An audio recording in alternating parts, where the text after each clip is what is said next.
every fan. Get sports betting tips from the best in the game. Available on the Odyssey app and our sister station 650 The Bet. Sports Radio 610 presents Seth Payne and Sean Pendergast. We coming to H-Town. Let's get the work in, man. Let's go. Great day, great day. Oh, give me some juice, baby. Yare up the middle and stacked up at the 47-yard line with 26 seconds to go. And that's it. The dream season of 2023 has come to an end in Baltimore in the divisional round.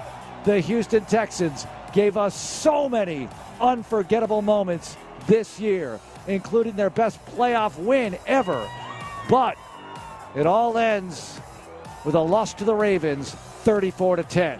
It's been a heck of a year, and I think DeMeco hit on the nail. Our future is bright, man, but these type of losses suck, you know. That's a great Ravens team over there, and they deserve to win. And it's tough to just, you know, get embarrassed like that, but definitely, I think our future definitely is bright.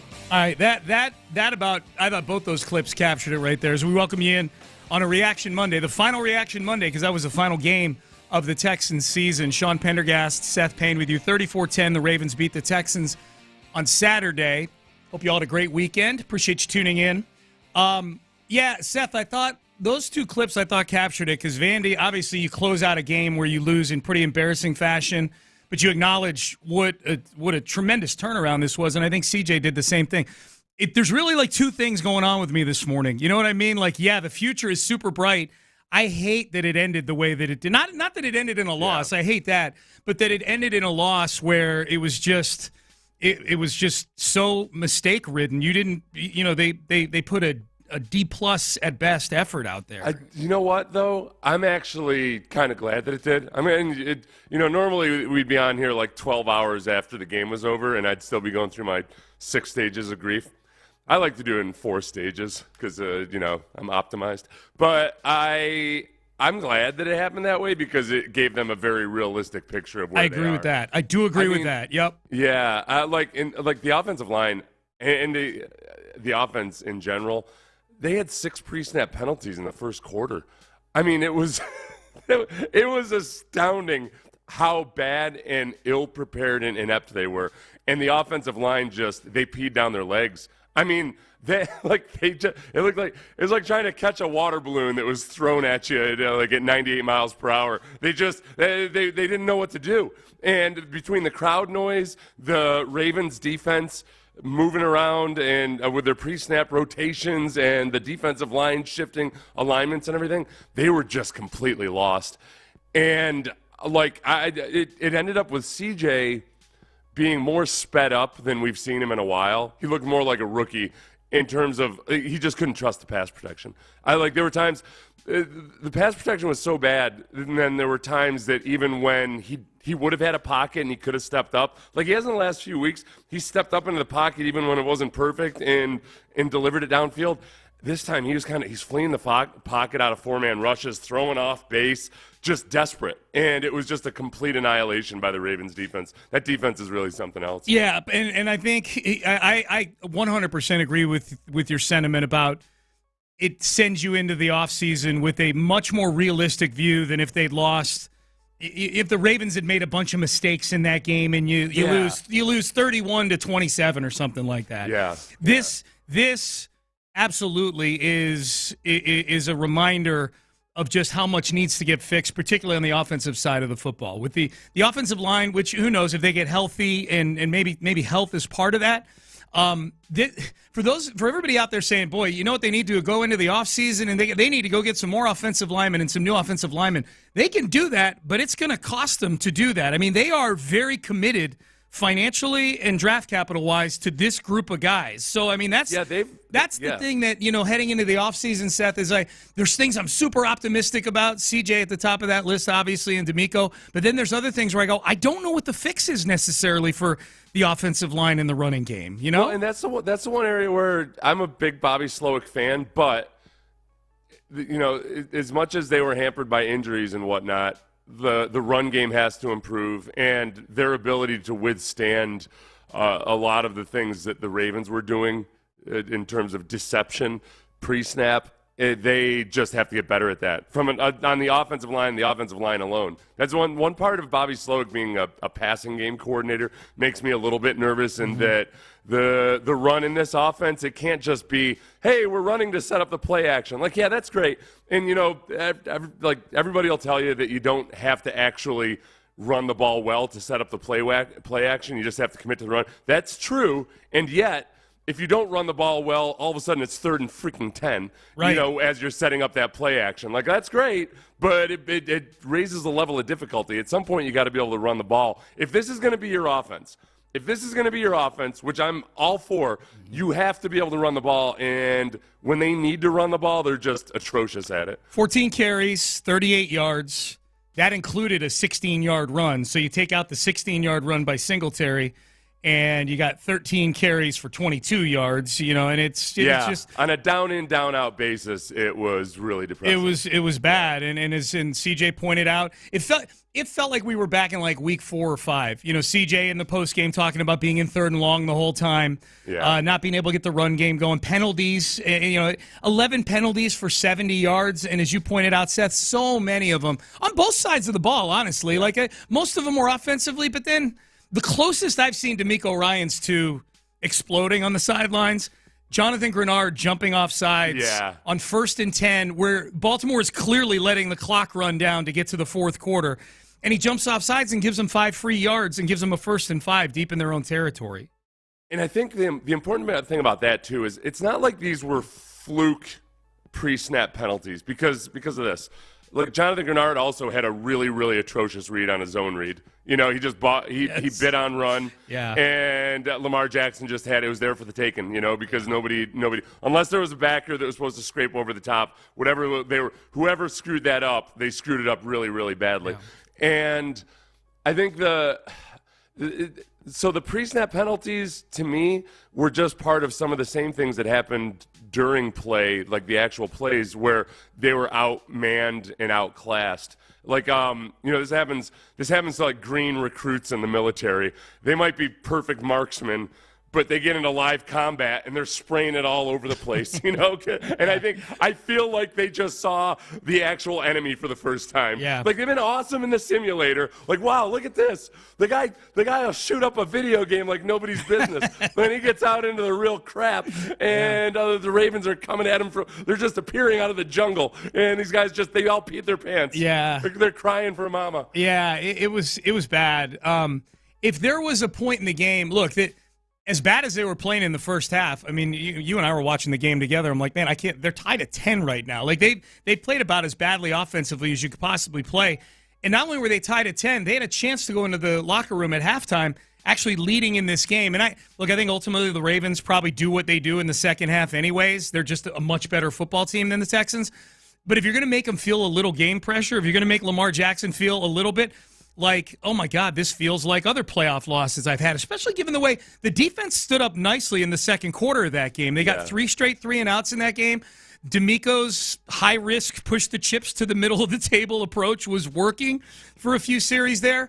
Missing that field goal at the end of the half. Like, if we're going to dig into the nooks and crannies of this game and act like they may have had a chance in this thing, if there were a juncture in this game where they would have made the Ravens feel a little something, it was towards the end of the half where Kaimi Fairbairn had a chance to give the team a lead going into the locker room at halftime, and he didn't. And here's DeMeco Ryans on the missed field goal. Listen to the words he uses here. Yeah, would have loved to make the field goal there. Emi has done a great job for us all year.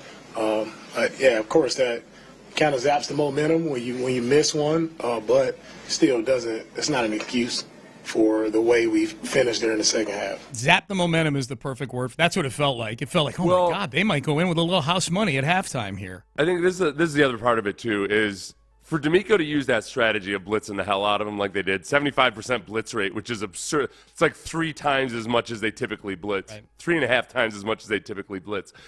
That it was only going to work under 2 circumstances. One, if the Ravens offense didn't see it that much, which meant that the Texans offense would have to sustain some drives so the Texans could use that strategy selectively. And 2 was if the Ravens felt like they needed to push the ball downfield. If the score if the Texans had a lead or what have you, then the Ravens wouldn't have been just so comfortable kind of dinking and dunking. So, because that's what they did in the second half. The Ravens came out and they're like, all right, it's going to be that kind of game. We're just going to take all this stuff underneath. Lamar started getting rid of the ball real quickly, except for the one time where he held on to it for like 9 seconds and had a deep strike downfield. Yeah. You know, like they were a very, very intelligent football team in the second half after they had realized what the blitz strategy was going to be. So full credit to Todd Monken, Lamar Jackson, and the Ravens offensive line. They adjusted to it perfectly. A lot of times halftime adjustments are overrated. The Ravens came right out and said, like, yeah, that's what we did in the second half. We stopped trying to develop anything downfield. We kept everything short. We got rid of the ball quickly, and then there you have it. Yep. So disappointing end to what was for me at least. This was the most fun I've had covering the Texans since I got to the station. I've been with the station. This is my 10th season covering the Texans. I was hired here the same day Bill O'Brien was hired with the Texans. So I had 6 seasons of Bill O'Brien. Yeah, you're basically like the Brian Windhorse. I am, yeah. Whether he likes it or not. You're about to go to Columbus. Yeah. And then the last 3 years or whatever it's been, and then this year. This was by far the most fun season to cover this team, and I think it's going to be a whole lot of fun moving forward. But you're right. I think Saturday, Seth, as a reminder, Nick Caserio needs a big offseason this year. Schedule gets harder. Your losses at the end of the year were bad losses. Like when you lost royally at the end of the year. You know, there were there were a lot of close wins. There were no close losses at the end of the year. I guess the one part of it is that, okay, the one loss to the Browns was with a backup quarterback, 2 backup quarterbacks. So that one doesn't bother me as much. I can kind of write that one off my mind. That one last night, or that one on Saturday, I'm optimistic. I like the fact that C.J. Stroud and everybody else has a realistic assessment of, okay, all right, there will be zero feeling amongst them like, wow, like the Jaguars last year. You got the feeling that the Jaguars all offseason long had all this praise heaped on them, and it was just going to be a matter of like, oh, I guess we'll just show up and we'll be one of the darlings of the league. Like there will be no illusions by the Texans. Well, and along those lines, let's attach a little warning label to the offseason here because optimism is high, me as much as anybody. But the Texans have been down this road before. This is the 5th time they've lost in the divisional round in their team's history. The last 3, I think, have some serious history lessons for this team. Do we think that this looks like what history with the Texans looked like? We'll take a look at it next. First, though, West Point Lincoln. I'll tell you my history with West Point Lincoln.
Leasing a car has never been easier. Call our friends at D&M Leasing to learn more about Easy Lease from D&M. It's Reaction Monday, Playoff Edition, presented by Texas Star Grill Shop on Sports Radio 610. Here's Payne and Pendergast. Yeah, same. They come out, they get a big return on the kickoff, and think, we're on our heels there to start the second half, and then Lamar pretty much just took it over, and he made some exceptional plays that we couldn't get him down.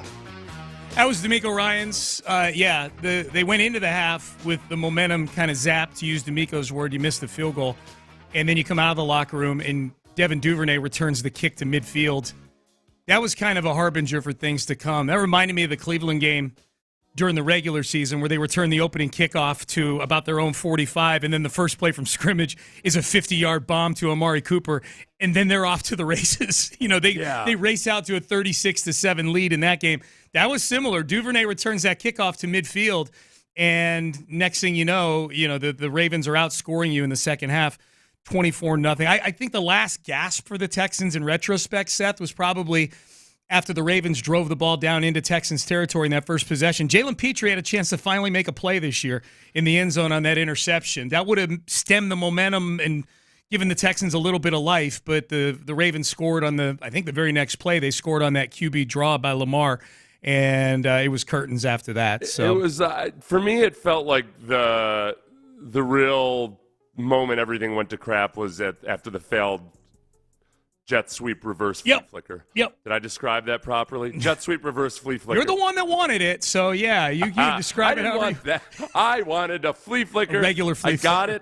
I got it a couple weeks ago. Yep. I can't even remember. Was that in the Colts game I or don't the remember. Browns game? I'm not sure. So, and CJ ran for, instead he didn't pass, but it was that was a Colts game. That was a Colts game. It got a first down. It got a first down. Yep. But this was it was so slow developing, and yet if Shaq Mason had been able to get Stone, the safety. Was Fant. It was Fant. Yeah. Yep. If Fant didn't been able to get Stone, then they might have sprung something there. But I'm not going to sit here and act like if it were just that one little millimeter, game of inches, because the Ravens won a whole bunch of things by inches, and it compounds. That's what good teams do. Yep. They win a bunch more of those little just missed it by an inch type moments. Yeah. And that one, man, I guess when the thing that you're hoping that works out is a play that is so seemingly fraught with potential disaster. Where 5 guys touch the ball before you even get it to the ball carrier. Center, quarterback, receiver, quarterback again. Literally 5 guys. It felt like you were paying your kid's tuition with a parlay. Yeah, honey, I love you. Of course we've got the money for you to go to college. What's wrong with that, All I need is for 5 different teams to win in a very specific fashion. What's wrong with that? What's that? I don't get the joke. Kids got to learn that sometimes daddies don't come through. Hey, man. Sometimes your education is dependent on C.J. Stroud. Okay. Yeah, all right. Yeah. So this is trip number 5 to the divisional round for this team. Yesterday I got digging kind of into what's happened with the Texans when they've been in this spot before, going into the offseason. You lose in the divisional round. You feel like, okay, we need to do some things to get over the hump. What has this team done in the past? And boy, did I find some disturbing things, Seth. And I wanted to go through. There were 3 commonalities in the last 3 trips to the division round that they lost: 2012, 2016, and 2019. And let's look at this and go, okay, do we think there's any chance of this happening again? At a very basic level, each of those seasons was followed by one of the worst seasons in franchise history. The Texans have followed their last 3 trips to the divisional round with a 2-14 season in 2013, a 4-12 season in 2017, and a 4-12 season in 2020, the COVID year. Yeah. So I guess that's maybe the feeling of doom that some people used to get going into that divisional round. And it had been gone. Even after this loss, I hadn't thought of it, but now that you put it that way, I feel it's starting to creep back in. Well, I guess I'm just trying to go back and put in our shoes like how we felt going into each of those seasons, because I think there's tremendous hope right now with this team. And I think in 2012 there was a lot of hope because they were 12-4, and they lost in the divisional round, but they were 2012. There were a lot of people's like kind of dark horse favorite to win the Super Bowl coming into the next year. Yeah, in 2013, that's absolutely right, and they go 2-14. 4-12 was coming off the Osweiler year. You make the big move for Watson. I don't know that people thought they were a Super Bowl contender. In fact, more people probably thought they might take a step back because you got a rookie quarterback. But then Watson gets hurt, and you go 4-12 like that. To me, this is the only logical one that could happen. If something happens to C.J. Stroud, then you have a bad year because you lose your quarterback. The year after 2019, that was the year Bill O'Brien got fired 4 games into the season. That was the year where they thought the best thing to do to take the next step was to kind of mad scientist their way into trading away good players and signing a bunch of bad players to bad contracts. And they go 4-12, and now that which was kind of the precursor to the subsequent 2 or 3 years. But all 3 of those off seasons, the team treated it with a sense of urgency, and I think that's where I'm looking at this offseason. Like in 2013, they made the Ed Reed signing. They felt like Mr. McNair felt like they needed one more leadership move on defense. In 2017, they eject from Brock and trade for Deshaun, and then in 2020. They trade Hopkins, they trade for Cooks, the culture change, layers of players, all these things. It's the funny thing about that too is it was a level of urgency that they had. And they actually spent a lot, they spent a lot of money. They just did it errantly. That's where it was frustrating for me because a lot of people wanted to just criticize the organization, for the wrong things. Like they were crushing them for not wanting to be aggressive. I'm like, no, they were just being aggressive in all the wrong directions. Right. They were like a bad lover. They were doing lots of stuff, just way too hard in all the wrong spots. This hurts. Is this what you like? God, no. No. Just stop trading Hopkins. Stop paying Randall Cobb. If you think about, the Texans have a multi-score lead against the Chiefs in that playoffs game. A defense completely squanders and blows it, and there were obvious issues with the Texans' defense down the stretch that entire season. And what did they do to try to bolster the defense? They let DJ Reader walk, and they signed Eric Murray, a career fill in the blank guy, either at safety or corner. They paid him cornerback money to come and be their starting cornerback. Yeah. It was really, really weird. It was weird stuff. Yep. So I think, look, I don't think this is a team that's going to backslide that drastic. Now, they could backslide. The schedule's harder, all those things. And you got to have a good offseason. I think, if anything, we're getting a lot of texts from people, Seth, not a lot, but a few people saying, hey, the defensive side of the ball deserves, you guys are, pointing at the offensive side in the open. Defense deserves, some criticism as well. Absolutely. No, both sides do. They're not as talented as the Baltimore Ravens. That's the thing. I think that was, to me, the biggest wake-up call is that, not a wake-up call, but I think this, just a reminder, this is a team that is still 100% a work in progress. Way more of a work in progress than the other 3 AFC playoff teams that we're playing this weekend. Mm-hmm. They've got issues on both sides of the ball, and the good news is they got a lot of money to go spend. They've got they've got an appropriate amount of draft capital. Yeah. And I think you feel pretty good that in the one season where Nick Caserio and DeMeco Ryans have been collaborating and working together, they had a damn good offseason with each other. I think that there are a couple things about the defense. One where I'll say their run defense was, if you look at the Ravens' run defense versus the Texans' run defense, the Texans' run defense never, no matter what the statistics are, it never really feels like, when these guys need to, they'll step up and just hit you upside the head with a lead pipe. They're not quite built that way. Yeah.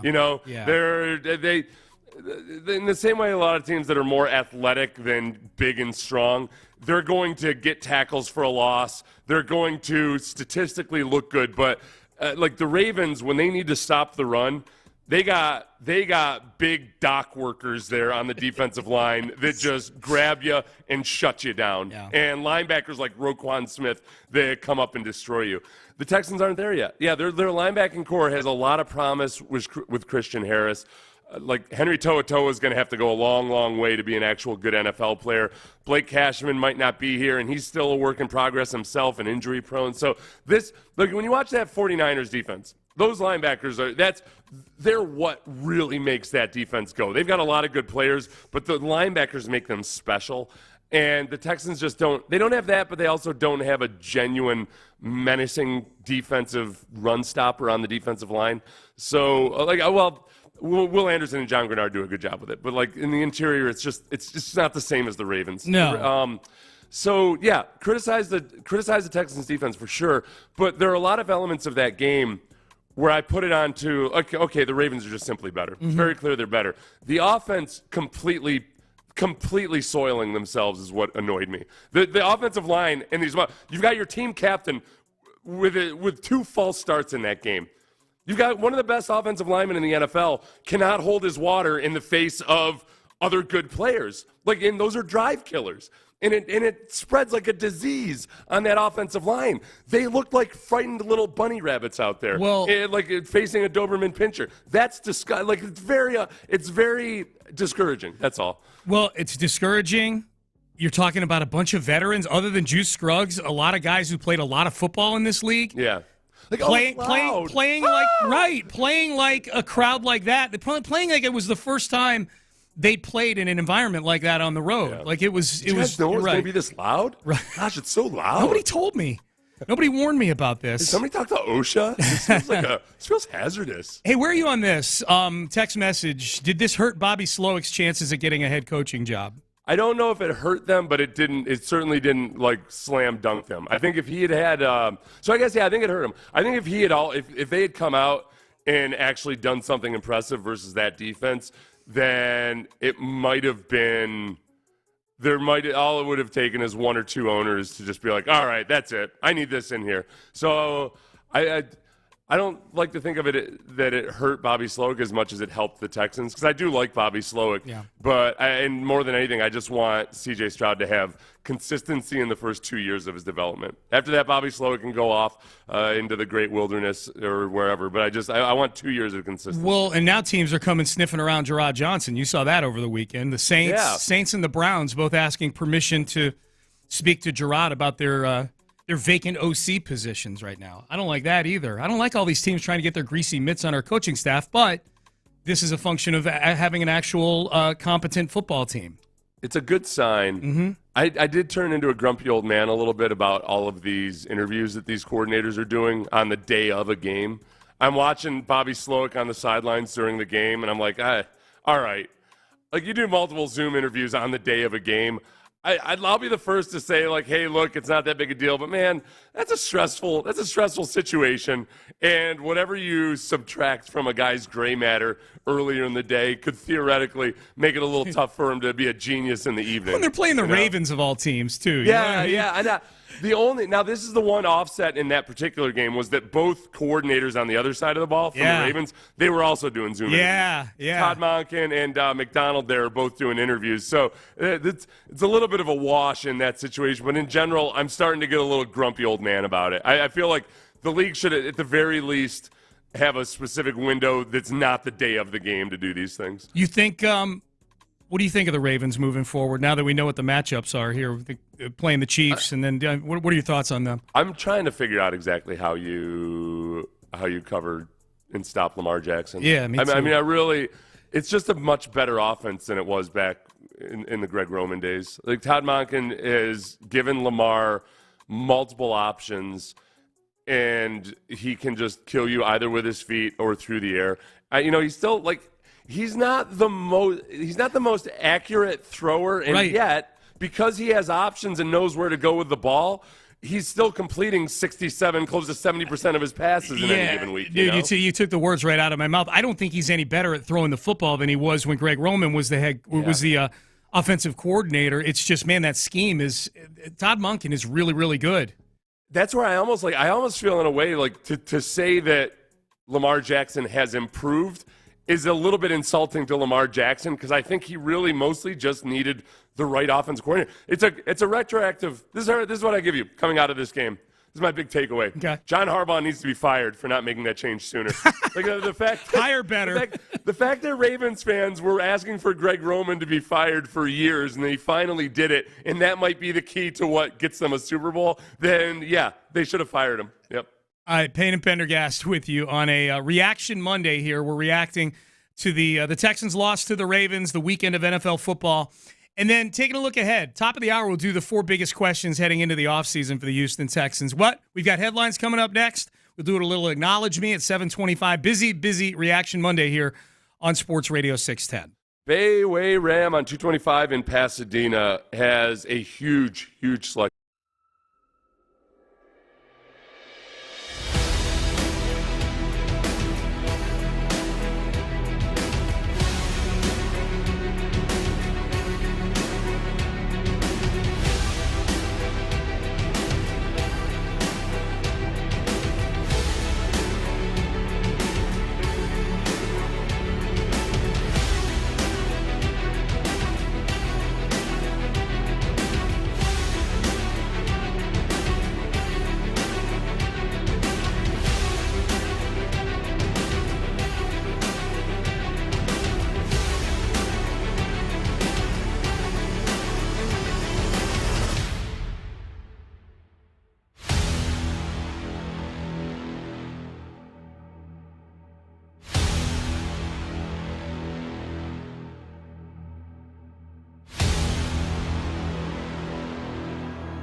SportsRadio610 It's Reaction Monday, Playoff Edition, presented by Texas Star Grill Shop on Sports Radio 610. Live from the Twin Peaks studios, here's Payne and Pendergast with today's headlines. All right, we got a lot to get to in headlines here, so let's get right to it. The Texans lose to the Ravens 34-10.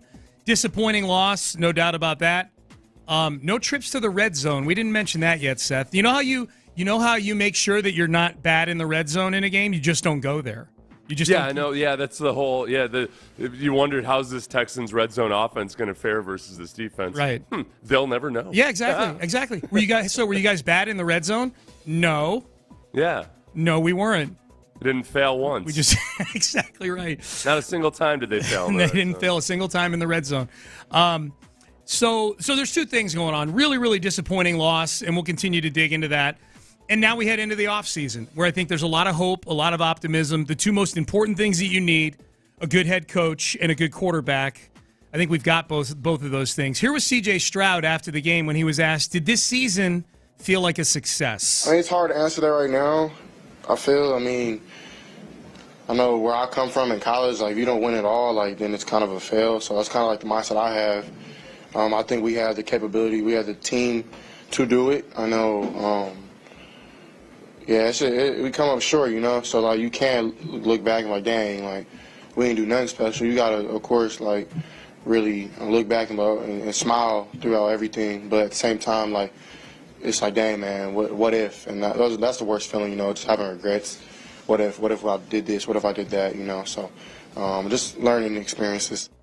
So asking a player whether or not a season was a success wasn't a big deal in that situation. It was Giannis Antetokounmpo who received the question from a writer that almost asked it in a way that at least it seemed like he was needling Antetokounmpo because they were expecting, if Antetokounmpo isn't winning a championship, then people think of it as a failure.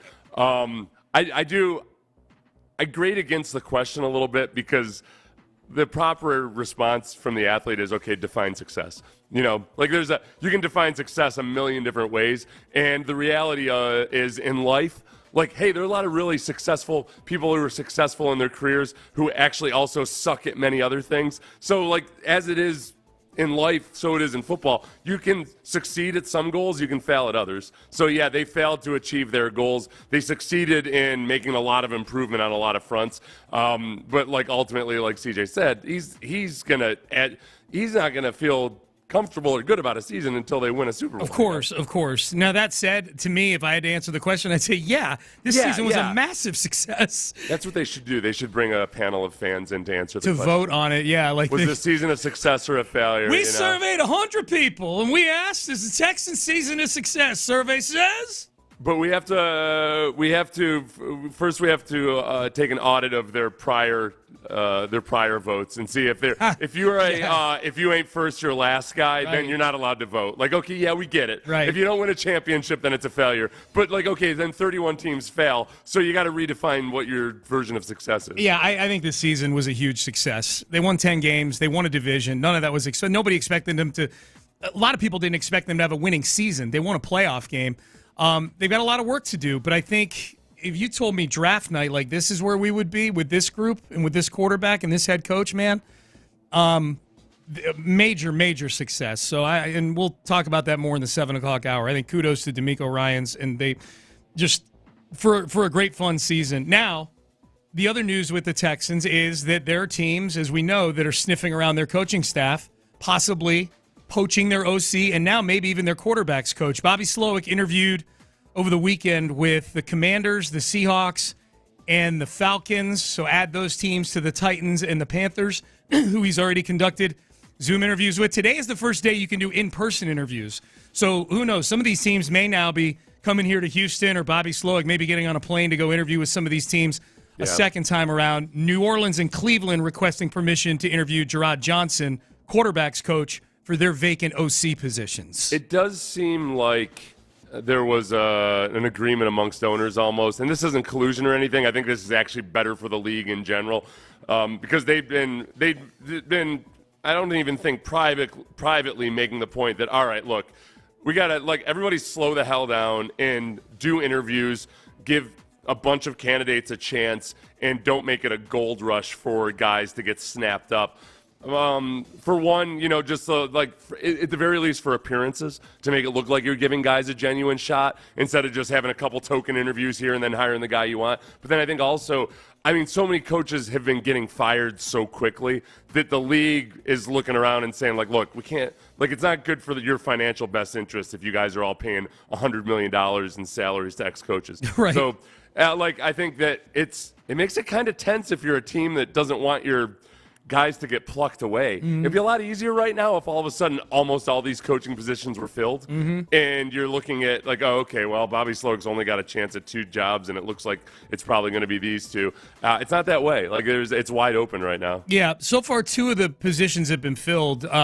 Gerard Mayo in New England, and then over the weekend, Las Vegas took the interim tag off of Antonio Pierce. And I think in both those instances, I think it's notable kind of along the lines of what I was just talking about, that those are both in-house hires. Yeah. Gerard Mayo is basically predestined to happen that way, or pre-planned to happen that way. Antonio Pierce, if you're hiring your own guy, I don't think it gives the perception as much that you're just out there in a gold rush. Let's quickly get to the scores of the other NFL playoff games. The other game on Saturday, San Francisco, late drive beats Green Bay 24-21 in a close game.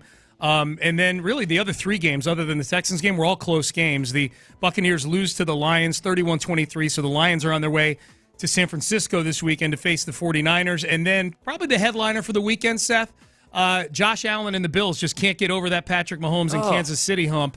27-24, the Chiefs win. The Bills missing a late field goal by Tyler Bass that would have tied the football game. I'm a Ravens fan now for the next couple of weeks because the Chiefs just need to be stopped. Yes. That interference call was such bogus. That late interference call where the Pat Mahomes asks for it and the defender made contact inside of 5 yards while Pat Mahomes was still holding the ball. And Pat Mahomes goes whining to the official and gets the call. I despise them. Jason Kelce, I used to like Jason Kelce. I thought he was the good and pure Kelce brother. No longer. I'm done with him. He's polluting my television the same way Taylor Swift. I have no ill will towards Taylor Swift herself. It's just enough already. Enough. That's enough. I was cool with it at first. I don't need to see Taylor Swift so much. I don't need to see Jason Kelce. I don't need to see Pat damn Mahomes anymore. Please dispose of him, Baltimore Ravens. Yes, I 100% agree with that. Let's get to the Astros. They made some news over the weekend. Seth, they signed one of the best closers in baseball, a former Astros farmhand, Josh Hader, 5 years, $95 million. This is the biggest deal that Jim Crane has given out in free agency since he became owner of the team, and he does it in an offseason where the big story has been they're not doing anything. They're up against the competitive balance tax threshold. They blew past it with this, I guess, depending on how they structure the deal. But 5 years, $95 million. Here was Dana Brown this weekend on the Hader deal coming together quickly. We were in the office. We were talking about improving the club, and we were talking about the prices of the relievers, and it kind of came together, almost near 72 hours. So, we started to move on it, and once we had the meeting with the front office, and we thought that we could pursue it, we looped in Jim, and so. It happened really quickly, and we did loop him in within the 24 hours of us having this discussion and getting serious about it. I think real quick, Seth, the him I think he's referring to is Ryan Presley. Right. Looping him in. in. To Ryan Presley, and it might be, it might be time to be a little bit more creative in how you use your. Going back to that, AJ Hinch would have just loved to have just not had a closer at all. Right. But yeah, I think that I'm not foreseeing any issues of that. Maybe Presley will start agitating for something. When you were talking about how this is the biggest deal in free agency, I thought of Verlander, who was a trade, because that's I was trying to weigh it out. Verlander's making a boatload of money, but I always forget that the Mets paid they're paying $50 million of of that. Yeah, they're paying a ton of it. I always forget that the Mets are paying Justin Verlander to play for the Astros. The Astros are paying Verlander what they're paying. The Astros are paying Verlander what they're paying McCullers. Yeah, they're paying him. They're paying him less than they're paying Abreu. It's one of my. I think I intentionally or I subconsciously forget it so I can remember it again because it always feels good. Like, oh yeah, he's a bargain actually. Okay. Yeah. Those are your headlines. Real quick, Rockets beat the Jazz on Saturday. They lose to the Celtics last night, so the Rockets split at home over the weekend. All right, up next, let's take a look ahead at the offseason as we head into the 7 o'clock hour. 4 biggest offseason questions for the Houston Texans. We'll kick these around coming up next. Men's Tea Clinic. No questions for me about the Men's Tea Clinic. Been going there for 4 years now. In fact,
contest. Exclusive contest. Sports Radio 610. The Texans play here.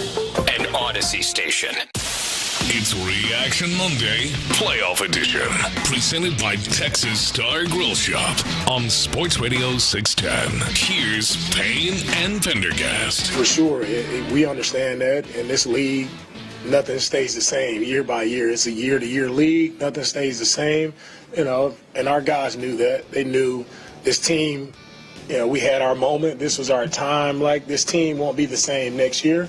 Whether it's players, coaches, it won't be the same. It's always evolving, always changing. All right, this was a fun team to root for. That was DeMeco Ryans after the game on Saturday. Texans lose to the Ravens, and now the offseason is here. So we've got big questions for this team heading into the offseason, Seth. Let's tackle these one at a time. I've got 4 of them here. If you want to add on to them, feel free. Here are my 4 biggest offseason questions for the Houston Texans. Question number 1. What does the coaching staff look like? This is the most imminent near-term one. This is the one that's, if there's burners here for the offseason on a stovetop, this is the very, very front burner right now. Bobby Slowick interviewing with a bunch of teams. Now, all of a sudden, Gerard Johnson being requested interviews with at least 2 teams for vacant offensive coordinator roles. This is a big one, and this is new territory for Texan fans. Seth, been a long time since we've had other teams, kind of pawing at our coaching staff here. I don't know if you watched many of the post-game videos or anything, but George Godsey, front and central on there. For George Godsey and Mike Devlin, 2 coaches for the Texans, were our coaches on the Ravens staff. No kidding. Yeah.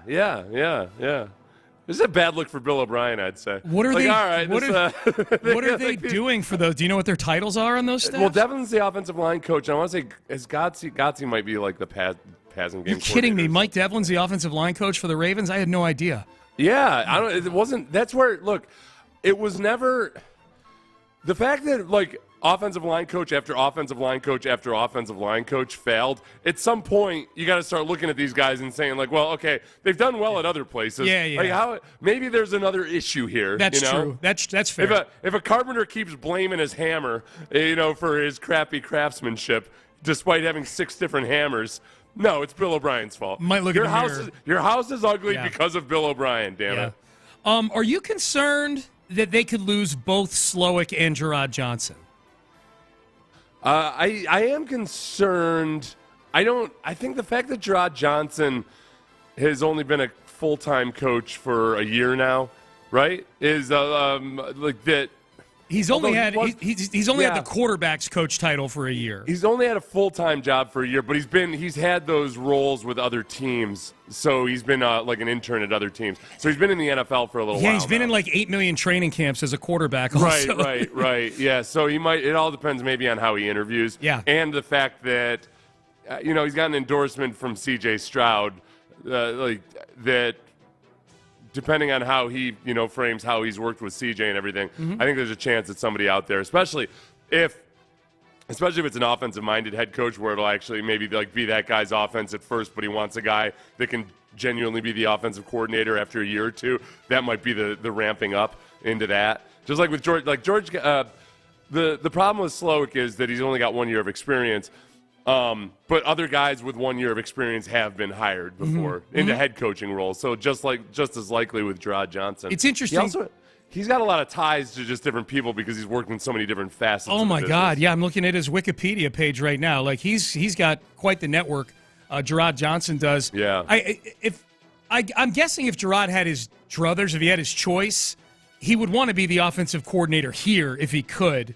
As opposed to any of these. I would rather be C.J. Stroud's OC than be Derek Carr's OC in New Orleans or Deshaun Watson's OC in Cleveland. And maybe some of that comes down to timing. Do you have to wait out Bobby Slowick's head coaching journey here or what? I don't know what Gerard wants. You know what I mean? Would he be more inclined to wait for the right promotion to being an OC, or would he take the first one just to get moving up the ladder, And the other guy, Bill Lazor, who's been kind of special advisor to the quarterbacks, he's in the room, and he's a previous offensive coordinator, and he's another guy that I think they would probably feel comfortable him stepping into that role if they lost both those guys, or if they lose Bobby Slowick, maybe between him and Gerard Johnson. So they'll find somebody, and there's so many other people out there that have come up in this Shanahan system that I think, and I say everybody don't get offended.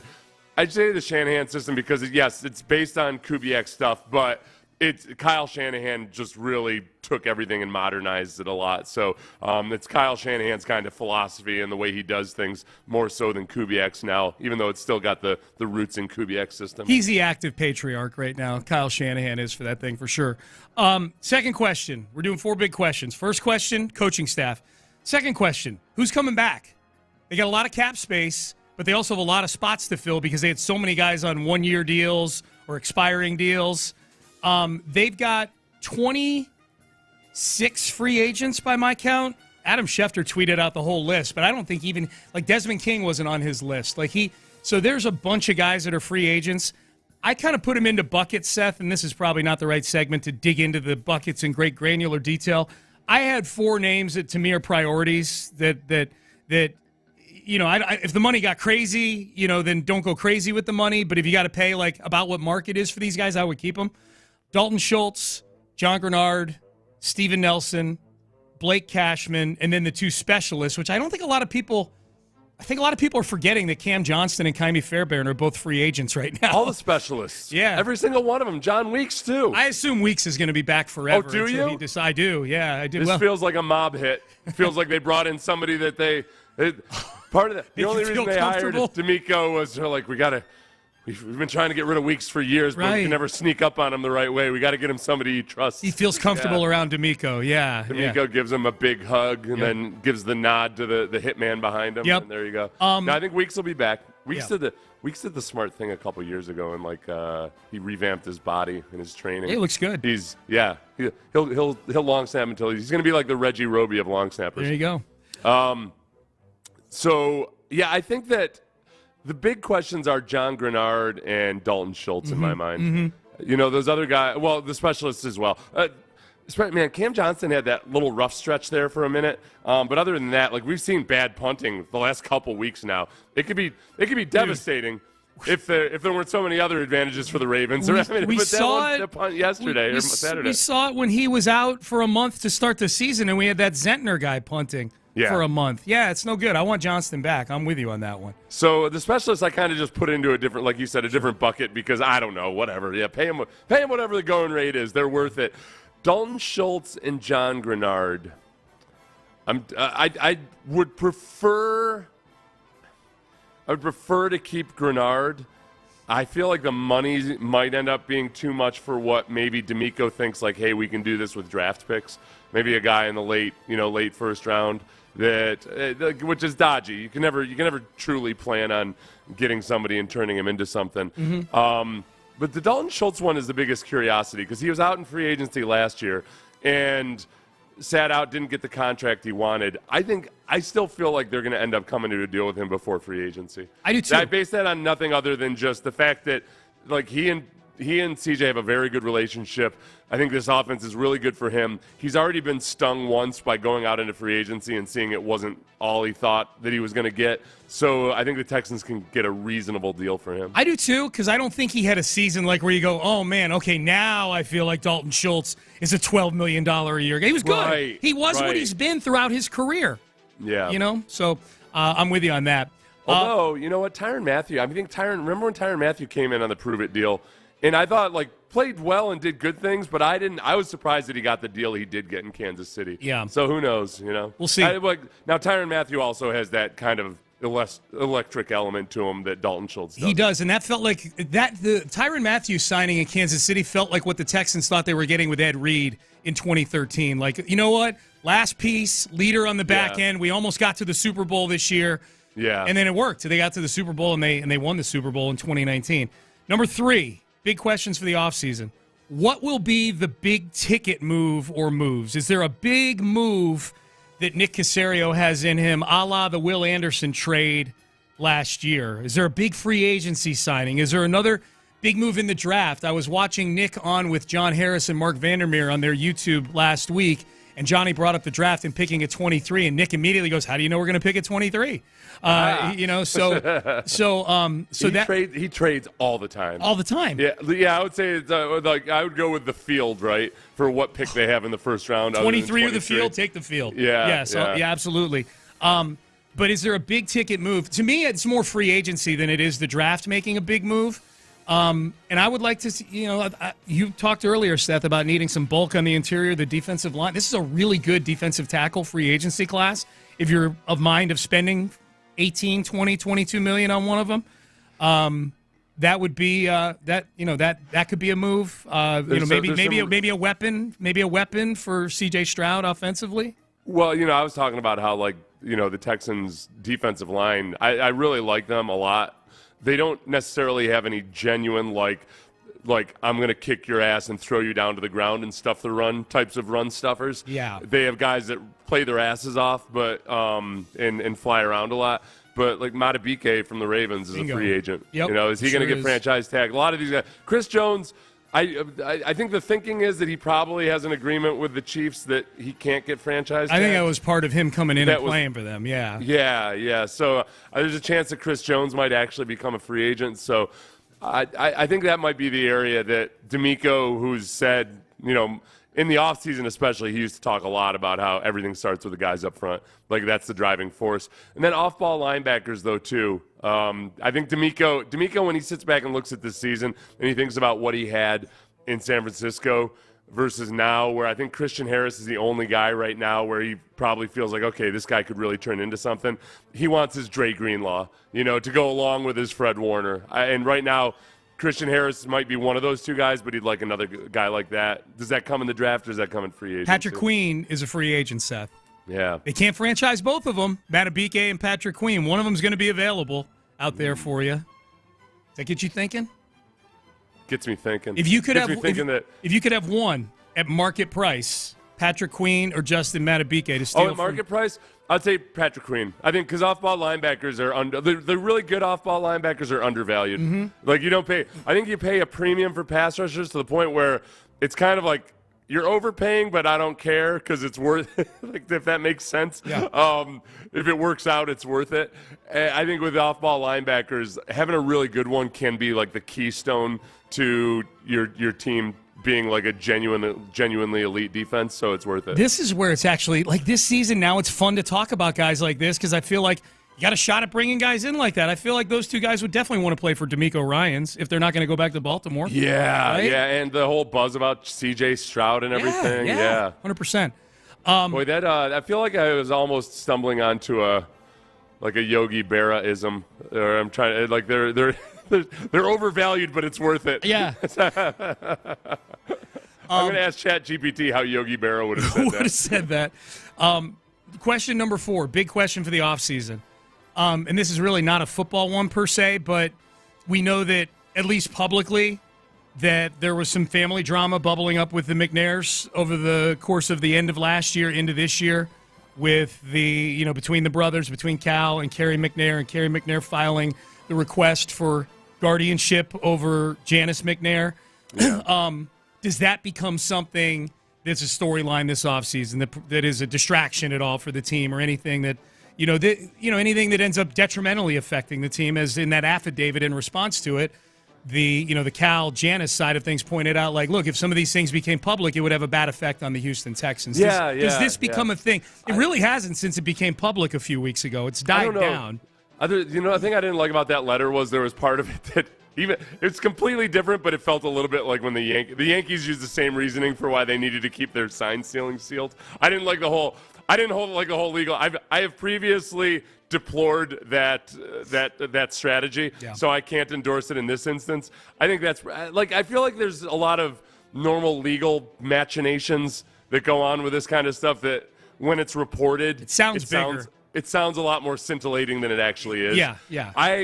Right now, I would lean on the side of, you know what, man, when it comes to NFL ownership, it's not like somebody can just sue and all of a sudden become an owner of the team. Yeah. Because you have to get approval. If anything, like maybe the McNairs would have to sell, but I feel like it's all so far down the road with anything like this, and we know the legal process is slow and laborious. So I just don't.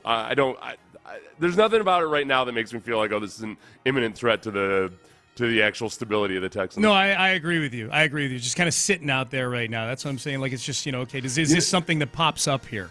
I think this is where the situation you'd have to worry about is like what it was like in Denver for a few years, where Pat Bowlen had Alzheimer's, and there was a trust set up where multiple different family members were kind of arguing for control. Then there were like members of the committee that was supposed to be running the team that were like had the ear of members of the trust, and it was really ugly. It doesn't seem like there's that capacity for mayhem in this situation. Like Cal, until there's like a court order or something, Cal's going to be running the team. Yeah. Like Janice, like under the umbrella of Janice, Cal's going to be running the team. If something were to change, it would be like a clear and concise change instead of this ongoing who's in charge question like it was in Denver. All right, let's so those are the my 4 big questions for the offseason, heading into the offseason. Let's acknowledge some folks from this weekend. I think there are at least 1 or 2 Texans that deserve acknowledging, even with the loss to the Ravens still sitting out there. Certainly some acknowledgement going on around the NFL for us to do, and even a baseball acknowledgement from this weekend that we'll get to as well. That is next. But first, West Point Lincoln of Sugar Land. That's Ruben Mendoza, my guy, out there in Sugar.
It's Reaction Monday, Playoff Edition. Presented by Texas Star Grill Shop on Sports Radio 610. Here's Payne and Pendergast. Yeah, it's not hard, man. I'm proud of our guys. All right, I told the guys keep their head up. I'm proud of them for just the entire year. Right, this wasn't our moment right now. This wasn't our time right now. We didn't get it done, but I'm proud of each and every coach and player in the locker room. Right, for what we've accomplished throughout the entire year, how we grew throughout the entire year, and I'm proud of our guys. Right, and that's why I told all our guys keep their head up. But credit to the Ravens, but man, proud of each and every man. That was DeMeco Ryans. Let's do this. Let's acknowledge. At 7:25-ish every Monday, we acknowledge big performance, either from the weekend or in this case, now that the season's over, from the season. And we bump in with DeMeco Ryans talking about how proud he is of his guys. DeMeco Ryans, Acknowledge me. we're going to acknowledge you. Hell of a season, man. Hell of a season. 10 wins, division crown. Didn't end the way you wanted it to, certainly on the scoreboard. Aesthetically on the field, like it just was not your team's best performance. Pretty good team across from you and the Ravens, but I want to make sure, Seth, that amidst the disappointment of Saturday, we acknowledge that DeMeco Ryans has this team at least a year ahead of where everybody thought they would be right now. Sean, I've told you before that when I was growing up, there were a couple families in my town that I used to look at and like kind of curiously and almost skeptically because they really just seemed to have it all nailed down. I'm like, man, like they seem to all love each other, and the kids are all good students, and the father is like the perfect dad. He coaches the little league team. He's like good at his job and everything. Like there's something. There's definitely a serial killer or something in there. And then over time you realize like, oh no, wow, they're just genuinely nice people. That's the thing too. The Aparo family, incredibly nice, like nice beyond belief. And after a while, I started realizing like, oh, okay, I need to start aspiring to be more like the Aparos. Mm-hmm. Like when I have a family, I would like to try to have it be like that family. Sure. And I feel like with DeMeco and CJ, I feel like I've stumbled into that family. Because they're both so driven and yet like devoid of drama. The fact that they can kind of seemingly recognize obstacles, not freak out about them, and just work through them. Not in denial, to go back to the family analogy, you know. You don't ignore the elephant in the room or anything, or act like everything is awesome all the time, Jack Easterby. Yep. Like, no. You're just like, oh, yeah, we got an issue here. How are we going to address it? How are we going to attack it? And then we move on. That's why I feel so confident about DeMeco and CJ for the long term, is that they just have the right approach to life, really. Yeah. In that regard. I think a majority of the league, I was thinking about this yesterday as those games were playing out, like even a team that was still playing yesterday and playing well at times, Tampa Bay, would easily trade their head coach quarterback situation for the Texans. Like I think 90% of the league would trade their quarterback head coach situation for the Texans head coach quarterback situation. 90% of the league looks at the Texans like you looked at the Aparos back in the day. Yeah. Like, wow, that's a better situation than mine. I'm saying even teams that have good, like I'm saying even Buffalo. Like I think Buffalo fans, like they're ready to fire Sean McDermott now. Right. Yeah. Like I think if you go, okay, we'll trade you DeMeco Ryans and C.J. Stroud for Sean McDermott and Josh Allen, I think they would make that trade in Buffalo. Boy, Buffalo.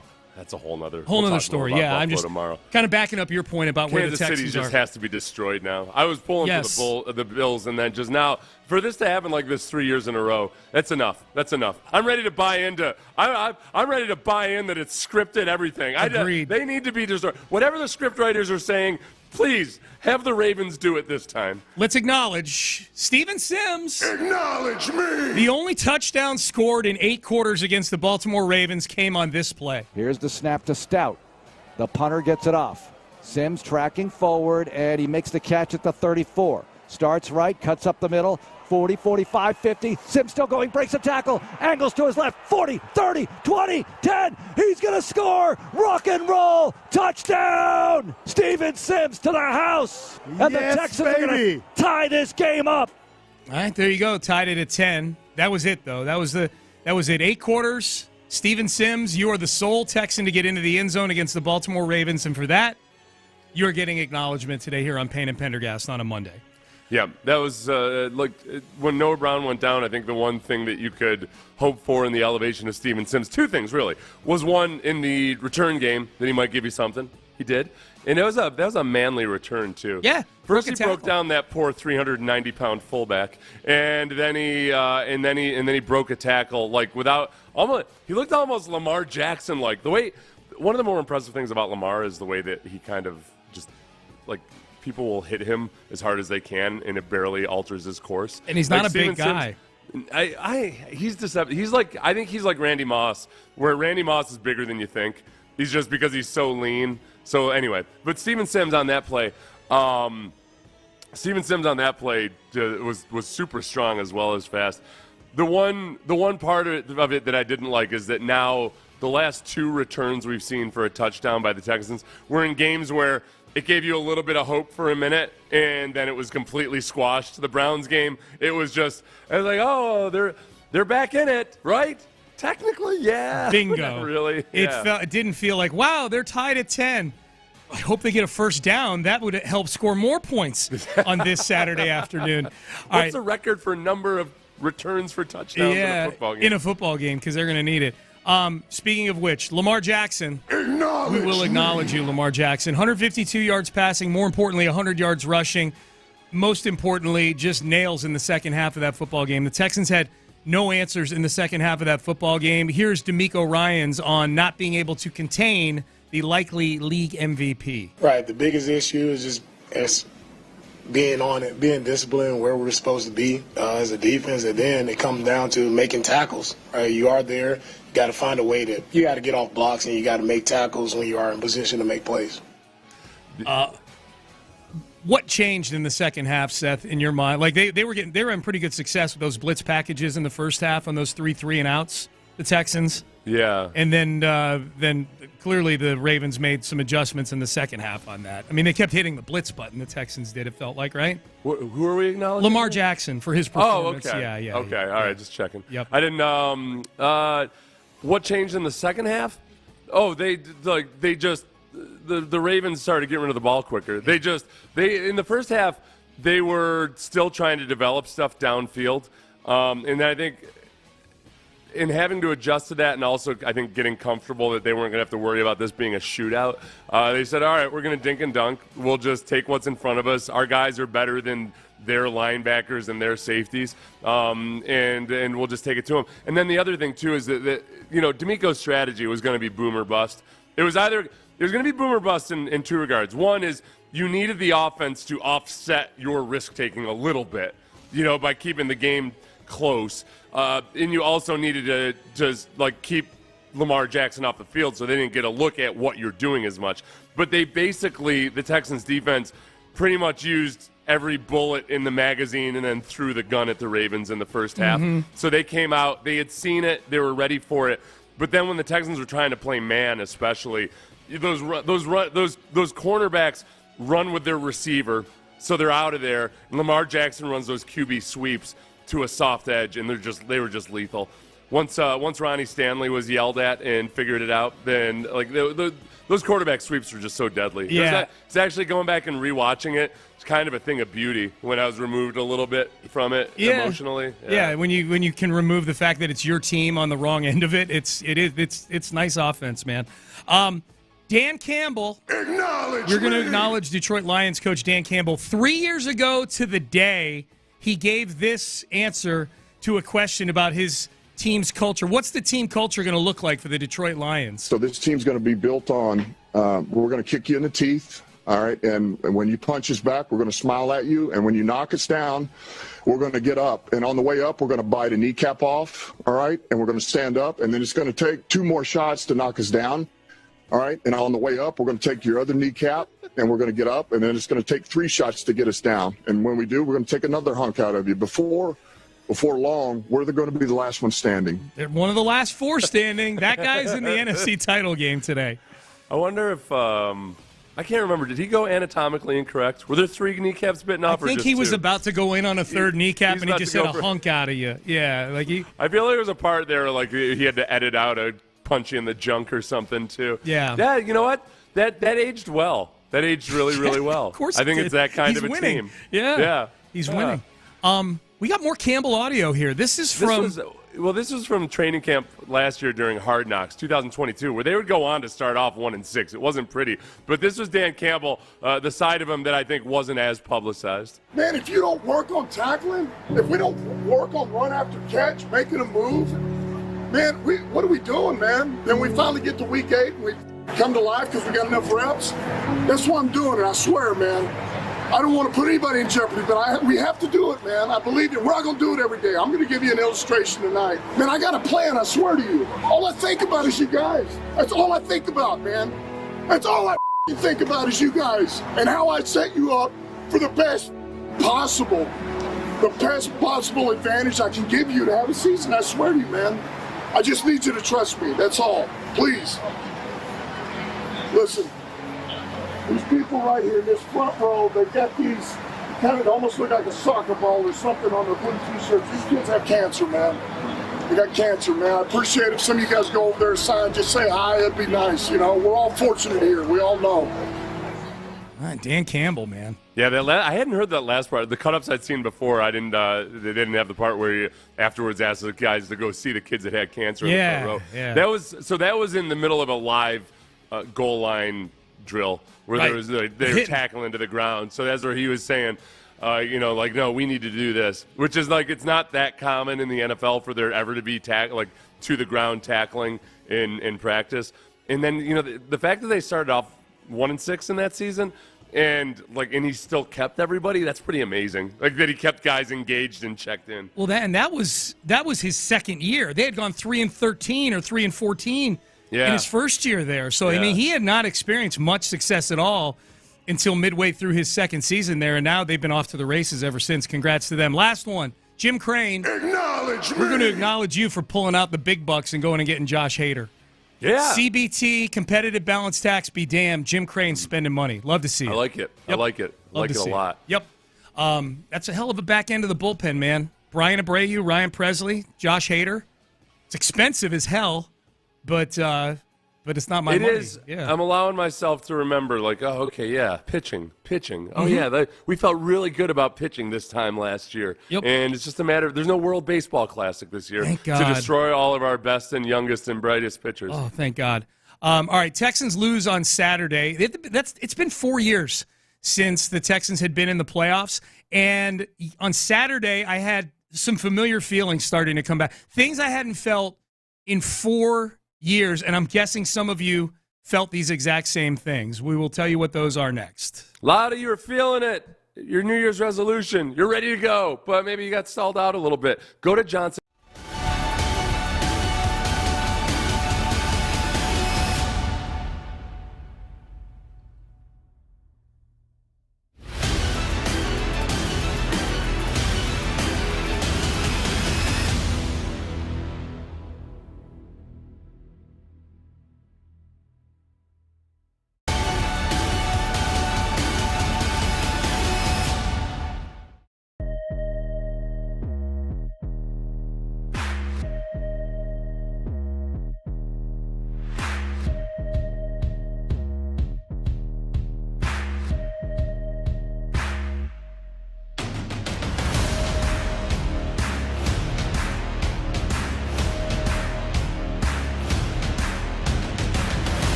and Pfizer. It's Reaction Monday, Playoff Edition. Presented by Texas Star Grill Shop on Sports Radio 610. Live from the Twin Peaks studios, here's Payne and Pendergast. All right, so this was a fun season, and the Texans get back to the postseason for the first time in 4 years. And when it comes to the playoffs, Seth, and it comes to the playoffs and particularly losing in the playoffs, you forget, like it's like we haven't been in a relationship almost for 4 years with the playoffs. And you get out of a relationship, you haven't been in love in a long time, and you fall back in love, and you're like, I remember these good feelings. And then you remember sometimes that love comes with some pain, too, some bad feelings. And I'm like, oh, yeah, I forgot it. It comes with the realization that, that maybe so-and-so has certain bad habits or something like that. Or like, she just casually mentions she's having lunch with her ex-boyfriend. Things like that, yeah. Things like that. His place, but it's, he's got a nice kitchen. Right. And his roommate will probably be there, and it'll be fine. Yeah. That's what it felt like. It felt like we were watching the Texans. It felt like we were watching the Texans go out to lunch with their ex-boyfriend. Yeah. There were three specific things this weekend from that game. Two of them in the game, and then one of them after the game, where I'm like, oh yeah, that's what this feels like. And I'm curious if the listeners feel this. Definitely curious if you feel it, Seth. Like the first one is actually from the day after, which yesterday, got up in the morning, got breakfast, whatever, come back, and normally on a Sunday especially when we have a Sunday off, I'd be like, let's turn on Countdown and let's watch all the coverage and let's get ready for the games. I watched the games. I didn't watch anything football related until Detroit and Tampa Bay kicked off at 2. When the Texans lose in the playoffs, I remembered I don't want to watch any of the Sports Center. I don't want to watch Countdown. I don't want to relive any of this. It's the exact opposite of when they win a playoff game or win any big game where I can't get enough content. I'm 100% the opposite. I avoided anything football-wise until the games kicked off yesterday. I wonder how many people feel about the data I would use is just okay. I did a YouTube video yesterday on my humble YouTube channel. Mm-hmm. I was flying. I had very little time. I was rerouted, so I had to take 3 flights yesterday over the course of 13 hours. And there were delays, so I had tight layovers. So I stopped in Tampa. That's right. I was in Tampa during one of these. I don't know. I went three different time zones yesterday. I did a 5-minute video of just me sitting in an empty gate, and I got the numbers I usually get. So I don't know. People checked in, but it was a very short video, and it was I don't think they had an appetite for anything long. And I think at least 25% were Ravens fans talking smack. Maybe. So I would still say there were people that were that want to be they want to come to terms with things. Yeah. I get maybe with me, I don't want to listen to any national people talk about the Texans. You know what I mean? Because I do seek out the guys who write about the team and the various bloggers and folks like you. You have a YouTube, Cody Stutes, guys like that. I do seek out their stuff. It's the national people. And you know what? You know why too? Boy, the fourth quarter. We all noted it when we were watching in the lounge there when Troy Aikman and Joe Buck. When they got to the point in the game when they started saying really nice things about the Texans, patting them on the head, they're just they're just such good. They're such a good child. Yeah. They're just they try their hardest. Yeah. He's not our favorite child, but they're a good child. Yeah. They deserve a hug every now and then. Yeah, you're right. That was. I don't need your charity, your pity, your sympathy. I think it's baked into what I'm feeling on that bullet point number 1. The other two are feelings in game that I'd not felt in 4 years since losing to the Chiefs in the divisional round back 4 years ago. That moment in a game, especially a blowout game where you realize, bleep, the game is over. They're it's okay. The game is over. There's no chance of them coming back. And the moment in this game, I have the specific moment I felt this way. We've got the highlight right here. Dalvin Cook, washed up Dalvin Cook, runs for 19 yards to get the Ravens into field goal range, up 14 with 9 minutes to go. Handoff, Dalvin Cook, right side, has a hole, 40, 35, breaks a tackle, 30, and down at the 26-yard line. Barnett with the stop. And Dalvin Cook, the former Jet and Viking, with a first down for the Ravens at the 25 of the Texans. You left out washed, Mark, the washed former Raven, former Jet and Viking. Dalvin Cook putting the Ravens in field goal range for what would eventually be a score. They scored a touchdown, actually, eventually, but you're up 2 touchdowns. You get down to the Texans 25. I'm like, all right, well, they're at least getting a field goal, and they're going to be up 3 scores with 8 minutes to go. The season's over.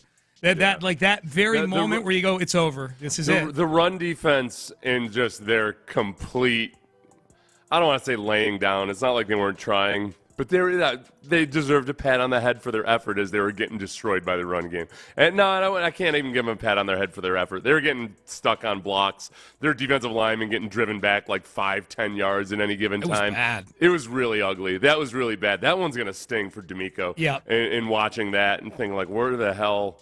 I thought I knew these guys. Right? But man, it sure does look like it. It's never that, like, everybody gives up or anything, but it had the appearance of, like, we're giving up. Yeah. That's what the appearance was. Yep. That's what the appearance was. Sometimes it's only like 3 or 4 guys that lead to it looking like everybody's giving up, but that's the appearance it gives, and it's very demoralizing. So the avoidance of anything Sports Center the following day, the moment where you're like, it's over, like it's mathematically it's over, the season's over. And number 3, and this is sort of a corollary to number 2, the moment that you start to realize, oh, crap, this is the last time I might see so-and-so in a Texans uniform. And I felt it more acutely this year than others because there's a lot of guys on this team that I've really come to like that are here on 1-year deals. Dalton Schultz and Steven Nelson is in the last year of his deal. Devin Singletary, Grenard is in a contract year. I mean, that's just to name a few. Desmond King, others. There were several where I'm like, oh, man, I'm going to miss this guy if he's not back next year. I think that part, I guess, maybe you're just a better human being than I am. As soon as you started talking about that, I thought about, like, okay, yeah, but how do you replace him? Whatever. Because the other question is, you're going to lose those guys, and there's a tendency to think, well, oh, gosh, so this is as good as they're going to get because they're going to lose those guys? Because I saw a few people, not trying to be jerks or anything, just pointed out, they're like, man, look at all these other teams that are going to be good too. There's going to be a bunch of other teams that are good in the AFC. Yeah, that's how it is every year. And, just remember the narratives on the various teams. Just like everybody was convinced that the Cardinals would have the number 1 pick in the draft because they had the Texans pick. You just don't know. The good teams you expect to be on the rise, like the Jaguars last year. Remember how simple and easy it was going to be that the Jaguars were going to be awesome this year? Yes. And it didn't quite work out that way? You just don't know. I mean, that's life in the NFL. You're going to have to replace a lot of those guys. The Ravens themselves have a lot of key free agents on 1-year deals that they have to replace this year. Yep. So they're not going to be the same team. They will still have Lamar Jackson. DJ Bieniemy and I think the Texans have CJ Stroud, and that's a big reason why you feel that way. But absolutely, and to your point, the Jags was probably saying, we have Trevor Lawrence. We have Trevor Lawrence. We're fine. We got our franchise quarterback. DJ Bieniemy just tweeted this along the lines of what you're saying, Seth. Just because the Texans made it to the divisional round doesn't mean they're guaranteed to keep progressing. 5 of the 8 teams who made the divisional round last year didn't make it this year. 3 of them didn't even make the playoffs this year. So and the Texans those are bum losers, Sean. This could never happen to us. A schedule, man. I choose to take your cautionary tales and ignore them. You do? Just as I have. Sounded like you were backing them up. Say 18 seconds ago. Every other cautionary tale that I've ever heard. No. I was saying no, and honestly, my response was to people that act like, well, no, the Texans can't replicate this because look at all these other up and coming teams. Yeah. I'm saying don't that's life in the NFL. You just every year you're going to have to you got to hit the reset button. Other than a few of the very select teams that are obviously built that way, it's a matter of that's why I'm kind of glad that they got their asses beat. I really am. I'm genuinely. Aside from the pain and the if they were going to win, you mean? Right. If they're right. If they're not going to win, I really want everybody in that organization, not just the players. Front office and coaches can succumb sometimes to this feeling that momentum is just going to carry you into a good year last year. You have to, all offseason, a lot of times after a successful season, especially after a Super Bowl when coaches have to drive it into everybody's heads that, no, this is a reset. That's going to be an easy sell for DeMeco. Hey, guys, let's put it on the film. Let's watch. Oh, yeah, this is how you guys defend the run, is it? Dalvin Cook, huh? Is that you're going to make it? You're going to make us look like idiots for not having Nick Caserio's got to sit there and be like, no, I got to deal with people thinking that we should have signed Dalvin Cook, and that's the biggest idiotic move of it. It's true. Oh, my God, I bet I couldn't get carries with the Jets, and now all of a sudden it was, Thank God I didn't go looking for that during the game. Let's go find Texan fans who thought they should have signed Dalvin Cook, because I guarantee you they're out there. Text message. I mean, it wouldn't have been the dumbest thing in the world. I just didn't think that. I mean, I didn't think that was one. It's not an answer, right? Yeah. How would you like to be that poor bastard Bills fan that was crying? That poor guy probably has to go to work today. It would be a bleeping disaster for me, LOL. I'm guessing he's like Dick Vermeil. He's known as a crying guy. So did you see the guy he's talking about? I didn't see it, no. It was bad. It was. Oh, really? Yeah, it was bad. At what point in the game was it? It was after the game. It was when the game was over. Okay. Yeah, it was when the game was over. Cause I thought maybe they showed it. Oh, yeah, because it wouldn't be until after that missed field goal. Yeah. Right. Tyler Bass misses the field goal, and then Kansas City's able to run out the clock. And they go to this guy, and he's got on like a Bills stocking cap, like a beanie, and it's kind of down over his face, and he has his hands over his face. And I'm like, don't you dare take the camera off him. I need to see him when that hat comes up. And he took the camera off him, and I look at Amy, I'm like, I'm so angry right now. And then they pan back to him, and dude was bawling his eyes out. I guarantee you'll find it if you look hard enough on Twitter. I looked up crying Bills fan, and here we go. Bills fans after losing to the. Oh, with that. Oh my God. Yeah. Okay. Oh, good. dude. Yeah. Oh no, that's an ugly cry too. Yeah. It's a bad cry. That's like somebody who's lost a family member. It's a bad cry. Yeah. Not like an old family member either, like a young one. Right. Like somebody who died before his time. Right. Like your younger brother got hit by a bus or something like that. Oh my God. Okay, good. I'm glad you're in on this now. All right. Set that music means we're done. We're out of time. Antibodies to you, my friend. Cry, Bills fan. Cry. Antibodies to you. All right, we're done. John Harris, Mark Vandermeer, they're up next. In the Loop starts at 10 today. Keep it here all day long here on Sports Radio 610. Reaction Monday rolls on next. Have a great day, everybody. What was Coach DeMeco's message to the guys after the Texans' 34-10 loss to the Ravens? This wasn't our moment right now. This wasn't our time right now. We didn't get it done, but I'm proud of each and every coach and player in the locker room for what we accomplished throughout the entire year, how we grew throughout the entire year. That's why I told all our guys, keep their head up, but credit to the Ravens, but man, proud of each and every man. KILT FM HD2 Houston. Insider access. Exclusive content. Sports Radio 610. The Texans play here. An Odyssey station. It's time to break it all down. What happened and why? Welcome to Texans Monday. Presented by Houston Methodist. All right, up the middle and stacked up at the 47-yard line with 26 seconds to go. And that's it. The dream season of 2023 has come to an end in Baltimore in the divisional round.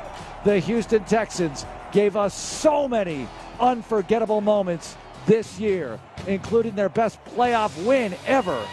But it all ends with a loss to the Ravens, 34-10. That's it.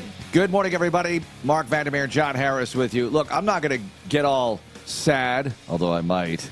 But I want to reflect on the season that was. It's over. This is our final Texans Monday. Next week at this time, you'll get back to Sean and Seth. We wanted to do this this week, next week, the week after, and the week after that. But it's not going to happen, and maybe it happens someday. Maybe it happens next week. The Texans went far, farther than anybody thought they could.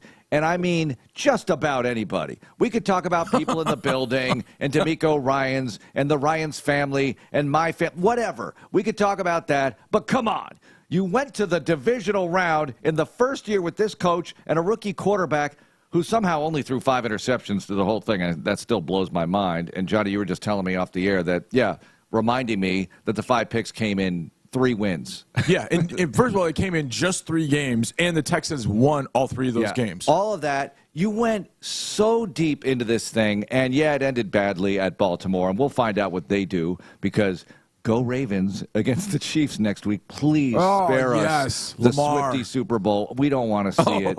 I think everybody wants the Ravens. And just about everybody else wants the Lions, so let's see what happens there. But it was hard to watch yesterday, yet it was a good reminder of, hey, you were here on this stage, didn't go well on this stage, but you're one of these 4 teams in the AFC battling to get to the championship game, didn't make it. Let's see what happens. And I thought the guys this morning, Sean and Seth, did a really good job of addressing this does not happen easily. You are not granted entry into the divisional round next year and you take it from there. Right. It's not how it works. You had to stack 10 wins together just to get to the postseason, then beat a hot Cleveland team, which a lot of the experts picked. We all remember that, right? Do we remember a week ago sitting here and thinking, oh my gosh, that was amazing that you were able to do what you did against the Cleveland Browns, the number one defense in the league in yards? Well, you just faced the number one defense in the league in points per game allowed, and the number one rushing attack in the league, and it's not even close when you look at the regular season stats. And, Johnny, I'm going to put it like this, because we'll recap the game and we'll talk about some of the great moments of this season. We got Andy Kalu coming on any minute here.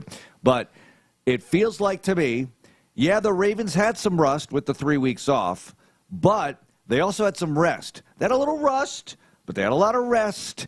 And in the first half, they were feeling their way. You were tied 10-10, and you weren't playing your great game at all, but you were tied 10-10. And in the second half, they looked fresh, and they looked ready for the challenge, and obviously they took it to the Texans in half number 2. So, good morning. And I think there are a few things to take out of all that.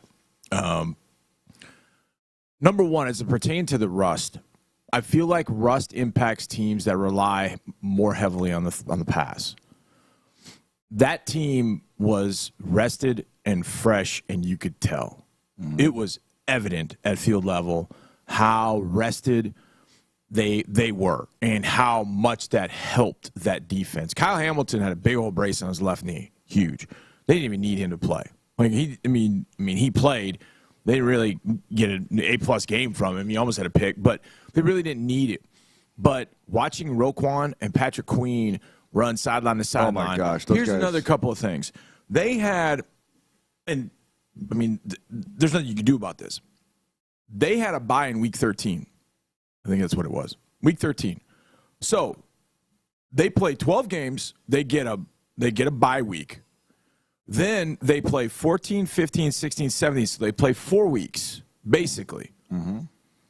A lot of the guys get Week 18 off. Then they get another bye week. Now, like I said, for teams that throw like rhythm passing game or throw the ball a lot, yeah, I can see the rust being a factor.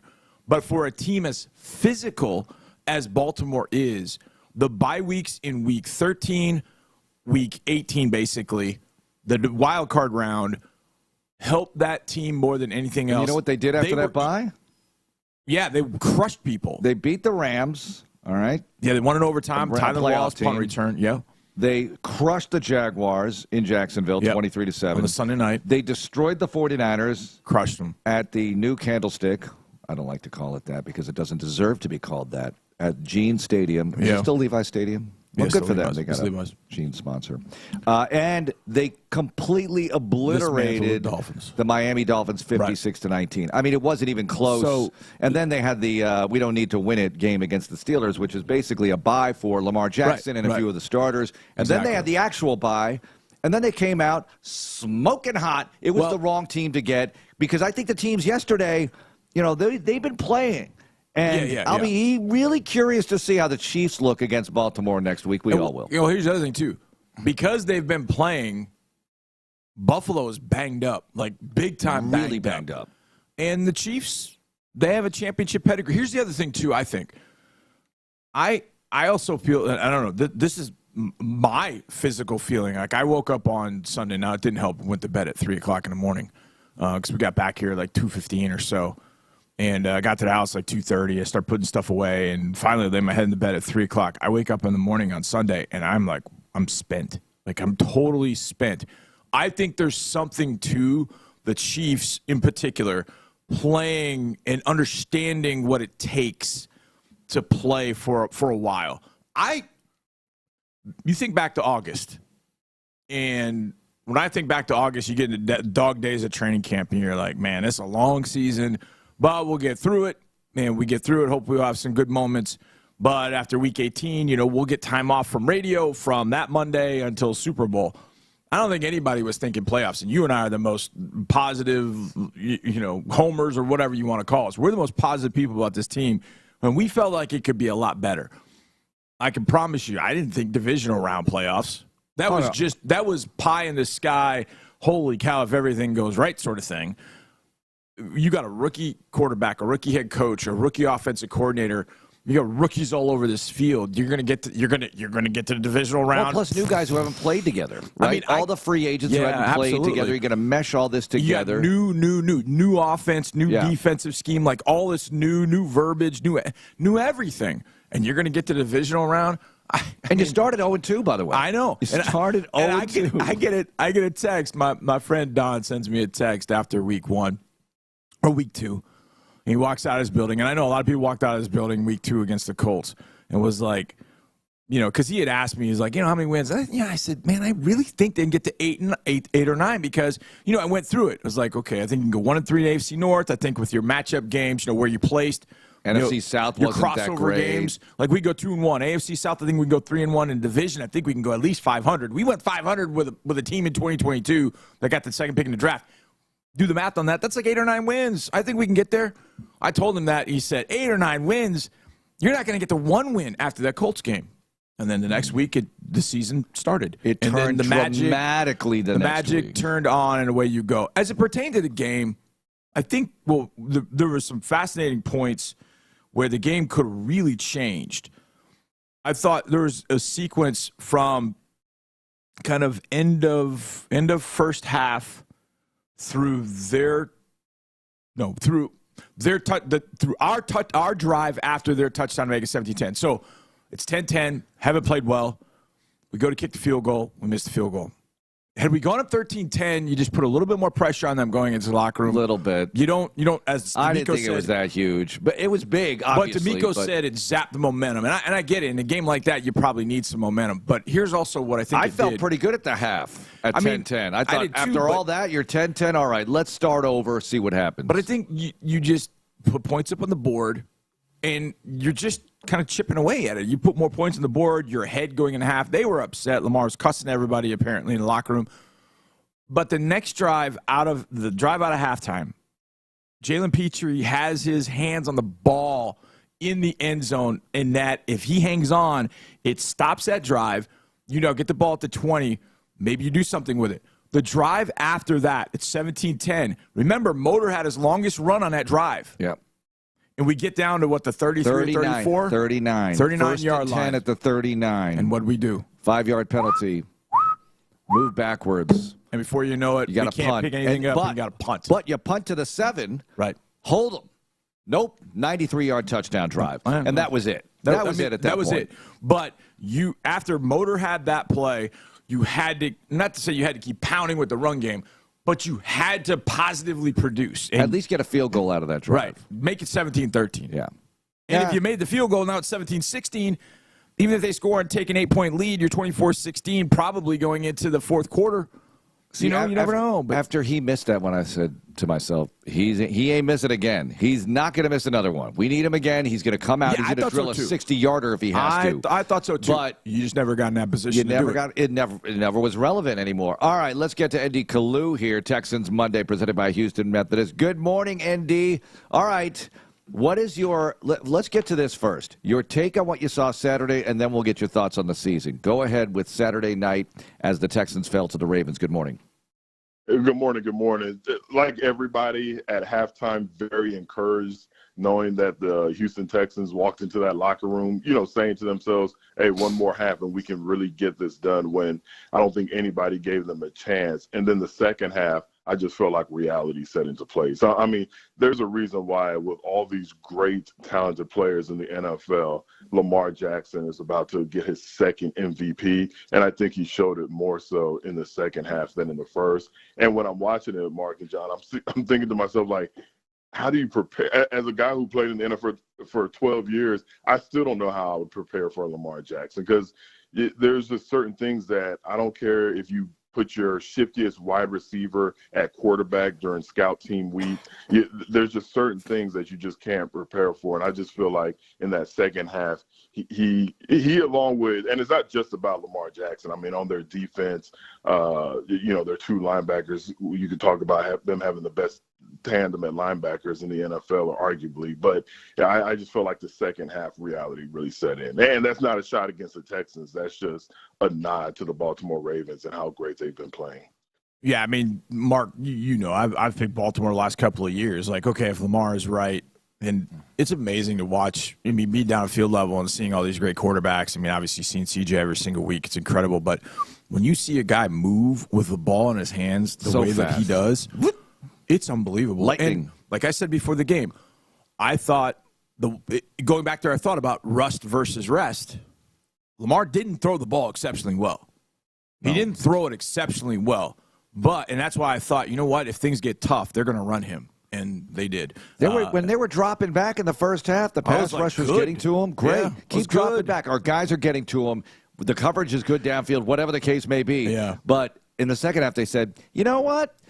Throw the quickies. Yep. Let's run the football. Let's run the rock. Let's and get they back ran to it well. what we do. And that was just the physical mindset. Top rushing attack in the league. Do what you do. And they did what they did. Yeah. India, at that point, in this conversation, we'll look back, we'll look forward. Let's look forward a little bit. Team as constructed, excuse me, and I don't know what the contracts will be and all that kind of stuff, but if DeMeco came to you and said, Indy, defensively, I know it was a tough night, but just over the season, what you saw, what do you think are kind of the biggest needs for the team going forward on the defensive side of the ball in particular? You know, what was tough about that, when I was looking at the game and, you know, after the game, you play armchair general manager and you say, okay, what pieces can you add so you could beat the Baltimore Ravens?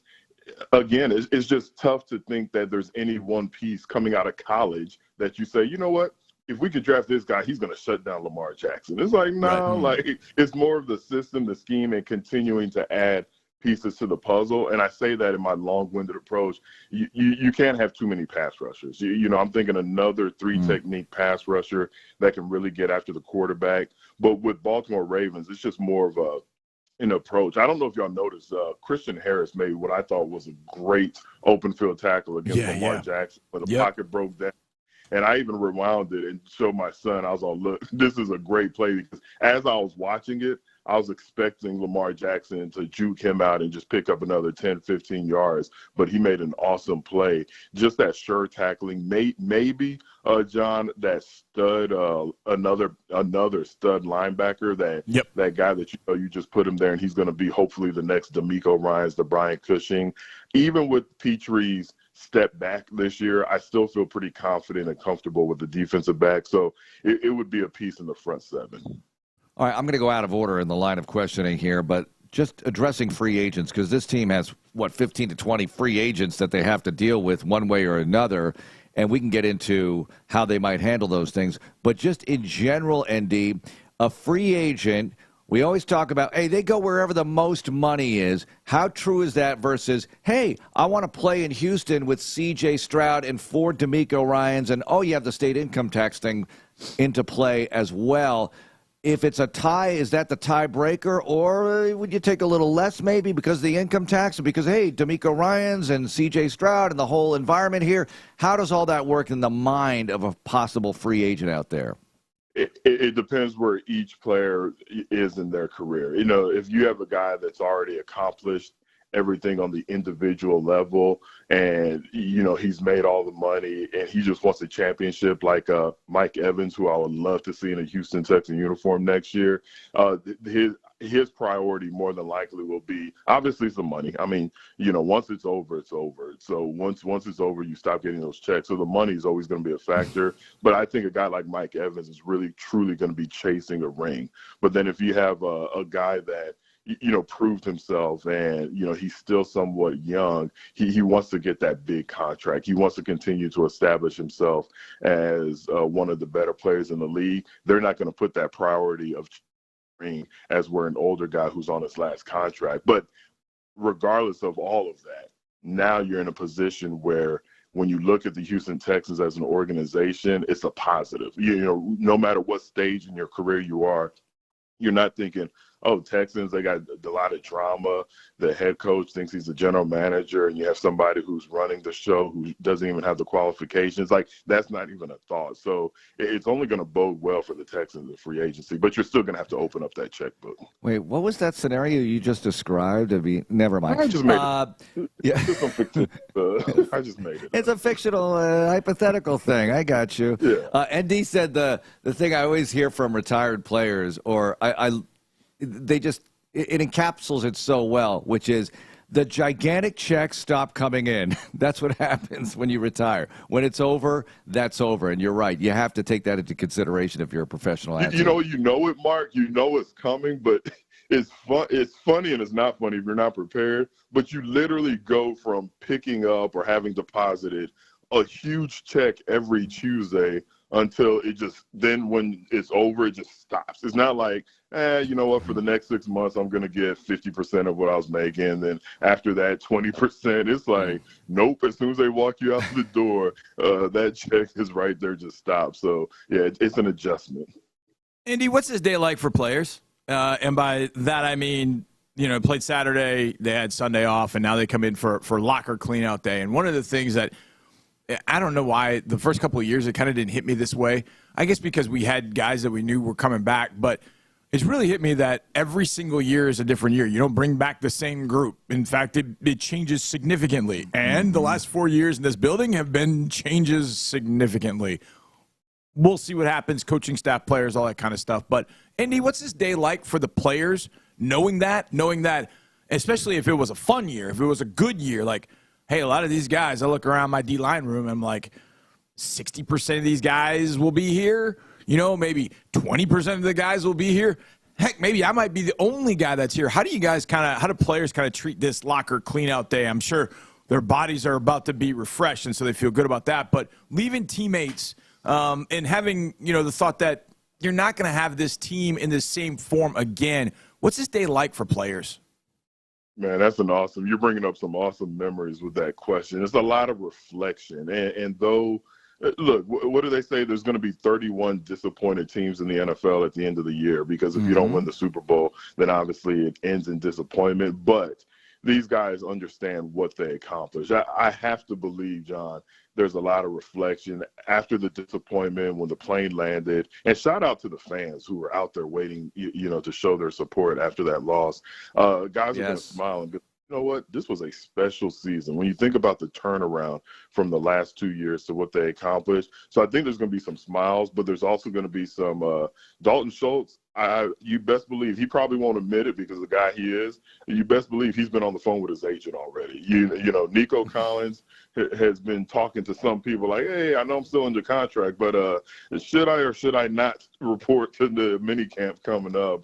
CJ Stroud, I mean, he needs to sit back and just smile and appreciate what he's done. Those that around him, what they've been able to accomplish this year. So I think there's a lot of reflection. There's going to be a lot of hugs in the locker room, because just like you said, these guys know. They know that this team is going to look different. They know that guys who contributed, who are part of the success of the season, they're not going to be here. So there's going to be a lot of hugs, a lot of like, man, what a heck of a run did we just have? But I think there's just going to be this overwhelming feeling of appreciation in that locker room today. All right, give me 2 or 3 of these. When people ask you, what did you take away from the 2023 season? What stands out in your mind? And look, we can have this conversation for years, but right now, where we sit right now, what will you take away from this season? What moments or thoughts? That the word culture is not just a word. Like with this team, with this coaching staff, it's tangible. You could feel it. Like there's truly a different feeling in the locker room, on the football field, and with expectations. And that's just something that I truly appreciated watching on this journey. Look, we had a guy like Henry To'oTo'o early on. We're saying, wow, what a find. And he's still a great find. 5th-round pick. He did things in his first year that I only dreamed of doing as a 5th-round pick. But when play dropped off and other guys stepped up, you know what, as much as we like you as a person, you're going to have to take a back seat. But he continued to grind and still showed up. Like the word culture is not just a word. It's like you have to fit in. You have to produce. I'm still going to respect you as a football player, as a man. But how do you bench Petrie? Like that's something I don't have the huevos to do because of what he did as a rookie, but he took it like a man, and I think he's bouncing back. Like there's a respect there, Mark, and there's a culture shift. And it doesn't mean just because I'm DeMeco, a good person, that if things don't work the way they're supposed to, I'm just going to let it slide. So when I look back at this year, the culture, the shift, it was tangible. You could like almost feel it when you follow this team. I'll say this from that standpoint, that Indy's dead on. And I'm never, you know how I feel, Mark. I love coming in this building every single day. Over the last 3 years, it was tough to walk in and go, well, it's Texans Monday. What the hell are we going to talk about today? You know, and we always have fun. I know. I know we always have fun. I know that. And we always, after every show, Johnny's like, "Man, that was a really good show. We had a good time." We've found a way. Fun. We found a way, but there's been so much joy added in this building. Oh my gosh, so much joy added in this building. An abundance of joy. It's been incredible. And I'll say this, and I'll say it publicly. Adding Indy Kalu to our Texans Monday has made my freaking season. Yes. I mean, it has been, Indy, it has been incredible to have you on, man, and see you on Tuesdays and just chop it up. Like the other day, you're chopping up with Trap J in here. And it's been really, really good. You did a hell of a job on the preseason broadcast, man. I think that's one of the things I take out of this year is how much you've meant to us and how much insight you've brought just from player insight, just knowing football and all that kind of stuff, man. Well, you know what upsets me? That we didn't have them when we were 4-12. I know. And you know, that really bugs me right now. And I'm sure I really could have used your vibe here on Mondays after some of those games, ND. Thanks a lot. I'm sure you enjoyed missing those 4-12 seasons, ND, a whole lot more. But you know what? He's a front runner. That's what he is. Yeah, I don't know about that. I don't know about that. But, ND, your first year with us, just your overall thoughts with that. Real quick, and not to get too corny emotional, Mark, you know how I feel about you from day one. From the day I retired, you've been a huge help in my post-career life. And, John, I'm not just saying this because of the flowers you gave me. I've always listened to you. And I said, out of all these schmucks that are on there talking about football, talking bad about players, you have a certain respect for the game that I've always appreciated, like from day one. Like, you know, I know you coached. I know you played college football. I know that you've been in the trenches. But just hearing you break down, especially I don't want to say especially because then it takes away from the other things that you do, but your draft breakdown. Like, in passing, I'll ask you about some random guy, and before you even answer, I think to myself, you know what? That was stupid. First, I should see if he knows this guy who's projected to go in the 4th round, and you're breaking him down, and you give me 2 pages of material just off the top of your dome. So I really appreciate, like, the respect that you have for this sport that I love and that's been, you know, it's meant so much to me in my life. But I really enjoyed this.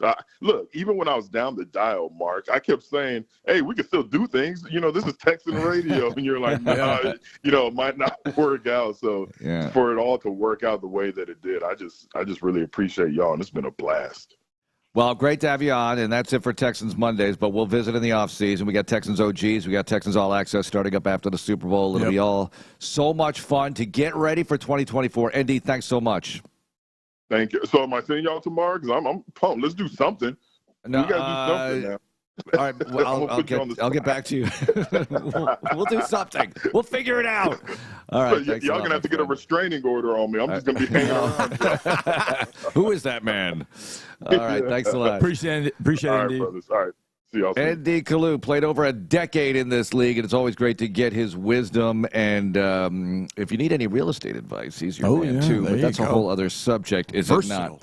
John McClain, what does he have to say about what went down Saturday? What is the future like? What needs to be done for the Houston Texans going into 2024? There are no guarantees. You are not guaranteed to get back here. What's it going to take to get back here and beyond? Houston Methodist brings you Texans Monday every week, and they've got virtual care available, virtual urgent care. You need some quick help. And I talked about it last week with the deep freeze. Who's going out? But you know what?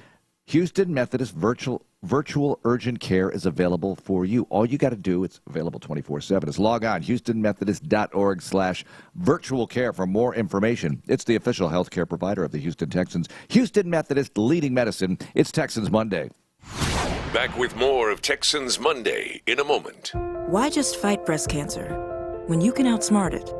At Houston Methodist, we're developing AI to assess breast cancer risk with greater accuracy. We're creating nanodevices to directly treat tumors, minimizing side effects. And repairing nerves during breast reconstruction, restoring feeling to your chest. That's the difference between practicing medicine and leading it. Houston Methodist, leading medicine. To learn more, visit HoustonMethodist.org. Hi there. I'm a sleep expert and am proud to be on a team that has served the Houston area for 37 years. I'm personally invested in helping you find better sleep and train 200 hours a year to do it. Mattress Firm is me. We value giving back, with time off to do it too, while promoting causes that support the health and well-being of this community. And we're part of a local staff of 600 that's as diverse as our city itself. Mattress Firm is me. Mattress Firm, the official sleep partner of the Houston Texans. David's Bridal, where brides and bridesmaids get fabulously dressed. We let our friends pick out what we wear, show off our dance moves, obsess over every little detail. Hold your hand through it all. Smile bravely when it's time to let go. Make your dreams come true. Wedding dresses starting under $200, bridesmaids dresses starting under $100. The things we do for love. Only at David's Bridal. What a season this has been for the Houston Texans. From unforgettable on-field moments to head coach DeMeco Ryans' unmatched leadership. It has been one to remember for fans in the stands. Want to be a part of the excitement for every game next season? The Houston Texans are taking deposits for 2024 season tickets. To purchase 2024 season tickets or speak to a Texans representative to learn more, visit HoustonTexans.com now. We'll see you in the stands, H-Town. Lots more to break down. He's in! Touchdown, Houston! Next on Texans Radio. And we're back with the action. Coke Zero Sugar might be the best Coke ever. That's right, Jim. With an irresistible taste and zero sugar, Coke Zero Sugar is a must-try for any sports fan. So make sure you... Wait, Jim, I didn't mean try it right now. We're still on the air. Best Coke ever? Take a taste, Jen. Really? No, not right now, Jen. We got a game to call. It's always football season in Texas, and Reliant is bringing the energy, powering game day for the Houston Texans and Texans fans across the Lone Star State. Reliant is the only energy provider trusted by the Houston Texans to power every electric moment for the fans in the stands or on the couch this season and beyond. Reliant, proud to be the official energy provider of your Houston Texans. Reliant, PUCT number 10007. Chevron with Techron has unbeatable engine cleaning power, and it gives you unbeatable mileage for all kinds of unbeatable destinations, like time in the sun at the beach, or time in the sun riding roller coasters, or a day in the sun hiking mountains. Well, probably just one mountain would be enough for a day, but hiking a mountain is still an unbeatable choice for how to spend time. Download the Chevron app now to get unbeatable mileage at locations near you. What a season. It may not have ended how we wanted, but the Texans put themselves back on the map with an AFC South title and a trip to the divisional round. Coach DeMeco, CJ, and the rest of the crew gave us plenty to talk about, and no doubt there's a bright future ahead. Thanks for a heck of a year, fellas. Insider access, exclusive content, Sports Radio 610. The Texans play here. Your Texans live here on Texans Radio. Here's the snap to Stroud. The punter gets it off. Sims tracking forward, and he makes the catch at the 34. Starts right, cuts up the middle. 40, 45, 50. Sims still going, breaks a tackle. Angles to his left. 40, 30, 20, 10. He's going to score. Rock and roll. Touchdown. Steven Sims to the house. And the Texans are going to tie this game up. H-Town made Steven Sims. Literally. TD. Oh, yeah. Literally. Yep, Houston guy, and he gets the TD, and at that point you're thinking, okay, right in this thing. Make some stops, get the offense going. Couldn't do it, and that's what it is. Tied 10-10 at the half. Second half completely slips away. We slip into the offseason now, and a very promising one. Let's bring aboard the General John McClain here on Texans Monday, presented by Houston Methodist. General, good morning. All right, your thoughts on Saturday and what it all means moving forward, sir. Well, I think moving forward, it's everything is the needle's pointing up. The Texans had a great season. They ran with the Ravens for 2 quarters. They're not as good as the Ravens. Ravens may be the best team in the NFL. Nothing can diminish what they accomplished under DeMeco Ryans and people are going to be so fired up about the offseason, including free agency, the draft. They got a lot of decisions to make on players whose contracts expire. All those 1- and 2-year deals that Nick Caserio gave, he's got, I think, 25 players whose contracts are up, 11 who started, and including all 3 specialists. So they got a lot of decisions to make, but I think based on what happens, people are going to be very confident in that. And I'll tell you, I haven't seen this anybody talking about this, but excuse me, I was figuring up a bunch of stats the way I'm because of my columns I'm going to write this week on SportsRadio610.com. And there's a couple remarkable. Devin Singletary touched the ball 246 times. Not only did he not lose a fumble, he didn't fumble, not one time.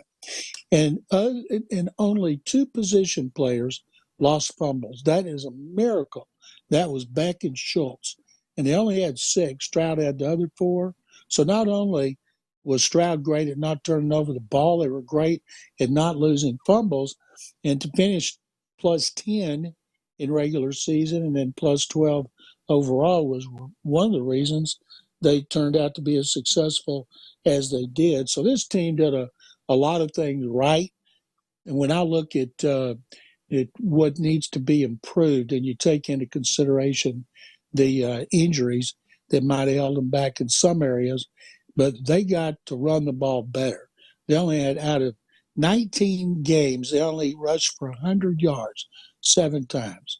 Whatever Chris Strasser was coaching his own scheme for the first time. They all had all those injuries up front, but they didn't run the ball anywhere near that what Bobby Slowick wanted to do. And as far as Bobby Slowick, now Gerard Johnson getting interviews for offensive coordinators. If I'm Slowick, I want a second year as a play caller. Same way DeMeco did interviews, said, I need another year as a play caller. Kevin O'Connell wasn't calling plays with the Rams, but after he did interviews, he went back and said, I need another year. Ben Johnson of the Lions, who interviewed here last year, he did the same thing. So I think Bobby, as a head coach, he's going to want to call the plays.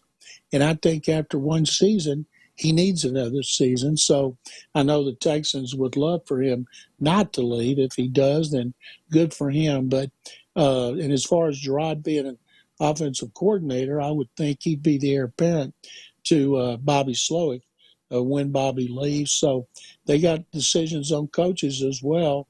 And DeMeco mentioned in his wrap-up that he did that after the game, that teams never stay the same, whether it's players or coaches. All right, General, I'm going to ask you maybe the toughest question you get all day. You mentioned there are 25 guys that were on this roster that were one-year contract guys. The contract is expiring, et cetera.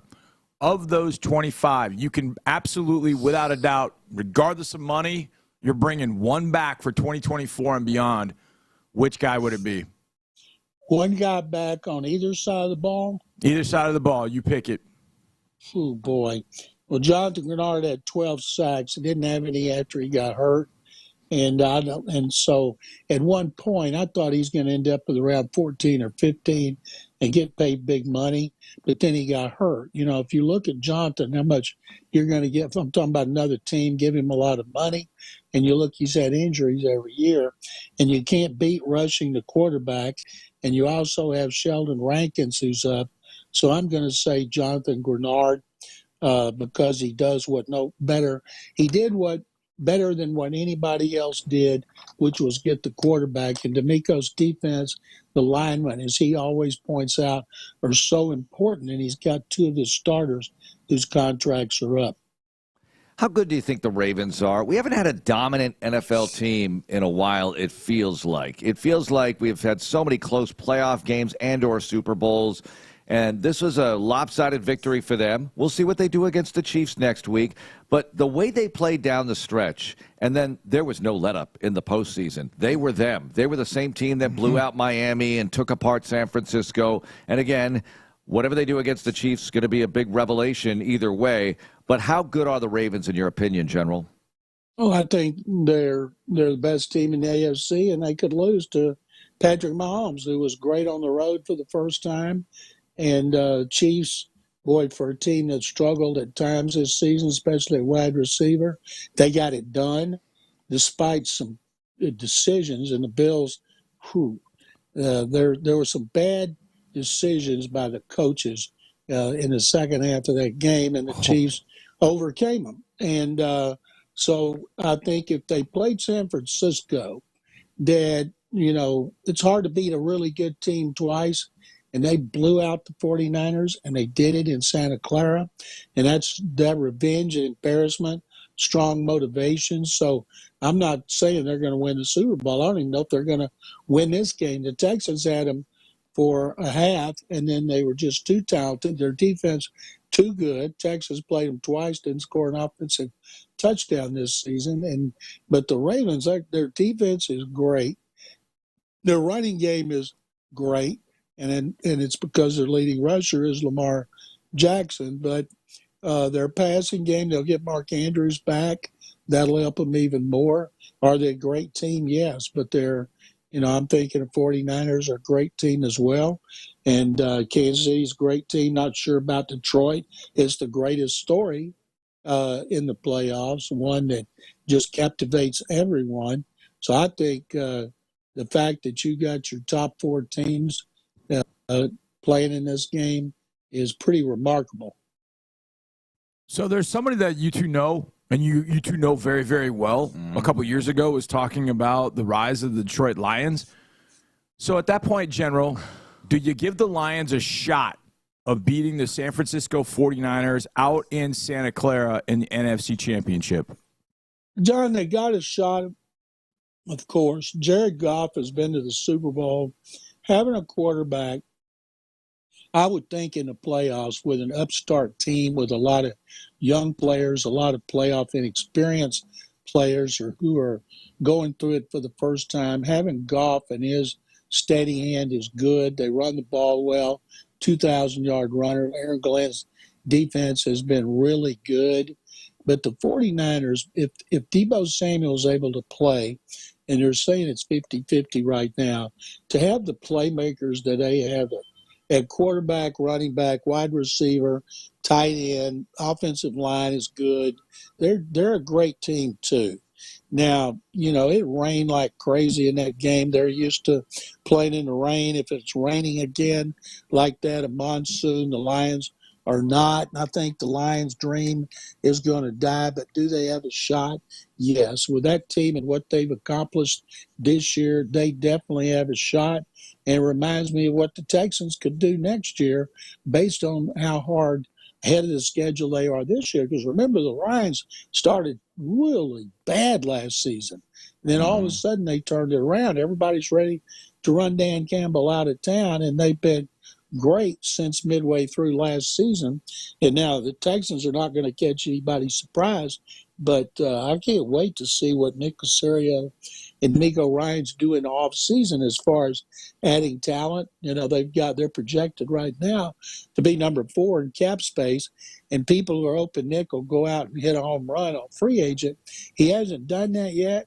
That's not his MO. He's got guys to re-sign, and they're going to be probably 30-40% turnover in personnel like always.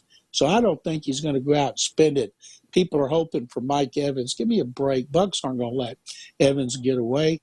And some of these others, T. Higgins, no, it's a great draft for wide receivers. It's talented. It's deep.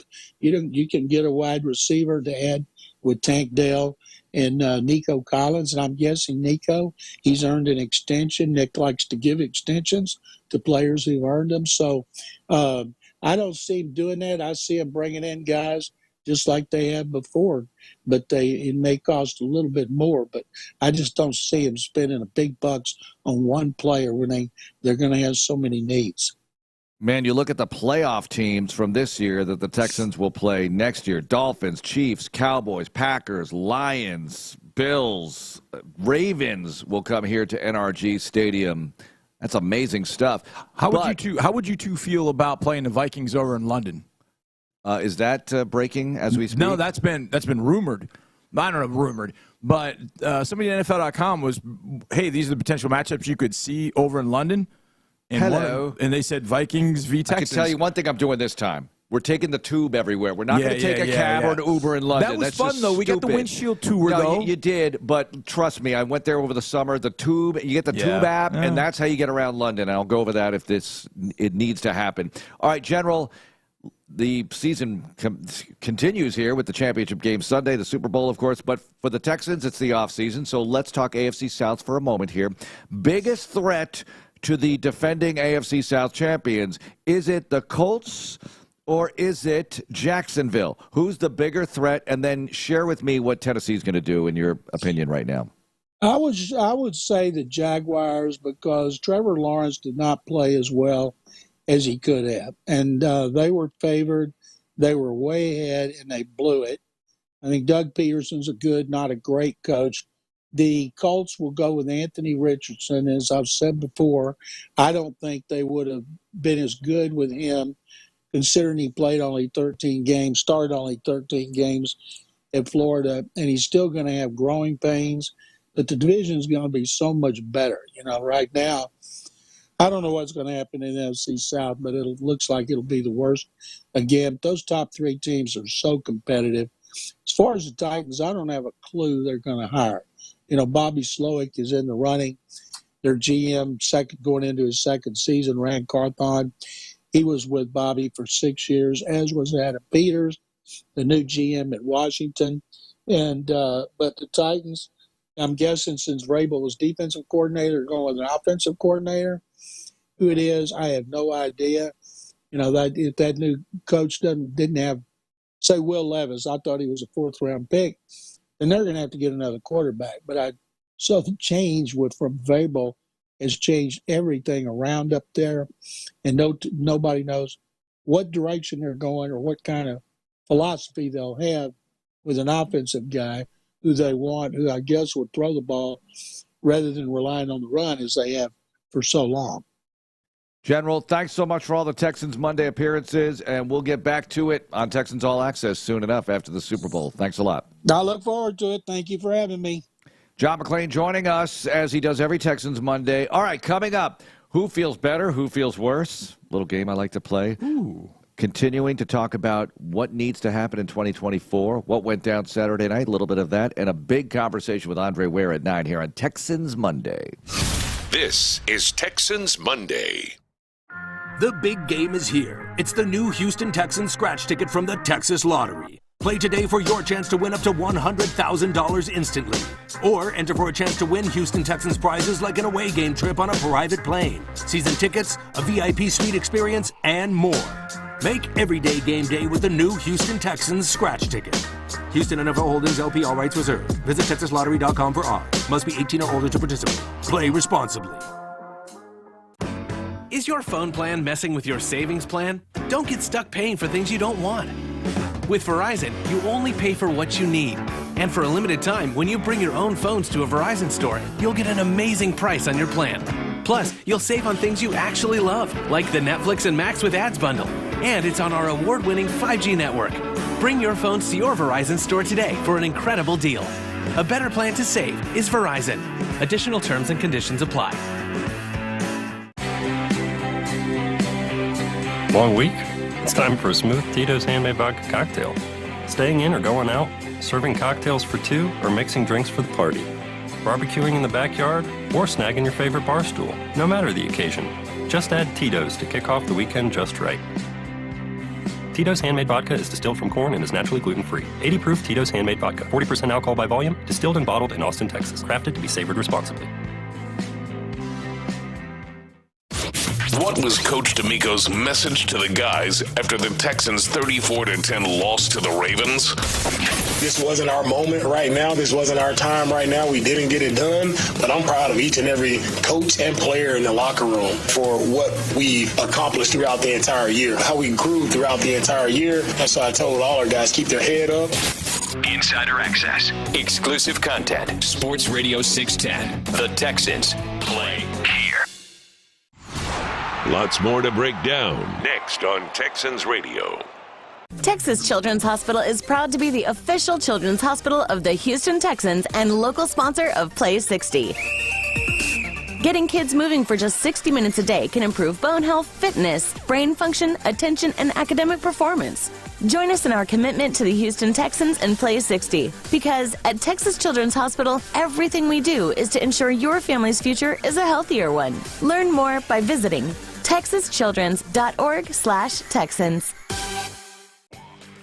When it's your turn to pick up the tab, do it in style with the Texans debit card exclusively from TDECU. With access to team store discounts, discounted tickets, and other offers and promotions, this card is a must-have for all Texans fans. So whether you're grabbing concessions at the game or buying your lucky t-shirt to wear on game day, spend with spirit all season long. Visit TDECU.org/Texans and get yours today. Insured by NCUA Equal Housing Lender. Are you ready to go all in on the NFL's next big game? With On Location, you get it all. All the access, all the exclusives, all the VIP experiences you want, all season long. From 50-yard line seats at Super Bowl 58 in Vegas to VIP pre-games, post-games, and everything in between, it's all yours when you're on location. Check out our complete VIP experiences lineup at NFLOnLocation.com or search NFL On Location. Go all in On Location. As a Houston Texans Lux member, you can access the Houston Texans like no one else. Get an unparalleled game day experience from the best seats in the house. Share your Lux access with clients and employees for memories they won't forget. And make intentional connections alongside Houston's most influential business executives. Ready to learn more? Our Lux team will work with your needs in mind to create best-in-class moments that extend beyond the field year-round. Visit HoustonTexansLux.com. You're listening to Texans Monday. Wilson gets the snap. Wilson chased. Wilson escapes the sack, throws left side of the end zone. Yes! It's intercepted. The Texans have it. Jimmy Ward. Houston's going to win. 9 seconds to go. Welcome back, Jimmy Ward. The Texans turn back Denver. Point blank range, and they say no. All right, we're doing some of the greatest hits of the season. Remember the win over Denver? There's so many good ones this year. Remember beating Sean Payton? Sean Payton on the Colin Cowherd show, or Colin Cowherd leaking Sean Payton info, and then Sean Payton coming in here. He's so likable. Not. And you did that to him. And boy, go Raiders. Last game of the regular season, beating Payton and preventing them from having a winning season. That was one of those satisfying away from the Texans things that happened beyond the blue lot this year that I really liked. So, and because in sports I can be bitter and hateful in a sports hatred way. I've always said this, right? This is where it belongs. You're not that way in real life. This is where it belongs. Yeah, you're not that way in real life. No, in real life, not I'm loving and wonderful. Hate. You know, but in football and sports, are you kidding? This is what it's all about. This is fun. Of flowers. Yeah, exactly. Yeah, this is what it's all about. But I want to play some of those coming out of the breaks, and thank you, Ben, for doing that, because that's what I'm going to take away. These amazing wins. Every week was this epic battle that was its own movie. And speaking of movie, we have the cinematic recaps on YouTube of all these games. Yep. And, Johnny, I look at that one, which that's not even a top 3 of this year. But that was a really great win at the time because they were piping hot. They were getting really hot. Coming down the stretch, they were charging, and you put a stop to them, and they kind of kept it going a little bit, but then they got derailed late in the season. You finally beat Russell Wilson. Finally beat him. Yeah. And that last drive was as stressful as any end of game all year. You had a few of those this year. Because I know you did, but the last, they had the ball within the 20-yard line for like 8 plays or so it seemed. Yeah. Because Russell gets that first down. Now they're inside the 10. Yeah. It's like, holy, I mean, my Yeah, brings up a lot of memories. It does. It really does. Well, but Jimmy made that play, and it was huge. And Jimmy's back, right? Jimmy's got Jimmy's got a contract. And Jimmy's got a contract. I sound like Seinfeld now. Jimmy's got a contract. Jimmy's got a contract. So let's take a look here. Jimmy's definitely. Let me see. I thought 2-year deal. So he's still under contract. Jimmy's under contract. So we'll see. You know, look, that doesn't guarantee anything in this world. We all know that in football. But Jimmy's got a contract. Jimmy's got a contract, and when Jimmy was on the field and Jimmy was healthy, Jimmy was really good for this team. This team was You missed Jimmy when Jimmy wasn't around. This defense was a little bit different when Jimmy was on the field. I think everybody feeds off of him, Right, too. absolutely. One of those things, and I know he's not a young man in this league anymore, but we'll see how all that goes. But you brought up something before we went on the air even. You said, who feels worse today or after the loss this weekend, the Bills fans or the Texans fans? And it's a landslide. The Bills fans feel really, really awful. Now, the Texans lost, didn't play well in the second half. We all know that. But the future is so bright. I got to wear shades. 80s music reference, not a very good one. But the future is incredibly bright for the Houston Texans. And for the Buffalo Bills, it's not like the future is bleak, but they've had this opportunity. They've had their op time and time again against the Kansas City Chiefs, and they cannot get through them. They beat them at Arrowhead this year in order to get, well, in part, in order to get home field in the playoffs against Mahomes and the Swifties, and they still couldn't pull it off. And by the way, fake punt, just leave Josh Allen on the field if you're going to go for it on fourth down. Come on. Oh, God, it was so And then they got away with it. They got the mulligan because of the fumble out of the sideline end zone. So it's a touchback. You get the ball back. Still can't move it. Really?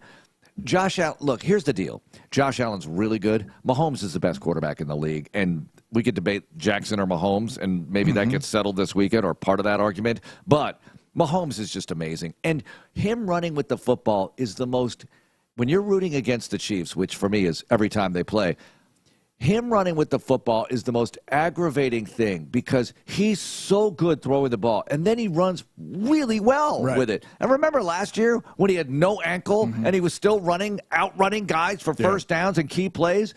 They're so aggravating. Here's the thing about the Chiefs, and Mike Sando put an article in The Athletic, and I was thinking about this yesterday because I'm watching Von Miller make plays. First of all, he's going to see a pretty healthy Ravens defense. Now, I don't know if Marlon Humphrey can make it back, but he's going to see a pretty healthy Ravens defense, especially up front. So Mahomes isn't going to be able to do that. Mahomes, you know what, especially because 0-6. 0-6. Roquan Smith and Patrick Queen are a bunch of bad mofos. Oh, gosh. They are. To watch they're good in coverage. Roquan. They're great in coverage. They play the run. They blitz well. They are nasty. And I feel like we're on our way there with our linebackers. I feel like Christian Indy talked about it. The play that Christian Harris makes where he runs down Lamar, holy cow. Yeah. I mean, I'm watching. That play was going away from me, so it was going towards y'all. And I see Christian start to make a break for it, and I'm like, holy cow, look how fast he's going. It my God, he like a closed glitch. But here, Mike Sando did a really nice job of kind of breaking down kind of the differences in the Bills and the Chiefs. And I think this is something that the Texans have to kind of look at as well. 35 defensive players logged at least 10 snaps for the Bills and Chiefs on Sunday. 35. 7 of the 8 oldest played for Buffalo. Linval Joseph, Von Miller, Micah Hyde, Jordan Poyer, A.J. Klein, Daquan Jones, and Leonard Floyd. There were times they looked old. Yeah. That's what Mahomes beat yesterday. Yeah. He did not face the Ravens nasty, and they got a mix of young and old on that defense. You know, they've got, Clowney. Clowney is 30 now. But they don't play him all the time. Yeah, but he's playing some good football now. He looked so spry, Johnny. He looked good. Yeah, he's huge, too. Matabike. He runs out there to the huddle. You're thinking, oh, no. When you see them in a huddle, you just look across and go, ooh. Yeah, because it's Matabike, him, it's just loaded. Kyle Van Noy was a tremendous pickup for them. I saw Nick before. That's their Derek Barnett. Yeah. And it's paid off really amazing. Really well. I saw Nick run up to somebody and hug somebody in a Ravens jersey. I'm like, Nick, I realized it was Van Noy. Yeah, they spent a lot of time together. I've been a huge fan of Van Noy for a long time. I think he's the perfect piece in that defense. But again, he's in his 30s. But he's one of a few, if any, that are in their 30s for the Ravens. Everybody else is young. I mean, Clowney, I know, is 30, but the rest of them are pretty young. I mean, Roquan is still in his, I think he's 27, 28. How did the Bears let him go? I don't care. I hate the Bears. I hate you, Ryan Poles. Pay him. Keep him in Chicago. I wanted to see him every 4 years. Yeah. That's it. I don't want to see him twice a year at the beginning and the end of the season. We're going to see him at NRG Stadium next year. But Mahomes is not facing that defense again. He's facing a nasty, Mike McDonald-led unit, and that dude doesn't back off. They were all over everything. And whatever the Texans got, they had to work for. We had to work for everything on Saturday night. Mahomes isn't facing that. The Buffalo Bills that was a beaten-up, old crew on defense. And it just goes to show that when you have the quarterback and you go out and you find guys that are ring chasing, it's great. You can find some. Von Miller, hey, I'm going out to Buffalo to win a ring. But, man, you better have it all come together. Right. But what the Chiefs did, and then Mike Sando pointed this out, they jumped up in the draft, and they drafted Trent McDuffie. McDuffie was one of the best corners, and he's played exceptionally well. I love McDuffie. Yeah. I was a huge fan of his. That defense is revitalized for sure. Karlaftis, young. Yeah. McDuffie, young. They went out and they signed Jay Reed. He's like 27, Chris Jones 28. can still play. Chris Jones can still play. There's a younger defense mixed with some veterans. All right, that's what you got to have. Let's get Andre in here next. That was a quickie segment, but we're going to play some of the greatest hits along the way. Let's get Dre's thoughts on Saturday night and the 2024 offseason. Plenty of work to do for your Texans. It's Texans Monday, presented by Houston Methodist. Keep it here for more exclusive info on your Texans. Texans Monday, presented by Houston Methodist. What if a world-leading hospital could also be your neighborhood doctor's office? With Houston Methodist, it is.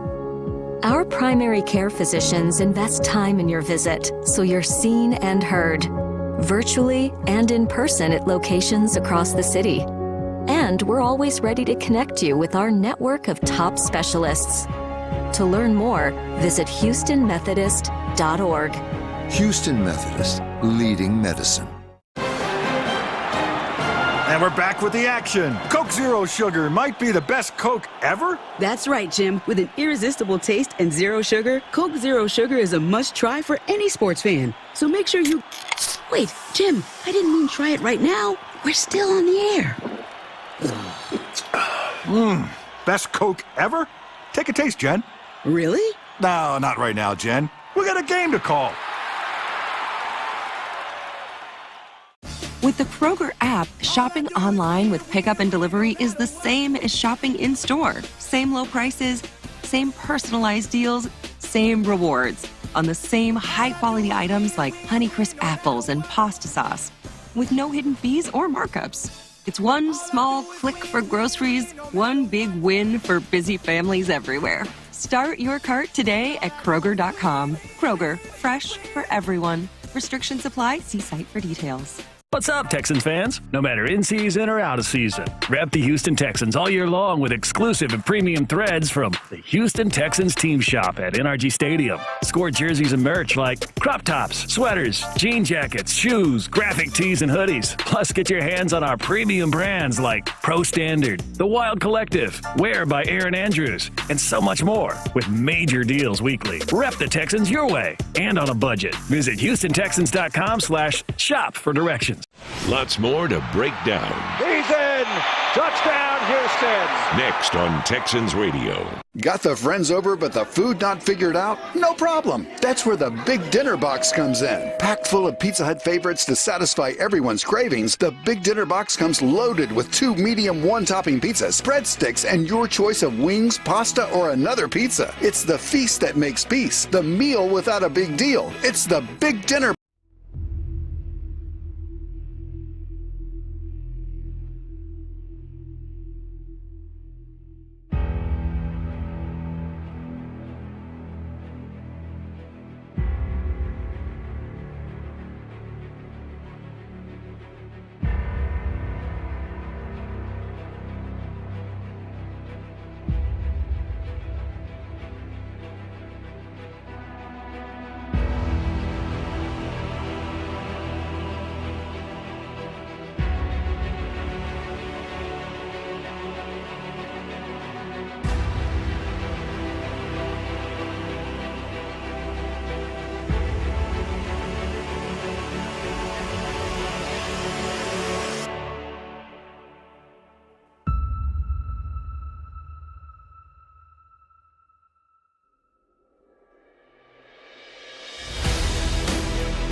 was one heck of a ride for the better part of 19 weeks or so, 20 weeks. It was great. I mean, you couldn't ask for more. Kind of DeMeco came in and rejuvenated a fan base, rejuvenated an organization, and we talked about it a little bit on Saturday, even going all the way back to the draft.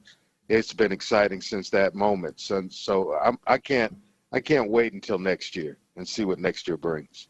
Okay, since we're looking back, this one's for both of you. Mm-hmm. And we just played the Nico 75-yard catch against the Colts, which was a pretty good one. It's funny because as he's rolling that highlight, I'm thinking, what game is this? Oh, yeah. Yeah. What's your favorite? Which one is your favorite? I mean, I know they're like our kids. You know, you can't like one more than the other, but let's be honest, we like one kid more than the others. That's very true. Every parent out there is nodding their head like, yeah, we don't say it, but we know it. Like, okay, I really like Joey more than I like Jimmy. Jimmy's always getting in trouble, you know, all that kind of stuff. We have a favorite. We all have a favorite. Dre, Mark, what are your favorites? For your reason, what's your favorite moment from this season? Ray, you got one? You want to go first? Well, that analogy of kids holds true for me because I only have one, so I can. I don't have to pick a favorite. Yeah. I only got one son. That's it. But man, one moment. I think it almost had to be. You know, it's kind of cliche because you're going. We just heard the highlight, but to open a game like that, I think every player, especially an offensive player, wants to hit on the first play of the game. So going back to that Nico Collins 75-yard touchdown catch, that registers for me because that's how you want to open a game as a quarterback, as a receiver, an offensive line. Just, hey, let's get one big one right now. We've seen this on film. Let's attack it this minute, this moment from this look, and then it plays out that way. That's the one for me against the Colts.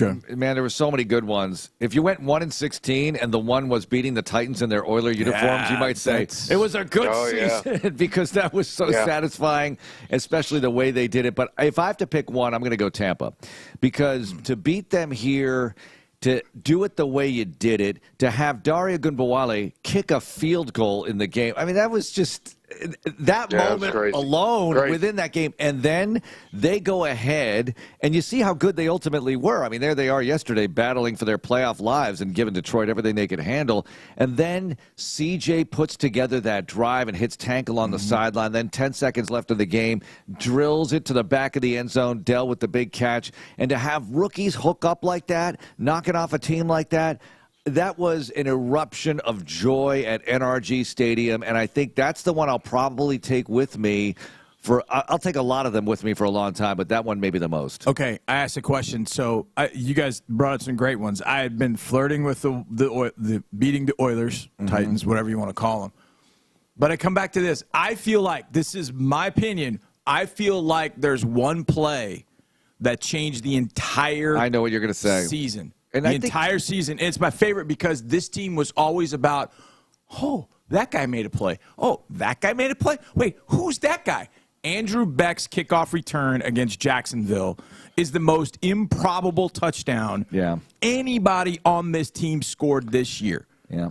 And it flipped the game. It was 17-10. The Jaguars are getting back in it. And he fumbles the kickoff. Oh, my God, they're going to get on this. They're going to tie this game up, and we're about 0-3. He picks it up and starts rumbling down the sideline and running, and he leaps over the last guy. And the joy on the sideline is what stayed with me because as I'm looking at him running, I'm looking down the sideline. I can see everybody. And he gets in the end zone. And it was just like you could hear it in your call, like Andrew Beck scores a touchdown. Like it was crazy. That strange and crazy of a year that run back was, to me, it was the pivotal play. Now you're up 24-10. Now they're over the sidelines going, oh, my God, we just let Andrew Beck have a touchdown. You end up beating them 37-17, and now the season's on. And I will tell you, of all the joyous locker rooms that I was in this year, that afternoon was as joyous as any of them. That was incredible, that locker room. They were to get win number one, DeMeco's first win, Jags. How they had done it at the Jags, which, by the way, we have an 8-game winning streak on the road in the division. How about that? In the division, on the road. So that's mine, Andrew Beck's kickoff return. All right, but that being said, Dre, here you are in the 2024 offseason all of a sudden, And it's weird when the season ends in the postseason, it just comes to a screeching halt, because you're already planning next week because you have to. Otherwise, you're caught dead, right? So you have to be ready for the next game, and then all of a sudden, there is no game. So here they are, assistant coaches being interviewed, lots of free agents. What are your thoughts? Because this becomes a completely different team. Maybe not completely, but a very different team next year. You can't possibly re-sign everybody. You're going to have draft choices. You might have some coaches leave. Here you go into 2024. What are you thinking? Yeah, I think certainly every year you come back, it's a little bit different, obviously, with free agency. You just try to hold on to as much of a nucleus as you possibly can. Who's in that nucleus is the question. And then it's where can we surround the nucleus and get better. And I think it's going to be in the trenches, guys. I think on both sides of the ball. Baltimore exposed some things defensively up front where you got to have some production and maybe even some more bulk and size. I think that's where they go, maybe even adding a corner through the draft and certainly safeties for depth purposes. I think a lot of the rebuild, so to speak, will be on the defensive side of it. Then on the offensive side, can you add an offensive lineman or two? Absolutely. Can you get better at receiver? Absolutely. Can you add depth at running back? I think there as well. So it's going to be a busy offseason for this group. Dre, going back to draft night, you and I are sitting next to each other, and we're kind of watching this whole thing unfold. And the Texans walk out of there with C.J. Stroud and Will Anderson. And we were excited about that combination in particular, but just Nick going up, making that move, them honing in on those two particular players. Looking back to draft night and then going forward till today, did it live up to it? I mean, in year one, at least, the hype for both CJ and for Will, were we justified in our excitement for what those two guys were able to bring this year in your estimation?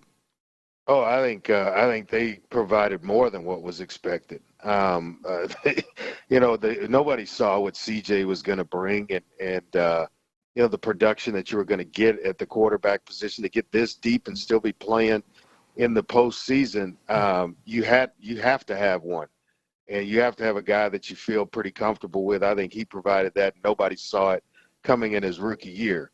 And then for Will Anderson, I think he surpassed expectations as well.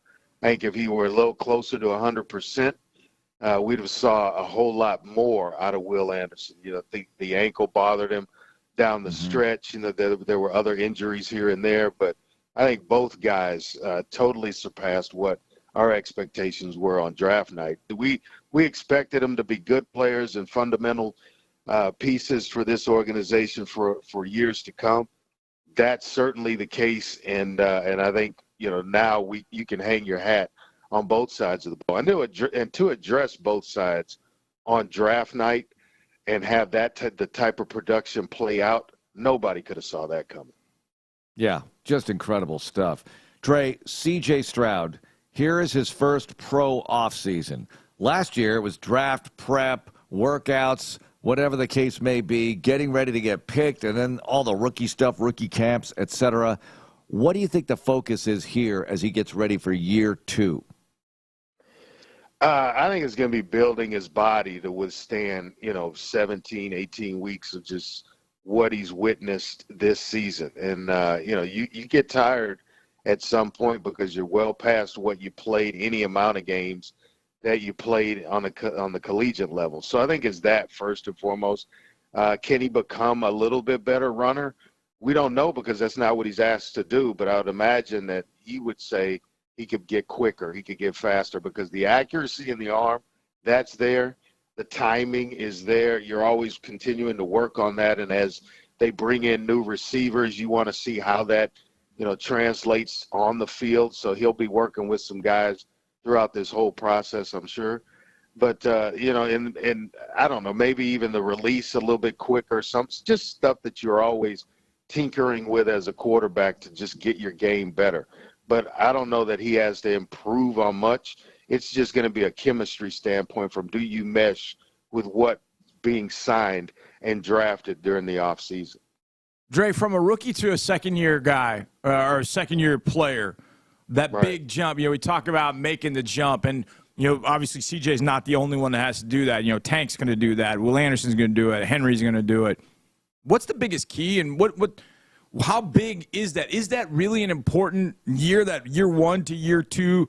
Like, okay, I don't have everything licked. I don't have everything under control, but, man, I kind of know a lot more than I did when I came in. I played it at NFL speed. How important is that year 1 to year 2 jump for these guys to take? Well, it's important from the standpoint of are you a core player? Are you a guy that can be that can be relied upon every year, and a foundational piece to all of this? And I think the answer with a lot of players on this team, Tank Dell, he'll have to answer, can he go to the next level? A guy like John Mechie, can he go to the next level? Nico, I think he proved that this season after a couple of years of people doubting that. The size was always there. The speed was always there. Could he stay healthy was the only question, and he did that for the better part of the season. So I think it's going to be that for a lot of players. I think it's that for CJ at quarterback. Man, I would take 10 years of what he just gave us and not complain one bit. And because I think that he has played that much better. Do I expect him to go to the next level? Absolutely. And I think he'll elevate, and this team will elevate as he does. All right, Dre, the Ravens are going to entertain the Kansas City Chiefs. Buffalo gave it a shot, couldn't get it done. Lots of injuries, bad execution down the stretch. Chiefs look like the Chiefs on the road. They did great. Now they have to go into the Ravens' nest. It's their turn. Who do you got? What are you thinking about this weekend's matchup in the AFC? I got the Ravens all day long. I got the Ravens winning it all. I haven't seen a team that complete at this point in the season, maybe ever. And from on both sides of the ball, they owned each line of scrimmage, which is how you win championships. Especially this, when you're talking about this late in the season having production. They've got it on both sides. They've got depth on both sides. They got arguably the best kicker in the league. So once they cross the 50, points are going on the board. I don't know how Kansas City can go in there and fade what they have. I mean, they may be able to pick at a corner or two here and there, but they do a heck of a job of just covering things up. So I don't really see anybody beating the Baltimore Ravens this year in this Super Bowl.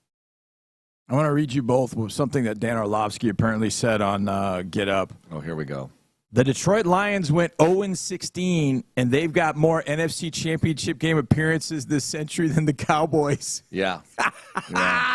Along those lines, Drew, or Andre, what does it mean for the city of Detroit? And you know that city pretty well. What do you know about what does it mean for the city of Detroit for them to get to an NFC Championship? I mean, you were on a team that last went to one in 91. Yeah.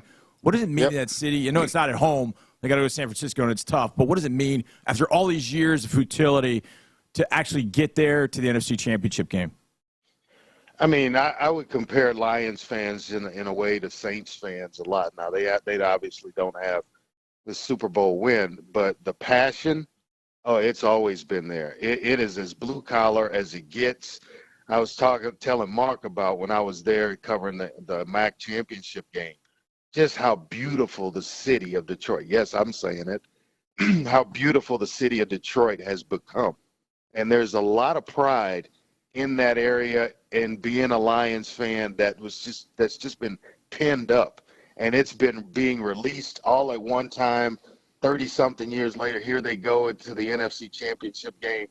You mentioned that I was a part of that team, played in that game, got picked off in that game by Darryl Green, a Houstonian.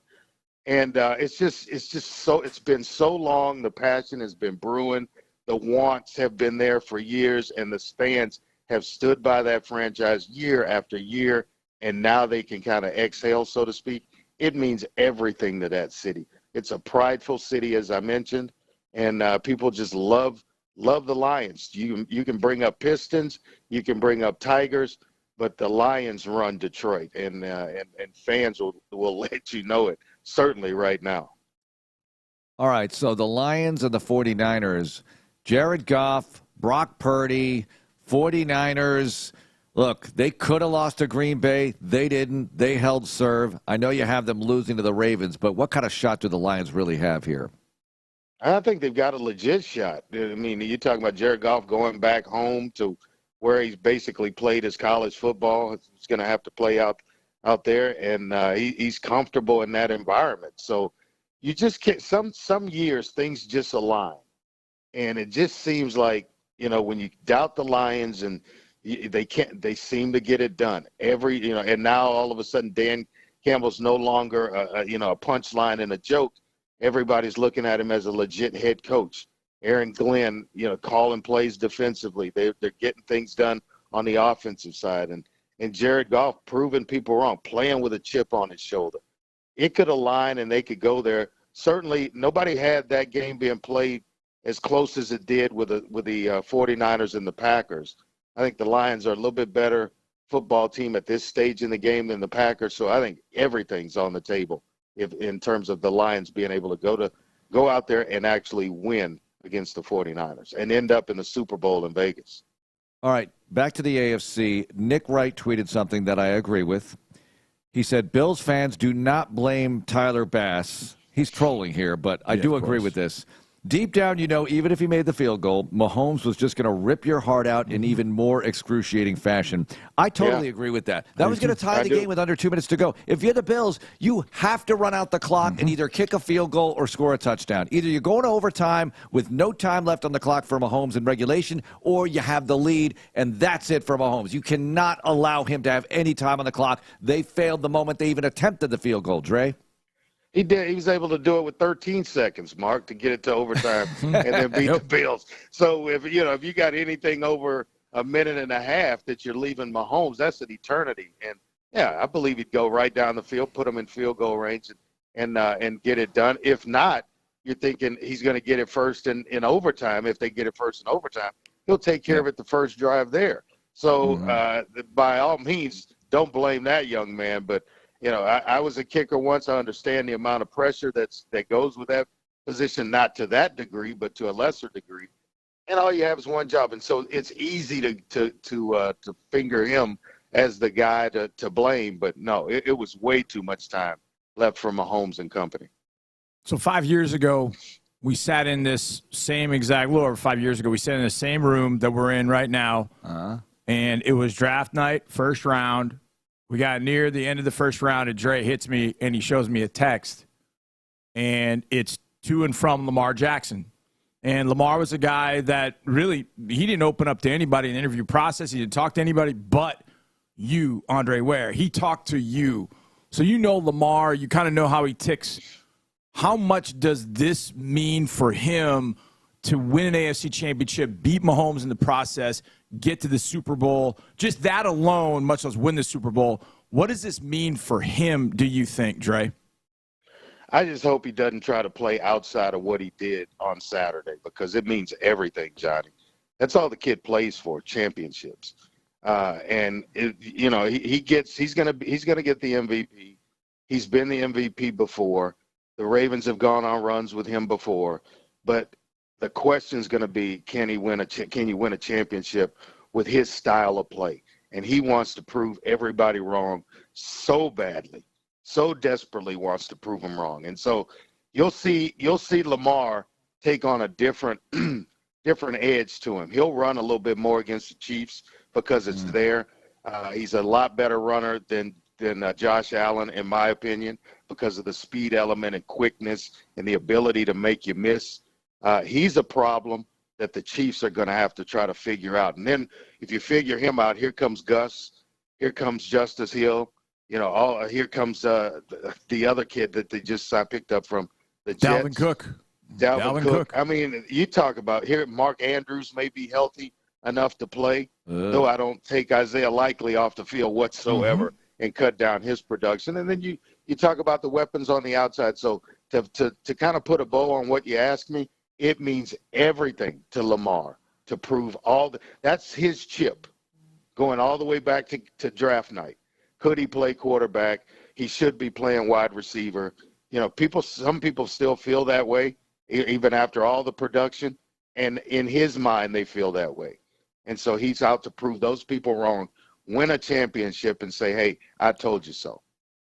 Dre, on average, by and large, free agent decisions as they weigh coming to Houston, how much of it is, I know it's always about money, right? But is it a tiebreaker at the very least, or a scale tilter if you take into consideration DeMeco Ryans, C.J. Stroud, Houston, no state income tax, all of that stuff, versus I might have a little bit more money in an offer somewhere else, but I think I'll play here. What about those decisions? How much does it help, in other words, to have DeMeco and C.J. here, and this being in Houston, Texas? Well, no state tax certainly helps a bunch when you sit down and explain what's going out the bank account to for taxes and things of that sort. So that plays a role that people don't necessarily talk about. But when you have a quarterback like C.J. Stroud and a head coach like DeMeco Ryans, guys talk, and that's how you sell recruits in college or players on the roster and the head coach. And it's that way in the NFL when you're approaching free agency and who wants to go play with where. That's why the Ravens are built the way they are. You got a chance to go win a championship with a guy like Lamar Jackson, and you want to be a part of that. Well, you get this deep into the season in your first year, that's a no-brainer sales pitch that you can use, and you got that, and you don't really even have to put it on the table. It's just there and everybody else is talking about it.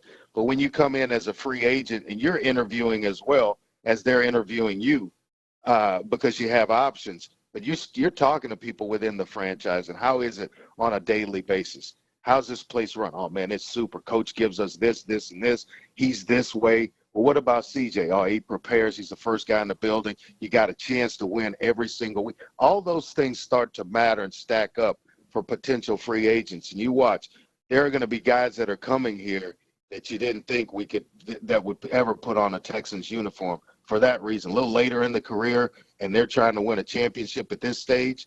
Those are the things that push them across the finish line. Outstanding. Dre, thanks so much. As always, we'll catch up soon. Great season. It's always so much fun. Was. I can't wait till the offseason gets started. I know those things are mixing in themselves up right now. So draft night, here we come, April, 25th?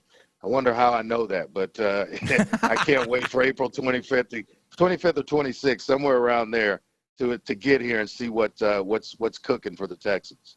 You know, for Johnny, it's just a blur of days. He's on the air every hour of it. So we'll just be ready for it. I'm ready. All right. Yeah, we'll be ready. We'll be ready. Okay. All right, guys. Very nice. Andre Ware joining us on Texans Monday, as he does every Monday. Our next Texans Monday morning program will be in don't August. Depress me. Training camp. Oh, dang it. Yeah, I know. Depressing. I know, but we'll have all access starting up the day after the Super Bowl, so there's that. And there's also more to come here as we weigh important things to do for this football team heading into 2024. And by the way, 10 o'clock, DeMeco Ryans will talk to the media. That'll be carried live here on Sports Radio 610 as Landry and Lopez will get you ready for that. And we'll have the DeMeco Ryans show at 5 o'clock as we close out 2023's season here. It's Texans Monday, presented by Houston Methodist. Stay tuned for more Texans Radio. Why just fight breast cancer when you can outsmart it? At Houston Methodist, we're developing AI to assess breast cancer risk with greater accuracy. We're creating nanodevices to directly treat tumors, minimizing side effects. And repairing nerves during breast reconstruction, restoring feeling to your chest. That's the difference between practicing medicine and leading it. Houston Methodist, leading medicine. To learn more, visit houstonmethodist.org. The Texans and SLB are proud to present the Houston Texans Stats Challenge for our 8th consecutive year. This program is designed to help middle school children learn and sharpen their math skills using the game of football. With interactive worksheets and fun videos from Houston Texans representatives, the Stats Challenge presented by SLB makes math a blast for everyone. Last year, over 700 teachers and 85,000 students across Texas completed the challenge. Help your local middle school be the next to join them. Visit HoustonTexans.com. If your day sounds like, we need the report ASAP. You deserve Modelo. If you've persevered through, you deserve this rich golden lager with a crisp but refreshing taste. Or if you overcame. 2 more reps, 2 more. You deserve this ice-cold reward. Modelo, the mark of a fighter. Drink responsibly. Beer imported by Crown Port Chicago, Illinois. It's been said that your network is your net worth. What better way to grow both than through Houston's most exclusive business network? 50% of Fortune 500 companies in Houston are part of the Texans Lux family, where you can tap into our network from day one. Lux is an asset that goes beyond game day, and our team is here to help you make business connections and gain visibility to meet your needs. Find out how you can make lasting, intentional connections by visiting HoustonTexansLux.com. Lots more to break down next on Texans Radio. The big game is here. It's the new Houston Texans scratch ticket from the Texas Lottery. Play today for your chance to win up to $100,000 instantly. Or enter for a chance to win Houston Texans prizes like an away game trip on a private plane, season tickets, a VIP suite experience, and more. Make everyday game day with the new Houston Texans scratch ticket. Houston NFL Holdings LP, all rights reserved. Visit TexasLottery.com for odds. Must be 18 or older to participate. Play responsibly. Each home game, nonprofit groups are given the opportunity to staff concession stands at NRG Stadium with members from their organizations. In partnership with Aramark, the Houston Texans donate a portion of each game's profit back to the organizations who dedicated their time to a successful game day. Since the 2002 season, over $6.3 million has been donated and reinvested in the Houston community. Be sure to stop by the concessions this season at NRG Stadium to help support Houston. The BMW i4 M50. It's 100% electric and 100% BMW.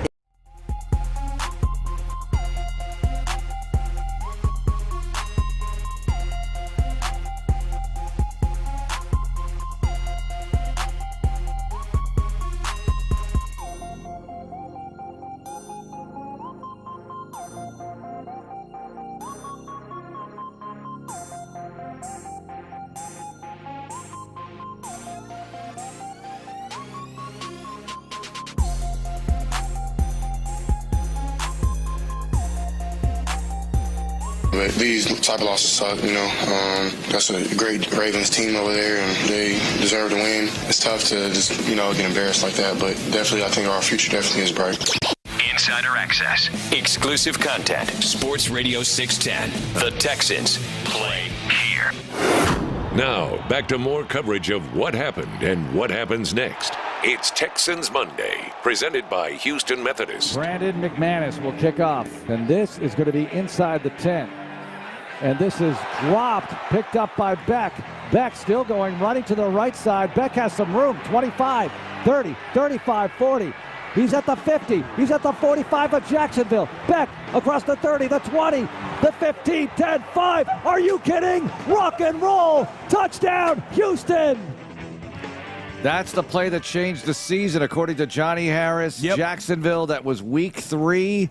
They just scored. You're up 7. You got to answer. Well, they answered very quickly and went up 2 scores with that and kicked right back off to the Jaguars. And things were never the same as far as the Houston Texans. They won that game. They beat Pittsburgh, back-to-back wins. But it was not exactly smooth sailing the rest of the way. No, right? no, not at all. After the next game, it was 8 in a row that were.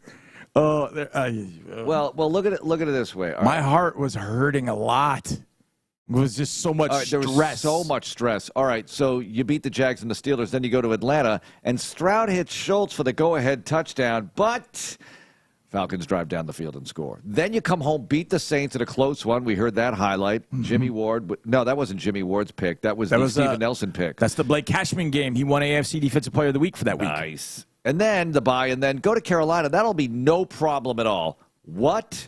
Lose 15-13. And then the Buccaneer game that we talked about earlier. But that was a 3-game winning streak. Bucks, Bengals on the road. That was another unforgettable one. Yeah, we haven't even talked about that. That was incredible. Matt Amendola wins the game. But C.J. Stroud throws the weird pick and then comes back. I got you, coach. And then bang, bang, bang. Field goal. Boom. Win. Cardinals at home. Win. Another nail-biter, though. We had a lot of nail-biters. Mm-hmm. Losing to the Jags. Field goal bounces off the crossbar. Doink. Field goal attempt. Beating Denver. Very nice. We talked about that one. Yep. Losing to the Jets. Ouch. I just don't think Stroud was right in that game. That was a miserable afternoon for many reasons. Then Stroud's out, and then you beat the Titans. And like I said, if you went 1-16, that might be satisfying because you beat them wearing the Oiler uniforms. And Kaimi at the buzzer of overtime with a 54-yarder in conditions to hit that and win instead of tie. If they tie, it changes the whole universe. Yep. But then you get drilled by the Browns. Come back and beat Tennessee, Colts, and, of course, the fantastic playoff win over the Browns before falling at Baltimore this past Saturday. What a season. Man, unforgettable wins, great run, but there's no guarantee you get back here. There's plenty of work to do. True. Look at the Buffalo Bills. They've been back time and time again. Sean McDermott in year 8. And yesterday I'm watching them and I'm thinking, oh, no. They're not going to win this, and their fans literally crying. Everyone's seen the crying dude, Bills fan. Oh, yeah. Everyone's seen that. He's popping up on social media He's become a meme. He's become a GIF. He's there now. He's all over the place because that's how I think he just sums up the feelings of the Bills fans. And you know what the difference is between Sean McDermott and, say, John Harbaugh, Sean Payton, Mike Tomlin, these guys who have not won a champ. So he has similar success, right? Right. Maybe more lately.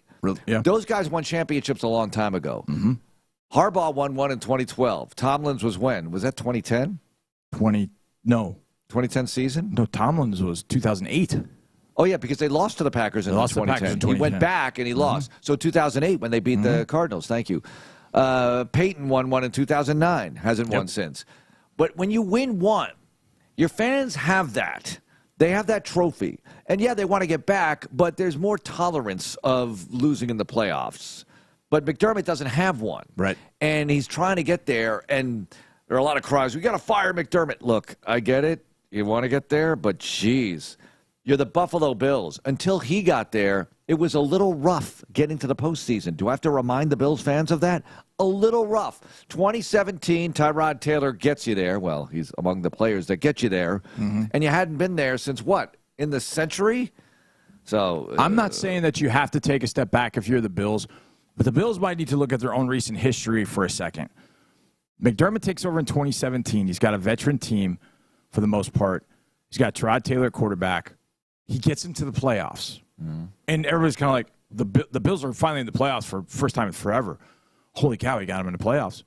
The next year in 2018, they draft a rookie quarterback, but they reset the roster going younger. And they took a step back in 2018, and then 2019 we saw them, and then they've been on this rise. But as they got on this rise, they went back to a lot of the vets that were kind of ring chasing. This is a place where I need to be. I can get Buffalo over the top. And now you're looking at an old team. Yeah. You're looking at an old team. They need to take a page out of their own book, and they're going to have to money-wise. Meanwhile, the Chiefs have, I don't want to say quietly, but they've overhauled that roster. Yes. You and I were talking about this. Yes. Go look at the Texans matchup with them in 2020 opening day versus now. It's totally different than the names.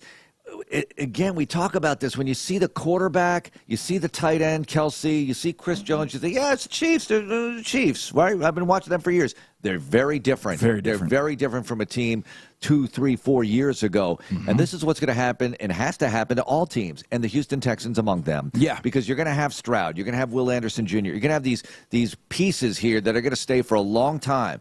But a lot of the other guys are going to change. Yep. They have to. It's just the NFL. It's evolution. And you got to do it right. Otherwise, you slip into oblivion or whatever. And I know you're overly dramatic here, but you've got to refortify the roster properly. Otherwise, you slip. Especially in this conference, Mark. When you think about the quarterbacks in this conference, now there's no Aaron Rodgers. We would think is coming back in 2024, but we face the AFC East. So that means we face Josh. We face Rodgers. We face Tua. We have no idea who the Patriots. Right. No idea. But we're going to face Mahomes. We're going to face Lamar. Yep. Those are the quarterbacks we face in the AFC. You're going to face Dak Prescott up there, and I know everyone, Dak Prescott. He led the league in touchdown passes, and you're going to his gym. You're facing Jordan Love, who had a tremendous year for the Green Bay Packers. In his building, up in Lambeau. And Justin Fields here, and don't think he can't run around and make plays. I mean, we think it's Justin Fields. I think it is. We'll see. We think it is. But especially in the AFC, if you're going to maintain serve, I'll say this, at least with the Texans, there is now a core. There is now a core on this team that you're like, okay, let's build from this. We got a top 5 general manager, a top 5 head coach, and a top 5 quarterback right now. Now, you've got a youngster in Will Anderson. You've got Tank Dell. You've got a core that you can now build around. Derek Stingley in his second year. I mean, Sting was tremendous when he came back off that hamstring. So you have pieces to build off of. You obviously still have Laramie Tunsil under contract for a while. You get Titus Howard back healthy. Titus has to stay healthy. You know, Titus has never played in a playoff game. Because he didn't play in the 2019 season playoffs? He was a rookie, and he missed the last half of the year.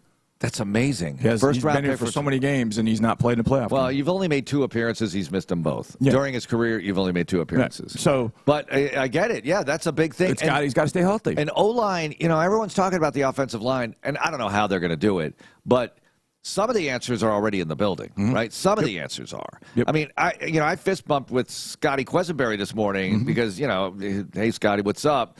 And I thought, geez, opening day of training camp, he's your starting center. And I got a feeling if he's healthy, he might start for a long time on this team. Yep. In this system, I think he fits. Yeah. But I'm not saying he's going to play. The thing is, Juice Scruggs, slated to play center, comes back from injury. He's playing guard for you. Michael Dieter's your center. Right. And you're playing with George Fant for the bulk of the season at right tackle, and he's a guy you picked up at the start of training camp off the street. Now, yes, off the street sounds, again, overly dramatic. Right. Basically, yes, he was available for anybody, a free agent. Right. Not exactly one of those splashy March free agents, and George did a nice job here. And you had a 10-win regular season. You had 11 wins on the campaign total. So things worked out by and large until Saturday, but you get my drift here. This line was not the one you projected back in March, April. Not even close. So we'll see how they put it all together in 2024. Lots of work to do, and no one's going to give it to you. There's nothing granted here. Look at the Jags last offseason. Oh. They're the AFC South favorites. Wait a minute. And they were through the roof hype-wise. Can anybody get close in the division? And everybody's like, no, man, it's the Jaguars. Look at him. Trevor Lawrence taking that step. If you don't continue to take steps in this league, gotta get better.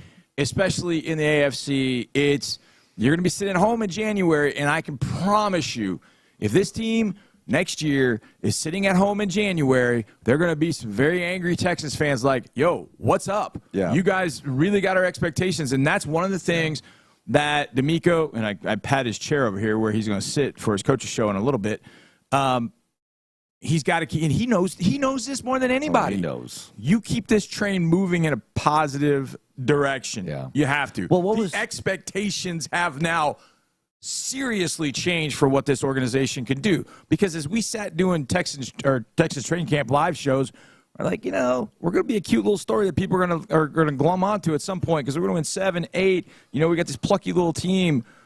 We're no longer the plucky little team. We're a team that can be a factor in the AFC. I mean, every single article that I saw this weekend had at some point saying, oh, yeah, they had a rough second half against the Ravens, but the arrow is pointing way, way up for that team. Absolutely. The expectations are going to go through the roof. We will be a top 10 team in every power ranking at the end of the year, every power ranking going into the year.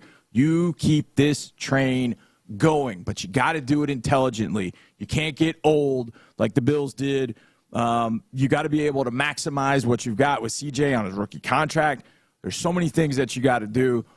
Obviously, it's basically the day after the season. So, like all those things I've been thinking about, but not really. Now it's time to start thinking about, okay, put this team together. I'm on the plane, and I'm putting together what I think the roster could be next year. And oh, it's my just gosh. Like, whoa, okay.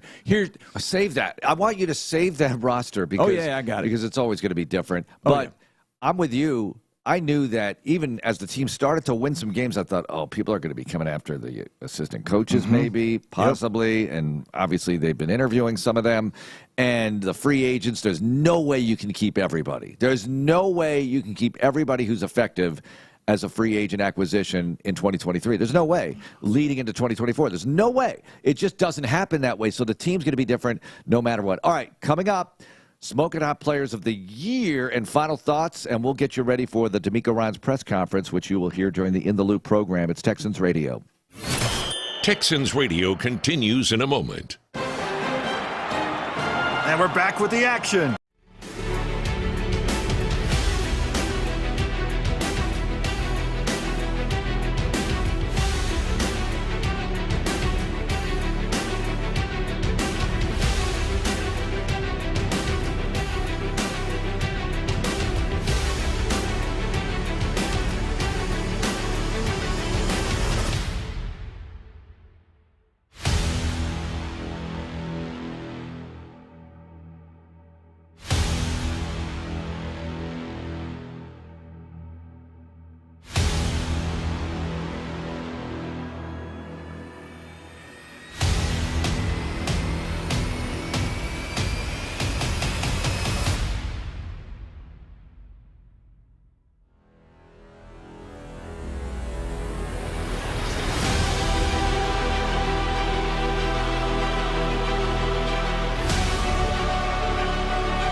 I already knew that. I already felt that. Even if they had lost that one, many more opportunities to get wins and show great improvement over the previous years. But that one sort of announced, we're here, and we might be a factor down the stretch. And that sparked a 3-game winning streak. Smoking hot players of the year. Obviously, There's one that shines above all others, and I'm so grateful, so glad that we have him. You never know how these things work out. I mean, you're there watching Zach Wilson in New York. I know he had a good game against the Texans, but that's a number 2 pick right there, right? Look at Marcus Mariota. That's a number 2 pick right there. RG3. Think of all the guys who have not worked out the way you want it. Now, he had a good rookie year, pretty good, but not this good. And not historically good. I mean, Stroud's already in company that makes you say, ooh. It reminds me, you know what it reminded me of early on, Johnny, when all these early Stroud, a rookie has never done this and that and the other thing. Yep. I remember when LeBron was a rookie, and he was putting up numbers and triple doubles and things like that, and they were comparing his rookie season. This hasn't happened since Oscar Robertson and people like that. And I thought, interesting. It reminded me of that sort of thing where you have a rookie putting together numbers and runs that we haven't seen since this guy and that guy, and they're all legendary guys. And I thought, all right, this is a tremendous start. This is a better start we could have possibly dreamed of with C.J. Stroud. So obviously, the future is so bright. Can't wait. We're going to keep this a quick segment because players are at the podium. We're going to get to DeMeco Ryans at the podium live, and we'll have the DeMeco Ryans show at 5 o'clock. But Tank Dell, can't wait to get him back. That's a big 2024 boost. You're going to get Tank Dell back. CJ, Tank, Nico. That's enough to put the fear in the AFC South. Yeah, for sure. Those guys are healthy. Those 3, forget about it. Pitching it around, catching it around. I mean, it's so okay. CJ, offensively, okay, pretty easy. Mm-hmm. Name your Holmes Smokehouse Smoking Hot Defensive Player of the Year. Go. This is a tough one. I know. Because you've had, Cashman had moments. Jimmy Ward had moments, like we said. Grenard had moments. He is the first, he's the 5th double-digit sack player in the history of the franchise after getting 12.5. Will Anderson, rookie record, 7 sacks. I don't have one player. Sheldon Rankin's unsung hero along that D-line. Yep. Malik always solid and steady. Christian Harris emerges late to be huge. I don't have one. I think it's an ensemble probably effort. the one I would Derek say. Stingley Jr. There you go. Coming on late and being a shutdown corner. There's so many directions to look. And Steven Nelson made plays for this team. Made Pick 6 many in the playoff games. I mean, the pick against the Steelers. It's to me the defense was really the whole is greater than some of its parts. Yeah, the parts were pretty good, but to me, when that defense played together, I would maybe bang the drum for Blake Cashman. Yeah, I think Cash was tremendous all year. And we really missed him when How many Defensive Player of the Week honors did you have? You had Stingley and Cashman and anybody else? I think that was it. You had 6. CJ did twice. You had special Kaimi. Teams, 2 special teams, right? Kaimi had 1. Did Beck make it? No. No, he didn't get it that week. Stingley and Cashman. Okay. That's, I think, 6, if my math is correct. I could be wrong. But that's the most that's ever happened in a year. C.J. Stroud is going to be I would think, the NFL Offensive Rookie of the Year. There have been some really good rookies, offensive rookies. He's got to get it He's over that guy. Puka. I hope Will Anderson wins the Defensive Rookie of the Year. He's going to have there's competition there, but that'd be awesome. That's a tougher one. Coach of the Year, we think Stefanski. It should be DeMeco Ryans. Does Nick have Executive of the Year done? There are going to be a few. Like the Lions had a good draft too, and Lions have moved. I think Brad Holmes is going to get some. I know Nick should get it. Nick should get it. You went from 3 wins to this. You know I'm a big Nick guy. I know, but I'm just trying to. This is the reality of the situation. By the way, we're going to get Nick tomorrow, but it will be on YouTube and in podcast form. All right, we're going to make way for In the Loop early here. We just want to thank all the listeners all year long to Texans Monday. It's just been so much fun doing these shows, and thank you, Sean and Seth, for vacating the premises during the program. They'll be back I think tomorrow. It's rent the space. Yeah, and thank you, Ben. Great producing, and Chris Santiago as well. In the Loop coming up, and they'll carry DeMeco Ryans live at the podium in just minutes from now. Go Texans. This is Texans Radio on Sports Radio 610.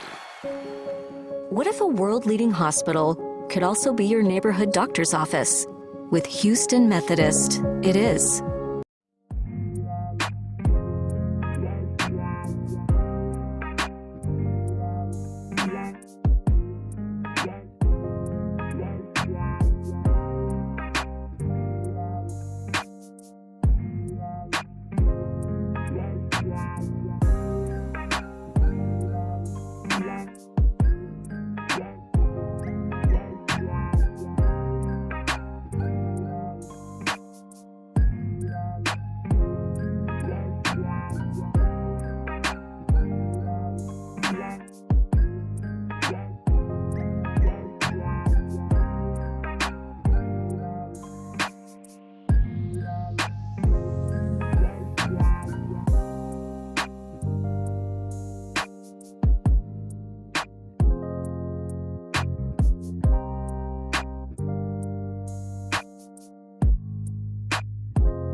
See you in the stands, H-Town. KILT FM HD2 Houston. Insider access. Exclusive content. Sports Radio 610. The Texans play here. An Odyssey station. Figgy, let's hit him big time.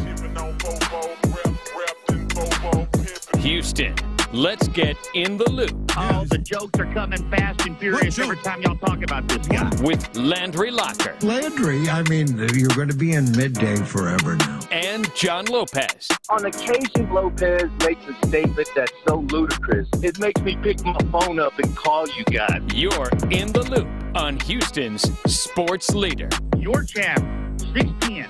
Sports Radio 610. So how do we want to attack this? Landry Locker, John Lopez, Figgy Fig with you here on Houston Sports Leader, Sports Radio 610. Do you want to do the thing that it seems like is where everybody has seemed to gone? Where hey, it was a great season. They won 3 games last year. We'll just ignore what happened on Saturday and we'll go about it. It goes without saying. Obviously, the future's bright. Obviously, you're not going to look back in this season as a complete disappointment. But are we talking about the game or not? Because I don't know if like Will Smith came and like flashed the pin on everybody else around town to where you just forget about what happened on Saturday. How do we want to attack this? I'll let you set the tone. Yeah, first thing I wrote down after the game as these comments started coming in. Oh, good job, fellas. Didn't expect it and all that. No, I'm not going to do that. Yeah. We'll get there, but it is Reaction Monday. Yeah, we'll get there. I refuse to treat it as a good job, fellas game after the season. This was we raised the bar for this team. They raised the bar. Fans should have expected more. We should have expected more. This was an enormous disappointment. I mean, and it was down to individual things. I always talk about the sweeping thought. My sweeping thought was like ironclad 5 minutes after the game. Right. And that is, I don't know if they would have won. They probably wouldn't have won. Yeah. But they should have had a better chance in this game. Yes. And they should have had a better chance. We'll hear from DeMeco Ryans live right here on Sports Radio 6. And I'll let the quarterback talk about how he felt about the season. This is CJ Stroud after the game talking about the success or lack thereof of this season. I mean, it's hard to answer that right now. I I know where I come from in college, like, if you don't win it all, like, then it's kind of a fail. So that's kind of like the mindset I have. I think we have the capability, we have the team to do it. I know, we come up short, you know. So, like, you can't look back and, like, dang, like, we didn't do nothing special. You got to, of course, like, really look back and smile throughout everything. But at the same time, like, it's like, dang, man, what if? And that's the worst feeling, you know, just having regrets. What if I did this? What if I did that, you know? So just learning experiences. Yeah, I mean, I think that's very well said by C.J. Stroud. That was a pathetic performance on Saturday. There's no other way to look at it. It was embarrassing. They were the only team that wasn't competitive this weekend. This was a performance, by the way, where 4 times this year the Baltimore Ravens have played a game where the opponent didn't score a touchdown on offense. Mm-hmm. 2 of those have been from the Texans. It was week 1, and it was this one. The other one was Dorian Thompson-Robinson with the Cleveland Browns and the Seattle Seahawks. Could I interest you in a stat? Yes, sir. Bobby Slowick had 5 interviews this weekend. His offense scored 3 points. It's just, this is true. No, I mean that's the bottom line. Is that the reason why they scored 3 points? No, but he had 2 more job interviews this week than he did his offense scoring points. And that reverse, that's the dumbest call that Bobby Slowick has made all year. That I was actually kind of embarrassed for him that went down. That was blown up from the start. I thought Troy Aikman put it best. You're lucky you only lost 5 yards on that. It's actually impressive that John Mechie was able to lateral it to CJ. And then CJ's getting hit as he throws, so it's sailing a little bit, and that's why the safety's able to run up and get him. It's not George Fant can't go downfield and block a safety. Yeah, that's an eligible man downfield. Yeah, this was an opportunity to get to the AFC Championship game with a higher bar. This is how I would describe it. You cannot have key players that are a net negative in that game. Laramie Tunsil was a negative. He was a net negative in that game. You can't have that from the I'm an all-pro, left tackle. Can't have that. Jalen Petrie, catch the damn ball.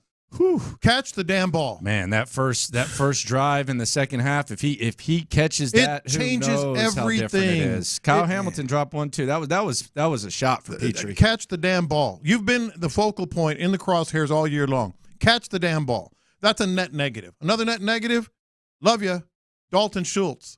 Catch the damn ball. That was a drive killer. Like all these were. Well, they did get a first down after, but it kind of killed the momentum. Yeah. It was a drive killer. Bobby Slowick, he didn't have a feel for this game, and he got cute. And he got a clean slate, man. Yeah. Like they had a clean slate at halftime. Yeah. The defense just ran out of gas. I think 2 out of 3 phases were fine. That the Ravens on their last 3 drives in the first half, they had -7 yards. Yeah. And you were tied. And you had missed a field goal. Bobby Slowick had a chance to go in there and adjust at halftime, and they just didn't get it done. Were they outmanned? Yes. Would a perfect game plan by Bobby Slowick have won that game? Maybe not. But you wanted a chance. Yeah, that was a bad performance. I feel like one player came and elevated his game on the defensive side, and that was Christian Harris. That's it. That's it. Let's hear from DeMeco Ryans live right here on Sports Radio 610. Let's hear what he has to say about the future of the Texans, etc. here on Reaction Monday. The future of the organization. How do you feel about it now, a couple days later?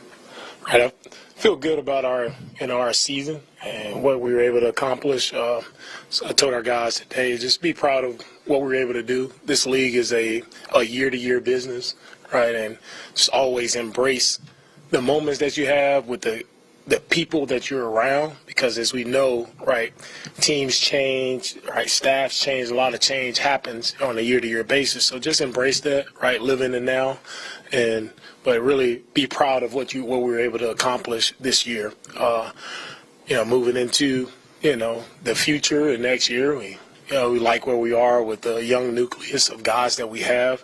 I feel like we have a good group to build off of, and we still have to add more pieces. You're always adding, always looking to acquire talent and get better, and that's where we'll look to spend our off season, right? Who can we find to help us, get better?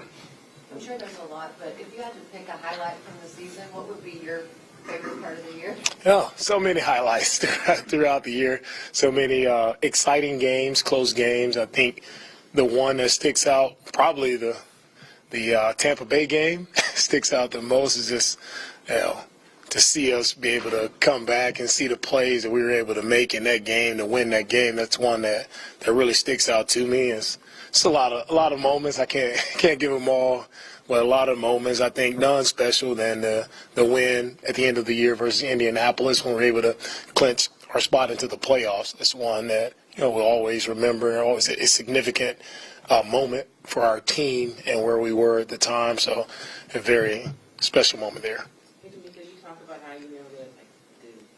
Players will change, perhaps some of the staff will change. How much did this season prepare you for those changes and make it that you'll be kind of leading the charge in that? Yeah, this season there's a lot of changes that occurred throughout the year. You talk about players just up and down. A lot of guys are in and out of the lineup, so just get used to being in this position. Things are going to change, right? And being able to be flexible and understand that happens. And, under my leadership, whatever happens, it's my responsibility to find the right people. And for me, I always come back to the people. If you find the right people that can lead, that are willing to help with a servant mindset, servant leadership mindset, like we find the right people, that's all that matters. There are a lot of organizations that are not fortunate to have identified that franchise QB. How much does it help you go into the offseason knowing that you have your guy that you can kind of use your resources coming up? Right, having CJ, to lead our team, I think that's the important question for every team. Right, you're in this league, everybody's looking for that quarterback. Right, and we know how important the position is. Know how many resources go into finding the right guy to lead, and over half the league has them, half don't. So it's a special position. It takes a special person to play that position, and we're happy to have CJ leading us. Coach, you said that at the NFL Combine that one of the things that you love to do is to pour into those players that you can develop some of those third, fourth, free agent type guys, undrafted free agent type guys that you can build up. How do you feel like you help those guys, like a Khalil Davis, come to his full potential this season? And we've seen a lot of young guys for our team this year play a significant amount of time, and you saw guys get better and grow throughout the year. And that's where I love coaching. I love that aspect of coaching is where you develop players. All right, don't tell me what a guy can't do. Tell me what he can do, and let's see how we can continue to improve him and help him get to where we need him to be to play meaningful football. And we've done that with a lot of our young guys, not like Khalil, but young guys. You talk about Stingley, Christian Harris, a lot of young guys. Talk about Juice Scruggs being able to step in. All of our rookies, right, who contributed this year, who probably played our rookies probably played the most snaps out of any rookies in the league this year, and not just playing snaps, but they played significant snaps. And our rookies were the reason why we won a lot of football games. Tank, CJ, Will, Juice, a lot of guys. Jared Patterson stepping in and playing meaningful time for us. So all of our guys contributed. Henry contributed. All of our rookies contributed, and that's how I feel like you truly build a team. You build it with those young guys who come in, and they continue to improve and get better, and continue to add more guys that come along and do the exact same thing. When you were hired, did you think a run like this was possible? Or did you even think like that? Well, when I was hired and whatever I do, I think everybody wants to look at themselves as being the best at what you do, and that's how I envision it. I envision us being the best at what we do, having the best possible season that we can have. If you're not thinking about it that way, I don't know why you're in whatever you do. If you're not trying to be the best at what you're doing, if you don't have a positive outlook on whatever you're doing, thinking it's going to impact people in a positive light and help others, right? That's the reason why we all do what we do. Yeah, the running game will be significant for us to improve upon. I think you see as you go throughout this game, especially in the postseason, right? Teams that win games, you got to be able to run the football, right, and sustain it. And we weren't able to accomplish that versus the Ravens, and it showed up. So we have definitely areas to improve, many different areas, but run game is one of those areas for sure.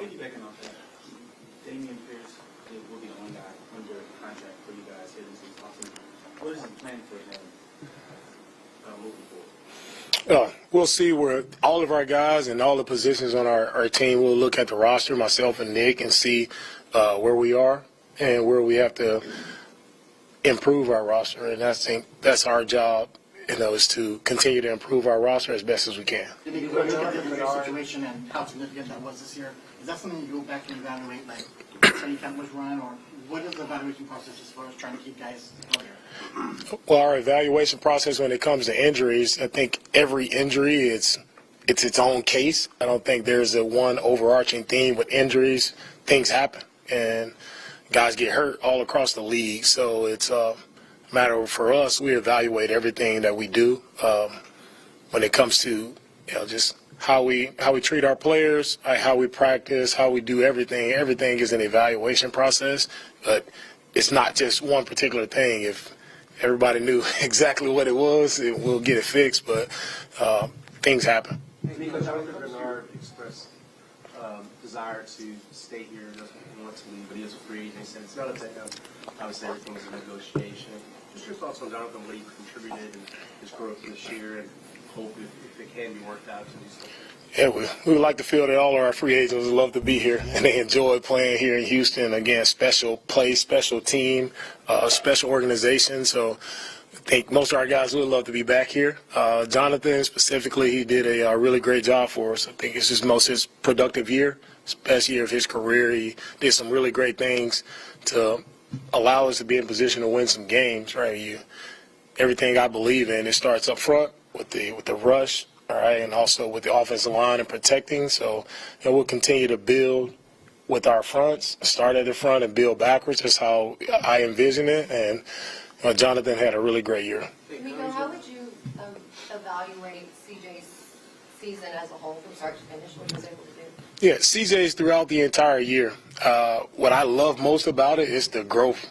Right, you talk about from where we started in our first game of the season and how he grew. Right, as a player, as a leader with our team, it's encouraging when you have a young guy who's able to grow, not only as the entire season, but to see him grow and take the coaching points and grow from week to week and see a guy improve so quickly. It's encouraging to see how much better he can get as he continues to play throughout the league. But that's one thing I'm all about is growth. And the more we grow and the better we become, right, the better our chances are of winning a ton of football games. When it comes to your staff, especially guys that are, other teams are interested in, how do you go about managing that? Do you have to sort of plan contingency plans if guys leave? Do you have conversations with them as they're going through the process? How does that work for you in the next few weeks? Well, first off, it's a credit to our staff, and it's the success that we had throughout the year.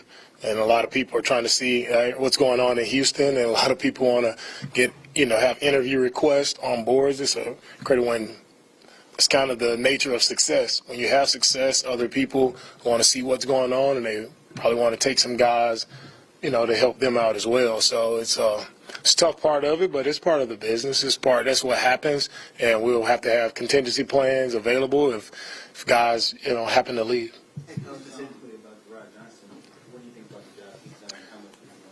Yeah, you can't talk about CJ's success without talking about Gerard and what he was able to do, the relationship that he had with him, just being there for him as a position coach, teaching him, guiding him along the way. Right, Gerard is one of the reasons why CJ had a successful year. A lot of your teammates always talk about how you was more so like a coach in the locker room from the players' standpoint. How much did that time actually, lay the groundwork to your coaching career, especially considering that you was able to get that development, teaching aspect from like a player to player? The thing about me is when you come to developing people, players, even as a player, I always felt it was right for me to help other guys who played alongside me. That's how it was when I first stepped onto the field here for the Houston Texans in 2006. A lot of older guys took me under their wing, and they showed me the ropes. And so that's how I knew the NFL to be, right? The older guys, right, you reach back and you help the younger guys. You pour in as much information into those guys as possible, even though guys are going to take your job and they're going to move you out. There was never a selfish moment from my interacting with veteran players when I first came into the league, and that's just that was how I saw it, and that's how I operated throughout my entire career while I was playing. And that's why I got into coaching. It's because I wanted to reach back and help players. So it's truly, that's my heart. That's why I do it. It's about serving the players, helping them to further their careers, be the best that they can possibly be within their careers. That's what drives me each and every day. So you talk about developing young players. That's where my drive is. That's where my passion is. But I've been this way since I was playing back in 2006, because I got that example from a ton of veteran guys who showed me the way. Last year, added level of pride in having that unique opportunity to be a head coach where you played. There is pride in it, and you don't get this opportunity much, right? To be able to come back and lead organizations that I played for. It's special to me. It means more to me than just wins and loss. It's about establishing pride into our organization, into our team, establishing the excitement for our team around the city. And I think we did that this year. I think a lot of people were excited to watch the Texans play football, and we made a lot of people proud and to support our team.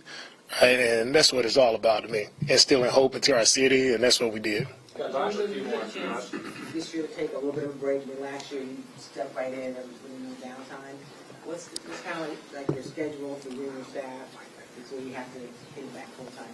Yeah, it's been full speed ahead from first getting hired to now this point here. It's been full speed ahead, so we'll take a little time off to rest. Everybody needs a little rest, so we'll take some time off to rest before we get back rolling with free agency and draft. But definitely much needed rest is ahead of us for sure. The conversations that you had last offseason, there was a lot of unknown in this franchise. Like, no one really knew the direction. They didn't know what they were getting in you. They didn't know what they were getting in their quarterback. So conversations with free agents, you didn't really know what to sell them.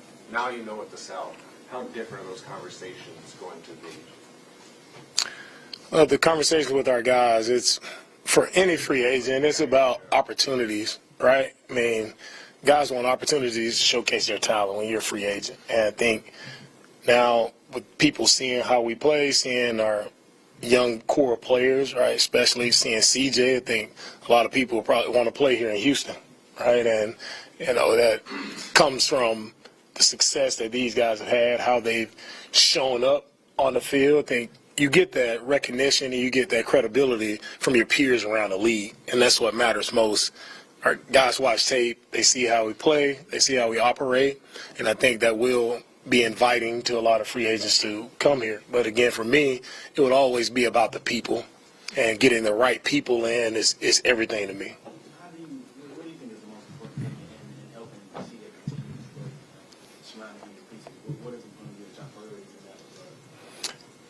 Well, it starts with CJ, just him himself, have the mindset that he has to continue to grow, continue to get better. That's everything, right? And we'll continue to support him, surround him with the right people to help him reach his potential, get better each and every day. We'll continue to help CJ along, but it helps most when a player has that drive, he has that inner will, that spirit to continue to get better.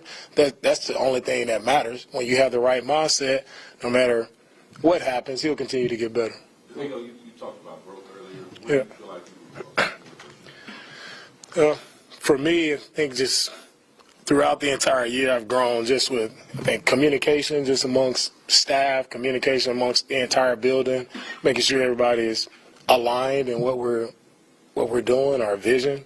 That was the biggest thing for me. It's different, of course, when you just focused on one position or one side of the ball, but just being able to make sure everybody in the entire organization is on the same page. It took growth to get there, and I think ended up in a really good spot this year.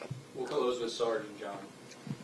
Coach, I know that you live and you love football so much, but how exciting is it for you from a husband, from a father perspective, to be able to take a step away from the game, but just a little bit before you have to start getting ready for the combine and things like that, just to be there for your kids and for your wife? Family is the most important thing. So for me to get an opportunity to get a break, I don't know if I get a break. My wife is My wife is we're expecting, so my wife is due here in a couple of weeks, so I'm on baby watch. So man, the stress level doesn't stop for me.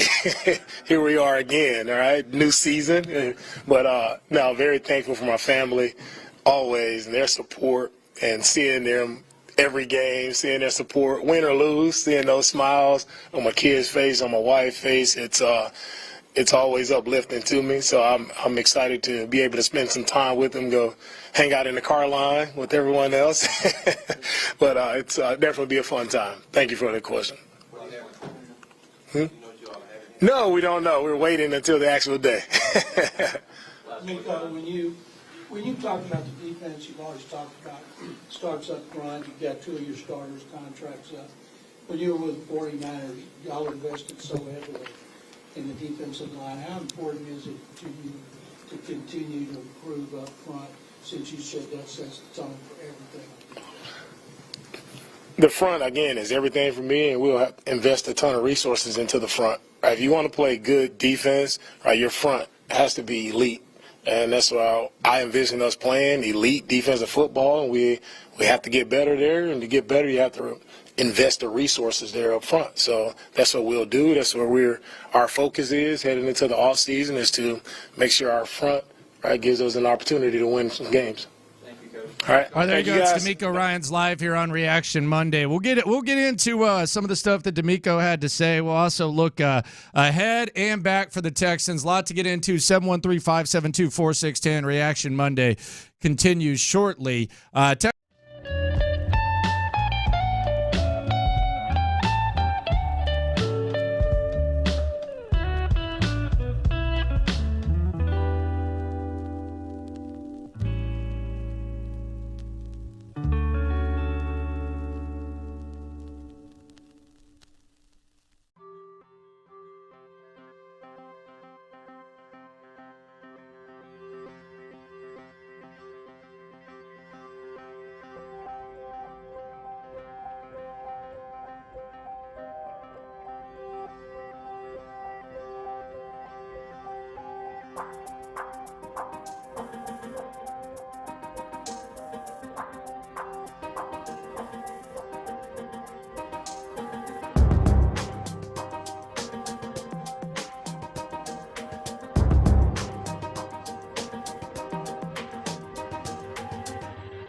Monday.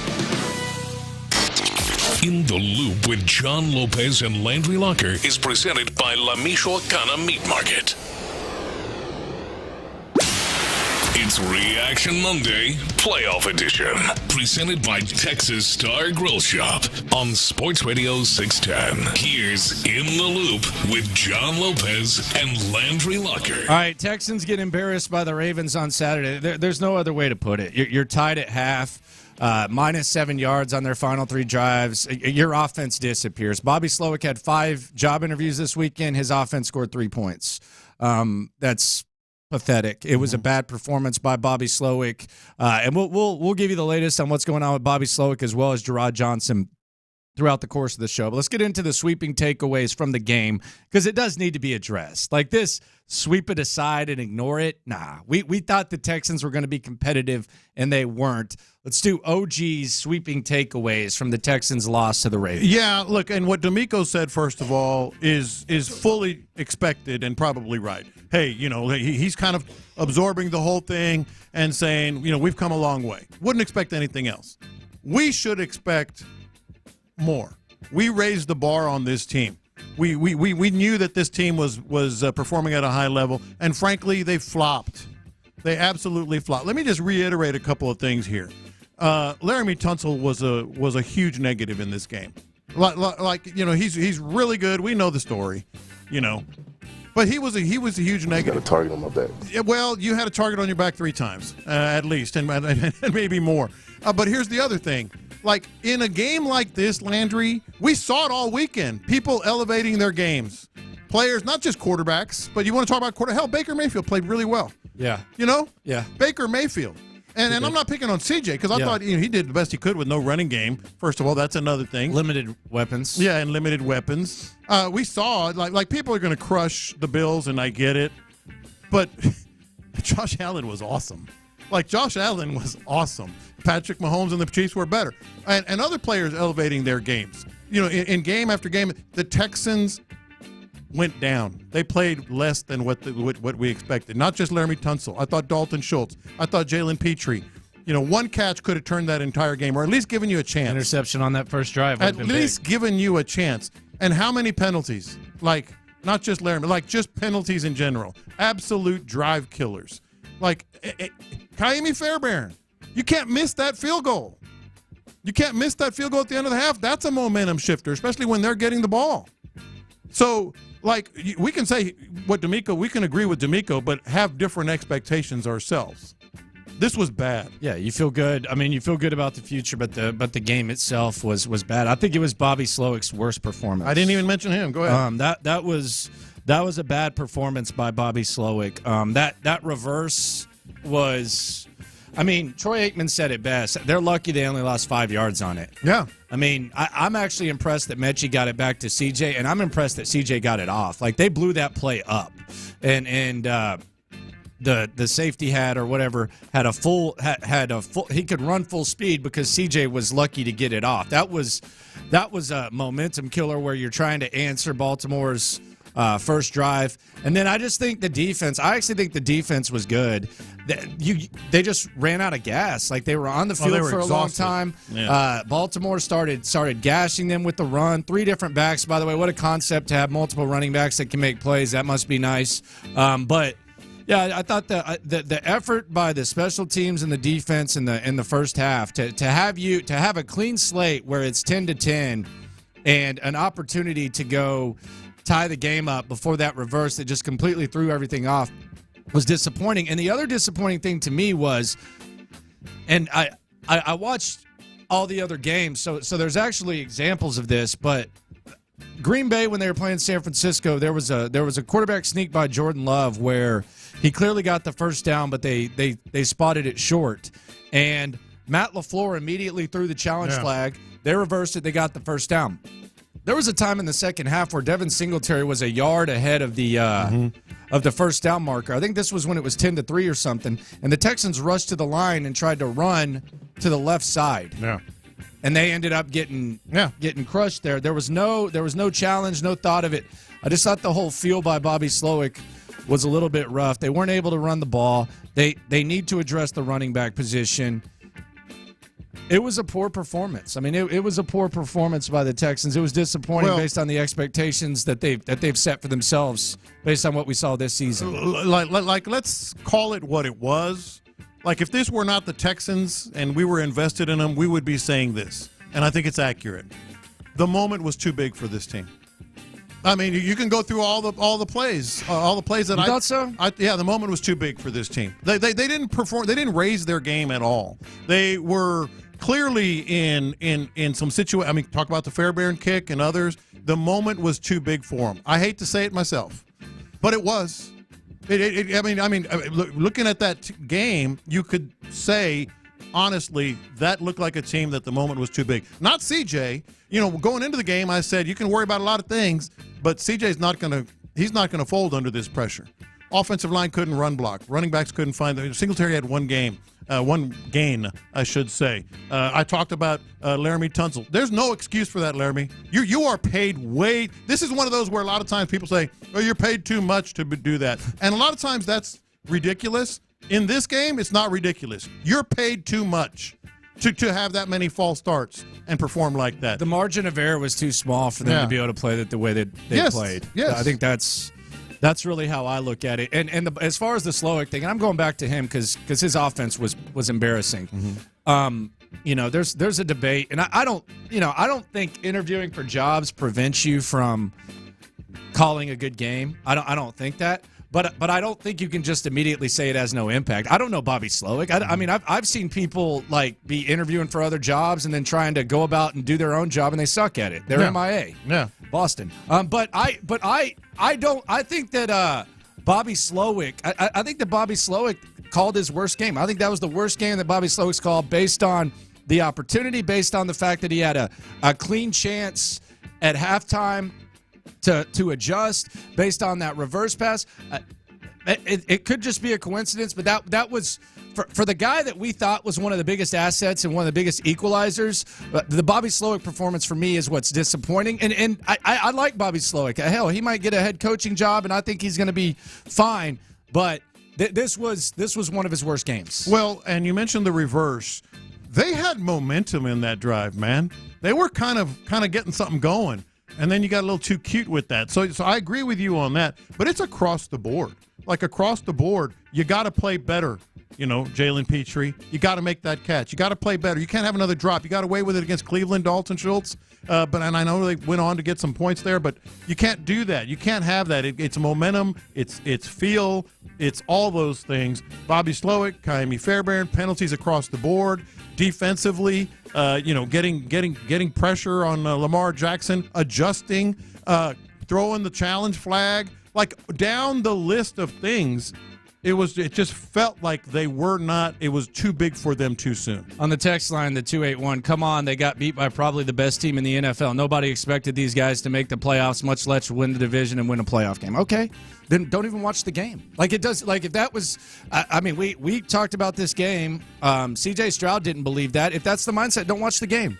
It doesn't matter. Like what mattered in the game doesn't happen then. And if you want to look at it that way, that's fine. But I'm going to judge this team based on the fact that I thought that they were capable of making noise on Saturday, with the understanding that it was when we look back at it, it's going to be a fun season and the future appears to be very bright. And all I'll say is this: I don't know if they could have, and they probably wouldn't have. I don't know if they could have won that game, but because of everything that we've been talking about, they didn't even have a chance. They deserve to have a chance to be there in the second half, and they weren't. That's my point. Coming up, localizing what happened in the NFL. What is the Texans' hope to succeeding the next time they get this opportunity, and how much of a hand does Nick Caserio have in it? Localizing it next. All right, let's talk about D&M Auto Leasing. D&M Auto Leasing.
Good dogs.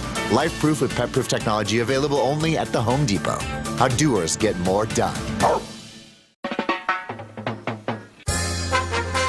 We're making the stories from outside the loop matter to you. This is Localize It. Don't you know I'm local? You're in the loop on Houston's sports leader.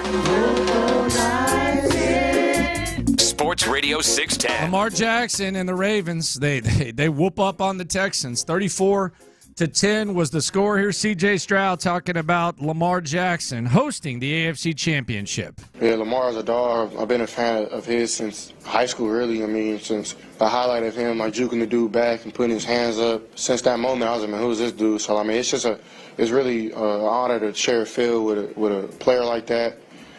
He's a generational talent. He's a hell of a quarterback. He can run. He can throw.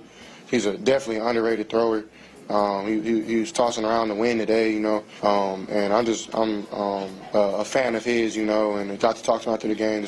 Just see mutual respect is love, and I appreciate that a lot. So I hope the best for him and everything like that. And props to Lamar Jackson. You know, I was talking about the playoff history, the rating, all that type of stuff. He went out there and did his thing, and they wore out the Texans' defense, and he got the job done. Now he's going to host the AFC Championship game against Patrick Mahomes on the AFC side. Then on the NFC side, you got San Francisco versus Detroit. I think if you were to ask me to localize this and try to bring this back to the Texans, who you said, J-Lo, that they just, the moment was too big for them. Look that way. Yeah, the moment was too big for them. If I had to explain the 4 results of this weekend's action, I would say 2 wins were because the quarterback was him, and that's Lamar Jackson and Patrick Mahomes. And you could even sprinkle in systematic stuff with the Chiefs as well. But I think the other 2 were systematic and personnel type of stuff outside of the quarterback. And I'm talking about San Francisco and Detroit. Mm-hmm. I think the Texans kind of have a combination of both of those things. But this is a real crucial offseason for Nick Caserio. He's going to have to address the right things. He's going to have to get more around C.J. Stroud, and they're going to have to have a better plan of attack than the one that they did on Saturday, and they're going to have to. I don't think it's a CJ thing. I think it's they gotta do right by CJ and get more around him. That's number one priority. You're right. They're kind of a combo of both those things. And as far as like the Texans and Lamar Jackson in Baltimore, you know, when I say the moment might have been too big for them and they didn't elevate their games, that doesn't mean they can't and won't. I'm saying at this point, that's what it looked like. And the best example of that is the team they were playing. They elevated their game. Like Lamar Jackson elevated his game. That defense, second half for sure. That defense elevated its game.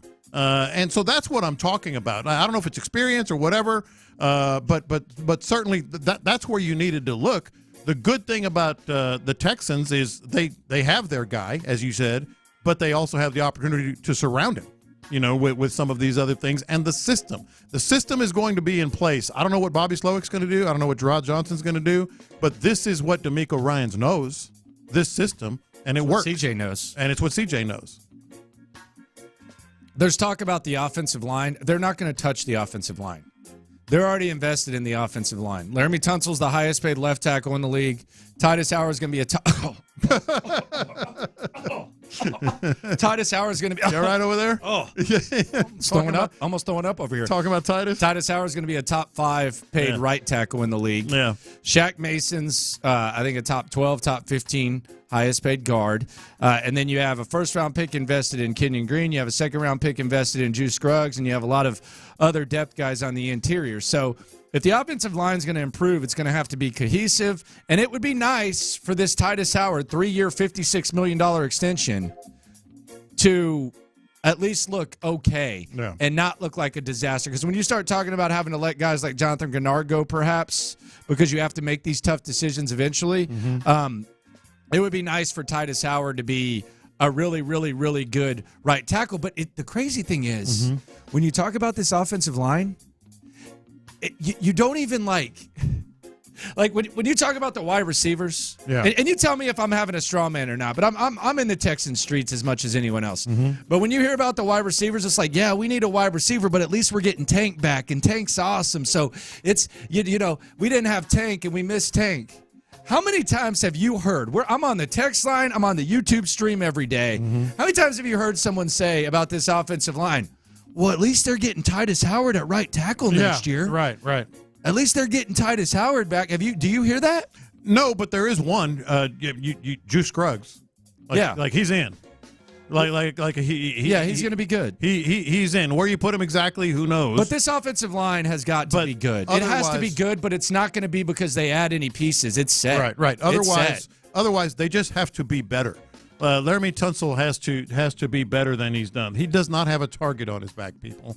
He doesn't have a target on his back. He just doesn't.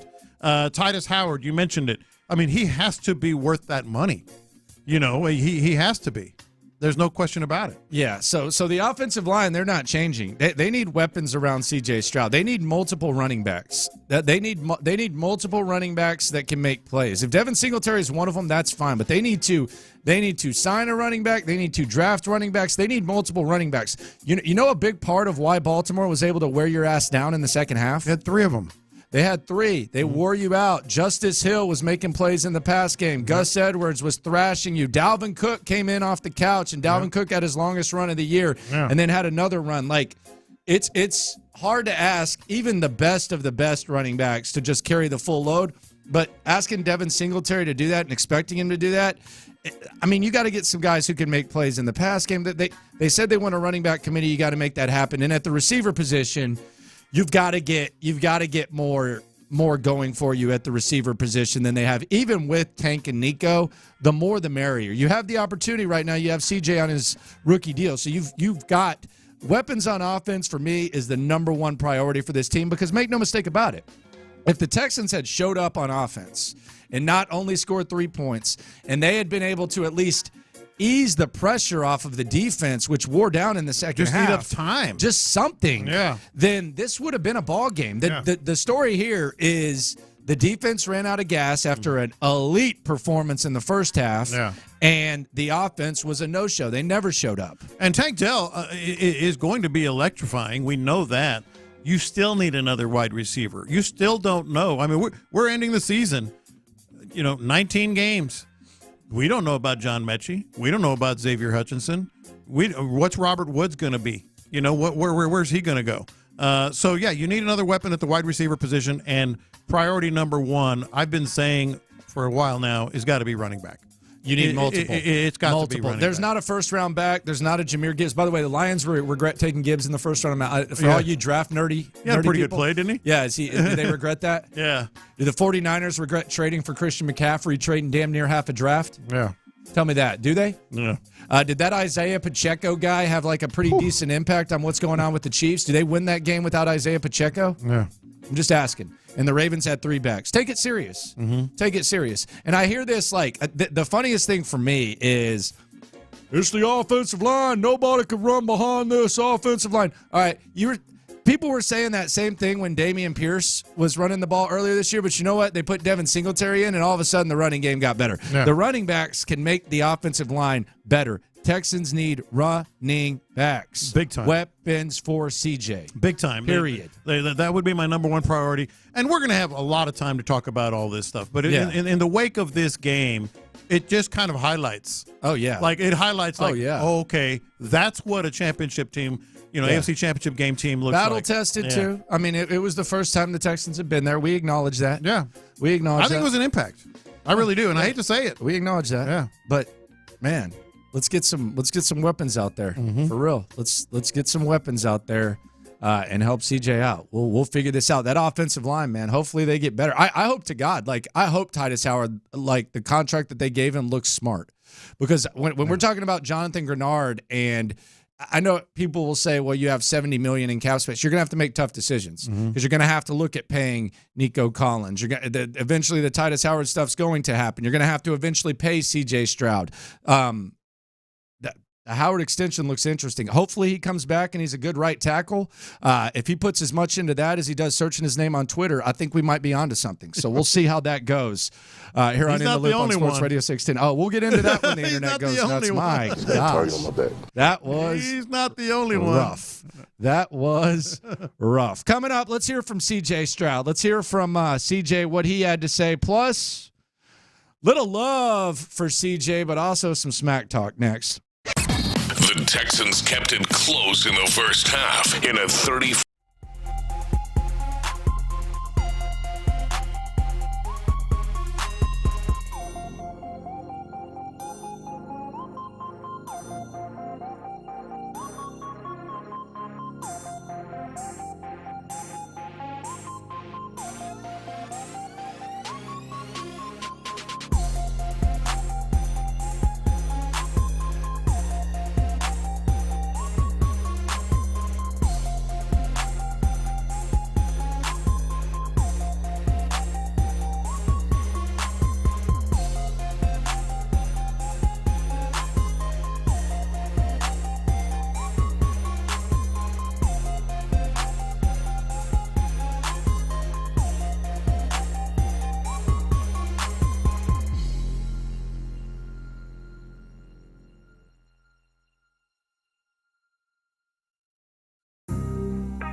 access, exclusive content. The Texans play here. Always live on the free Odyssey app. It's Reaction Monday, Playoff Edition, presented by Texas Star Grill Shop on Sports Radio 610. Here's In the Loop with John Lopez and Landry. Yeah, Laramie Tunsil. Yeah, what am I, Laramie Tunsil? I was about to say that. False start on your back. Goodness gracious. Yeah. C.J. Stroud. Hell of a season for C.J. Stroud. Roquan Smith, on the field, he showed him love. I guess then he showered and started feeling himself a little bit. This is Roquan on the field talking about C.J. Stroud. Much respect to those guys. Those guys was really hot, Stroud. So much respect for him, young guy, and, you know, he's going to be one of the best in the league for a long time. So much respect for him and the guys, DeMeco. Absolutely great year, but there's a villain to every story. All right, there's a villain to every story. That's cute. Then he put his cowboy hat on. He put a black cowboy hat on, Roquan Smith. And this is what he had to say about your Texans. You're going to be pretty ticked off. I warn you in advance before we hear from C.J. Stroud. Here's what Roquan had to say as he wore his black cowboy hat in the Ravens locker room after the 34-10 thumping of the Texans. You know, they had a great season, but, hey, it had to end, and, you know, we delivered. Whoever come has to get dealt with. There's a villain to every story, and, hey, a Cinderella story ended, so on to the next. Hey, Ro, guys who wear the black hats are feared or bad guys. Is this a role you're adopting for the postseason? I had my boots at the house today, and then I was just like, hey, when I was thinking about it this morning, I'm like, hey, they are the Texans and they are the Cowboys, but, you know, I got this hat on, so I'm daddy. I'm daddy. He's daddy. Okay. They're not villains. Like the Ravens are not villains. Nah, I didn't. I'm sleeping on the Ravens. Yeah. I'll be happy for you if you advance. I'll be very happy for you. I don't look at them like that. The Ravens are the team you're pulling for now, right? In the AFC. Yeah, I think so, Figgy. Although even someone like me who hates the whole Travis Kelce type of joint and the way that Mahomes and Andy Reid have acted at certain times this year, like that was a gutsy ass win. Like, man, like, to go on the road and have a complete win like that. And I actually thought it was just as schematic, the way that Andy Reid called the game as it was like Mahomes going out there and outplaying Josh Allen. So I mean I gotta give the Chiefs respect. I'll be able to accept any result. Really, the team that I hate is the Lions. They bother me. The Lions. I don't know why they bother me. I just think they're a bit team. They bother me. Although they motivate me because the offseason that they had, in which they brought in, or they drafted Jahmyr Gibbs and they drafted Sam Laporta. That kind of motivates me to where Nick Caserio could maybe do something like that and elevate the Texans offense the way the Lions offense has. And C.J. Stroud's already better than Goff. By the way, they could have had that combo. They made the Will Anderson trade, though. But yeah, I'm fine with that. I like the Will Anderson trade. B. Scott did text me yesterday. He's like, man, I like Will Anderson, but I would like to have Gibbs and Laporta a little bit more. Yeah. I was like, yeah, well. Man, Laporta. Whew, what a player he is. I think the Lions are America's team right now. America's darlings. Come on. Yeah, they are. Come on. They're the underdog. They're the ultimate underdog. I mean, you don't have to like them, but I think they are the team that like just casual NFL fans are going to want to be pulling for. Well, that's great. I'll be. They ain't beating San Fran this weekend. I don't think they are, but I think that's the team that people are pulling. By the way, Zach Ertz signed with the Lions today. I didn't know that was allowed. I know he got released earlier, so you can sign NFC Championship week. Congratulations to him. Well, there you go. There you go. Another option. Why'd you choose the Lions? Well, I don't know. Let me think about that. Are they playing this week? He honestly, he should get a Cuban zirconium ring if they win. It shouldn't. If they win the Super Bowl, it shouldn't even be a real ring. Should be plastic, like a quarter machine ring. Where should I sign? Where should I sign? Okay, I'll go to Detroit. The Lions seem like a good team. Yeah, why not? Unbelievably just ridiculous. Spitballing here. Unbelievably ridiculous. C.J. Stroud, man, one of the best rookie seasons in NFL history. He gives the Texans hope. The future is bright with C.J., but don't tell him that Saturday wasn't disappointing. Here's the quarterback of your Houston Texans, his final words of the 2023 season. First of all, I just want to thank my Lord and Savior Jesus Christ. It's been a heck of a year. I think DeMeco hit on the nail. Our future is bright, man. But these type of losses suck. You know, that's a great Ravens team over there, and they deserve to win. It's tough to just get embarrassed like that, but definitely, I think our future definitely is bright. What do you feel like is the biggest thing you could possibly take away from this? Offensively, just can't keep going backwards like that. There's too many penalties, too many missed assignments, just my part, I got to run the offense better, so just got to get better there. CJ, you talked about the penalties. How much did those 5 or 6 penalties in the first quarter kind of hurt you guys establishing the rhythm? You watched the game. Moving the ball pretty well. Those things hinder a drive. It's hard to operate on 3rd and long every time, so, yeah. This season, as you stand here now, feel like a success? It's hard to answer that right now. I know where I come from in college, if you don't win it all, then it's kind of a fail. So that's kind of the mindset I have. I think we have the capability, we have the team to do it. I know, we come up short, So, you can't look back and dang, we didn't do nothing special. You got to, of course, really look back and smile throughout everything. But at the same time, it's dang, man, what if? And that's the worst feeling, just having regrets. What if I did this? What if I did that? So just learning experiences. CJ, what did you learn about this team, specifically your head coach, that you didn't know before you got to Houston? Honestly, I already knew that this team was a team for the fighters. You look at last year, I think we only lost 6 games from a 1 score, and I was like, man, they're close. So I already knew that. It's honestly you don't know what you don't know coming in as a rookie. I can't really say, I didn't expect this, I didn't expect that. I just honestly trusted God that He put me in the right on the right team and with the right coaches, with the right players, and all in all, it seems like that was true. So I'm just really thankful for that. But it's nothing I look back and be like, man, I didn't trust this, I didn't know this, I came in with just clean slate. I'm going to trust what my coaches are telling me, with my teammates, and I'm just going to try to put my best foot forward. What's the one thing you're most grateful for from this historic season that you've had this year? The relationships, just the guys who I got to line it up with. It's hard to come in, especially guys who come in from other teams, other successful teams, and just trust a rookie quarterback, and those guys, full-fledged, is really bought into what I was really, hoping to become, and they helped me along the way. So a lot of confidence building that they helped me with and things like that. So, the main thing I look back is just the relationships and the people who I built real bonds with this year. What point do you say let's run it back? Shoot, tomorrow. I'm going to enjoy this offseason, man. I'm not going to lie. It's been the longest year of my life. I've been through a lot of ups and downs, on the field, off the field, and I'm just super, super blessed, man. Through everything, I told y'all before, pressure's a privilege, and it's hard. The stand up here it may seem easy out there, but it's hard. I work really hard. I appreciate you guys for the whole year.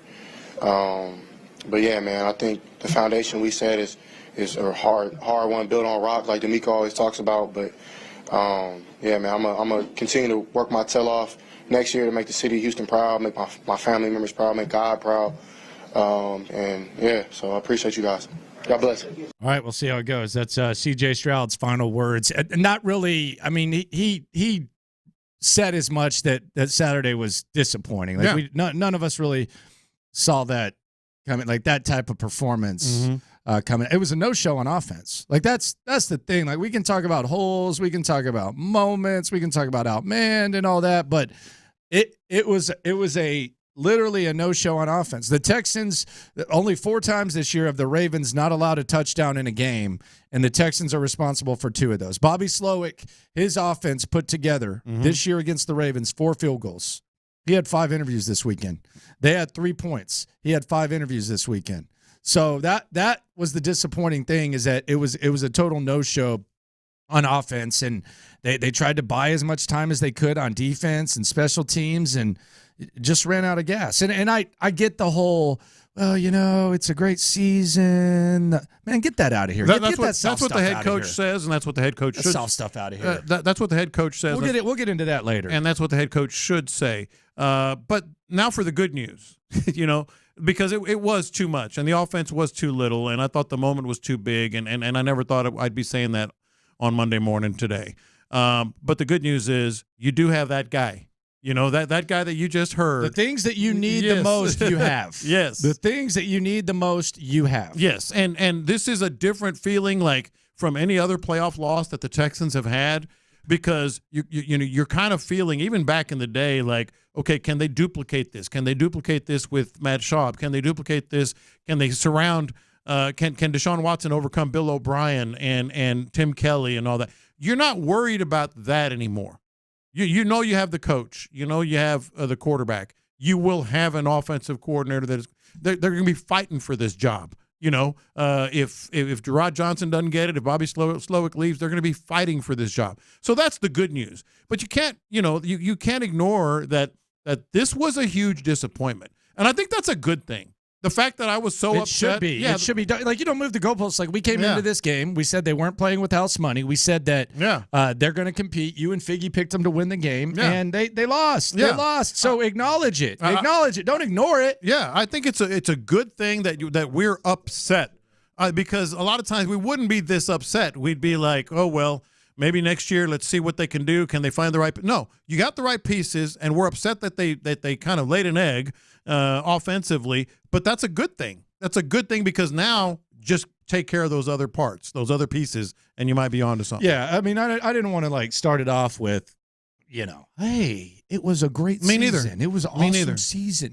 Let's acknowledge the game. Yeah. The game was a disaster. It was a disappointment. Yeah. It was not – it doesn't, like, eliminate what happened. Yeah, it was like if I would have come on here and been like, hey, the future's bright. Let's ignore that season.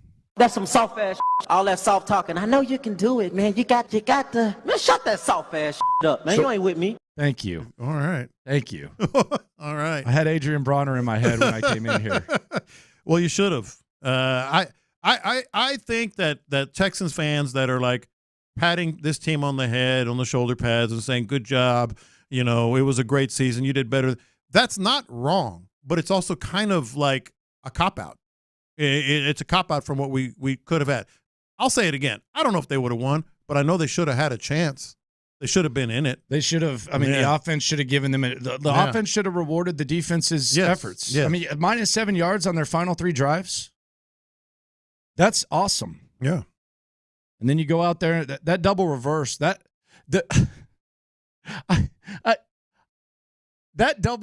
double reverse was just so bad. And people are acting kind of brand new about it. Like, first of all, it wasn't one block away from being a good play. It was blown up from the beginning. Mm-hmm. Okay?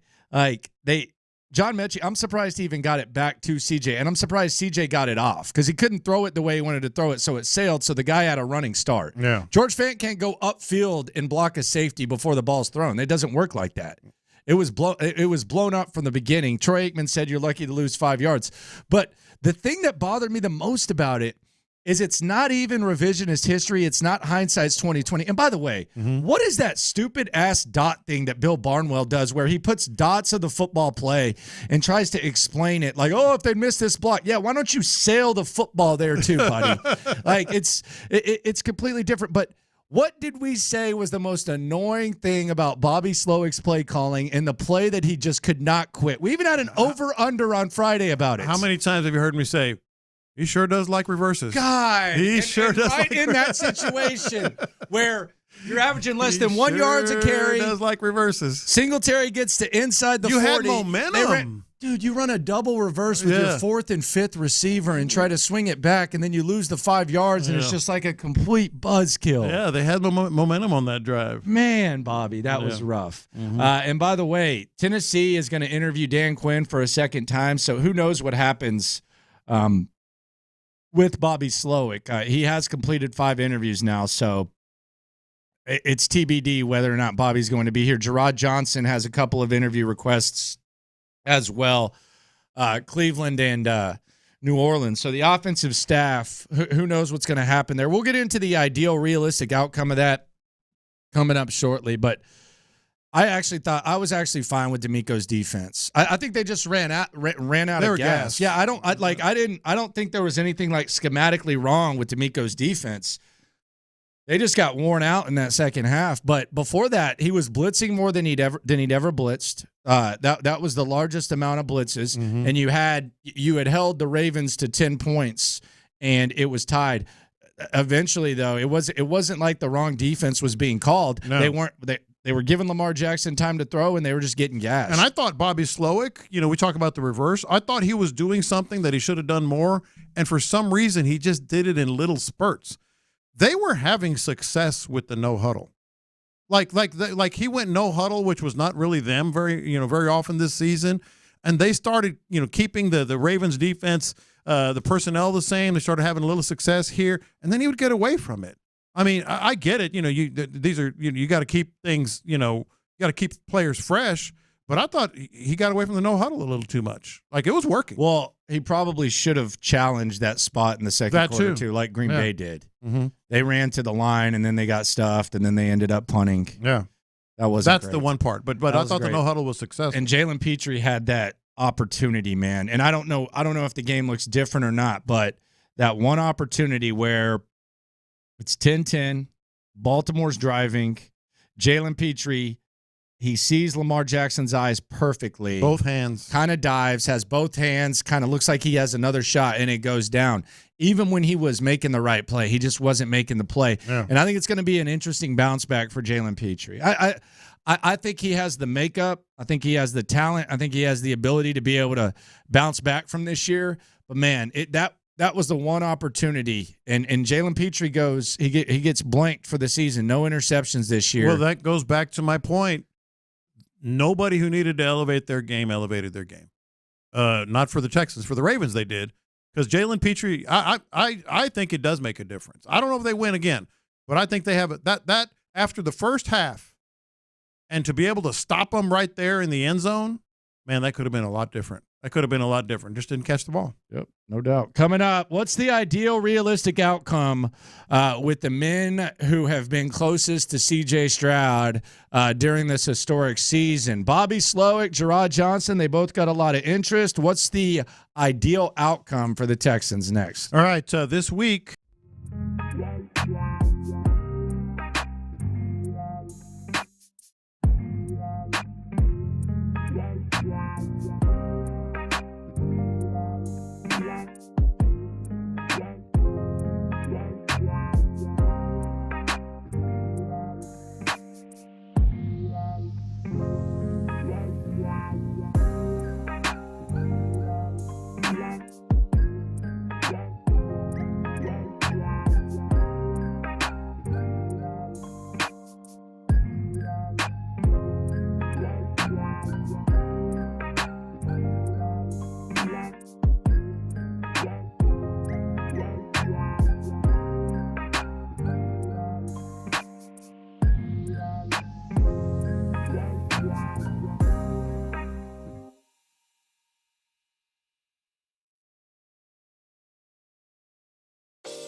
SportsRadio610.com/contests.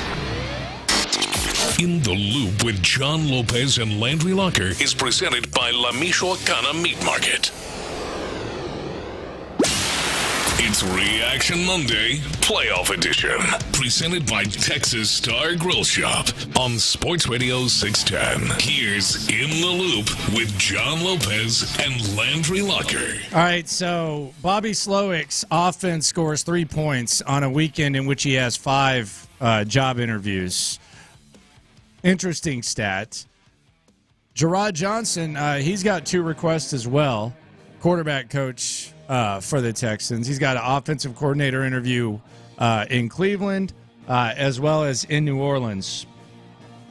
What's the ideal ending here? I mean, let's just assume that you can't keep both. What's the ideal ending for this situation in which the Texans have 2 of C.J. Stroud's very important resources in high demand? The ideal ending is don't lose both. You can't lose both. Yeah. I mean, you can. And as I said earlier, great offensive coordinators, up-and-coming offensive coordinators are going to be tripping over themselves trying to get this job to work with C.J. Stroud and DeMeco. Yeah. But in terms of fluidity and keeping things going the way they are, everything else, if Bobby Slowick gets a head coaching job, do whatever you can to keep Gerard. Like whatever you can. Everything. And in fairness, we've never seen Gerard call plays, so I mean that would be that it'll be a first for him as well. So there is that, But it works both ways too. Yeah, no doubt. Like if Gerard gets a job, make Bobby Slowick Ben Johnson. Make sure he stays at least another year. I think the ideal is don't lose both. I like Bobby. I wouldn't mind seeing Bobby get another shot as the OC here. I don't know that he's going to get hired. He's popular right now. I think it's inevitable that eventually he does. I thought this was one of his worst games. I do think he's kind of limited personnel-wise.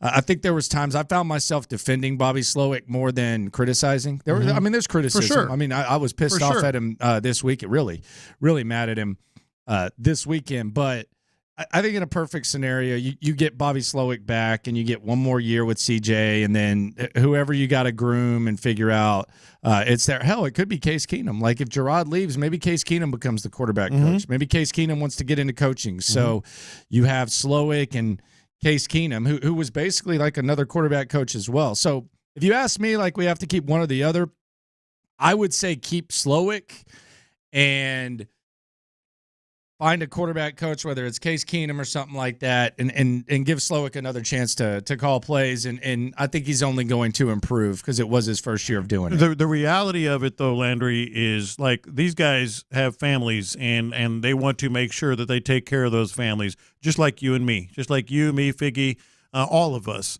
Like there's a lot of money to be had out there for Bobby Slowick and for Gerard Johnson, to be honest.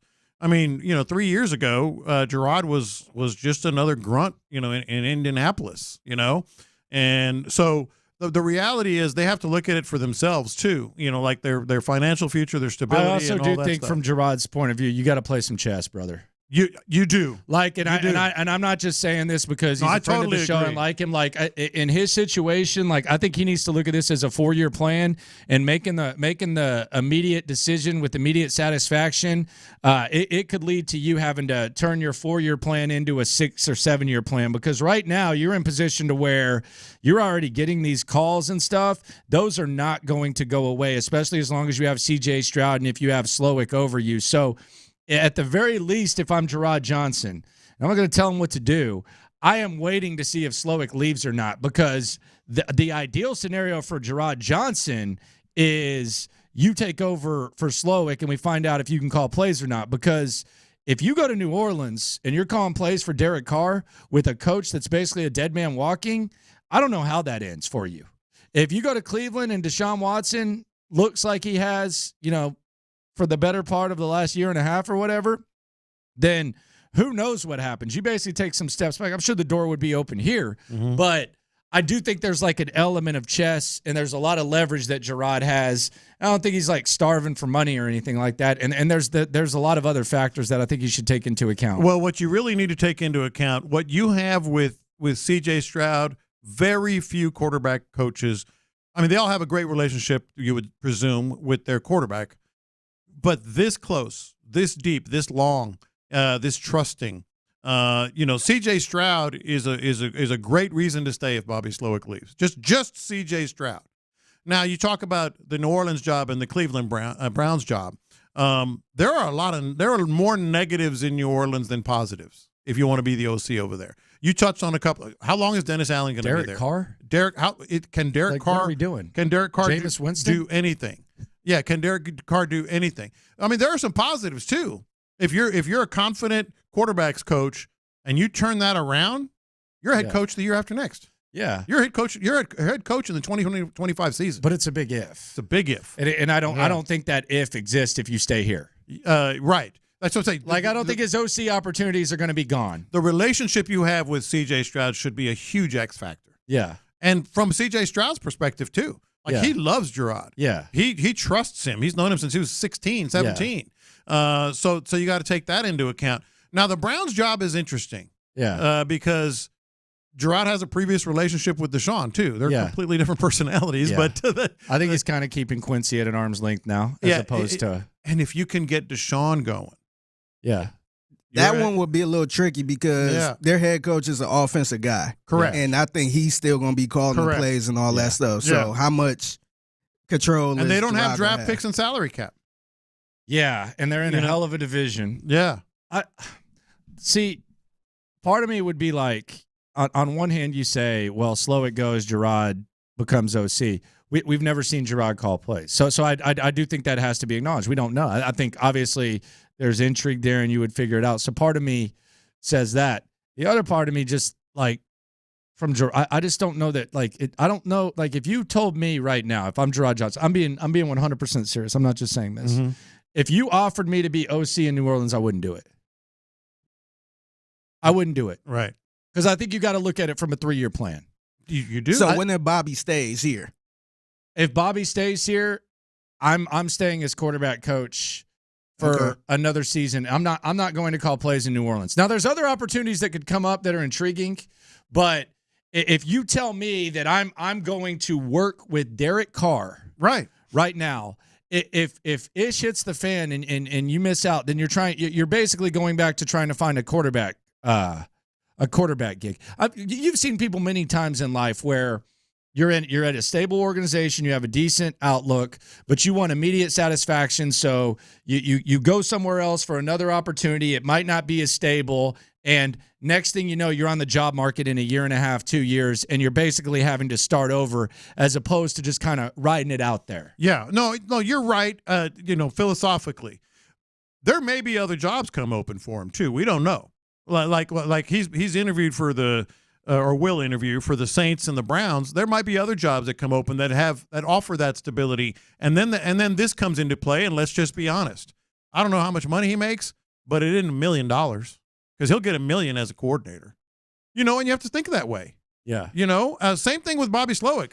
I don't know how much money. But if you push back, the opportunity to be a head coach and you take that risk, then you're pushing back 6. Right. But then think about Bobby Slowick. Slowick should take any head coaching gig he can get. Because that's from Slowick, that's the top. Yeah, that's the top. Mm-hmm. And you're probably going to get some wiggle room from Slowick's perspective. Yeah. I mean, if you get offered any of these head coaching gigs, you got to take it. Maybe not Carolina. Now don't go up there and be David Coley and say I took this job because it's one of 32. Maybe like sell it a little bit better than that. But yeah, from Slowick's perspective, you take the head coaching gig. You take the head coaching gig. But ideally, Slowick, that decision comes first.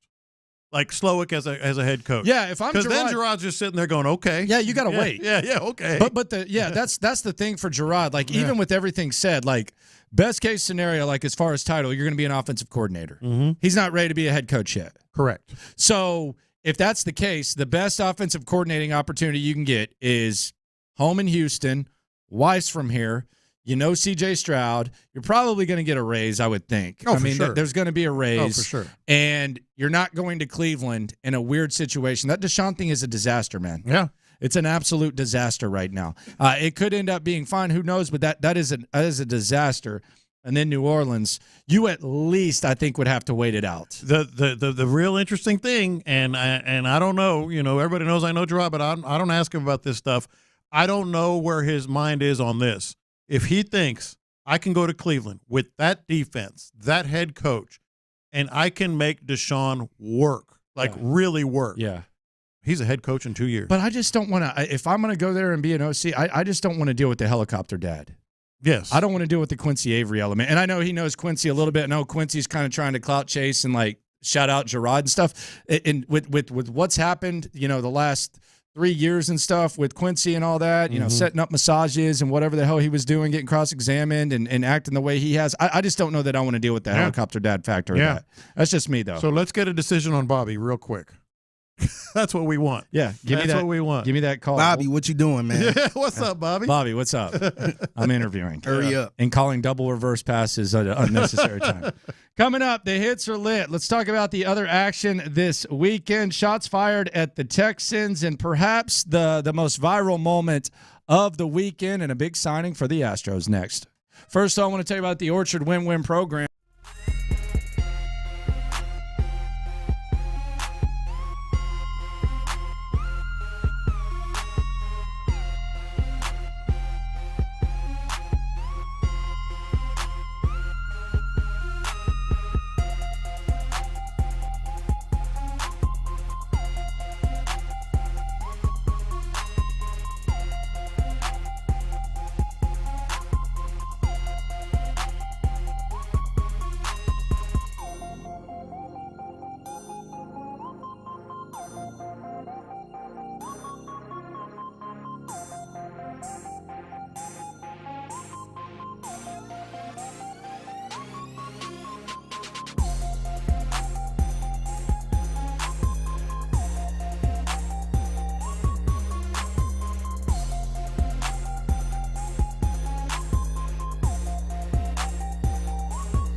It's Reaction Monday, Playoff Edition, presented by Texas Star Grill Shop on Sports Radio 610. Live from the Twin Peaks studios, here's In the Loop with John Lopez and Landry Locker. The hits are lit here on In the Loop on Sports Radio 610. These are the hot stories of the day. You're listening to In the Loop with Houston's sports leader, Sports Radio 610. All right, let's hear from C.J. Stroud. Texans embarrassed on Saturday, but the future is bright. Here's C.J. Stroud talking about that. Future is bright, man, but these type of losses suck. You know, it's tough to just, get embarrassed like that. Definitely, I think our future definitely is bright. It is bright. I mean, I think we would all agree with that. Now, I don't think that should just be something where you just sweep the game to the side, especially with the way that they looked. But the future is bright. You feel good, but I thought DJ Bieniemy put it out there pretty interestingly. Like 5 of 8 teams who made the divisional round last year didn't make it this year. And that was a reason for optimism this year. It's also a reason to you at least be aware of that. I saw he was getting destroyed. I think Stapleton over there. Why? I love Stapleton said, you must be a blast at parties, the weather guy at KPRC, I think. No, that's true. That's why DeMeco and CJ say that it's rare opportunities. DeMeco said it today. Yeah, so I don't have any reason. I mean, this was the reason for optimism last year. It's the reason to know you don't assume that the best is yet to come in this league. Like if you're betting on it, you think the Texans will be right there, maybe at the top, maybe very much better. But hell, Sheldon Rankins said it on this show live, about this opportunity and why it was so important. There's a lot of variables. There's injuries. Yes. Like that Joe Burrow got hurt this year. There's a lot of stuff that can happen. The schedule gets tougher. Yes, it does. I mean, it's just something that happens, and I think it's something to be aware of. And when you have opportunities like the one the Texans had on Saturday, like a good showing, a puncher's chance, you never know what could happen. That would have been nice to see. I was mad at the game, and we've talked about that, but I'm not mad about this team. Like after some Bill O'Brien playoff losses, I was still mad about the team and the direction and where I think it could go. And we were proved right because it didn't go anywhere. It collapsed. It cratered. But I'm not mad about where this team could go, but you just don't know how it's going to play out. Roquan Smith, man. A lot of Texans fans not happy with Roquan Smith. He showed up to the game in a black cowboy hat. All of a sudden, he's a villain.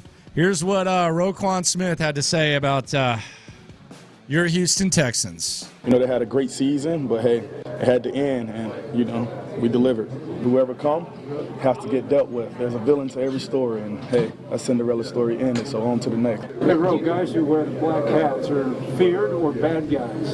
Is this a role you're adopting for the postseason? I had my boots at the house today, and then I was just like, hey, when I was thinking about it this morning, I'm like, hey, they are the Texans and they are the Cowboys, but I got this hat on, so I'm daddy. Good one, dude. I actually like that. Good one, dude. You would, Slimeball. It's pretty funny. It's funny. I mean, I don't like that it happened, but I like the way he played that.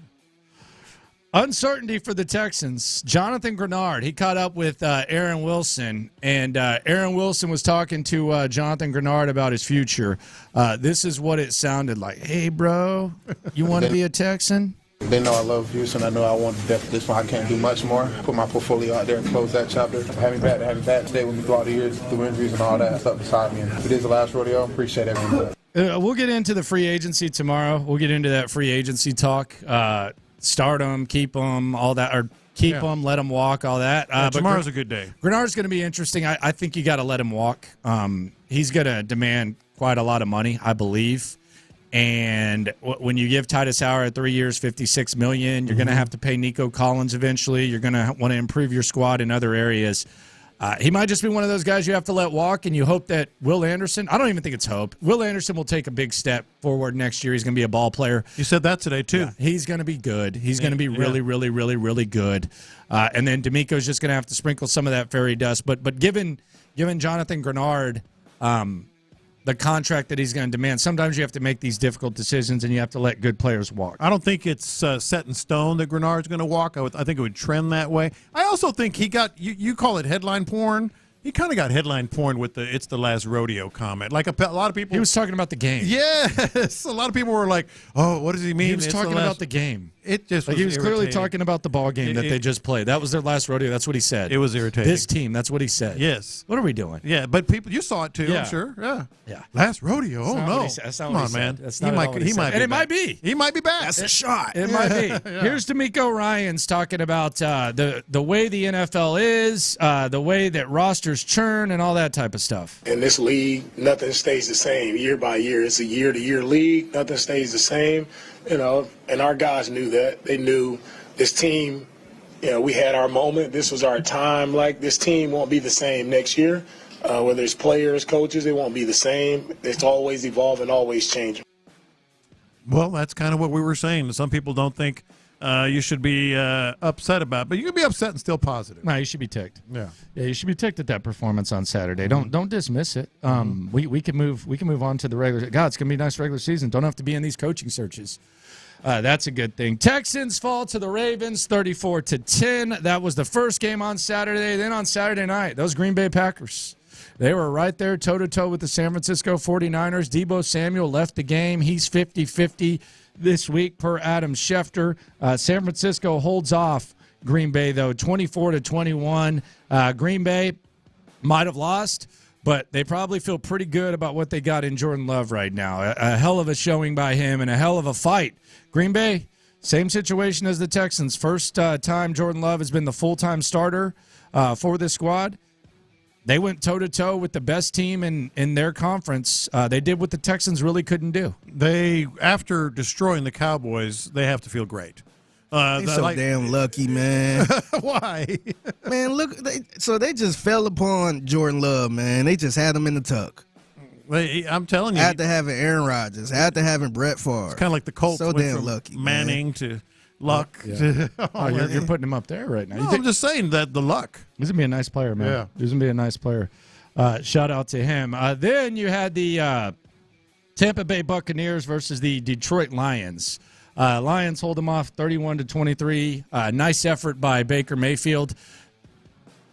This game really annoyed me because I don't know why you hate the Lions. I don't either. I just don't. They bother me. I don't know.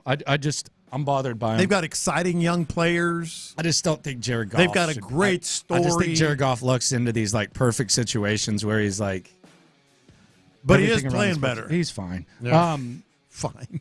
But this whole like when you're down 8 points going for 2 on the first one. What's going on? It doesn't make sense. Like even the people try to explain the math, it doesn't make sense. They explained it wrong, I thought. Well, there's always, it's like, well, you get 2 chances at the 2-point conversion instead of 1. It's like, dude, just wait till the end. Yeah. I don't understand it. I don't get it. I feel like it's a momentum killer.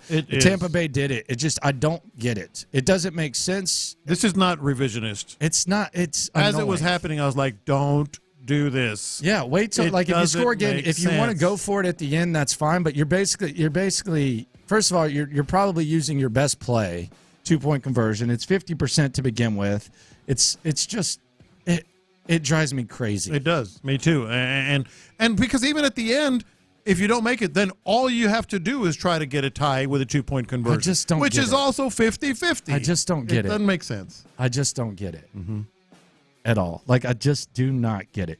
Kansas City tops the Bills 27-24. Tony Romo, I'm not sure what he was doing, but this was one of his many weird moments. There are 70,000 plus who are screaming against him.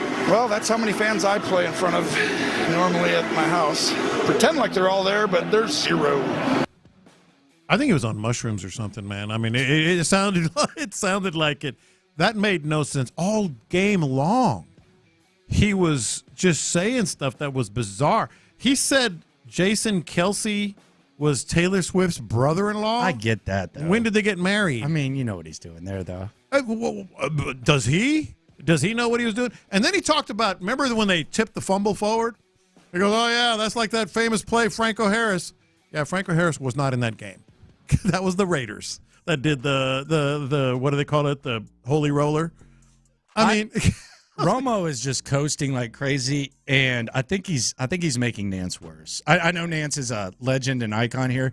I think he's making Nance worse. Like, Nance is going to Jay Feely and Gene's territory, like, during the play now. Yeah, like it's almost like, hey, this guy sucks. I need you guys to weigh in a little bit more at this point. He's going to call the Super Bowl. Tony Romo was calling the Super Bowl. Yeah. Yes.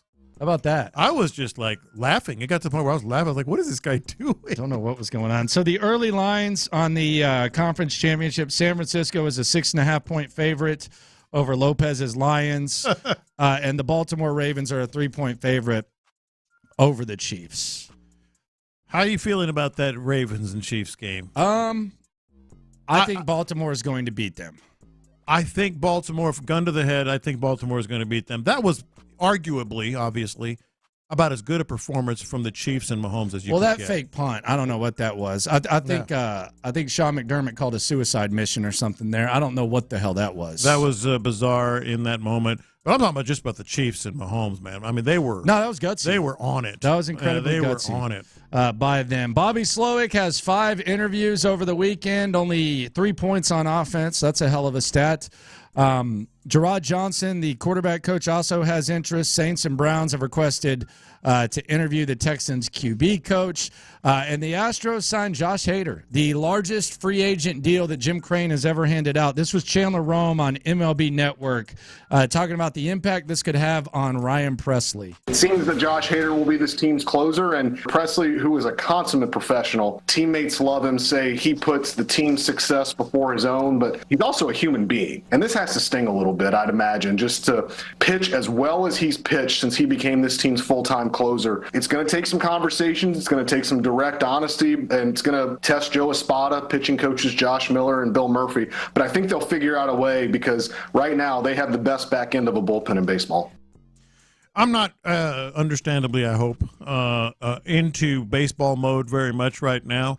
But I do know this: what he just said is going to be the story going into training camp, spring training, I should say, because then has in the postseason. Man, their 7, 8, 9's pretty nasty though. Abreu, Presley, and Hader. Yeah, they can all close. Yeah, they're in good shape, man. They're in all close. They just need a lead. It's good stuff right there. Yeah. Really good stuff by Jim Crane. Shout out to him. And then shout out to all the people who wanted him to spend some money. How's that? How about that? Coming up, the Texans, they did what many people did not expect they would do, but should fans be wanting even more from this team? We'll cuss and discuss as Reaction Monday continues next. What was Coach DeMeco?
Content the Texans play here. Always live on the free Odyssey app. It's Reaction Monday, Playoff Edition. Presented by Texas Star Grill Shop on Sports Radio 610. Here's In the Loop with John Lopez and Landry Locker. So the Houston Texans, where do they go from here following the loss to the Baltimore Ravens? When you look at this thing, there's reason for optimism, but I also do think when you look at this roster and you ask what's next, it's also kind of a dose of reality. How so?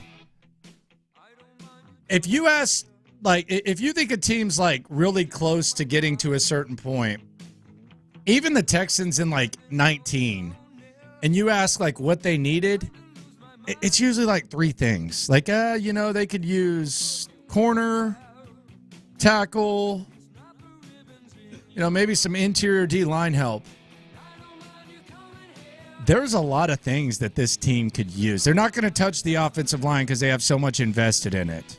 So they've already kind of set that up. But let's just look at the places where the Texans are going to need some help. And Nick Caserio, the good thing is Nick Caserio has been able to do a good job bringing in guys, and the quality of free agents going to increase. But if you're asking me, what do they need? I think they need more receivers.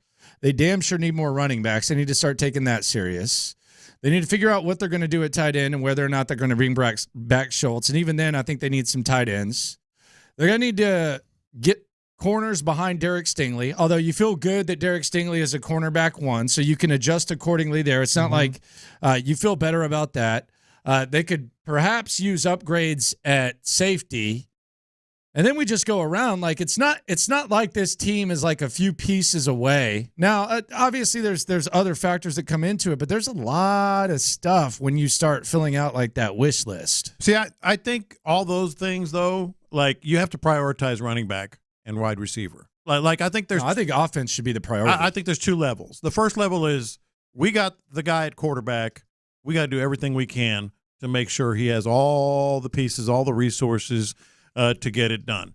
And the other reason for that is DeMeco has proved on the defensive side that he can get the most out of guys that are just sort of brought in, whether it's free agency, rookies, second-year players on the defensive side. Is there, outside of Derek Stingley, is there a star? Perhaps Christian Harris. Maybe. That's Perhaps a good point. Christian Harris. Yeah, Will Anderson. That's on me. Will Anderson. Well, okay, but I'm saying these are I think those three guys that he can work around that defense, with guys and improve their play. And you're right. I just totally blanked on Christian Hill. I think he is going to be a star. And Will Anderson, we see what he's doing.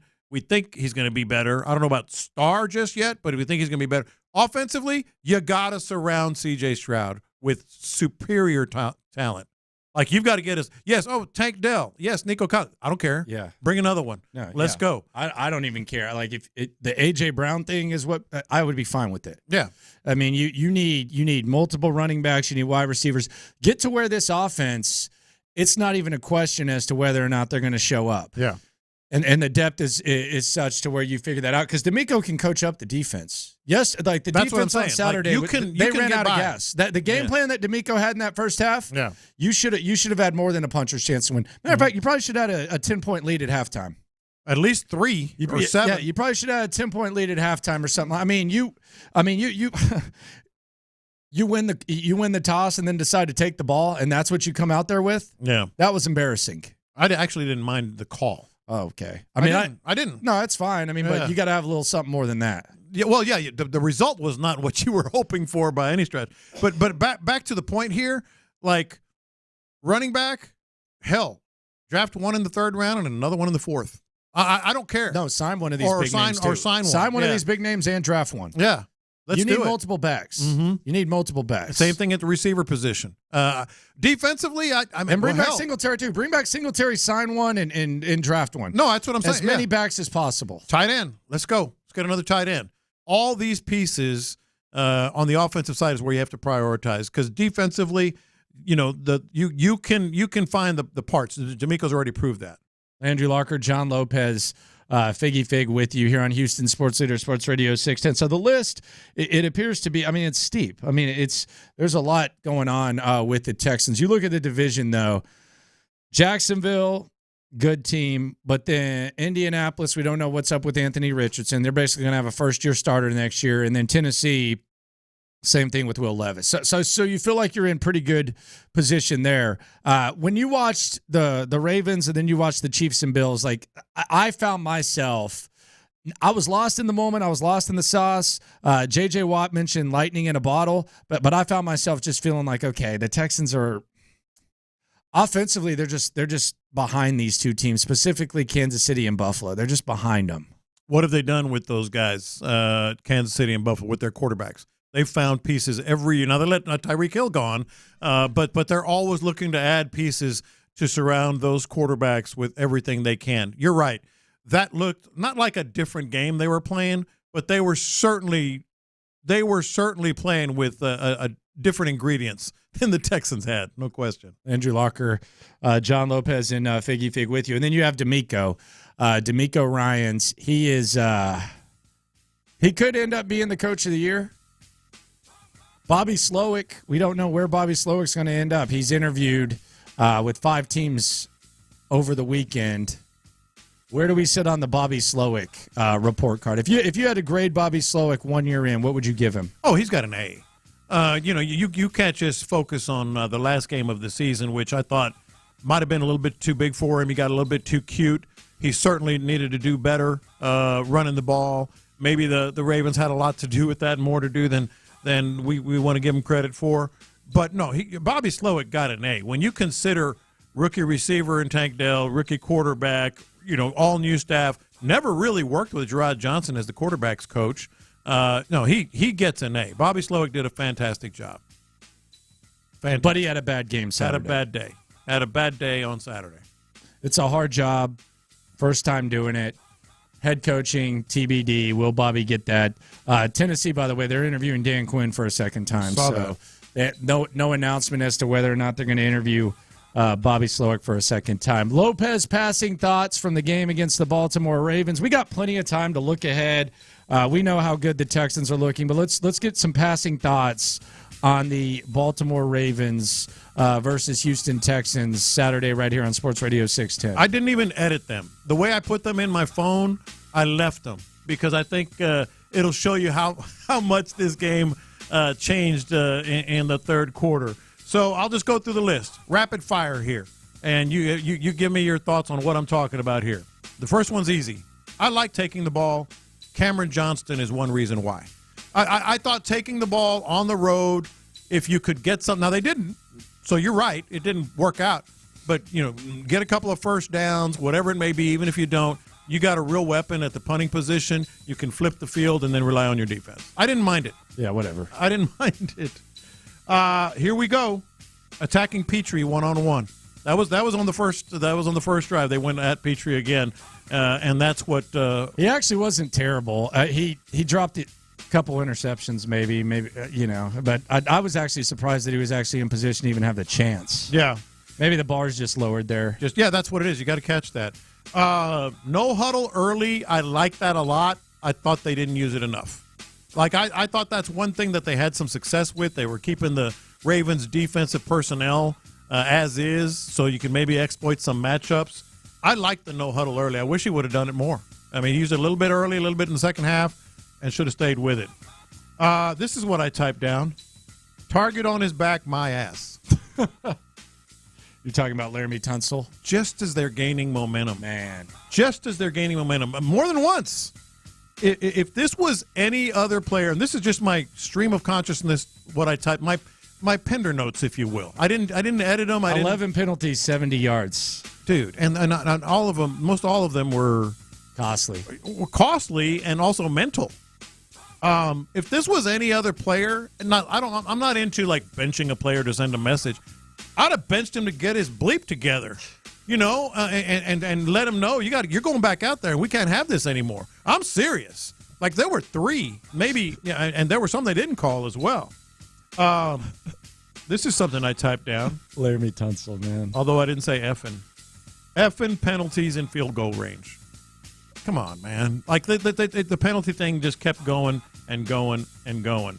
Jadeveon Clowney, that guy had a big presence, man. Jadeveon Clowney had a hell of a good game, and you got to give it to him. He was. I'm a lover, man. He was real good. He was real good. Big time chance for Dalton Schultz to make a huge play that could have really the drop, got him on and the then heel. they ended up moving the chains, but it just kind of felt like a kick to the junk with the drop. And this was by the way, he might just the moment might just be too big for him in the playoffs because he had the drop last week. He almost dropped his touchdown. Yep. He had the drop this week, and then with the Cowboys, his last game as a Dallas Cowboy in 2022, he had perhaps one of the worst series in his final one with the Cowboys. That's out of bounds thing too, right? Ran out of bounds early, dropped the pass, all that. Yeah, it might be too big for him. Well, that's one thing I wrote down later. Said this moment just feels too big for the Texans. I do wonder how they handle Schultz. Maybe they bring him back. I think $10 million is the estimation. 2 years, 20 maybe. But I still think they should try to get some young tight ends too that they can do other stuff with. So these next two have to do with exactly that. I wrote down again for the third time: penalties and penalties and penalties. What is going on here? And then the next thing I typed down: this moment might be too big for him. From the mental mistakes to the play calling to just everything that we were watching. It just, I hate saying it, but it just felt like that. Man, there was a penalty in this game where it was the end of the third quarter, I think. Yeah, end of the third. And Baltimore is clearly taking it to the fourth quarter, and they're clearly just trying to make you jump off sides, and Grenard jumps off sides. Yes. It's like, man, they're not going to snap it. There were 2 seconds left? Yes, and they were taking it down, and it was like the clear hard count, and Grenard jumped off sides. Yeah, that's one that made it, I think, 2nd and 5 or 3rd and 5 instead of 2nd and 10 or 3rd and 10. Stingley on Zay Flowers, and I don't know why I typed this. I likey is what I typed. Well, he had the PBU on Zay Flowers. Now there was a touchdown at the end where Stingley kind of got it looked like a little bit Moss, but I don't even know if that was really like completely him. Yeah. And then I typed this: OBJ looks decrepit. Yeah, he's washed. He looked like he's washed. He's washed up. I was worried about him. Harris County might be the only dude that brought it today. He elevated his game. Yeah, he did his thing. I'm looking forward to seeing how he bounced back next year. Like what a full season of him looks like. What's up, Steven Sims? Kept it simple. Man, Steven Sims had the punt return touchdown. Early in the season, he had a 22-yard catch. I don't think it's too far-fetched to say that if he's back next year, Steven Sims, he should be at least competing with Mechie for a roster spot. I mean, it's going to be it should be in training camp. Yeah, right. He should be competing with Mechie for a roster spot. I don't know. I'm intrigued to see what Mechie looks like next year. Couple more here. Frank Ross is one bad mofo, is what I wrote down. He just gets it like week after week after week. The free agents that I think they need to sign the most, I think that they got to bring back Cam Johnston and Fairbairn. Well, those are two. They're both free agents. Two that you must bring back. Catch the damn ball, Jalen Petrie. You know what that's about. God, that first drive, it would have flipped the game, man. Mm-hmm. Oh, that was. It would have flipped the game. I don't know if it would have flipped it for good, but boy, the momentum. I mean, would have you been intercept them in the end zone after a drive in the first half of the first drive of the second half. Mm-hmm. It changes a lot, and it also would have erased taking the ball to start the game. You know, because then all of a sudden you stop them. You missed a field goal at the end of the close, half. Man. It was right there. It was so close. Yeah. Two more for you. Just two more, even though I pretty much didn't do anything, and you'll see why. In the fourth quarter, I was just sitting there watching the game. The first one is, well, there you go, 17-10. That was after the near interception. And then I didn't do anything until I typed this. 24-10. That's a wrap. I'm just going to go check the ribs. I was making ribs all day. I think I'm just going to go check the ribs. Cooked some big old dino ribs for about 8 hours, so I had the TV on outside and was just like, all right, that's that. That's a wrap. Good year, boys. Now let's talk about it. There you go. Bo on the game. Right there. Now on to the offseason. It'll be a real interesting offseason to see what exactly the Texans do, how they approach it, how Nick Caserio approaches it. And it's going to be a fun offseason to cover. No coaching search. Who knows what happens with your assistants? I wouldn't fall in love with these free agents. I know it was a nice little season, but I wouldn't fall in love with any of these guys really. I mean, I would like to bring back Cam Johnston. I think that's important. Got to bring the band back. Fairbairn, Schultz maybe, Grenard probably priced out. Singletary sure, but I need other backs. Rankins, Nelson, Brown maybe. Cashman, we'll see. And then all the O-linemen, whatever. There's depth there.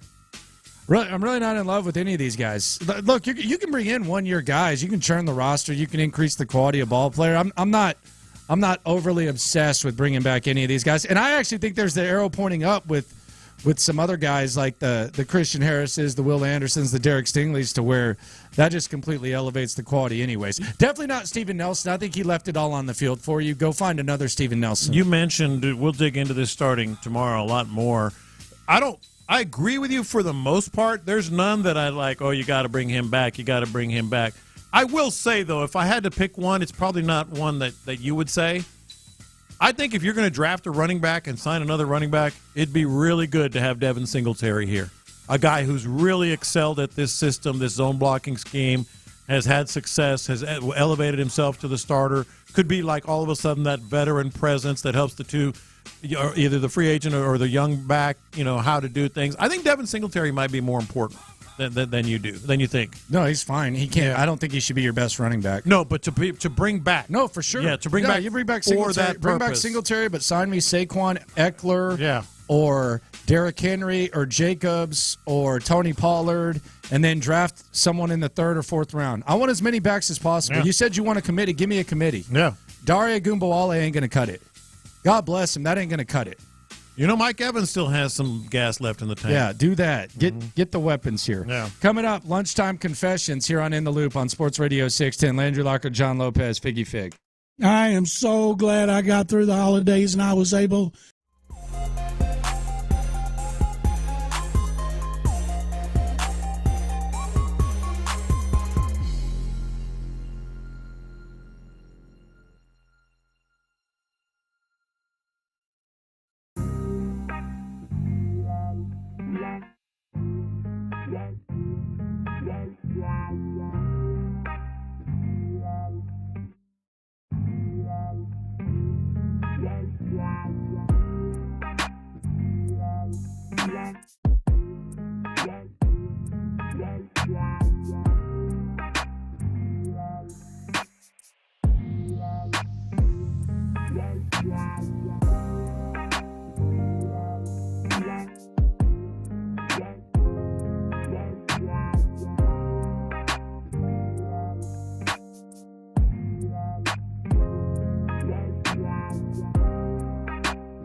It's Reaction Monday, Playoff Edition.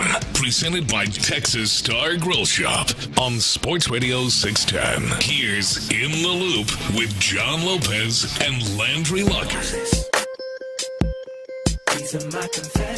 Lunchtime Confessions. We'll hear from CJ Stroud, by the way, in 10 minutes. Lunchtime Confessions, though. We confess our sins to you, the loophole.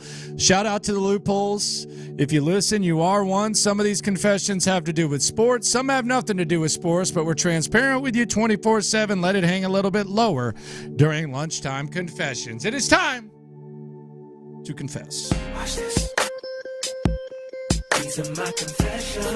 I know a lot of people are probably going to disagree with me on this.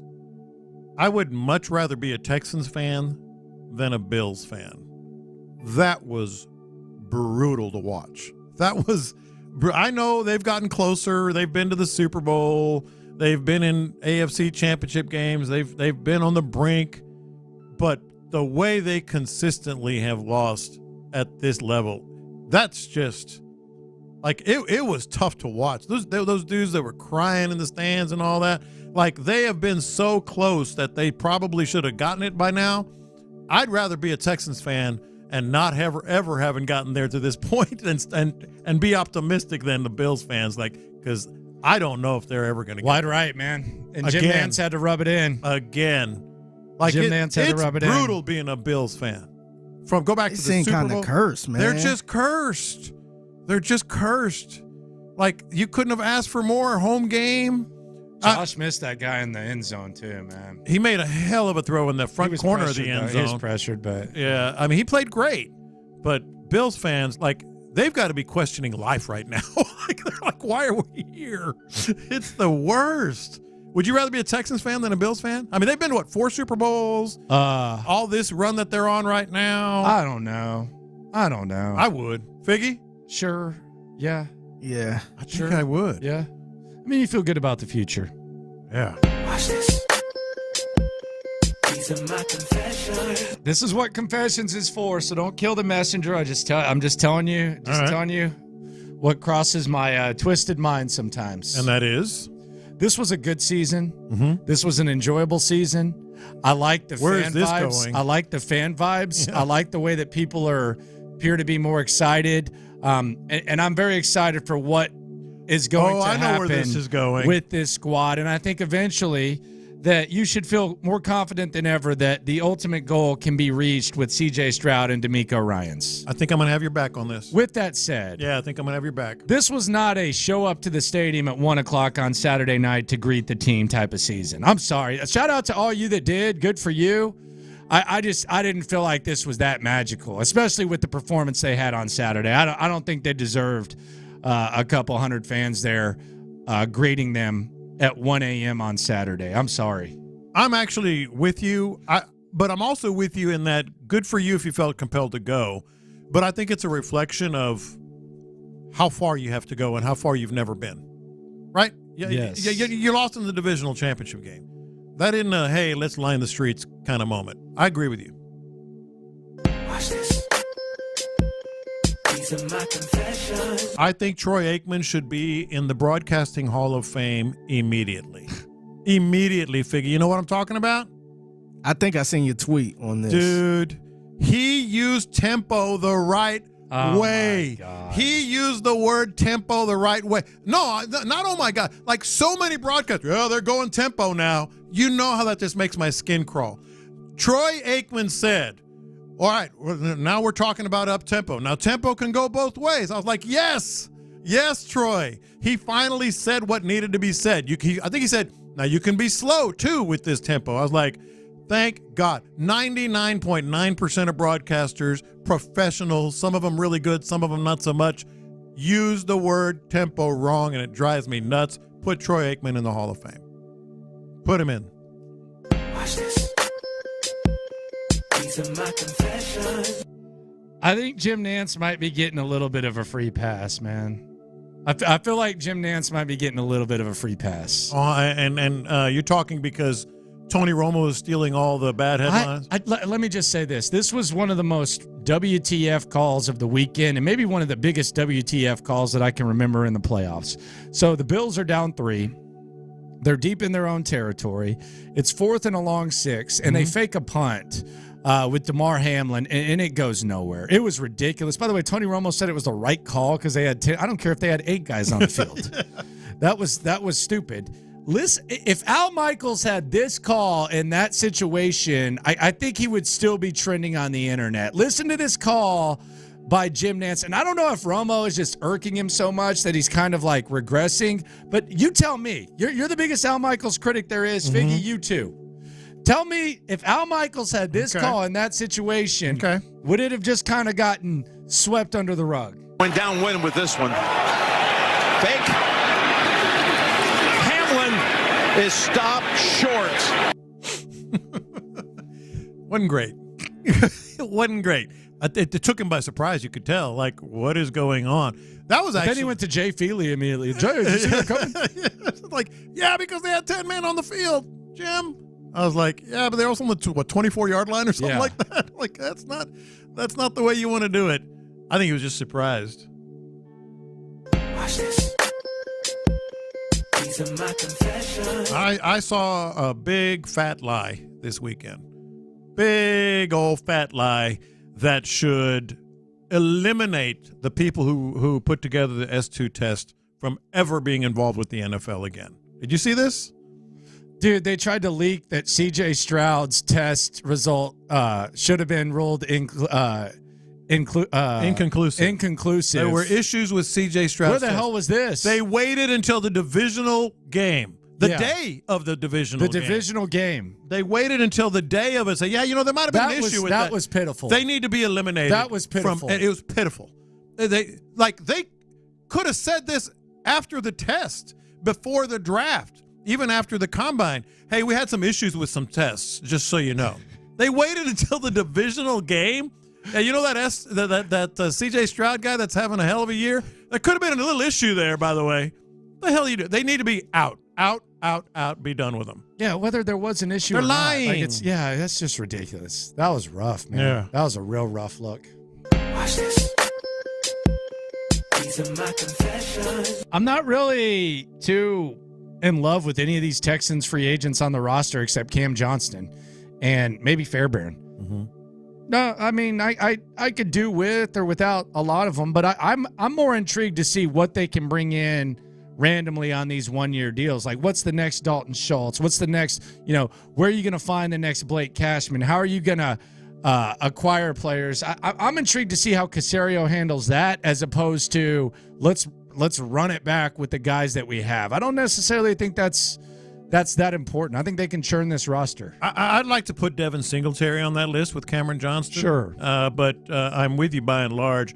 Hey, DeMeco pretty much said as much, too, about every year is different because we're going to have many more different players, different coaches, etc. Watch this. These are my confessions. This was just an observation, but it is a confession. Damn, Adam Schefter, couldn't you have at least waited for them to shower? Like, the game ended. And I opened Twitter, and the first thing I see, like less than a minute, not even a minute after the game, Adam Schefter tweeted all the free agents that the Texans had.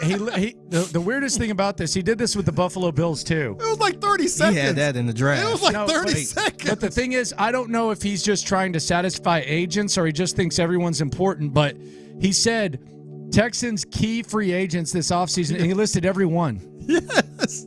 Like, but literally every single one. He did it with Buffalo, too. They were still walking off the field. Yeah, but he didn't just list the key ones. Yes. He listed every single free agent. Yeah. I was like, dude, man, just take a breath. Let them shower at least before you start saying these guys are gone. Like, damn. That was definitely a draft, and I don't know what was going on there. Let's hear from C.J. Stroud. C.J. Stroud had his exit interview. We'll let you know what he had to say about the future and present of the Houston Texans next. All right, Low T Center right now. It is 2020.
La Michoacana Meat Market.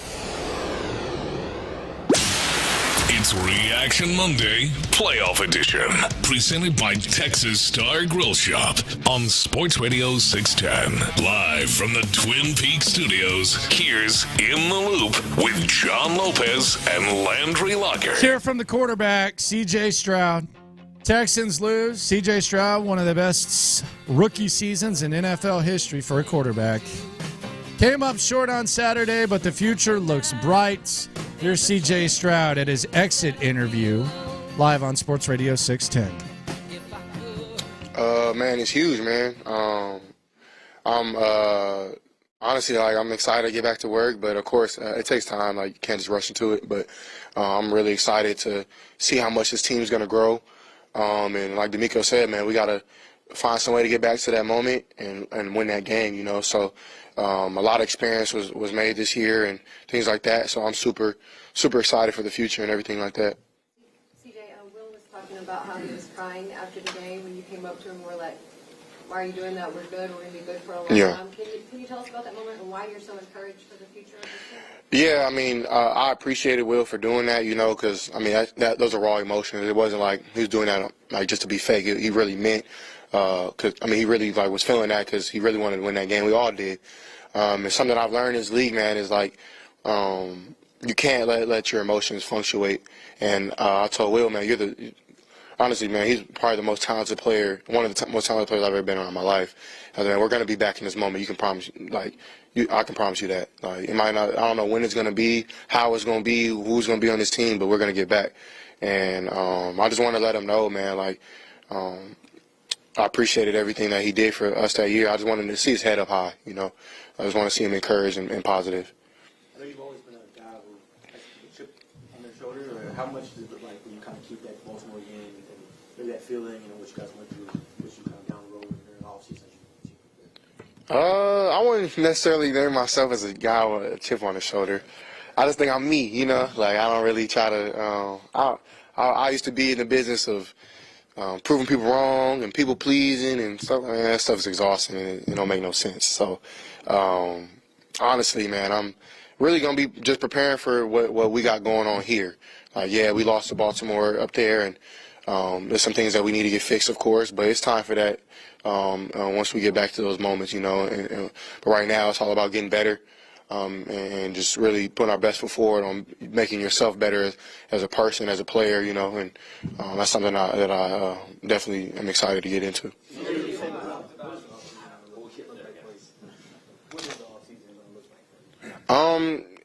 for first, I'm gonna relax, man. Just take some time off. I've been going hard since I've been like 12 years old. Like AAU tournaments, baseball, football, 7-on-7, high school. Like just a ton of like just sports being played. And man, it's been a blessing, been a ball, and it's like I'm 22 years old, and this is my first time ever having like freedom. Like from away from school, away from college. And so I'm excited, but at the same time, like, just like I'm ready to relax, I'm ready to get back to work too. But I know, like, I have to, like, take some time to myself, it's just the right thing to do.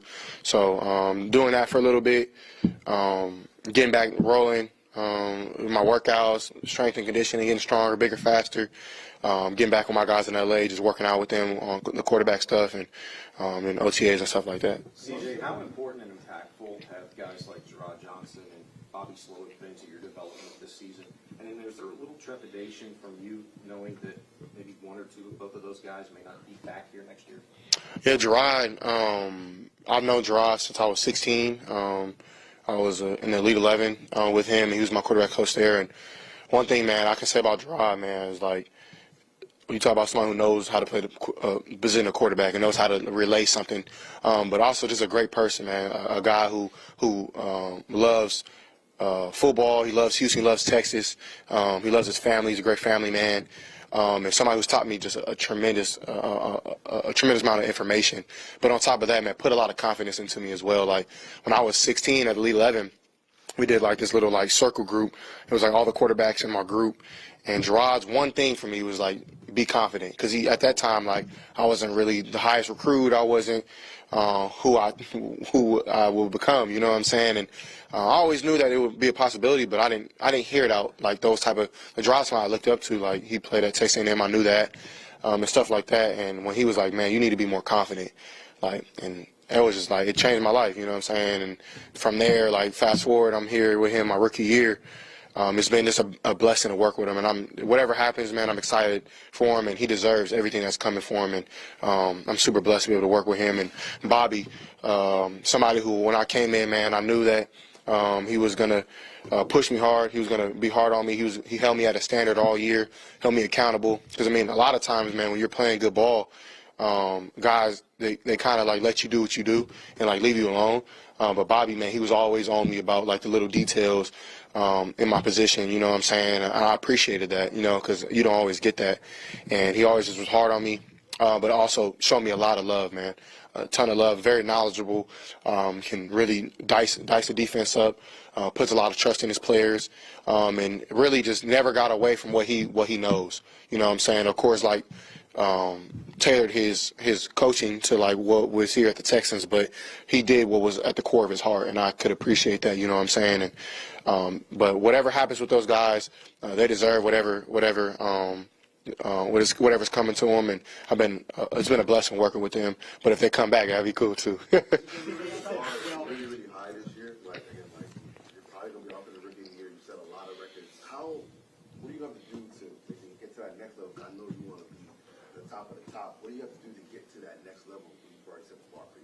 Yeah, I gotta do way more. You know, I gotta just be me. You know, at the end of the day, I look back at it like I can say a whole bunch of cool stuff up here that'll make everybody go crazy. But honestly, I gotta be myself. You know, and just work hard at that. You know, and just really do everything that God put in my heart to do. And I'm just super thankful for God, man, and Christ for really just having a rookie year like I had. You know, and to be able to be mentioned with a whole bunch of greats.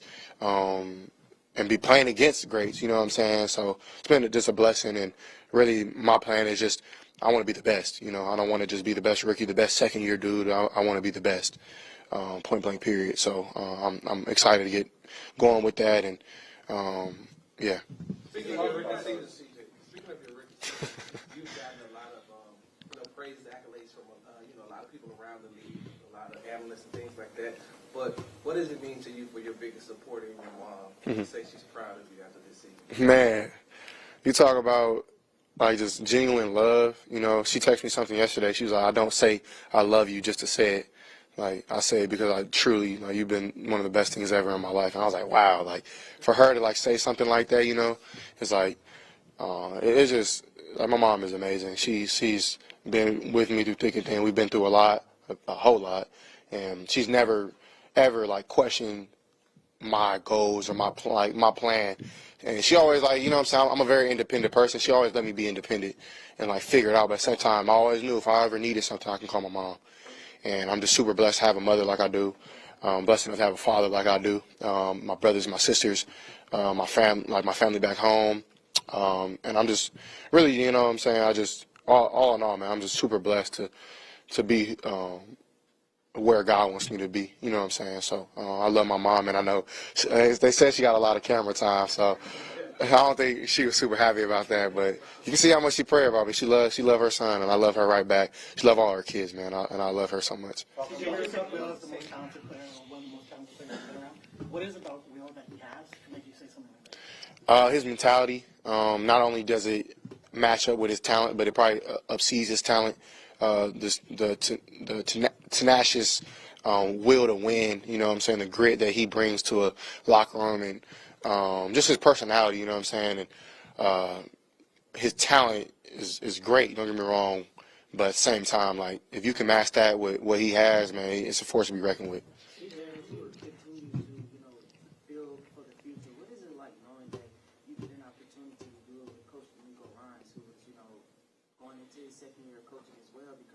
Not too many franchises get an opportunity to have that quarterback head coach build up at the same time. Yeah.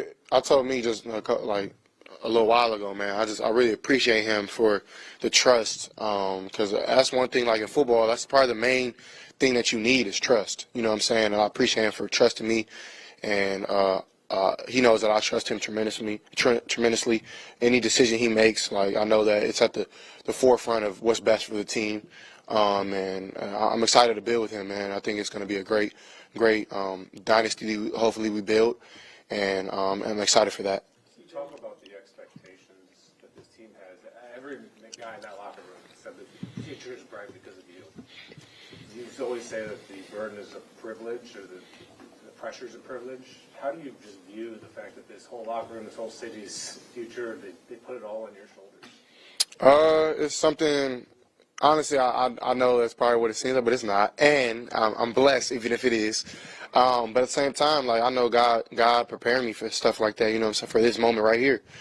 So I'm really walking in my purpose. Like, of course, I'm doing it through my passion, which is football. But, man, I'm super blessed to be able to walk through my purpose in my passion, and with a great city, a great team like this. And I'm super signed up. I'm dotting every I, crossing every T on every contract that I got to do to make this team great. You know what I'm saying? And I'm super blessed to be able to be with a group of guys like that. And I know, but man, my teammates, like, just like it's on me, it's on all of us. You know what I'm saying? Like, and they know that. But man, I'm at the forefront of it. And if that's so be it, then I'm with that.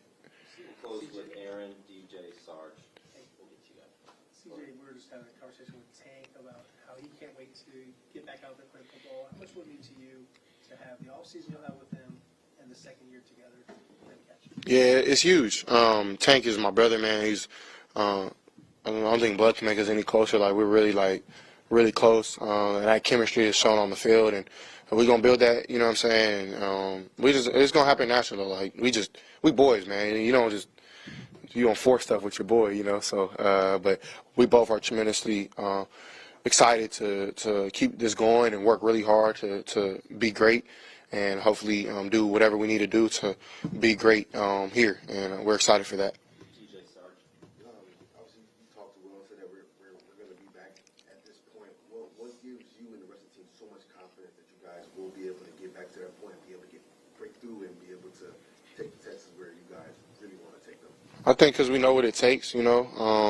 It takes tremendous focus, tremendous will to win, and stuff like that. It's all the things that it's easy to talk about, but it's hard to do, and we did that this year, you know what I'm saying? And even though we fell short, we put that on display. And now it's just about bringing guys here that are with that and have that same type of mentality, and whoever stays, we keeping that standard. We ain't changing that for nobody.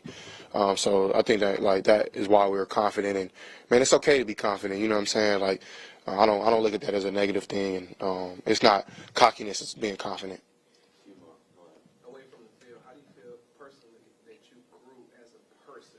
All right, that's CJ Stroud Yep. here on Sports Radio 610 exit interview with CJ. A lot of good stuff to say about Gerard. Good Lord, man. That's a hell of an endorsement from him. We'll get into the latest involving potential departures on the Texans coaching staff. We'll also go around the NFL. In the Loop continues on Reaction Monday next. The Texans kept it close in the first.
Texas. Exclusive content. The Texans play here. Always live on the free Odyssey app.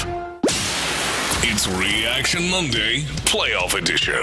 Presented by Texas Star Grill Shop on Sports Radio 610. Here's In the Loop with John Lopez and Landry. Let's go around the NFL to keep you in the loop.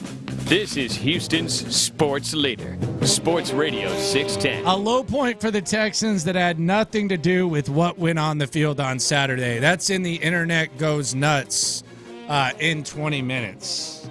Texans fall to the Ravens. C.J. Stroud, though, your quarterback, he feels good about the future. Future's bright, man, but these type of losses suck. It's tough to just get embarrassed like that. Definitely, I think our future definitely is bright.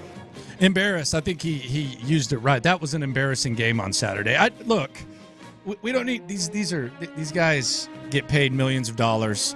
I mean, they get their water carried for them on the reg. I mean, they've had these reflection questions all year long. Like, let's judge them like grown ass men. Yeah. That was an embarrassing performance on Saturday. No matter how you slice it. 100%. You didn't score a touchdown. You had 3 points. The Ravens 4 times this year have had a team not score a touchdown. The Texans had 2 of them. Offense gave them no chance to win this game. We thought it would be competitive. Oh, you and Figgy picked them to win. Wasn't a good performance. It was embarrassing. Pretty much across the board with very few exceptions. They played below not just what they should have done because they should have elevated their play, but they played below their expectation. That's embarrassing. Let's hear what the Baltimore Ravens are saying about it. Here's John Harbaugh talking about C.J. Stroud and the Baltimore Ravens defense. And that's a good offense over there. That's a good quarterback. C.J. Stroud deserves a lot of credit. They're very well coached. Their offensive line is really good and tough. It's tough to get to the quarterback. Then he gets out and he starts running around and starts making plays downfield. But I thought our guys chased him, and I thought our plaster downfield, our coverage was just outstanding. And we covered as long as we needed to so many times. He still made some really good throws in there. So got a heck of a running back. I thought our defense was just as good as it could be. It's the best they've been all year, right? That I've seen. Yeah. Maybe Miami when they just smacked them around. Yeah, but they were just suffocating. Lamar Jackson. So at halftime, the Ravens, their last 3 drives of the first half, -7 yards. Clean slate for the Texans. It was 10-10. If you wanted to get the dub, Lamar Jackson apparently got pretty ticked off at halftime. Here's Lamar talking about what went down between the second and third quarter. Your feeling, what was said at halftime? It'd be inappropriate if I said it right here. It would, but yeah, we wasn't really doing anything, to that defense. They was playing great, and that offense was playing great as well. But we wasn't doing our job with our unit in second half. We went to put points on the board, start moving the ball, moving the chains, and start looking like ourselves. Who did most of the talking at halftime? I did. You did? A lot of cursing at halftime. That's why I said it was inappropriate, Ron. Good for Lamar. Hadn't been good in the playoffs up to that point. Hell, I went far enough to say I thought the Texans had the quarterback advantage. He outplayed C.J. Stroud, and Lamar Jackson's and the Ravens 3-point favorites to advance to the Super Bowl over the Kansas City Chiefs. Once upon a time, there was a number 1 overall pick around here. His name was Jadeveon Clowney. We used to spend a lot of time talking about Jadeveon Clowney. He's been on a lot of teams since then. Now he's in Baltimore. Here's Jadeveon Clowney talking about how he felt after that game. Oh, man, that's a great feeling, especially for me because I used to play for that team right there about 4 or 5 years ago. And I got a lot of respect for some of the guys that's still there, but it's a great feeling to get this dub against them today, and locker room went crazy today. You did downplay that earlier in the week about going up against your old team. Yeah, for sure. I ain't got no hate against nobody because half the guys I played were not there anymore, but I always remember just being there drafting me, and I got a lot of respect for them. I appreciate them for drafting me, but now that I'm here, of course I want to win that thing with this group right here, so it was big for me today. He was good. He dominated Tunsil on specific plays. Who? Laramie Tunsil. We'll hear from him in the Internet Goes Nuts. Not a good. Felt bad for him. Kind of. I'm buying what Clowney said. I'm sure he was nice, but it wasn't like revenge. No, he was. Just, it's not B.O.B. It's not Jack Easter. Yeah, all that stuff. Yeah, it's not that. So there's that. So I put this out. I was talking about bounce back guys. We talk about like the potential elite guys in Stroud, Will Anderson, Christian Harris. Derek Stingley. Bounce back season next year for different reasons. Jalen Petrie, Damian Pierce, Kenyon Green, and Tank Dell. I put them on my list. Tank Dell because of injury. Yeah, because of injury. Just pick up where you left off. Obviously, there's a lot of pressure on that. Some guys haven't been through that, so there's that. Petrie, I'm not dismissing Jalen Petrie. I think he's going to work his ass off, but this was a really bad year for him. Really, really bad year. One of the most disappointing that I can remember based on expectations. Damian Pierce, I don't know if he fits. I don't know if Damian Pierce, does he play his way into being like a third-string running back and return kicks? I don't know how Damian Pierce fits into this whole thing. Kenyon Green, you got a lot of depth on the interior now. Hell, you have Jared Patterson who started at center, and you have Juice Scruggs who did a hell of a job at guard. Maybe Kenyon Green's a backup. I don't know. Maybe he's not even on the team. Who knows? I think Juice is penciled in somewhere. Yeah. Oh, he's starting. He's penciled in. He's starting. It's just a matter of where. And if Patterson's a good center and they like Juice at guard, then I don't know. Kenyon Green might be one of those swing guard type of things. Yeah, something like that. And who knows with our guy Titus Howard, how that plays out. Because Fant was good, although he's a free agent. Yeah, he's a free agent. I mean, they brought up Titus Howard. We'll see. I mean, we'll see how he looks. Questenberry in there. Who? Questenberry. To do what? I mean, he's under contract, isn't he? I don't think he's a free agent. I think he's a free agent. Is he? Yeah. I didn't see his name. Or he might not be. Maybe he's back. I don't know. What the hell's he going to do? I mean, he was starting. Okay, but was he that was not? before we saw Patterson and Scruggs. Well, no, I know. I'm saying, but he's in the mix. Did they sign him to a 2-year deal? I'm looking right now. I had the list and I didn't see his name. Someone on the text line. He is not a free agent. Okay, good for him. Yeah. Someone on the text line said, don't sleep on John Mechie. Look, that'll be great, but wake me up if it happens. I'm sleeping. Mm-hmm. I'm asleep on John Mechie at this point. We'll see what happens. He might be fighting for a roster spot. Big next year. That's for sure. Friend of the show and all that. Yeah, I'm asleep. I'm not gonna even lay out. Oh, look out! This could be a big year for John Mechie. I think you need to upgrade the receiver position. Lamar Jackson has some Kobe Bryant type plans. I didn't know this is where we were going with this, but Lamar Jackson, and this was tweeted out from the Baltimore Ravens website. Mm-hmm. Apparently, Lamar Jackson, who had won one playoff game before Saturday. He's already trying to leave a Kobe legacy in Baltimore. And I said we win the Super Bowl, I'm going to number one. I want to. Ooh. Yeah. That was my first number ever. My dad told me get number one because that's the best. You the best. And it always stuck with me. And I got number 8 when I went to college. And then my mom told me 8 stands for new beginning. So I was like, dang, it's a new beginning. So I kept 8. My coach asked me in college, he's like, what number you want? I'm like, I wanted number 1, but y'all gave me number 8. But it's all good because I know what it stands for now. I just said, I want to retire number 8 and number 1. I want to do that here at the Ravens. So I want to win a Super Bowl with number 8 on, do much as I can with number 8 on, then come back and do the same thing with 1 on. All right. We'll see. I mean, I kind of like that, actually. Good luck to you. I like his logic. Good luck to you, man. Yeah, I kind of like that. Do your thing. We'll see. See how that goes. It'll be a hell of a battle with Kansas City, who advances with the 27-24 win over Buffalo. Just a back-and-forth game. Hell of a game, man. Hell of a ball game, but more of the same. Kansas City, they just have Buffalo's number. Boy, do they. They just have their number. It's brutal being a Buffalo. It's brutal. I felt sad for them. Patrick Mahomes is now tied 7th all-time with 13 playoff wins. He has as many as Brett Favre, Ben Roethlisberger, and Roger Staubach, and more than Aaron Rodgers. If he wins the Super Bowl, he'll be alone in 3rd, behind only Tom Brady and Joe Montana. He's 28, dude. Yeah. It's pretty good, isn't it? 6 straight? He is 28 years old. 6 straight conference championships. And that was a gutsy win. I mean, I don't think this was – it wasn't as simple as Patrick Mahomes won this for him. The scheme was perfect. The defense held up when they needed to hold up.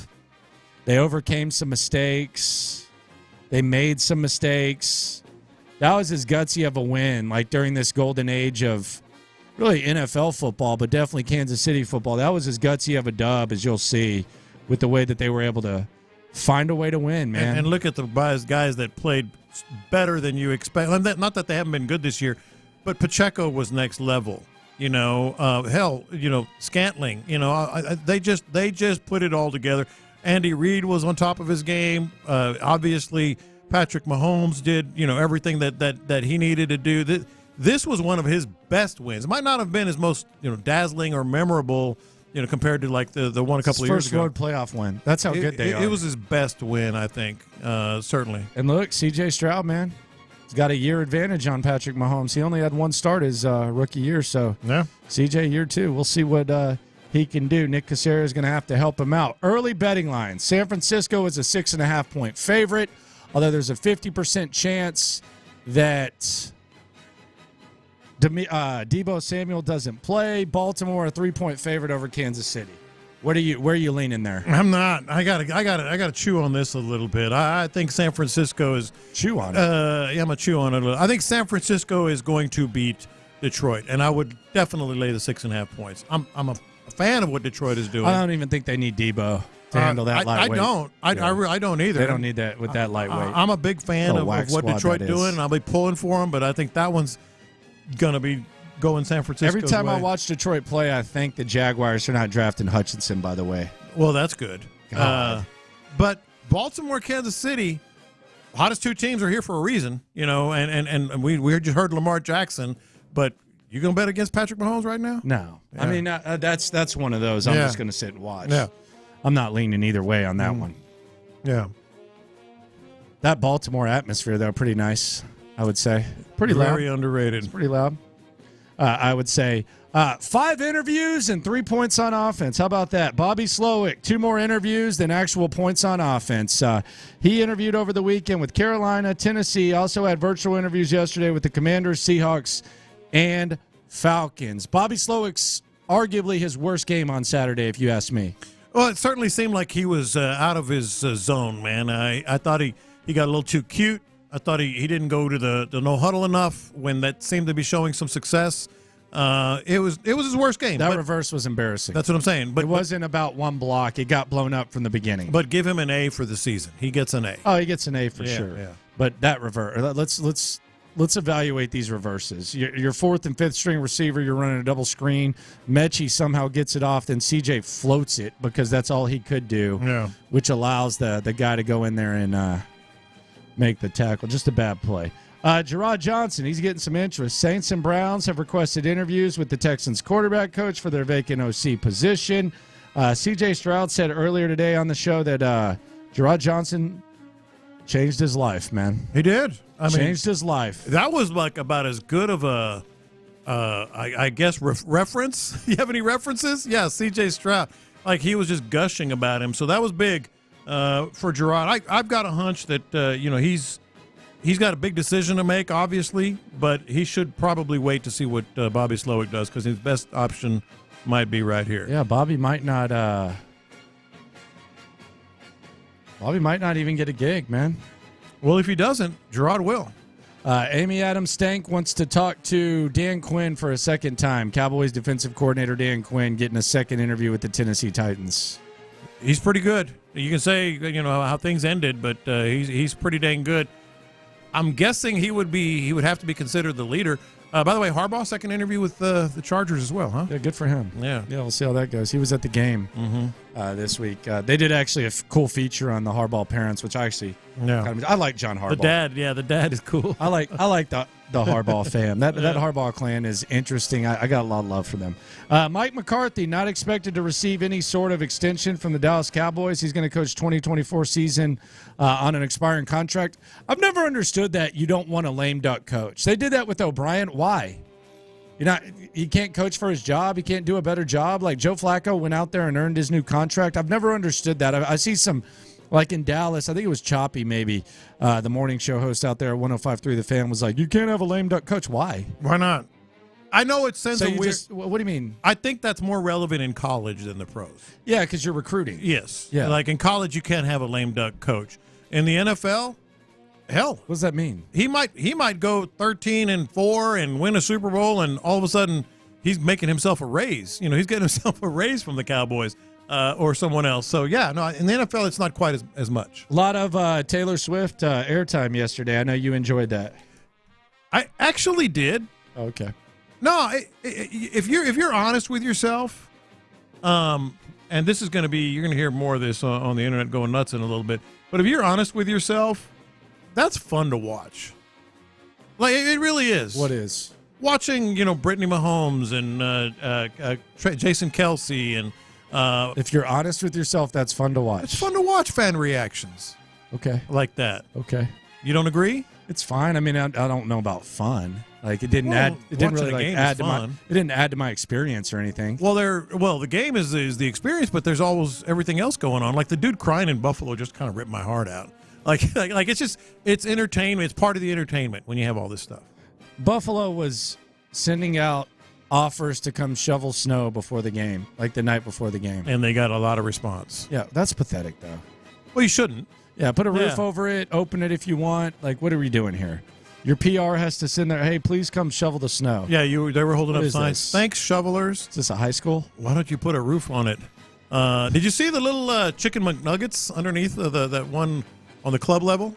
Those orange lights? Those were heat lamps. They were like toasting all those people under there. When they showed the stadium view, those were like heat lamps, like at Popeyes or something. Like it was hilarious. Those people were getting nice and toasty.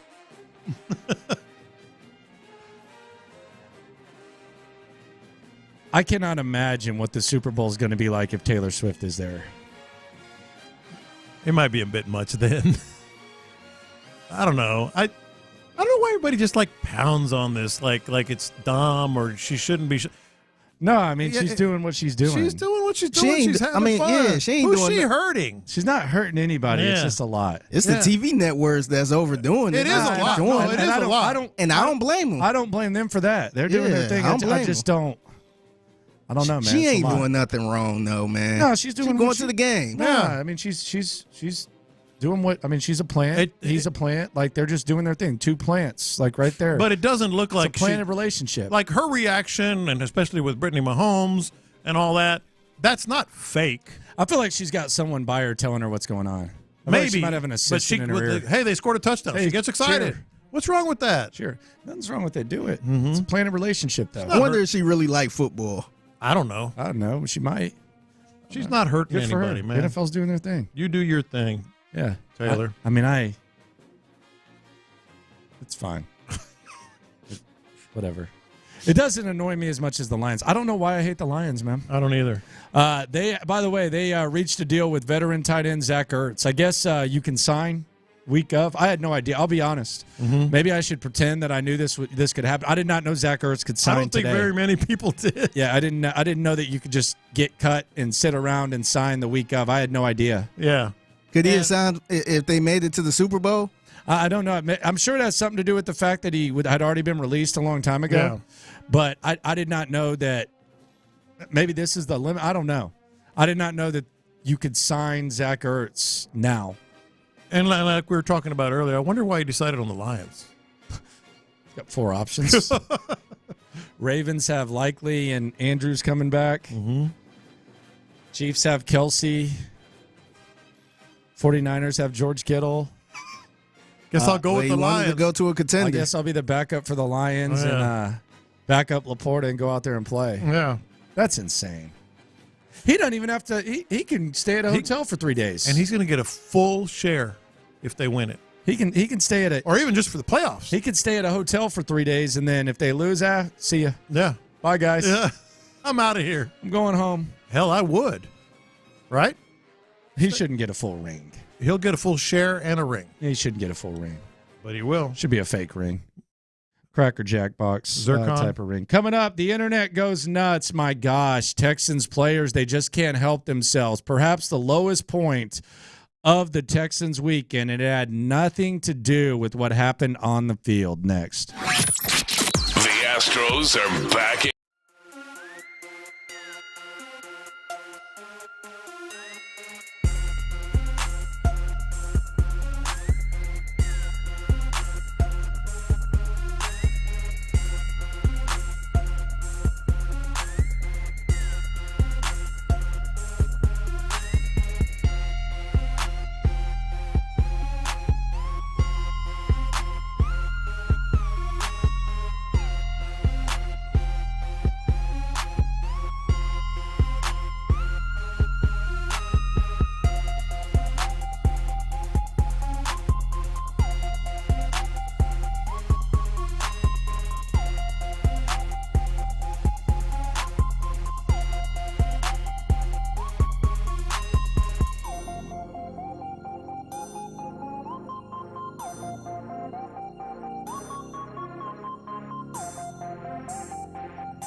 Reaction Monday Playoff Edition. Presented by Texas Star Grill Shop on Sports Radio 610. Here's In the Loop with John Lopez and Landry Locker. I got the internet going nuts. Oh, man. Landry Locker, John Lopez, Figgy Fig with you. What's the matter with you? Here on Houston Sports Leader, Sports Radio 610. I feel bad for these guys sometimes when they do this to themselves. Who? Texans players. Internet what? going nuts here on In the Loop, Sports Radio 610. Well, you better explain yourself. So I saw this. Someone sent this to me, and this was a couple of Texans fans online. They were just going back and forth about Laramie Tunsil. They didn't tag him or anything. Yeah. They're just going back talking and about forth the game with Laramie Tunsil, and someone tweeted out a video of Laramie Tunsil getting beat by Clowney on a run play, I guess it was. And he said the following, quote, "Look at what Clowney does to Tunsil." All right? Another fan then replied, quote, "But he will cry to the media he's an all-pro. LOL." Mm-hmm. The person who originally put it out replied, LMAO, "He swear them voters don't see his reps." Then Laramie Tunsil appeared. I guess he was searching his name. Laramie Tunsil appeared and said, "My two biggest haters," with a laughing emoji. Mm-hmm.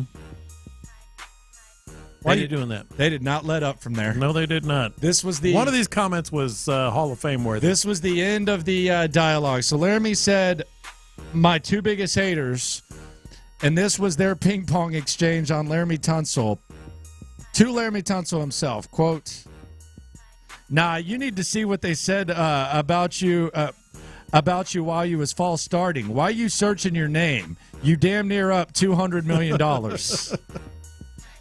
Next guy said, "Like, I don't know why y'all search your names on here for real. That don't help my football team." Next person said, "Search run blocking." That's it. That's the one. Why don't you search run blocking? Then they said, "Talking about biggest hater, we hate your efforts in the game." And then they went back and forth a little bit more. Why are these guys? Why is it that Titus and Laramie are searching their name and seeking this stuff out? I don't know. Especially after that game. I don't know, and I'm not sure I ever will know. The first comment, let's look at it. It said, "Look what Clowney does to Tunsil." That's talking about the game. That's talking about something that Clowney did. I don't know why that would be like all of a sudden my two biggest haters. We've said just as much. Others have said just as much. I'm sure they say just as much. Laramie said he tries to avoid this. He told us this 2 weeks ago. Yes. Yeah, that's right. And I'm sure they say just as much in film session, too. I think he was just in his feelings and just started searching. Why are you doing that? Why are you searching your own name? It wasn't tagged. You're just searching your name. I don't know, man. I don't think he got the support that he got in the past whenever he would have these interactions, but yeah, he was just kind of in it with them, and nobody was like, "Oh, leave Laramie alone" or anything like that. These guys never played the game. Yeah. I'm with you, Laramie. You're right, Laramie. Laramie, tell him what's up. Yeah, exactly. No, that didn't happen as much. Tell him what's up, bro. Boy, did he have a bad game. Gosh, did he have a bad game. They didn't allow a sack early. Yeah, well, they were also going 1st and 15 a lot because of Laramie. I got the internet going nuts. Landry's going to love this one. Internet going nuts Saturday and Sunday with Benjamin Cap. Who's Benjamin Cap? I think this is an awesome story. 66 years a season ticket holder of the Detroit Lions. They had him on the pregame show. They had him on NFL Network. They were showing him after the Lions won the game, clinched the game. And so 66 years as a season ticket holder, was at the last championship in 1957, bought tickets the next year, and has had them ever since. I don't care what anybody says. That is awesome. It did get me thinking about this. Texans had something similar happen. We're doing this 66-year thing. So Debbie the Texan would be on CBS in the year 20. She gets enough airtime. 2068. By the way, I thought she kind of killed the vibe on Saturday. With the front row thing? Yeah, she complained about not getting front row seats and tagged the Texans. That was kind of, I was feeling good about the game, and then I was like, I don't know. And the Texans replied. I kind of felt like it was a little bit of vibe killer. Didn't they take care of her? Yeah, I think they gave her sideline passes and stuff, but she was like complaining about not having front row seats is kind of. Say what you will. That's though. kind of a small world problem. She is loyal. She's the diehard, man. She is loyal. She's the diehard. She's got a good vibe. 66 years as a season ticket holder, and you finally get to the championship. Yeah, that was pretty cool. That was pretty cool. Just to see his reaction after that. Was it? I don't think. Yeah, it was. I mean, you're happy for him? I was very happy for him. Were you? No. Why not? I don't care about the Lions. You wanted him to die without them ever getting to a championship? Wouldn't have cared. I don't know. Like, I didn't like the 66. You got to respect the loyalty, though, right? Yes. He's just there. He's not watching the He game. could have been anywhere money else. every year. He's just there. I would have hopped off of that bandwagon so quick. That's what I'm saying. He could have gone somewhere He's else. just there. 66 years. 66 years. He's just there. It's kind of like Joe Pa at the end at Penn State. Like, he was in the booth. Oh, my God. You're comparing him. Like, when Joe Pa would coach in the booth, he's just kind of there. How did we get here? I mean, I'm not comparing him to Joe Pa. I'm just saying Joe Pa was kind of in the booth. He's just there. He was excited. Good for him. He was kissing everybody. Yeah, good for him. Yeah. I got the internet going nuts. This was Ravens linebacker Roquan Smith talking about the Texans in his black cowboy hat. You know, they had a great season, but hey, it had to end, and, you know, we delivered. Whoever come has to get dealt with. There's a villain to every story, and hey, a Cinderella story ended, so on to the next. Hey, Ro, guys who wear the black hats are feared or bad guys. Is this a role you're adopting for the postseason? I had my boots at the house today, and then I was just like, hey, when I was thinking about it this morning, I'm like, hey, they are the Texans and they are the Cowboys, but, you know, I got this hat on, so I'm daddy.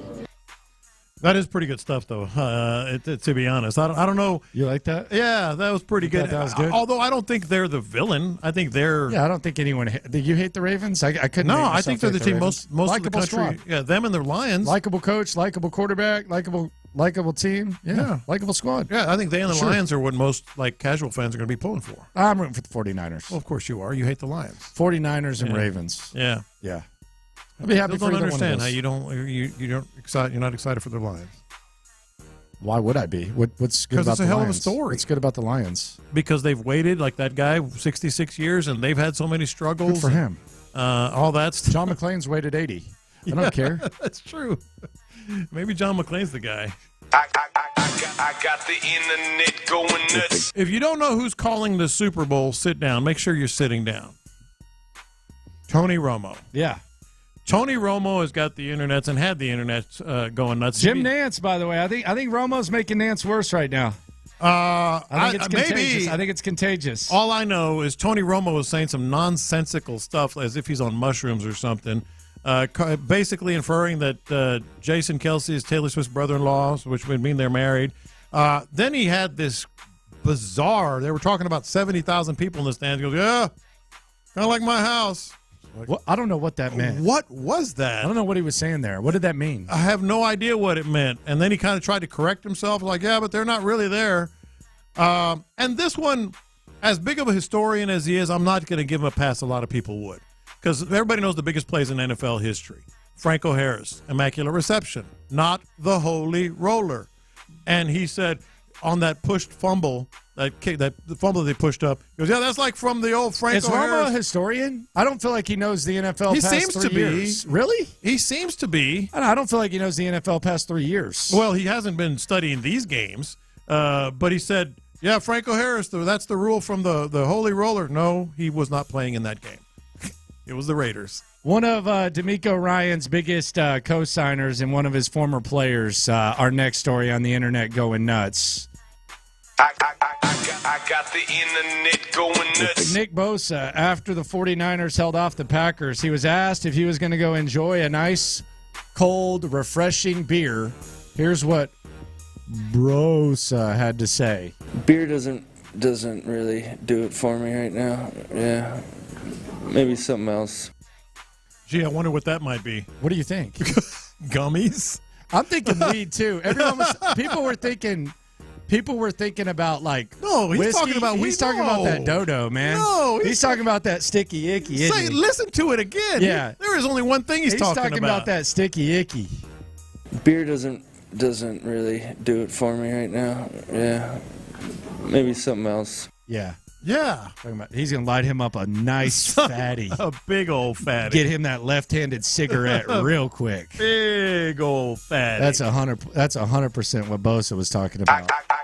I got the internet going nuts. Boy, Jason Kelsey had the internet going nuts. Man, good for him. Man, he's enjoying his retirement. He is. He gets to quit playing football. He's been in the league, 15 years? Yeah. It's retirement. He's in Kansas City. He was carrying little kids chilling. up to go meet Taylor Swift. He was tailgating with the Bills Chugging Mafia. beers. Chugging beers. Was that a bowling ball? What was he drinking out That of? was a shot. That big round thing? Yeah, it's a shot. I thought it was like a bowling. What's going on here? It's one of those things. He had a stressful couple weeks. He jumped out of the booth into the stands. You retire after 15 years and Took you have off to deal his with the crap shirt. they were doing in Philly. Hey, enjoy the hell out of yourself. Screaming. I don't even think Philly fans. What was the last as 6 they are weeks, happy 6, about 7 it. weeks? Yeah. Philly fans got to be happy with him, man. Oh, my gosh. They ain't mad at him. And actually, he actually made it more fun, as I said about in the last segment, to see the crowd reacts.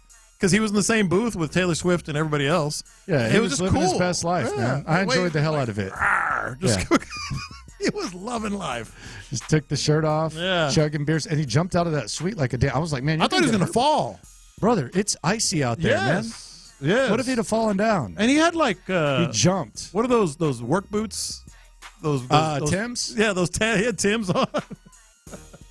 Yeah, good for him, man. Yeah, he was loving it. Enjoy your life, chug those beers. Plus, it's cold as heck. So, yeah, do your thing, my friend. Yeah. I got the internet going nuts. You're a hypocrite, Lopez. I am not a hypocrite. You're a hypocrite. How's that? If Al Michaels made this call on the fake punt that the Bills tried to pull off, you would have been jumping on him like a damn trampoline.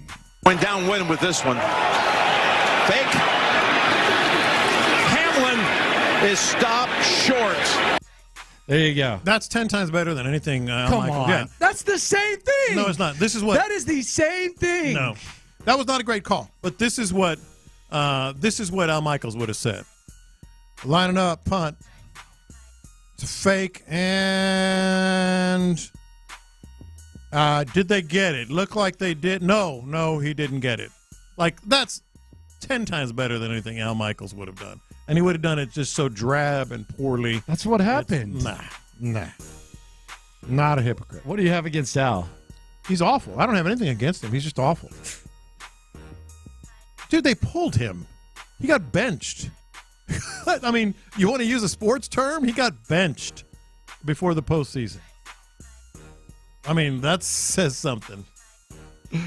One thing about Jim Nantz, though, that was funny, boy, he gets those golf references in every chance he gets. Even during a big game like that. I can't say I've seen that before. Yeah, exactly. Every chance he gets. And I think I've seen you do that a couple times. Golf? Yeah. You do. You'll sneak in a golf probably like once every week and a half, once every 2 weeks. All right, total fabrication. Like if something comes up about golf, and I use the golf analogy. Is that what you're talking about? Talking football. The golf analogy is different. Yeah, you're as good as your best golf shot. Texans just didn't have their best club on Saturday. I don't think those words have ever come out of my mouth. I don't think those words have ever come out of my mouth. All they had to do was play par golf in the first half. Those two. They played bogey golf. Never said those words in my life. You're only as good as your last golf shot. No, I say you're as good as your best golf shot. Yeah, you're only as good as your best golf shot. Now, that I've said. What else? What are your other go-to golf analogies? I don't think I have any others, do I? You have some, yes. Figgy?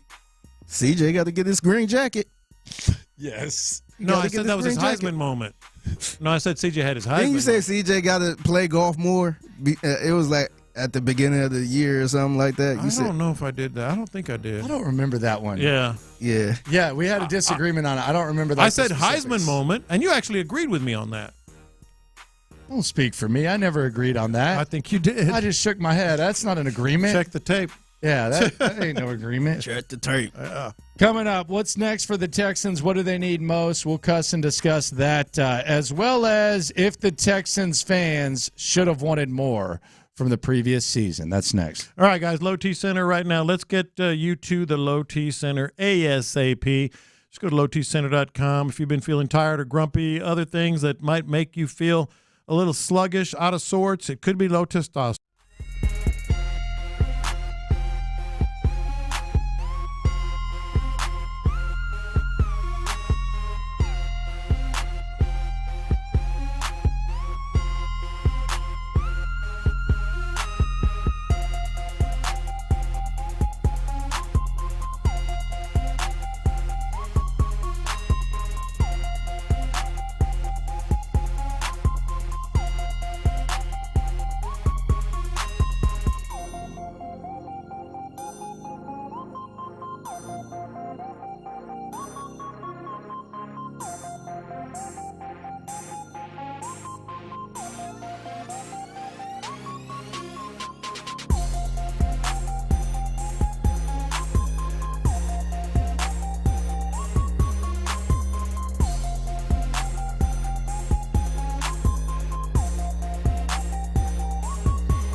Reaction Monday Playoff Edition, presented by Texas Star Grill Shop on Sports Radio 610. Live from the Twin Peaks studios, here's In the Loop with John Lopez and Landry Locker. Offense. Texans need to go all in on the offense. Bring in more running backs, bring in more receivers.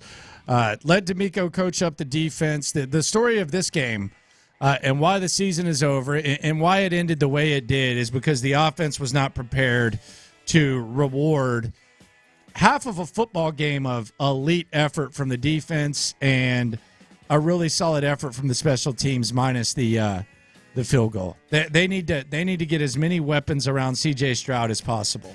It's about the offense right now, and it's not very complicated. Let's just keep this very, very simple. How are you going to win a Super Bowl if you're shooting for the stars? C.J. Stroud. Okay. Give C.J. Stroud every single thing he needs to make the most of his game. That's at least another running back. Hell, draft 2 running backs. Draft 1 and sign 1. It's at least another tight end. 2 if Dalton Schultz doesn't sign. It's at least another big-time wide receiver. Yes, Tank Dell's coming back. Cool. Let's add another one. Let's get a real game breaker. Maybe even another burner kind of wide receiver. What about Nico? Cool. Let's still get another one. And figure things out on the offensive line because you're not going to be able to make many changes there, if any. And the other part of this is a very simple equation. Who doesn't trust DeMeco to get some guys that are good to very good and make them better? Yeah, on the defensive side. I agree, and I think you got 3 guys who could be on the edge of becoming elite. In Derek Stingley, he might have already proven himself last year.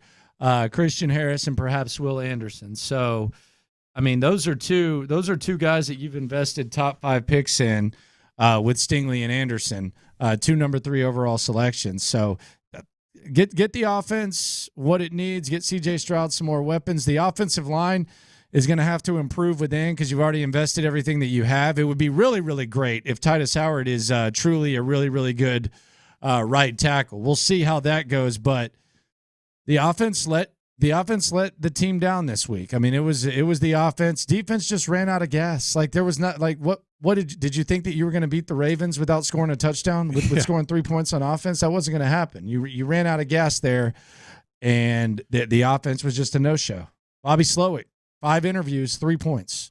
That's his weekend statistics.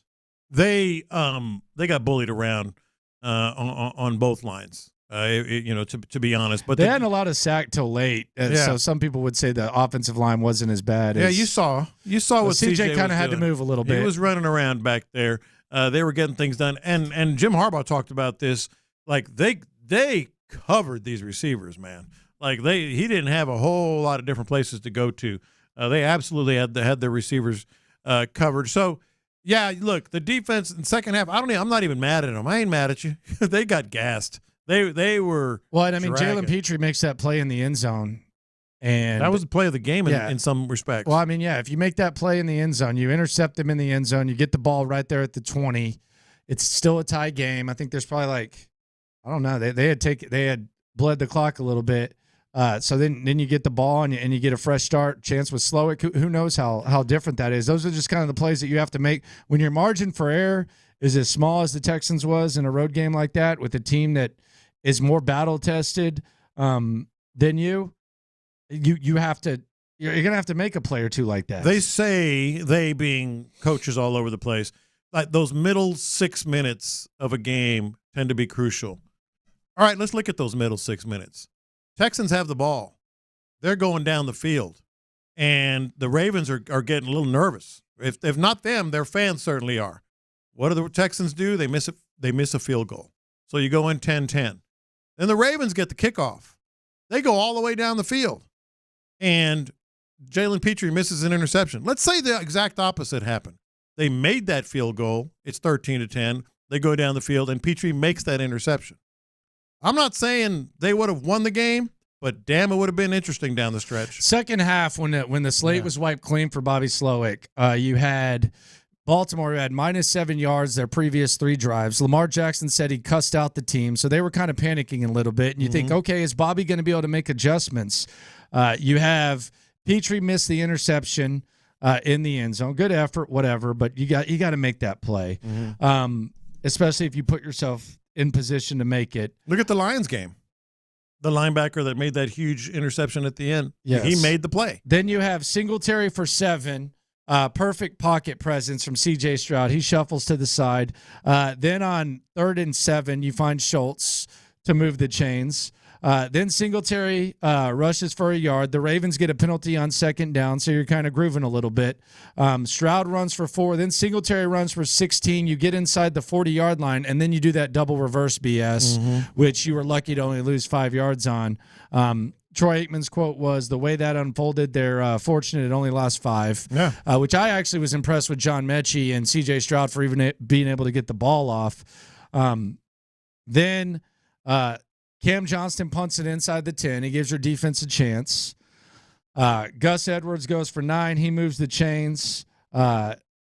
Bateman moves the chains. And then on 4th and 1, you had the bootleg. Kind of looked like on that bootleg, Jalen Petrie got tackled, but I don't think he was really trying to make the play. Could have been a flag there, but then they find likely for the touchdowns 24-10, and that's the end. That's You're a dead. wrap. You're dead. Yeah, you're dead after that. That's when I went to go check my ribs because enough was enough. But just those middle 6 minutes gone the better way for the Texans, that would mean you're up 13-10. Go after stopping them with an interception. Who knows? I mean, Ravens were the better team, but who knows given those two things going the other way. Receivers can't get open either with the Texans. And Harbaugh was saying, props to our DBs for covering them as long as we did. I think that's probably about as easy as that's going to get, that type of situation. Because in a perfect world, the efforts that C.J. Stroud has given with his legs and the job he's doing extending plays, it should not. There should still not be anyone open, and that, unfortunately for him, that's the case a lot of times because you just don't have any explosiveness outside of Nico Collins and Tank Dell. I mean, you're asking John Mechie, you're asking Hutchinson to get open, and they're not capable at the moment of doing that. It was kind of reminiscent of the Jets game, wasn't it? In terms of the receivers, they had no shot. And you were expecting, okay, maybe Mechie finally, maybe Hutchinson finally. No, nobody's elevated their game in that situation. The most shocking thing for me, and I would think the most disappointing thing, is it's one thing to get outmanned by the Ravens, by a more battle-tested team at this point in your process, which is what the Texans are in. But if you would have told me at the start of the season that Jalen Petrie was not going to be able to make plays in any way, shape, or form, never would have believed you. I wouldn't have believed it. Never I would have wouldn't believed you. And that's why I'm not completely dismissing him from bouncing back next year. But between when he blitzes, he might as well go get a hot dog in the stands. I know. I'm sure there's some sort of film Hardo that will say, "Hey, he's just running into the guy." And then even when he makes plays, he doesn't make plays. He gets his hands up and it tips up. You'd be better off just having Jalen Petrie start doing the worm on the field instead of blitzing sometimes. It's not. I don't know, but I have hopes for him. He was one of the guys that DeMeco shouted out. But man, that one play right there could have changed a lot of things. Oh, big time! I can't get over that. I thought that between Laramie Tunsil, I said this earlier. People often overuse this angle of you get paid a lot of money. That's nonsense by and large. You get paid a lot of money to he just gets paid a lot of money. But I will say in this case, you get paid too much damn money to be that big of a liability with pre-snap penalties, with mental penalty. He does. He was a negative. It was a sloppy first half, and you got the slate wiped clean, and then you just completely laid an egg. That was me. I know we usually talk about if I would have told you this. If you would have told me that the Texans were as sloppy as they were in that first half, the offense wasn't going to do anything. The only touchdown was going to be because Steven effing Sims scored, and you were tied at 10. I would have been like, man, give me that all day. Yeah. And I would have at least thought that this would have been a competitive ball game. It just completely got away. Clint Stoerner, Ron Hughley here on Reaction Monday on Sports Radio 610. Stat of the day. Ooh, what's that? Bobby Slowick, 5 interviews this weekend, 3 points on offense. There you go. That is the stat of the day here on In the Loop. And I'm not sitting here saying that's a reason why. I'm just saying that's a pretty fascinating stat when you think about it. Yeah, I mean, listen, when you put forth the effort that the offense did, the coordinator, the play caller, the quarterback, like all the important pieces had to be looked at. And it wasn't a lot that they could do with them boys, though. No question. There's some things here and there, but boy, when you got guys who keep turning third and 8 and third and 13 and third and 6 to third and 11, and you had that was a tall task. Well, against that defense that was ready and laying in I wait. keep going back to this, like in the postseason, Clint, you know this. You got guys, and we saw it in the Kansas City game. We saw it in the Detroit. The Green Bay game. Certain players have to elevate their game. It's non-negotiable. Not only did they not elevate their game, Laramie Tunsil, Jalen Petrie, just go down the list. They took a step back. They were net negatives. Yeah, and your superstars have to play big. Your highest paid players have to play big. And when you're playing up such a steep hill, the way that the Texans were going to play every week this year in the playoffs, you just couldn't afford to have as many negative plays and as many penalties as you had, man. I mean, that's just the fact. To me, that's the fact of playing in the playoffs, right? Mm-hmm. When you get in the playoffs, everything we just mentioned, whether it's superstar players and guys having to put the team on their back and the penalties and the play callers, all of those guys have to be on point. And whereas during the regular season, it may get you once or twice, but it's just 1 or 2 of 18. Mm-hmm. When you get in the postseason, it hits you more, right? It costs you more, and it's in the biggest game of the year, obviously. So, yeah, to me, that's what this game was more about, and we're going to talk about it, but it was more about just like the disappointment, I guess, I'm surprised that the Texans went out there. Yeah. And had the penalties. And that's what I'm saying. The offense was as Baltimore was better, but they could have had a shot. They could have had a puncher's chance to show up. We talked about it Friday. I said I would be surprised if they get blown out. Mm-hmm. Yeah. Oh. And I think they kind of did. Yeah, kind of. At the end, it's 34-10. So yeah. But I was surprised of that. Yeah. Yeah, it was a slow death for sure in the second half. You're listening to KILT AM, KILT HD2. The Drive is live. That's right. The Drive is live, and it is a tough reaction Monday here. As we're not going to Tom's Watch Bar this week, boys. I know that much. I don't think we're going to Tom's. I think we're going to have our asses. Sorry, Tom. Our asses here. Tom's was really enjoying us there. It was fun while it lasted. It sure was. We had a lot of adversity we had to cover at times, and then a lot of fun. The Drive is live. Chris Santiago is in the building. I'm not going to lie to you. I'm worried about Tyler in Vegas. He believed in that 34-20 score he picked in this game for the Texans, and those 2 touchdowns Dalton Schultz was going to get in his mind. So who knows what he did Saturday night into Sunday in Vegas, just getting. Well, last video I saw, he was double fisted and had 2 straws in his mouth, sucking down some kind of icy that I'm assuming had from Taco alcohol Bell. in it. Oh, was it a Taco Bell? Well, the wedding was at a Taco Bell. They got a chat. Does Taco Bell, if you have your wedding there, at least put alcohol in the drink? Yes. Okay, so his Taco Bell blast or whatever the hell it was. Yeah, he was laced up. There was some alcohol in them things. You can tell. I saw him take his patented smiling photo multiple times. Oh, yeah. Emoji face. Yeah, he took it multiple times. So, did Megan get in a couple of them? Yep, Megan was in there. I almost screenshot and sent it to you.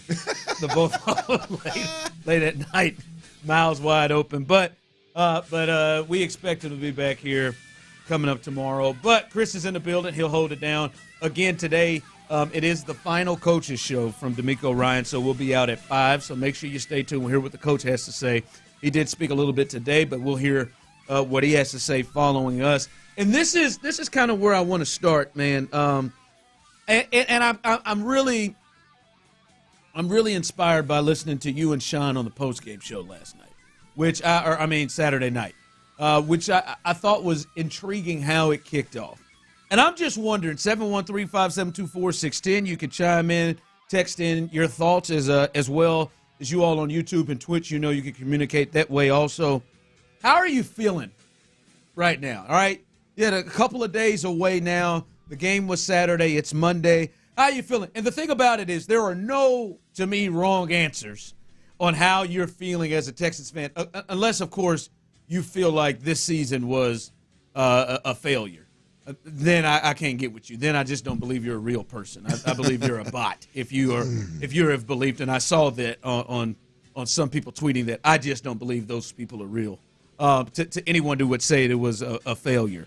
But how are you feeling now after the game? Where are you at? Because I was intrigued. I listened to you guys. Sean came out and said his mindset was more on, the 3 to 6 months than the last 3 hours. And then you were probably more in a space where I think I know Larry was, and where I potentially was, and there was still some frustrations on how Saturday night went. So where are you right now, Texans fans? How are you feeling as you've had a couple of days to get through Saturday's loss to the Ravens? Well, I haven't moved off of where I was immediately following the game. I'm disappointed that the team went out the way that they went out. I'm disappointed that you show up and you have more penalties in that ball game than any Texans team has ever had in a playoff game, which obviously is not a ton, but it's still double-digit penalties, and I just expected this team to be beyond losing games like that.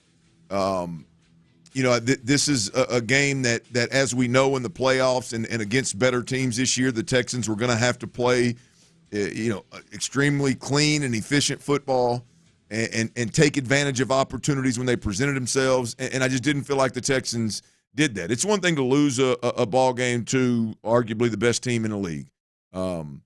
It's another thing to go out there and play poorly and get ultimately, ran out of the stadium. And I know it was a tighter ball game than maybe the score would indicate. But, boy, if you watch that fourth quarter, the way the Baltimore Ravens ran the football and just said, hey, we're finna chew this thing up, that was frustrating. That was disappointing to watch, and it was tough as a fan. Yeah, from the text line here, I feel good. I feel really good. The positive is to getting blown out is DeMeco and Nick know that they are not there yet. I don't disagree with that. Sure. Yeah, they see what potentially the level you got to reach, right? And what it is that is to that point. Like, listen, they had an amazing season. This is an amazing season, and they are so far. I think I heard you say that the other night. They're so far ahead of the timeline. But the part that even in this game, I know it ended 34-10, that it's hard to shake is who it was. Who it was that seemed to kind of let you down when it comes to what you're talking about, the penalties. It was 78. Like, you're not shocked by it, but this is a guy who has been in the playoffs, right? It's 77. It's 69. I mean, it's Jonathan Grenard. I thought DeMeco was going to lose his mind. Yeah. When it was clear what the Ravens were trying to do, and you just had to hold your water for 2 seconds, and it jumped. It was the guys that it wasn't the guys that you thought would have the jitters or the guys that you would think would make the mistakes. Boy, 11 for 70. That is hard to shake, and so many of them just pre-snap penalties that before you get off. Before you can get it off, it's third. I mean, you got a 3rd down and 8 that you feel is manageable. And I heard Troy say, "Well, damn, now you got to go to the entire different part of the playbook." Well, yeah. Well, you're in those situations. You're 3rd and 8. Well, you feel like you may be able to get it to 4th and let's go for it, right? But when all of a sudden that 3rd and 8 turns into 3rd and 13, now you're up against it. It's just I don't know, Ron. It's like I am. In fact, I'll tell you, I'm more disappointed today now that we're having the conversation. You're getting even more through it. Yeah, because now let's get to Laramie Tunsil, and really a couple of the veteran guys up front that were an issue and got us behind the chains multiple times. Dalton Schultz dropping the football. right? Second week in a row. And look, a lot of people say, "Oh, well, man, now you get nitpicky about this and that." No, man, if you're going to go on the road and beat the best team in football, you can't have any. You kept saying it Friday. They got to play a clean game. Yes. Yeah, I mean, you just can't. You can't have those kinds of issues. And Steven Sims gave you a chance. I mean, while you were struggling, he gave you a chance. And Baltimore goes 3 and out, 3 straight drives, and then you miss a field goal. It just it's just one thing after another that would have given you a slight advantage or maybe a little bit of a lead, a little bit of a cushion to have something good happen in the second half, and you ultimately just pissed him down the drain. I know you, Clint, and I'm seeing from other people, as I said, how are you feeling? There are no wrong answers, right? I heard the different thoughts. Like, if you are pissed off about, damn, we didn't even give ourselves a chance, and it was some of the guys that we depend on that didn't give us you got a right, and you are good and fair to feel that way. If you're one that says, hey, man, we just ran into a buzzsaw, and we got to get ourselves ready, but I am happy for them. You're good to feel that way. I know you started feeling better about the game as the week moved on and you watched more games. Were you surprised? Did it even, surprise you even more the difference in, talent and players that they had once you saw the Texans and Ravens on the field together? Yes, one spot in particular, the defense. Like I think offensively. Because I heard you talking about a lot of like Twitch players. That was a different. Well, yeah. I mean, it just like we clearly. I think there's some things we can react to the game and specifically losing the game and how they played, and then I think there's a conversation to be had about what we learned and what was blatantly obvious with the Texans team after that game, and that's when the twitch and the lack of twitch and speed and explosion and all of the above really comes into play. Of like it was blatantly obvious on Saturday. I mean that to me. I think you got the exact game that I thought you would get from Lamar Jackson, where he's going to kill you with his feet a couple of times, and like I said earlier, like you look up and you don't think, hey, it really hadn't been any big plays other than Lamar. You look up and they got 30 some odd points, right? I mean that's just who that's he's got 100 yards rushing. Yeah, that's what happens when you play Lamar. Like your ass better be able to counterpunch, and the Texans couldn't counterpunch. But to me, I thought offensively. I saw exactly what I thought from Baltimore is there were going to be spurts in that game where they struggled mightily. And now Lamar chalked it up maybe to some of the being off for 2 to 3 weeks. And any way you slice it, they were – and I call those opportunities for the Texans to capitalize, right? And the Texans didn't get it done. So I got exactly what I thought from Baltimore's offense. Where I was dead ass wrong was the defense. And it wasn't about one dude. Right, it was like you look at C.J. Stroud. There's going to be, and I hadn't watched the All-22 yet, but I'm willing to bet you that we're going to talk about C.J. Stroud leaving the pocket too early multiple times. Yeah, for a team that didn't get any sacks. Yeah. The one play that sticks out to me, and ESPN did a really good job showing it, is Nico Collins is just running free in the middle of the field. Nobody around him. Mm-hmm.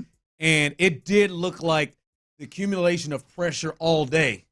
Started to get to CJ, and he seemed to just leak out, and then took his eyes off him and couldn't see him. We're going to talk about that. That's one thing I want to watch the film for. Was I'm willing to bet you a good chunk that CJ left a pocket that was getting pushed from the inside, but the pocket was still like just give ground a little bit and keep your eyes where they need to. Now he's a rookie. I'm just saying we're going to see that on the film. I would imagine, but.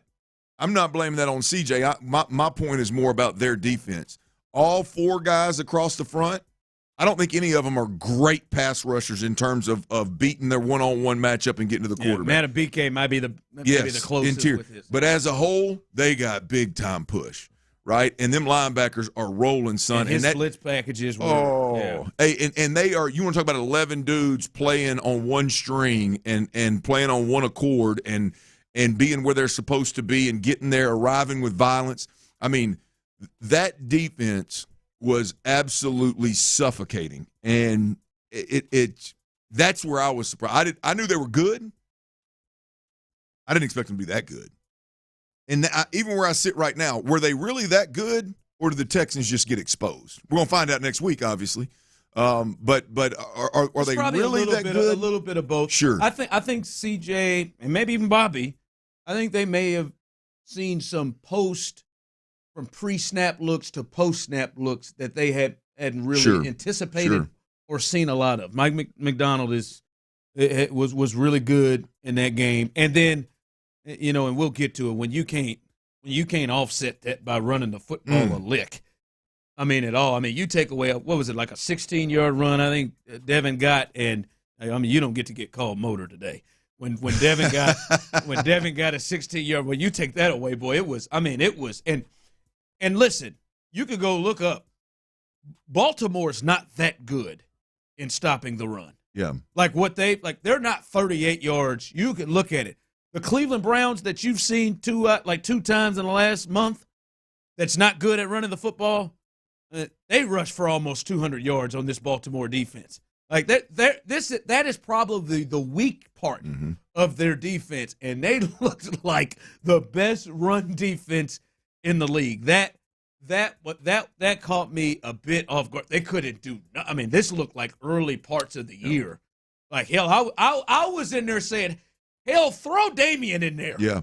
Like I was in there saying, maybe he could just crease out 3 yards, something. So that doesn't help at all. From the text line, how are you feeling about this game? Somebody said, I am not mad this time. I'm more disappointed. Down the line, I'll be pissed. Yeah. And that makes sense. This was a year where you weren't potentially expecting to get to this space.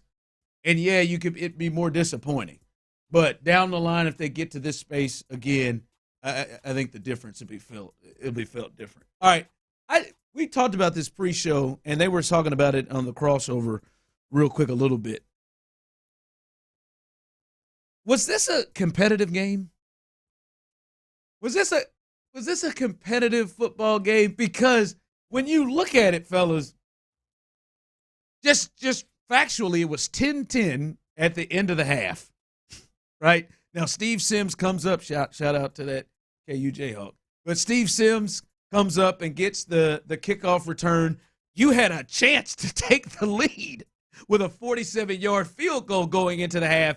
It could have been 13-10 your lead, but he missed it. But it was 10-10 going into halftime, and then it was just 17-10 at the end of 3. It's a one-possession game at the end of 3. Now it goes 17-0 in the fourth, and they worked them over. But watching that game, did that feel like a competitive football game to you?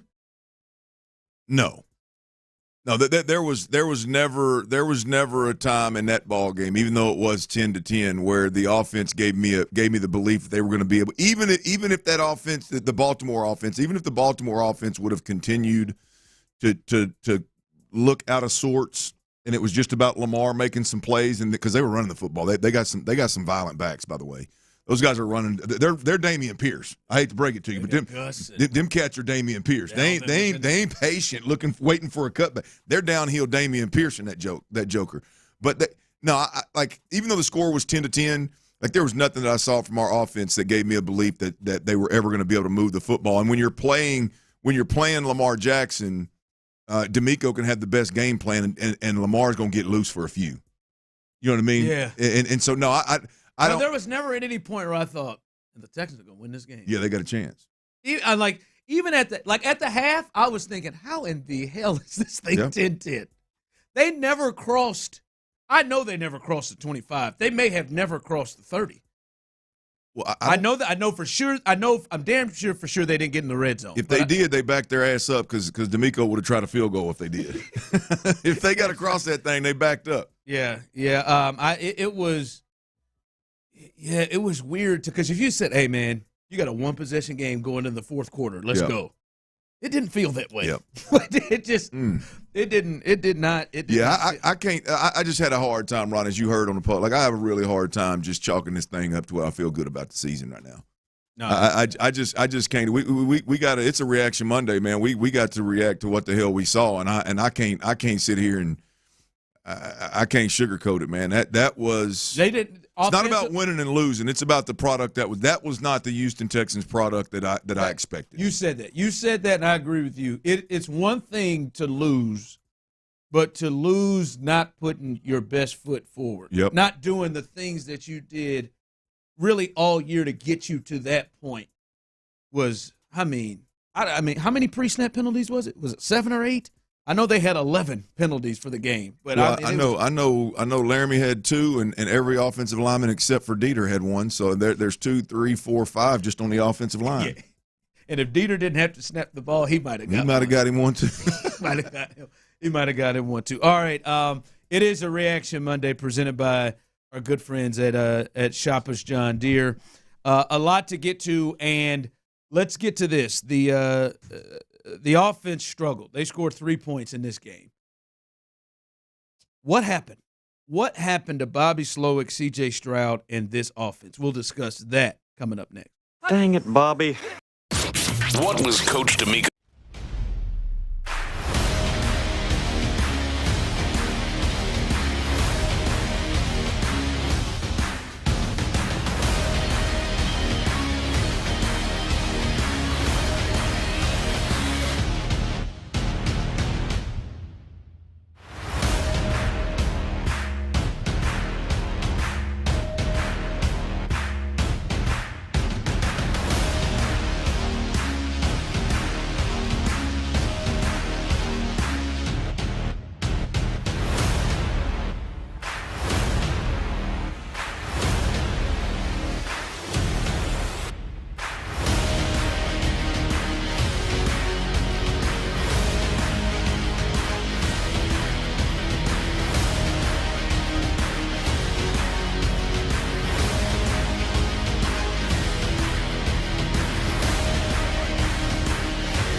Playoff Edition. Presented by Texas Star Grill Shop on Sports Radio 610. Here's The Drive with Stoerner and Hughley.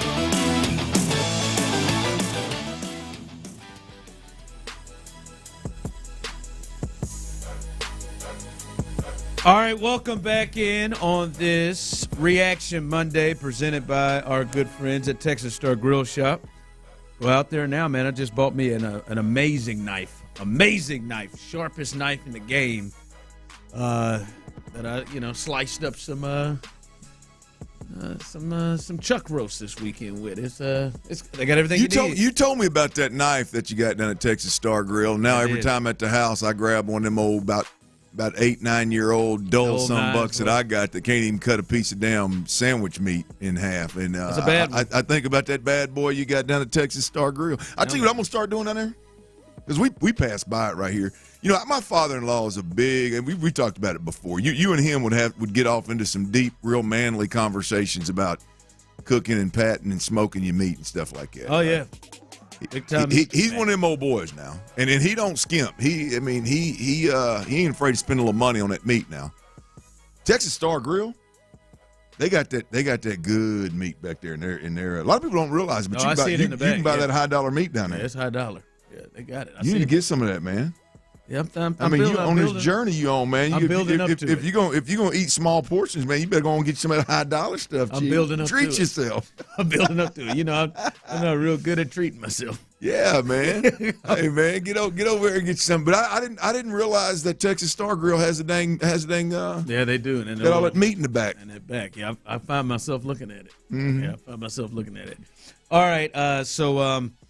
So Clint, I'm curious, man. I think we gotta get into this, and I think a lot of people are looking at this, and a lot could happen in this game. And I distinctly. Hold on, Ron. Am I seeing what I think I'm seeing? What, too short?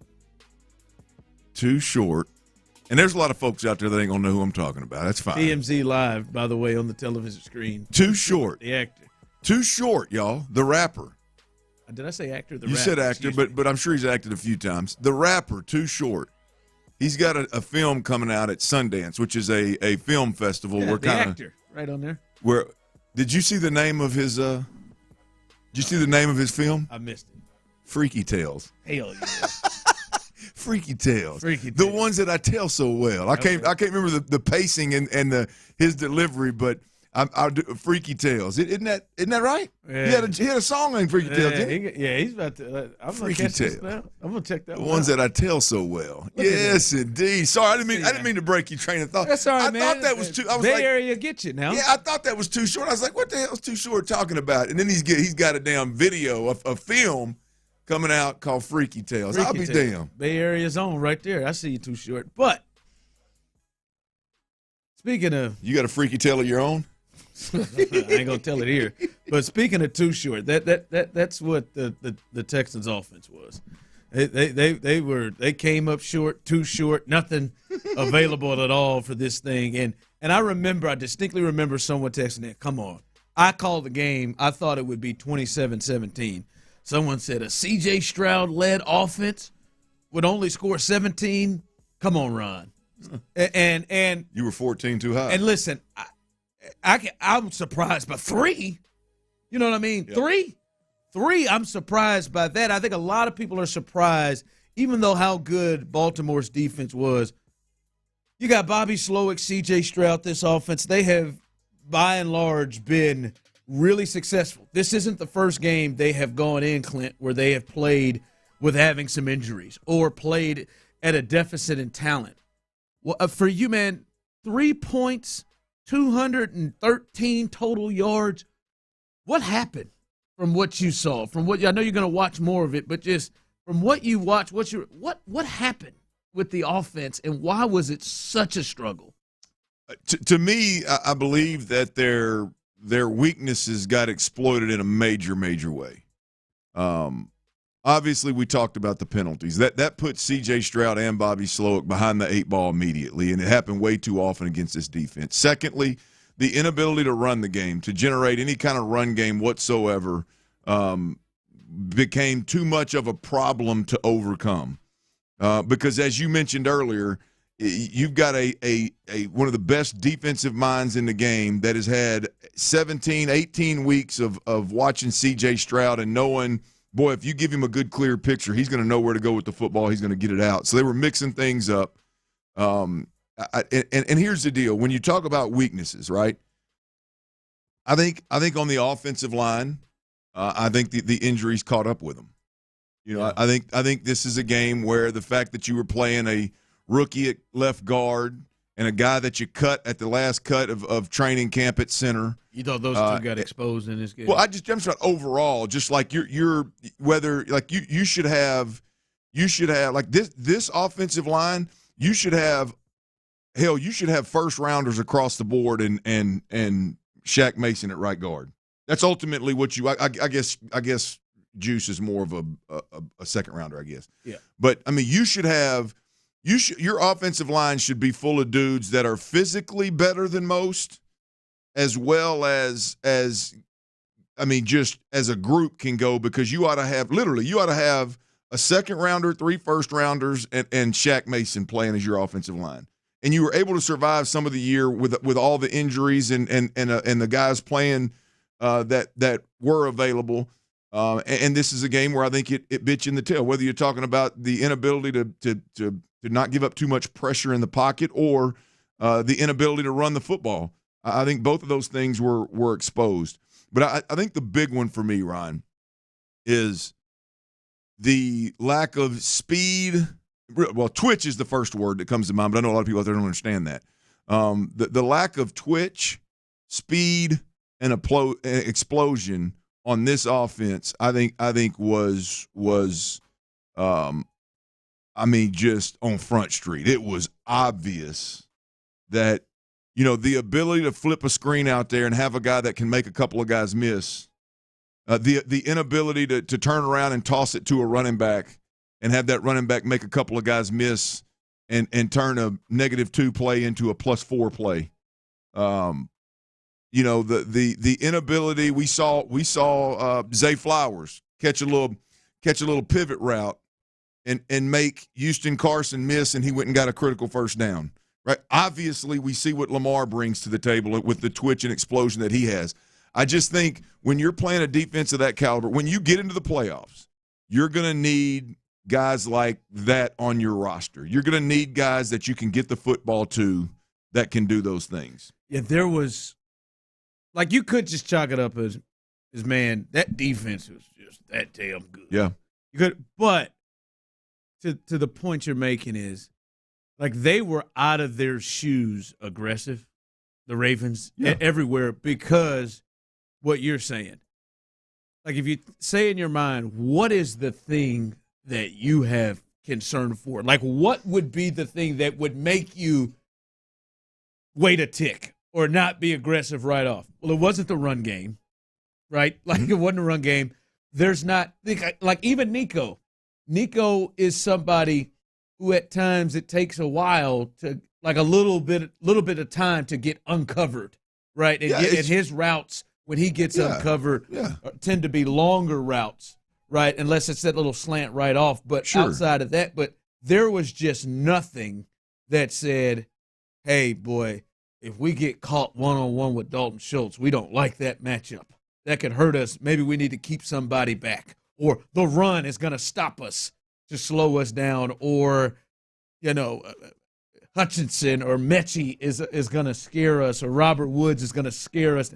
There was nothing to halt them from just being ultraly aggressive to the point you're making, the speed, the big play ability out there. Well, you don't, but Brian, like you don't even have the ability. The Zay Flowers play that I was talking about, where he starts like he's going to run a flat, and then some people call it a pigtail, where he just returns back inside, right? Like you got to be. I mean, anybody can run the route, but if you're going to create separation and put somebody on skates and make somebody completely, like he made an NFL safety completely grab air and didn't touch him when he missed the tackle. I said missed tackle. Really, you can't touch that dude in a phone booth, right? But, like, just the ability to run that route, and, hell, that was a route where Lamar was getting pressured. Like, that was an all-out blitz, and Lamar gave ground, allowed the route to be ran, and threw a 5-yard route, and Zay Flowers had a DB in a blender and went and got the first down. Like, you don't have that ability. Like, there's not one person. There's not one player that was healthy for the Houston Texans that could have presented that opportunity. I don't think it's Nico, and he's run through people. Well, Nico's got to run away from people, right? It's not a like once Nico stops his feet. And look, I'm not banging on Nico. And those linebackers can flow and absolutely. Tack, yeah. But once Nico stops his feet, like it takes he's 6'4", 215. It takes him a minute to get moving again. Obviously not as it pertains to me, but like Zay Flowers. Like, his deal is in and out of breaks, stop and start. Like, Tank Dell's the closest thing we got to any of that, and I still don't know that Tank Dell is going to be. To me, Tank Dell is more like, what's the dude in Philly, Alabama, Heisman Trophy? Yeah. Devontae Smith. Yeah. Like, he is more like that, like kind of a hybrid, can run great routes. He's long, like Tank is longer than he plays longer than he really is. There is some twitch and some change of direction that's really good, but I don't know that he's got that Zay Flowers type stuff, right? Tank brings some of that to the table, and he may be the answer, but that, to me, that's the biggest. Like, how big of a difference you think he would have made if he were out there? That's this week? Not much. Not much. Because, I mean, I think he uncovers quicker. He uncovers quicker. He does have the ability to go make a play when he just throws one up, so I think he would have made a difference. But we got to look at this thing as a whole. I mean, there was zero run game. The pocket was getting collapsed. All four linemen were getting pushed into CJ's lap, which, again, against good teams, that's going to happen. CJ's got to give a little bit of ground, keep his eyes down. But I'm just saying, like, there were multiple things going on, not just the twitch. I think the twitch thing, to me, is not a reason necessarily to say, well, they lost this game because they didn't have that. To me, it's more of like Nick had to watch that game and be like, damn. Like, we've got to go get some dudes on offense. Again, tailback. Yeah. I mean, you look at San Francisco, they got Christian McCaffrey and Deebo Samuel that fit that mold. I mean, you look across the league and there's typically one of those guys, whether he's a household name or not, there's one of those guys on the squad that can create that opportunity. The Texans just don't have that dude right now. Yeah. Yeah, I was just looking at the phone. Your old coach, Dick Olin. It must be touched. I saw Dick just calling in. Did he hang up? He must have hung up. Oh, Dick Olin. Oh, only God knows what he's probably throwing papers in the air watching that damn offense and what they could do. I do want to get to this as it is Reaction Monday. We've brought up two big major factors in this game, and which was most disappointing from this? Was it the penalties, 11 for 70, or the Texans' run defense? The Texans' run defense gave up 230 yards on 42 rushes. Which was most disappointing in this game? We'll discuss that next. CJ Stroud.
on Sports Radio 610. Live from the Twin Peaks studios, here's The Drive with Stoerner and Hughley.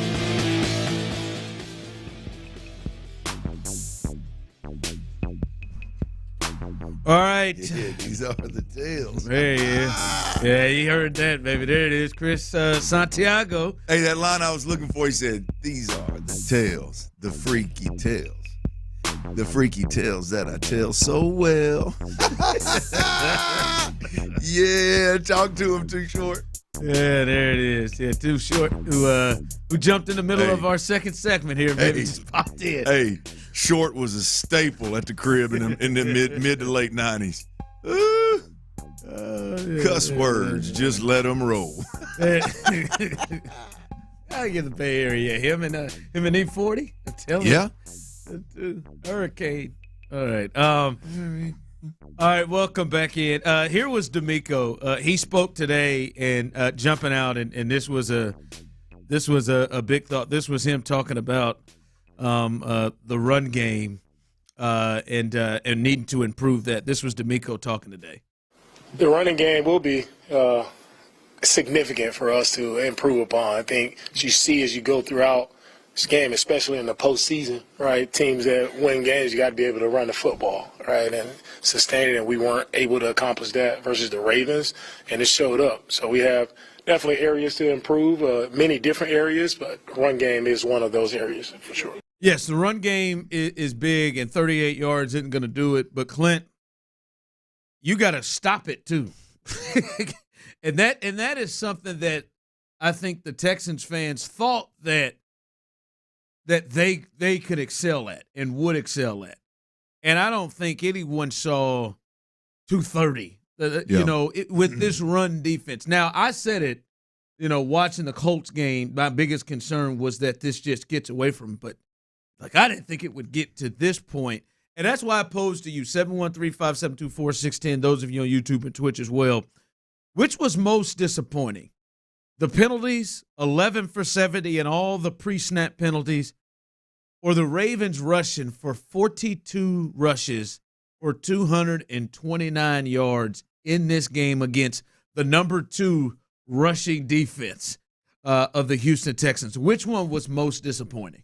For me, it's the penalties. I mean, and it's without a doubt the penalties. I mean, you just cannot win in the playoffs in that situation. I mean, this is which one's the lesser of two evils, right? I mean, I think the 42 rushes for 229. I don't care how good your defense is when you're playing a Baltimore team that runs it well with or without Lamar Jackson, to then have Lamar Jackson in the mix, the dynamic player that he is. There's a good chance you're gonna give up 200 on the ground. The penalties is just absolutely 100% unacceptable. Whether you're on the road, whether there's noise or not, like it's whether you're lined up across from Myles Garrett or not, which they weren't this week. That's the more frustrating part about the penalties. Again, to me, is if Myles Garrett's across, even if you're Laramie Tunsil, trying to get off early. You got Myles Garrett or somebody over there, and they're lined up in a wide 9. I can see you trying to get off a little early and trying to jump. I mean, you got Kyle Van Noy across there. No disrespect. I know he's a good player. Is that who that was? Kyle Van Noy's over there, right? I mean, it's like you got to be kidding me with what was going on. And now I know a lot of it had to do with how much movement the defense had and how they were covering up all the offensive linemen and making them all work and doing some different things. I get it, but the penalties, Ron, for me, without a doubt, it's unacceptable. There's not enough money in the building over there at NRG Stadium. There's not enough cap space. There's not enough draft picks. There's not enough development you can do with your guys that's going to quote unquote fix that problem. Like that's just dudes lining up and being locked in and playing. Just play relatively clean and penalty-free football. And we got a chance, but the penalties just give you zero chance. I think you're right, because you can control that, most of that. Yeah, that was you controlling that. And I'm sorry, it wasn't that damn loud. Like they didn't have, at some point they didn't have blindfolds where you couldn't just look at the ball. It wasn't that damn loud there in Baltimore. Those can you can control yourself. Someone texted in the rushing for sure because we're used to lapses and penalties. I guess, listen, I think you're right. But that one was just hard to see. Like, and even me, someone who thought it could get away, and we did just see the Colts do this 2 weeks ago to them. But to me, it felt like this was going to be such a point of attention going into the game. Like, we're not going to let it happen. And I'm not going to lie to you, Clint. Now, you tell me, and I don't like to use this because you don't know. And these guys are playing. It just looked like at some point, I don't want to say quit, but at some point it was just like they were just accepted getting their ass kicked. Tapped out. I don't want to say, you know what I'm saying, not quit, but it just looked like they just accepted or guys were playing for themselves and no one was going for gaps. Man, when Dalvin Cook took you down for 20 to get in field goal range at one point, I'm just like, good God. Yeah. Like that part where, because there is a chance. You tell yourself, like, Lamar has improved, but what you want to do is, I want to make Lamar beat me by having to throw it, and I want to make Lamar beat me by having to throw it with Gennard and Will Anderson coming off the edges and Rankins and those and Malik Collins. And I would like to, because we saw that part in the second quarter where they could get some pressure. Yep. But hell, man, when they could hand that thing off, and now you got to play run, and now Jalen Petrie's walking up, and now everybody, like, they never forced it to have to be in Lamar. And Lamar was cooking when he needed to be. He was clearly the best player on the field. But they never made him have to drop back and beat him that way because they were just pounding him in the run. So I think you're probably right, but that was hard. That was really, really disappointing. It was hard to watch. I agree. Look, to me, though, Ron, I think a big part of why you had guys in the defense, not guys individually, but I think the defense ultimately tapped out, was the offense was leaving them on the field too damn long. Yeah. I mean, you're playing a team that didn't play week one. They've had a bye. They're fresher than you. You've been banged up, particularly on the defensive line. You've been banged up all year long. So these guys are playing. They came in limping anyway. They've played 18, 19 straight games or weeks, and you're against a team that is their whole goal is to make you submit. They are going to punish you if they can. And your offense doing nothing. And you're and not just nothing, Ron. The problem is they didn't give their defense a chance to breathe for 4 quarters. You know what I mean? It was constant and I don't know that anybody's going to stand up against Baltimore if that's the case. Like if the offense can't give your defense just a chance to gather their thoughts and breathe a little bit, I don't know that I don't know that Baltimore's not going to take anybody's soul that's still in these playoffs. Yeah. I mean, it's unfair to expect him. Now, to your point, about midway through that fourth quarter, with about 8 minutes left in the ball game, it was hard to watch. Yeah, that was people saying, agreeing with you, the penalties, especially the ones on Tunsil. The story of the game was, but those that was the story of the game, the running, but those penalties did stall us when we were driving. All right, your old coach, Dick Olin, as Clint was saying, man, the run defense was tough, but a lot of that was because the offense couldn't get on the field. What the hell happened? What did you see? Were you surprised by the performance from the Texans offense? Am I on the air now talking? You're on the air, Dick. All right. Hey, first of all, what Clint said, I agree with the penalties. That's the most important thing. That had to be cleaned up. Number 2, Ron, before you this morning, talk about our OC and talking about how he didn't do this and that. Let me tell you something. The hardest thing in the world to do is to call plays, and especially if things are not working. You spend all that time putting together a game plan, alternatives, all of these things, and then nothing works, and you're still trying to move the football, still trying to run. That's a son of a gun. That's harder than heck. I don't care who is calling plays. That's a son of a gun. That's number 1. And number 2, the other thing that Clint talked about, have the defense save you and so on. I used to get upset with my defensive coordinators when they would tell me that the offense needs to stay on the field longer. I would tell them, if you don't want to be on the field longer than 3 plays, then stop them and get the hell off the field. Don't come to me when they're sticking it up your ass and tell me on offense that we have to run farther. No, they're stopping us. They're better than we are, and we don't have an answer, and we're trying like heck to fix it. So don't come with me with that. Then the last thing, when the field goal kicker missed, first of all, I don't like kickers to begin with. And the thing is that Stoerner, when he was a senior, we missed the field goal to win the game in the playoffs. And Clint, I hope you remember that. And then we are in the playoffs again against North Shore. We miss a damn extra point, and we get beat 35-34. So I'm not a fan of kickers. We don't let them shower with our guys anyway. They have to go in another locker area. But the thing is that I was proud of the Texans. I thought they did a great job, and people don't give Baltimore enough credit. I mean, that's a great team, and we're trying to get to that level. So for them they played as well as they could possibly play. And the thing that you people don't understand, and you're in the media, how often did the Baltimore Ravens hear about how they choked all the time in the postseason? They're 1-3. So you don't think that was hammered home for their open dates? Absolutely. So they were definitely aware of that fact, and they were ready to play. It was a hell of a game for a while, and to be in, what was it, 10-10 at halftime, right? Yep.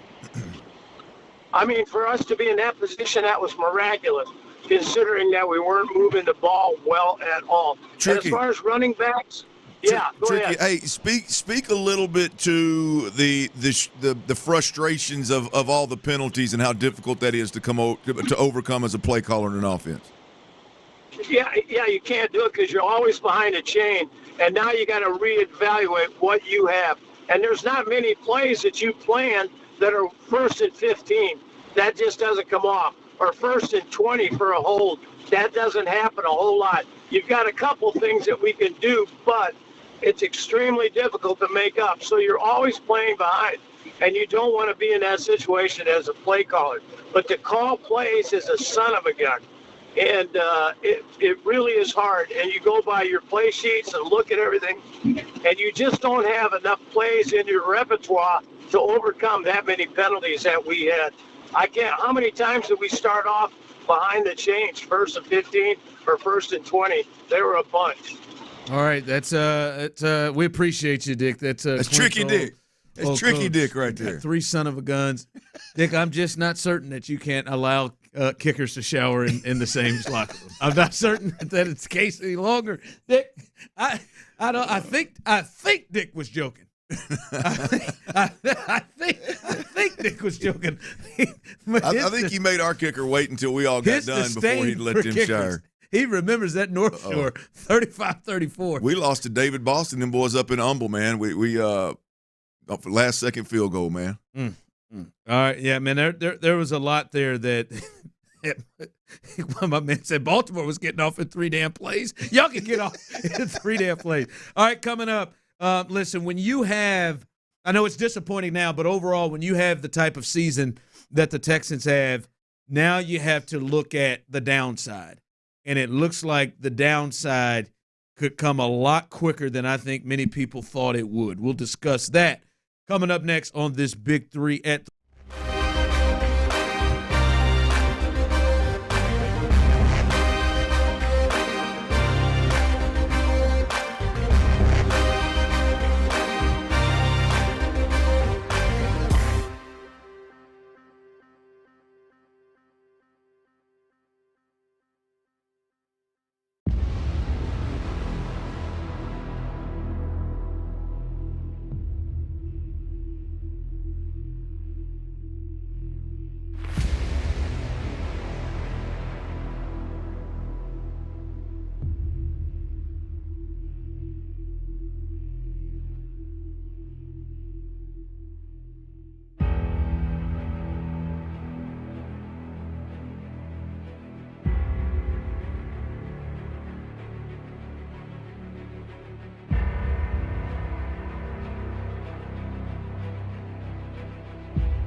Sports Radio 610 presents The Drive with Stoerner and Hughley. With the biggest stories of the day, it's the Big 3 at 3. Number 1. I can't even get out of the way. I'm stepping on the toes of the big voice guy. We got to get this. The biggest story of the day on this Reaction Monday is Kelly Clarkson. I mean, she's dropped more weight than Ron Hughley. She may. Are you kidding me? She on that soda or what? You hadn't seen her in a while? I ain't seen Kelly in a minute. I see you, baby. Good gosh. Kelly got down. Texas girl. Yeah, she did. She got down. No, that ain't that. She's half the person she used to be. Am I wrong? No, she has really dropped. Look at that from the side. I've seen her before. Come on. This is really. Come on, man. This has really got you, huh? That's at least 50. Oh, it's more than 50. Kelly's lost more. You think it's closer to 100? Closer, yeah. Well, just because let's see this guy. This guy's dropped to 120. Yeah, it's close. I can eye it. That's at least 75. I agree. I agree. I'm blown away. Yeah, it's like it happened overnight. Last time I saw Kelly Clarkson, she was getting up there now. I was going to see where you were going to land this. Well, Kelly Clarkson had gotten to a point where when I saw Kelly Clarkson, I was like, "Damn, baby, you done let yourself go." Okay. Like you just said, to hell with it. Like you just. Out, huh? Well, right? And then look now. She made a change. Kelly, she decided to make a change. No, that's more than a change. That's either a lifestyle change. Soda. No, it could. That happened overnight. It was quick. There was some good taste to it. I'm serious, Ron. That can't be more than 2 months. I guess I need Kelly Clarkson. Like Bill Parcells came to her and said, "We've got to get this off." That's right. You're not playing. Hey, your game day weight, baby, is going to be minus 70 right now. It's January 22. I want to see her 2023 Thanksgiving pictures. It ain't been that quick. It ain't been that quick. Man. This is probably over a good 6 months to a year. That don't even look like the same person in the face. Now Jody does, but that. All right, you ready to move off Fox? Good gosh, this Fox 20. Kelly Clarkson, y'all. Good job, Kelly. I'm not going to let you move to Jodie Foster. I'm not going to let you take this off the rails for Jodie Foster. All right, listen. The Texans, their season is over, and they had a great season. Great season. Yes, she has. Yes, Kelly has done well as well. They had a great season, and C.J. Stroud is going to potentially win Offensive Rookie of the Year. Will Anderson is going to potentially win Defensive Rookie of the Year, and I think DeMeco's probably in the running for Coach of the Year. May win that too. They have had a ton of success, and Clint, when a ton of success happens and a turnaround happens like this, people start sniffing around to what is going on in your organization and looking at your coaches. And not only has Bobby Slowick had interviews with the Titans, Commanders, Falcons, Panthers, and Seahawks, and we're hearing he is a very serious candidate to become the next head coach somewhere. We're also now hearing that the Saints and the Browns are interviewing quarterback coach Gerard Johnson for their offensive coordinator vacancies. So there is a potential Monday. Today he will have an interview with the Saints and is expected to have an in-person interview with the Cleveland Browns under Kevin Stefanski, same system. Under Kevin Stefanski there to kind of take over their OC role that is open. Clint, that is the offensive coordinator and the quarterback's coach, which seem very, very serious that the Texans could be replacing. This was DeMeco Ryans on talking about the plans that they may have if coaches have to depart for a better job. Well, first off, it's a credit to our staff and it's the success that we had throughout the year. And a lot of people are trying to see what's going on in Houston, and a lot of people want to get, have interview requests on boards. It's a credit when it's kind of the nature of success. When you have success, other people want to see what's going on, and they probably want to take some guys, to help them out as well. So it's a tough part of it, but it's part of the business. That's what happens, and we'll have to have contingency plans available if guys, happen to leave.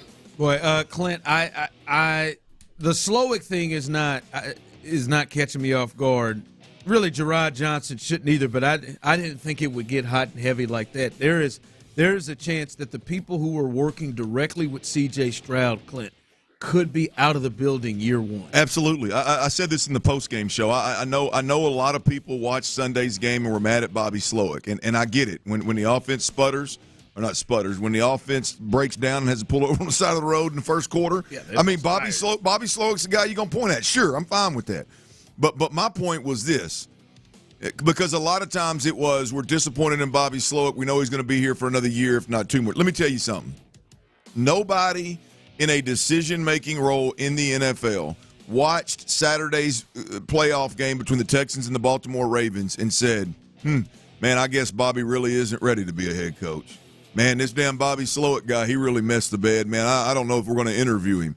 That had zero bearing on Bobby Slowick's leaving or staying in Houston. He is simply going to be one of the hottest head coaching candidates this year in this year's cycle, and if he doesn't get hired, he'll be there again next year. And it's to your point, Ron, when you watch anybody that thought C.J. Stroud is doing things on his own and C.J. Stroud is overcoming the deficiencies of this offense on his own. And that he would only be getting a job because of C.J.? Yeah. No, I mean, it's Bobby and C.J. and good coordinators make quarterbacks look good. Quarterbacks make offensive coordinators look good. It's definitely a hand-in-hand here. But at the end of the day, Bobby Slowick is a real-deal head coach candidate based on the X's and O's. I don't know what the hell Bobby says when he sits down across the table from somebody. He may absolutely bomb. He may never be head coaching material. He may not be a leader. I don't know. I have no idea. I'm simply saying the coaching tree that he comes from and the success that his offenses and his quarterbacks have had with so much youth involved is exactly what programs, organizations are hoping to get. And he is absolutely a head coach candidate. And when you look at Gerard Johnson, more so to your point, anybody that played any role in C.J. Stroud getting to the league and literally starting his career on, what looks like year 5 or 6 of most quarterbacks' career is absolutely tremendous, and they are going to get looks. Especially living out of this system. All coming out of. And here's the thing with Gerard Johnson. Gerard's going to have options. It may be more likely that you lose Gerard than it is Bobby, and both of them are really high. But you look at Gerard Johnson, Gerard's going to say, hey, am I ready to call plays? And I don't know. Gerard's the only one that can tell you that. That is, as Coach Olin just said, that is the toughest thing to do in sports, right?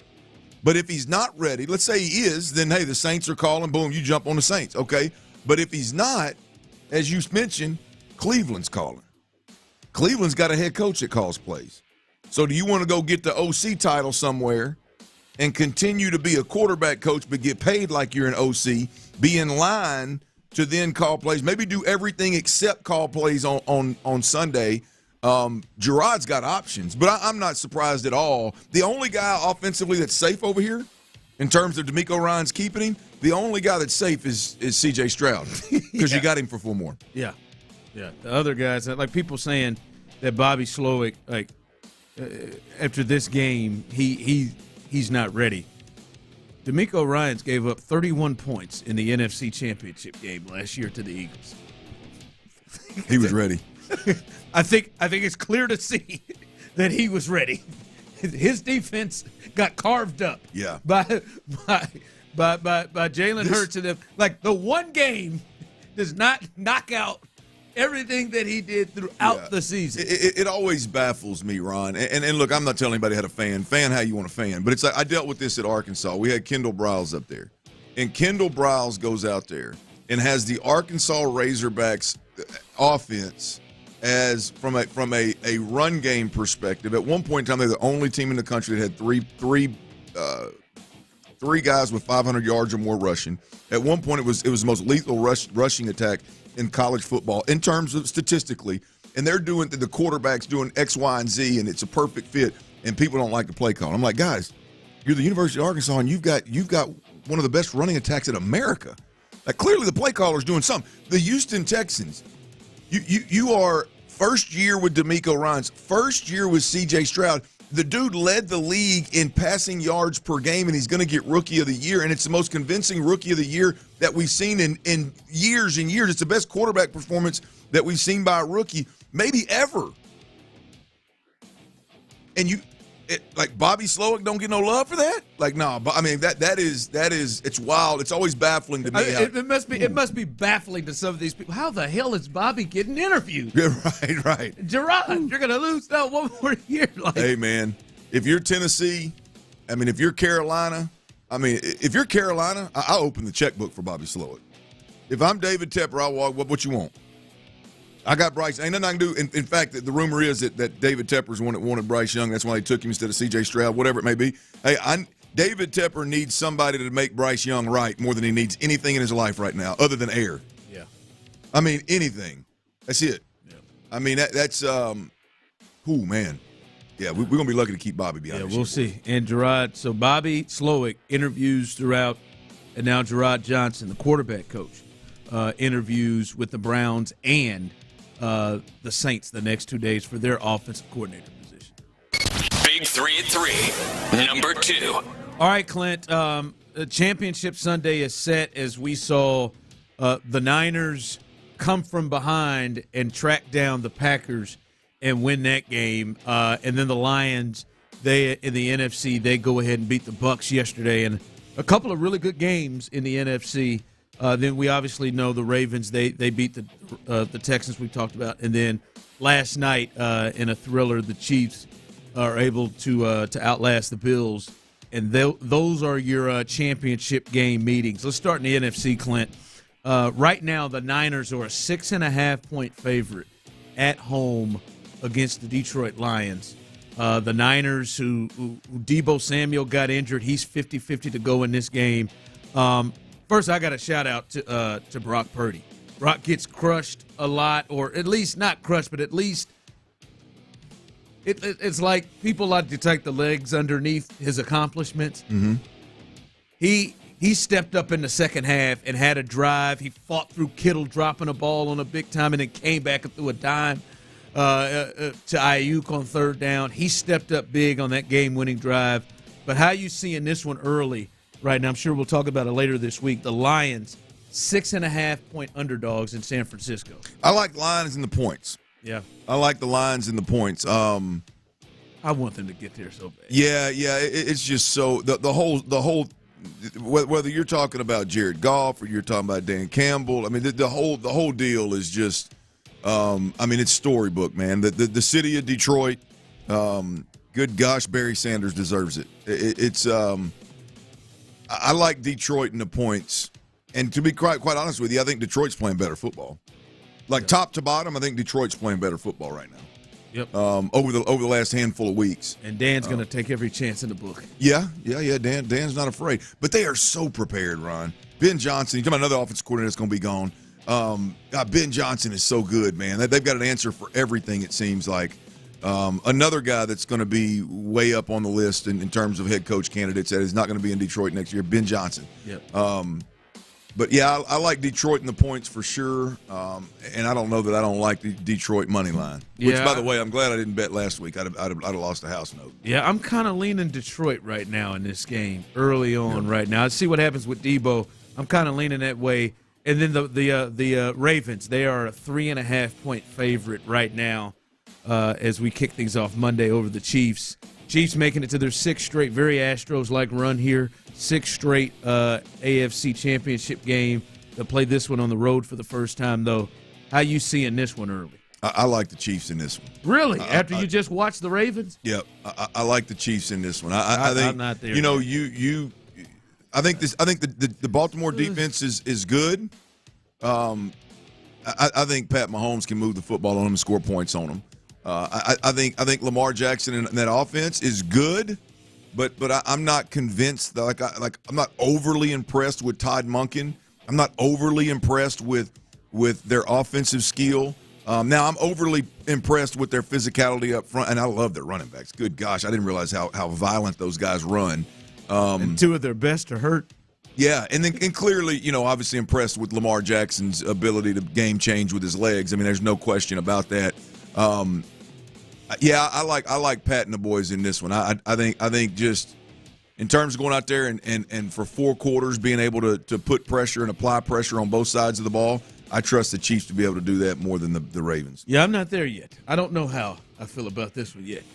I ain't gonna lie to you, it kind of feels like a It's Lamar's time type of feel right now, the way things are rolling. But we'll see. I'm not feeling great about this game for the Chiefs here as we start right now. All right, coming up, the final one of the year, our players of the game. We will pick our players of the game coming up. You can text yours in 713-572-4610. It may be a little difficult, but who are your players of the game? We will do that next, live on this Reaction Monday, presented by Texas Star Grill Shop on the Drive. Hey, if you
Here's The Drive with Stoerner and Hughley.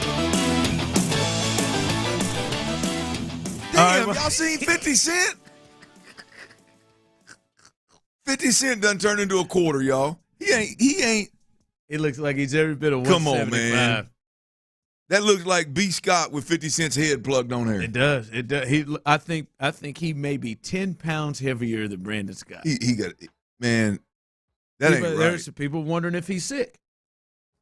If that's the case, I'm sorry, 50, but damn. He just sweated off that Houston living here. They didn't got himself good and hot around here. Golly. Kelly Clarkson we done lost half of Kelly Clarkson. We lost half of 50 Cent. Who's next, man? Who else is dropping weight in the celebrity world? Yeah, Curtis. Damn, I feel like Curtis they need to dropped it. I mean, look, I'm gonna tell you what. If I'm 50 Cent and that's real, I'm calling the Texans and I'm saying, hey, look, I know we got this partnership, but y'all got to send me another Texans jersey. We got to redo some of these videos y'all are playing during the game. Yeah, because they don't even look like him. No, hell no. He's doing a rodeo. Did you see that? Yep. You going? That's the one I was thinking about going to. Now we'll really see. We'll really see if that's him. That is. 50's lost so much weight. I don't know if he don't look as hard as he used to look. Like I think 50. So now you think people want to try him now? 50, yeah. 50 was one of those guys like I felt like I. We say John Rule's ready to go now. Yeah. All right, you son of a. All right, come on now. Yeah. Anybody that was ever going to try 50 Cent, now's the time because how much you think he weighs right there? $175? That's what I said about $175. Yeah. Oh man. $180. I mean, maybe? Tyler maybe. I don't know 50. How tall he is. Maybe there's some height jumping in, but he looks really skinny. Golly, man. All right, guys. Man, we're on a roll today, man. Clint's getting after it. I mean, Kelly and 50 are there. I'm going to go home and get me a mile in, y'all. Tell you. Go home and get my ass on that Peloton. You don't want to get like that, do you, though? Well, I'd like to start at least moving in the other direction. Problem is your boy been creeping up, and it just don't. For some reason, it ain't stopping. I mean, I got to do something here. I do not want to drop. I do not want to. I do not want to. I mean, it looks like you put 50's head on somebody else. If you drop the weight 50 lost, it would look like 50. If you go to the state of Arkansas, you got a lot of people in there. Or you go to the state of Tennessee, you got a lot of people in there who want to try you. Oh, ain't no doubt. Over there? It'd be Arkansas. You were right the first time. Tennessee, it don't matter what I live. They're gonna celebrate my ass in Tennessee. It'd be Arkansas. They damn sure. They gonna try you. But I would look just like that. Little bitty body with the big ass head plugged on top of it. That don't even look right, man. 50, man. I don't know what happened. I hadn't seen that one. I hadn't seen that one till recently. I bet that 50 Cent's a little easier to dress than that thicker one. I guess. I mean, you can drop anything. It looks like he's at a medium. no question he's in a meeting. Every bit of it. Golly, man. What's going on with these folks? I don't know. He's in the X division. I mean, I don't know what's wrong with my man. That is great, man. 50. Good for you, 50. Ja Rule outweighs 50 right now. I'm sure of it. All right. Our Man Eye Institute players of the game. We do this each week. This will be our last time to end the season. Text in 713-572-4610. Your Man Eye Institute players of the game. Clint, I'll let you start this thing off. Who's your player of the game? Well, this one actually, I mean, it's hard to believe, but it's actually easy for me. Christian Harris is my player of the game here, Ron. It's hard when you get skull drugged the way the Texans did. It's hard to find a positive from a player of the game or an MVP perspective. It's hard to do, if we're being honest. But Christian Harris, he gave me some hope beyond this year. Right? I'm watching that football game Saturday, painfully, but I'm watching it, and there's a handful of things that stuck out from a positive standpoint, and one of them is Christian Harris is exactly who we hoped he would be. Christian Harris is a guy that gives you a chance in a game versus a player like Lamar Jackson to turn his scrambling and his extending play, to turn all that, which usually ends in greatness for Baltimore, you can turn all that into a 2nd and 15. He can turn all that into a 3rd and 12. Christian Harris, while it wasn't a great game by any stretch, Christian Harris, for me, is the one guy that I watched and said, I'm glad that guy right there is a Houston Texans for years to come. He is going to help us win games, and he is going to be a problem, or he's going to be the answer when we have the Lamar Jacksons of the world that can kill you with their feet. He's going to give us a chance. When you ever watch games, and I know as an Arkansas fan, you've probably been there like I have as a Kansas fan, where you watch games and you're like, yeah, I know, like, this Alabama and LSU team, they're at a different level of athletes that we have right now.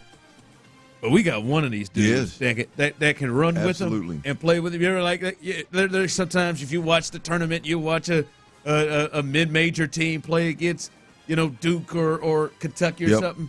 Like, there ain't a lot of people. But that dude can play with them. Absolutely. Christian Harris prevented huge plays where nobody else on the field could have stopped it in the first half. That one where it was him and Lamar one-on-one on the edge in the first quarter, and he got him down on the ground. Lamar was hitting his helmet. He probably couldn't believe it. And many times, like, there's sometimes you could say, oh, all right, man, we got a spy on Lamar. Yep. Don't mean nothing. They had a spy on Lamar, and the spy could get Lamar down on the ground and could run, I ain't going to say with him, but could run well enough to get with him. And that was I don't know how many people up on the defense showed the game Saturday that they could legitimately play against that. But that dude did. Ron, when you get and his rise throughout the season has been amazing tremendous. To get to this point. When you're running, when Lamar's running downhill, there ain't nobody in the league gonna stop him. There's nobody. They're not consistently. But the key is when you get him, like you said, when you're spying on him and he's looking downfield, can you get him on the ground? When he's floating to the sideline and you got him going towards the sideline, can you get the angle and get him on the ground? Christian Harris proved he can do that, and that is as a fan. That's reassuring because there ain't many guys in the league that can do it. Mine is Steve Sims, the guy who who scored who scored the only touchdown in this game, and provided real hope, at least on the scoreboard, because it just did not. I mean, you could just see they were. It just looked like a mismatch many points on the field, and then he comes back and gets you a special team score. And runs it in, and now it's 10-10, and you had life. So Steve Sims, I thought, was really, really good. Hell, he probably wasn't even supposed to be on the team if Noah Brown didn't get himself injured. Right. Like, he's probably wasn't even supposed to be back there, right? And that was a huge play. So Christian Harris for Clint, Steve Sims for myself, Fort Bend ISD as well, Steve Sims. So a local kid who got it done here. That is and our final one this year, our Man Eye Institute Players of the Game. Man Eye Institute, see life better. All right, I got one question, one thought. There's a lot that we have talked about, but what was the number one takeaway you had coming out of that game? The number one, there's a lot happened. The number one takeaway you had coming out of that game. We'll discuss that coming up next.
Presented by Texas Star Grill Shop on Sports Radio 610. Live from the Twin Peaks studios, here's The Drive with Stoerner and Hughley.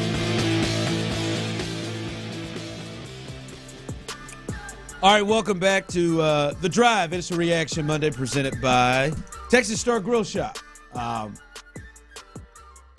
Clint's in the building. Tyler is either leaving Vegas and recovering or still in Vegas. I would imagine he's probably on his way back. What do you think he's done to his body over the last 48 hours?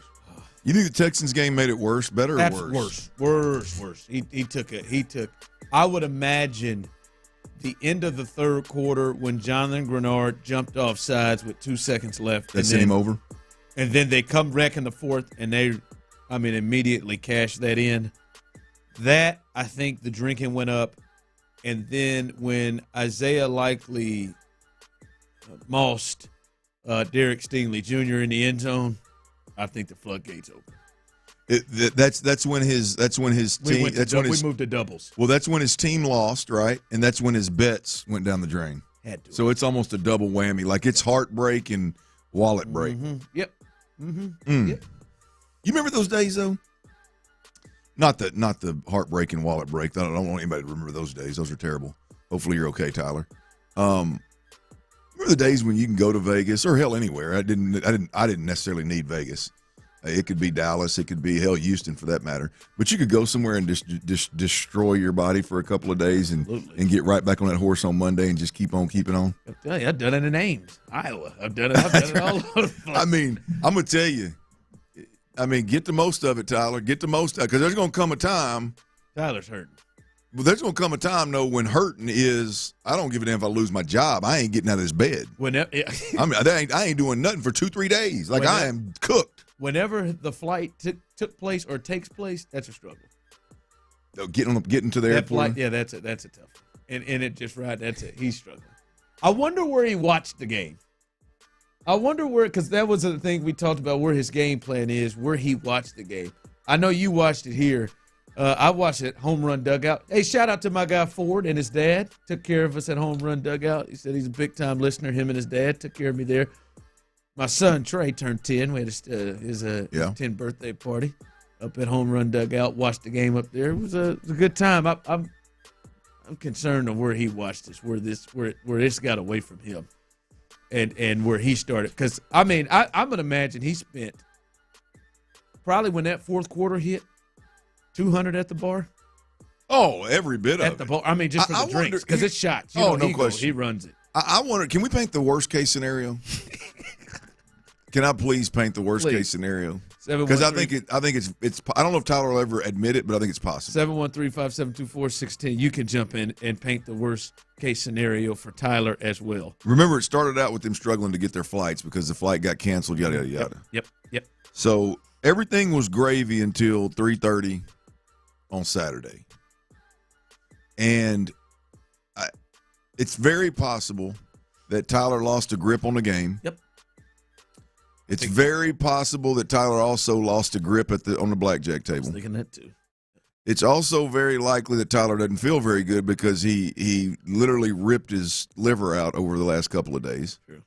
And there's a chance that Megan, who was already probably annoyed, I'll use that term just to put it lightly, of how much Tyler has lost on those two games. There's probably something that he did Saturday night, said or did, that put his ass in the doghouse. You think he might be in the doghouse? And now he's, as you said, odds are he's struggling getting to the airport on time, don't want to get out of bed, and he's over there trying to lick his wounds after losing so much and his squad losing, and Megan's at pit bull biting him and kicking him and telling him to get his ass out of bed. Let's go. Just a football game. It's a crying-ass shame. You're a grown man. Get out of it. We got a plane to catch.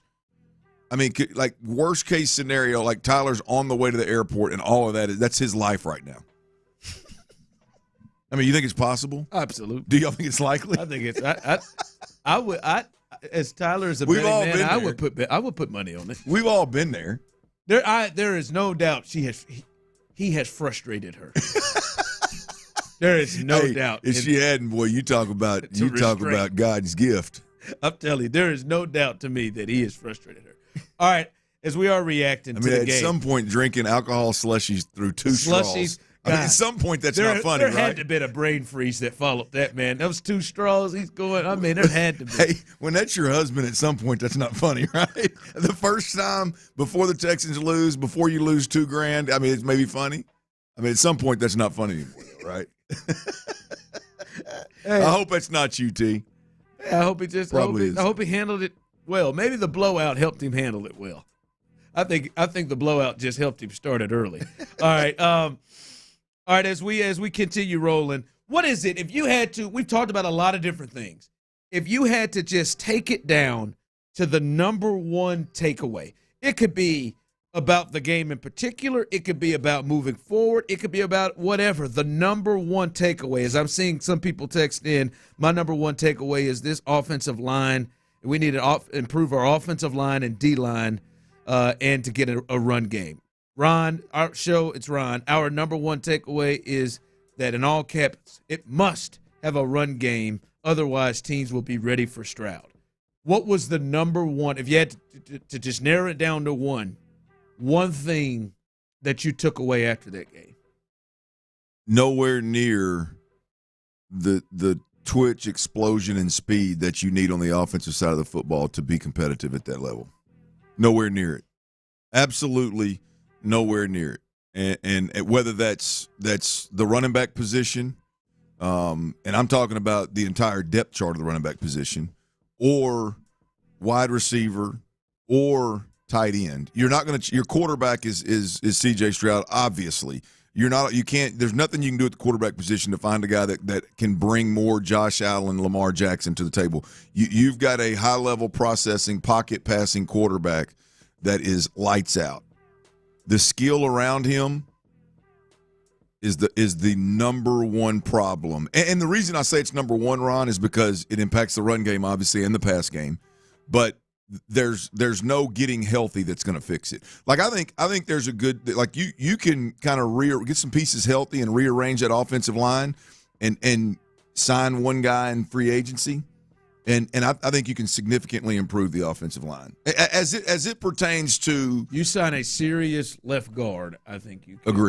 Agreed. And I'm not saying, like, I think there's you reach a certain point, Ron, where, like, Michael Dieter playing next to a rookie, right, and George Fant out wide as a lesser player than Titus Howard at the tackle position.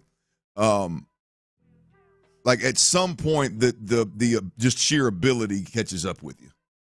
You know what I mean? Like, at some point, the guy that's a first-round talent and gifted enough to be a first-rounder and developed is the guy that's better at tackle, that's better at guard, that's better at center. I think there are answers. Maybe not to be great, but there are answers to being better there. They are far, far more than Tank Dell away from where they need to be in the overall skill position, like skill players. I think I'm in a similar vein, just more, I guess, bigger picture.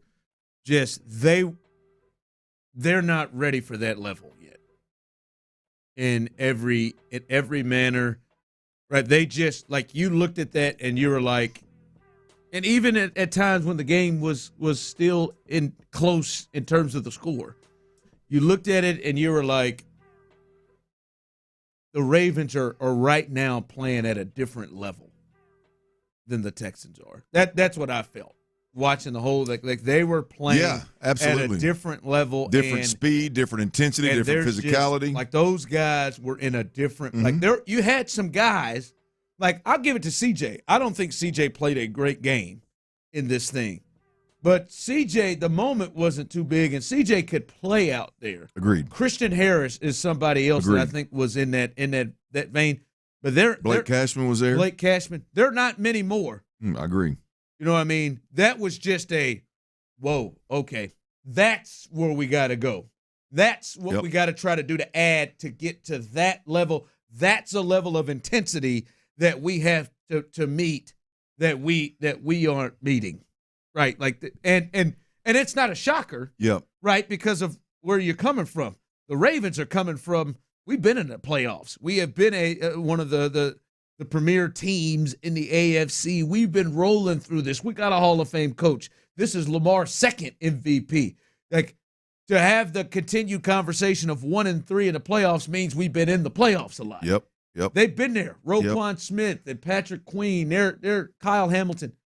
Now you saw, okay, that's where the Texans got to get to. And that was, to me, that jumped off was they just – the difference in the two. The difference in the two, they just weren't – that was just their levels of this thing they were at.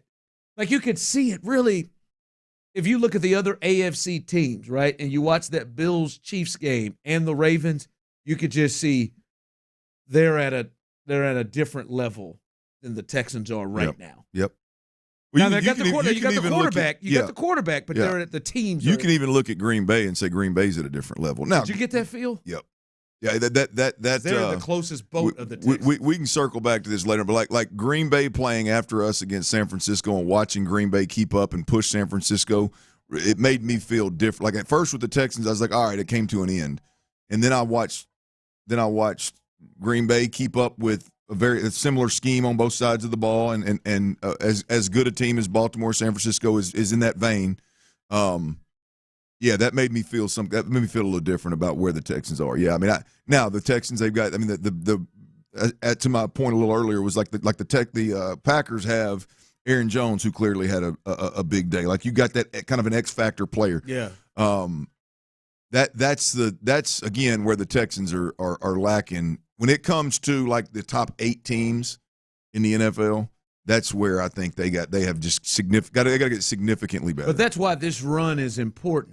Right now, I think this helps Derek Stingley and Will Anderson, and if Jonathan Grenard returns and guys come back to see, that's where we got to get. Absolutely. The beautiful thing is they're like, let's say the Lions, right? Like the Lions a year ago is where you could see them drafting a Jahmyr Gibbs type player and plugging him in, and that guy being the same guy he was in college, and him being able to take you to the next level, right? Whereas if you're Atlanta, you go get what's my man out there? Bijan Robinson, who's a great back. Obviously, you plug him in, you still go lose 6. You're not ready. You're not ready for that kind of player to be used correctly, much less for that type of player to take you to the next level in the playoffs. The Texans are primed for dudes like that to be plugged in and be difference makers. Yeah. What you got coming at the 4? Well, we've got some coaches. We're getting poached, boys and girls. We're getting poached. We got some coaches over here. A couple organizations are coming after our guys. Bobby Slowick, Gerard Johnson, they're both interviewing. It's going to impact, obviously, it's going to impact me. I don't like to hear it. It was my biggest fear when DeMeco was hired. But it's going to impact C.J. Stroud in a big, big way. The quarterback talked today, and he was asked specifically about Bobby Slowick and Gerard Johnson and those guys possibly moving on. I'll have exactly what C.J. had to say next right here on Sports Radio 610.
to Houston. Insider access, exclusive content. The Texans play here. Always live on the free Odyssey app.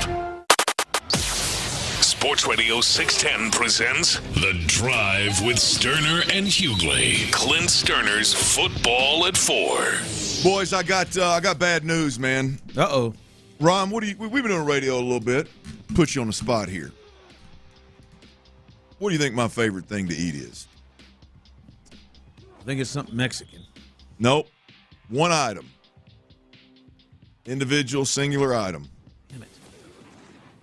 Chris, you got any? You've been listening for a while. You got any suggestions? Barbecue? Nope. No, it definitely ain't barbecue. Wow. That crossed me up. 713-572-4610. I bet 3 of the first 5 texts are right. Is it steak? No. Seafood? Well, you're getting there. Shrimp? Nope. You're getting closer, though. Oh, I got it. That old etouffee. Yeah, well, that is right. The number one item that I can get from a restaurant is the crawfish etouffee at Papado's. But boiled crawfish, man. I got bad news, boys. I don't know how official the reports are that I'm seeing, but a lot of what I'm seeing is that Louisiana, for one reason or another, I think it was the drought that really did a number on the crawfish industry. A lot of our mud bugs come out of Louisiana, obviously, and apparently that drought made it impossible to flood the fields where the crawfish were, and so there is a shortage of crawfish. Which means the ones we do get. Got a lot of crawfish and mud bugs in here. A lot of people take Yes, indeed. And wings. We are going to have to pay a huge premium for crawfish. Well, somebody's going to have to do it. Well, I'll be one of them. I know you will. Well, I mean, here's the deal. If your crawfish are good, I will overpay for them. I go to a crawfish spot, boys, and sit down, and I don't even care about the price. I know I'm gonna spend. I know I'm gonna eat so much that ticket is gonna piss me off if I think about it along the way. So I just choose to worry about cross that bridge when I get to the ticket time. So I know it's gonna be expensive, but I'm a little concerned because this is different than normal. I think there's always some kind of built-in, like because crawfish is becoming so popular. Like I think they're trying to make it a mainstream item where they can charge an arm and a leg for it, kind of deal. Because everybody's eating it now, so there's always something built in of like, oh, there's a shortage, and here's why. That drought was real. My well water got funky. The drought was real. And so I could see where that could be a real problem. So anyway, for all my crawfish eaters out there, I think that if the reports I'm seeing are legit, the prices could go up, but it's not going to stop me, boys. It's not going to stop me. $12.99 a pound. Who already? Oh, they're already Someone serving? text in. $12.99 a pound. That's a high number. That's up there. Yeah. That's up there. I can give you. I've eaten 10 pounds multiple occasions. I can give you 10 on. I've witnessed it. Yeah, I mean it's so that'd be $12.99 a pound is going to be steep for me, boys. I'm gonna be honest with you. I remember getting them for $3 a pound back in the day. Now that was back in them late '80s, early '90s, but it was a real deal. Back to the Texans. As we thought, my biggest fear when DeMeco Ryans was hired, my biggest fear. You hire an offensive coordinator, you hire an offensive staff, you kick ass, your quarterback plays well, you put up points, you exceed expectations, and then what happens? You start getting poached, man. Yep. Your staff starts getting targeted. Folks want a little piece of that secret sauce that made C.J. Stroud who he is. And all my C.J. Stroud lovers out there, relax. C.J. gets the credit. C.J. did a good job. I'm not saying that C.J.'s his season only happened because of one. No. But it's all part of the pie now. Bobby Slowick is getting a ton of attention. What'd you say, Ron? Is it 5? Is it 5 teams to date have requested an interview? Yeah, Bobby Slowick, Titans, Commanders, Falcons, Panthers, and Seahawks thus far. 5 teams requested him, and he's already interviewed virtually with a couple of those teams. So some of these we're down to 2. We're down to interview number 2. Yeah, right. I think this is an issue that as Texans fans we're gonna, as long as we're successful, we're gonna have to deal with this. We're gonna have to deal with year in year out our offensive staff coming in I mean, other teams coming in and poaching our offensive staff. The only guy's opinion ultimately that really matters, though, for being completely honest with you, is C.J. Stroud. How does C.J. Stroud feel? Let's go with Bobby Slowick first. How does C.J. Stroud what's his thoughts on Bobby Slowick potentially getting poached and going elsewhere?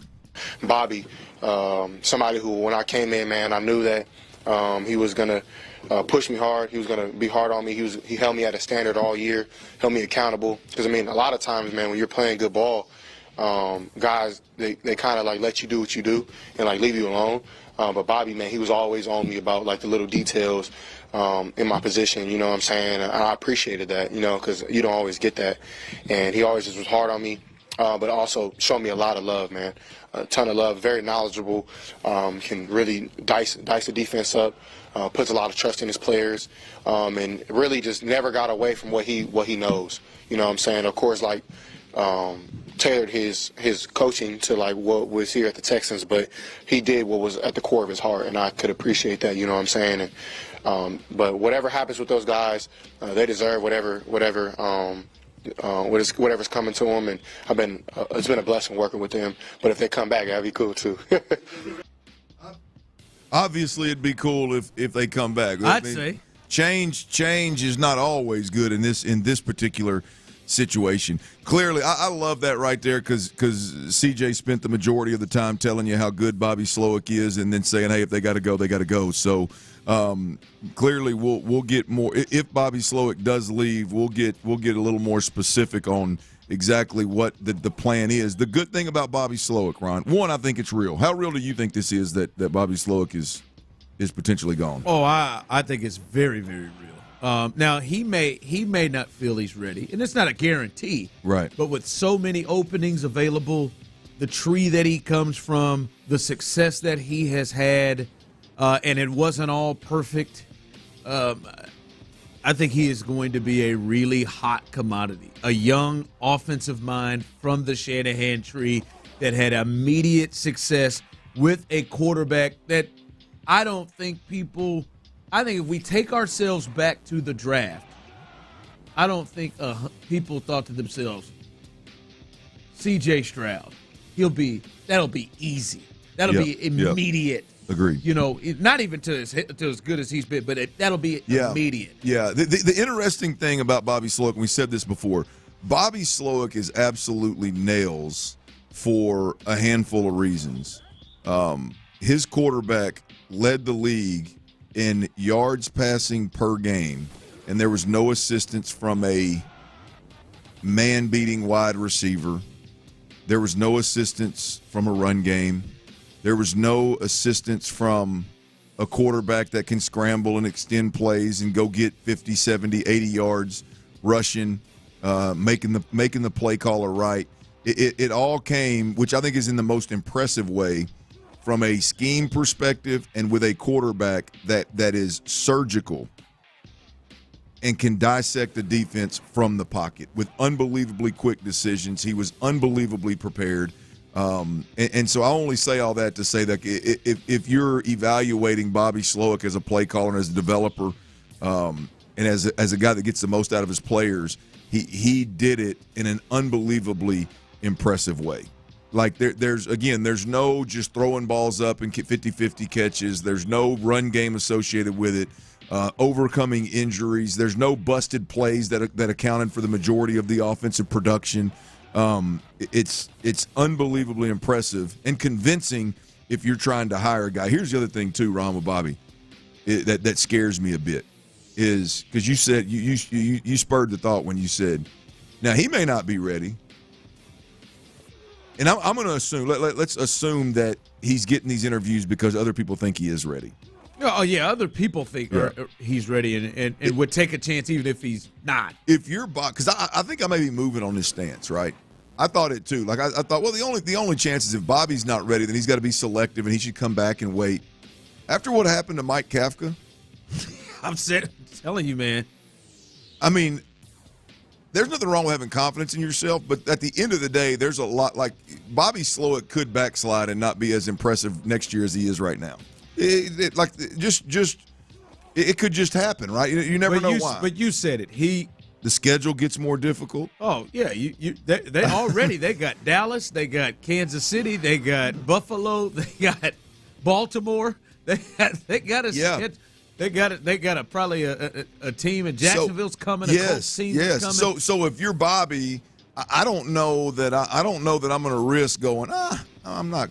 If other people are convinced you're ready and they got a contract on the table and they're ready to pay you and there's a buyout in there and there's I don't and know. as you said it last week, I don't know that Bobby's stock can get higher. It can't. Absolutely cannot. Than it is right now. It can move drastically in the other direction, but it may inch up if the Texans win the Super Bowl next year. But even if they win the Super Bowl next year, I think it would take less from C.J. Stroud to do it. He's going to have some help in the run game. He's going to have some help with the skill players on the team, I would think. Because I think this is different than Ben Johnson. Like, Ben Johnson came back. That's what a lot of people look at. Well, Ben Johnson with Detroit, he came back. But, I mean, Ben was working with Jared Goff, a guy who's been to a Super Bowl and has been to a Pro Bowl, and they got a pretty good roster. Like that. Like, people look at Detroit and say, well, they've got some guys back there, and they drafted more to them. Boy, what spots were available? What teams were available, hired coaches last year? Texans, Panthers. Those are the two big ones. Broncos. There's a good one. So two of those teams, like, I can understand where Sean Payton would get hired over Ben Johnson. I can understand where the DeMeco Ryans would get hired here over Ben Johnson. So my point in saying that is I just wonder how many options Ben had. Like, I don't think Bobby should just go, I'll go anywhere for a head job. But I don't know, man. It is a risky sucker, boy, if you say, I'm not ready yet, even though these guys are ready to hand me a contract. Anyway, we can go on for days about this. It's not just – here's what's changed today is that it's not just Bobby Slowick. The New Orleans Saints have requested to interview Gerard Johnson. Is there another team other than the Saints? The Browns. The Browns are going to have an in-person interview with him tomorrow. Today, virtual with the hell is it? Who did you just say? The Saints. The Saints. Yeah. Virtual with the Saints today. Well, Gerard Johnson, obviously the quarterback coach for C.J. Stroud, has done a hell of a job. Here is C.J. Stroud, again, on Gerard Johnson, the quarterback coach, and he puts a bow on it with thoughts on if he moves on. Yeah, Gerard, I've known Gerard since I was 16. I was in the Elite 11 with him. He was my quarterback coach there. And one thing, man, I can say about Gerard, man, is like when you talk about someone who knows how to play the position of quarterback and knows how to relay something, but also just a great person, man, a guy who loves football. He loves Houston. He loves Texas. He loves his family. He's a great family man. And somebody who's taught me just a tremendous amount of information. But on top of that, man, put a lot of confidence into me as well. Like when I was 16 at Elite 11, we did like this little like circle group. It was like all the quarterbacks in my group. And Gerard's one thing for me was like be confident, because at that time, like, I wasn't really the highest recruit. I wasn't who I would become. You know what I'm saying? And I always knew that it would be a possibility, but I didn't hear it out like those type of the Gerard I looked up to. Like he played at Texas A&M, I knew that, and stuff like that. And when he was like, man, you need to be more confident, like, and it was just like it changed my life. You know what I'm saying? And from there, like fast forward, I'm here with him my rookie year. It's been just a blessing to work with him, and whatever happens, man, I'm excited for him, and he deserves everything that's coming for him, and I'm super blessed to be able to work with him. And damn, I didn't see this one. I didn't either. Not that quick. Because now for me it's a bigger concern. Because really, my concern about losing the OC, I think is obviously very valid. But there is a backup plan, if you will. Like, I think Bill Lazor being in the building, I think DeMeco, that's strategic, right? I mean, DeMeco has Bill Lazor in the building. On Bill Lazor. Right. Well, I mean, if he moves into the OC role and does well, they damn sure will, right? But I think you look at this, you go, okay, Bobby Slowick's going to call plays. Bill Lazor's going to be here. He'll be a guy, obviously, in waiting, a guy that you would have in-house if Bobby does move on. And Gerard Johnson is also another potential play caller that's in the building that you could – now, if you lose two of those three in year one, boy, this thing's coming at you a lot faster than I thought it was going to. Yeah. Right? Yeah, that's a lot of change for CJ. I mean, those are the main voices who worked the greatest – arguably the greatest rookie season. No, the greatest rookie season we've seen from a quarterback when you account for him winning a playoff game as well. Like, those are the two major voices with him and DeMeco. Those are two of the three major voices and people who work with him that have, I think, real potential to not be here. And you've heard us talk about what that's looked like when other quarterbacks have lost guys. Hell, just coordinators, not. Yeah. I tell you what I would do if I was DeMeco, probably already has, being honest with you. The more I think about it, the more it makes sense. Especially after seeing him play this year. Case should be my quarterback coach next year. I would do everything I could to make Case Keenum my quarterback coach, and if Bill Blazer moves into the OC position, boy, pieces would have fell in place nicely, huh? I guess, man. I mean, it's painful for you to even talk about it, huh? It's just the Bill, like you're looking for somebody in that system, and I don't know. Is this Bill's first year in this system? I don't know where Bill comes from, where he has been the coordinator running, if he's been running in this system. You just got to find a whole new look of things right now with that if you go that route. Hopefully the Texans don't have to replace both of those guys. But it is hard to see that they wouldn't have to do it. All right, speaking of the offense and everybody involved with the offense, Bobby Slowick, C.J. Stroud, 3 points. Of all the things that occurred, 3 damn points. They never got across the Ravens 25, let alone red zone. What happened? We discuss that coming up next. All right.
It's Reaction Monday, Playoff Edition, presented by Texas Star Grill Shop on Sports Radio 610. Here's The Drive with Stoerner and Hughley.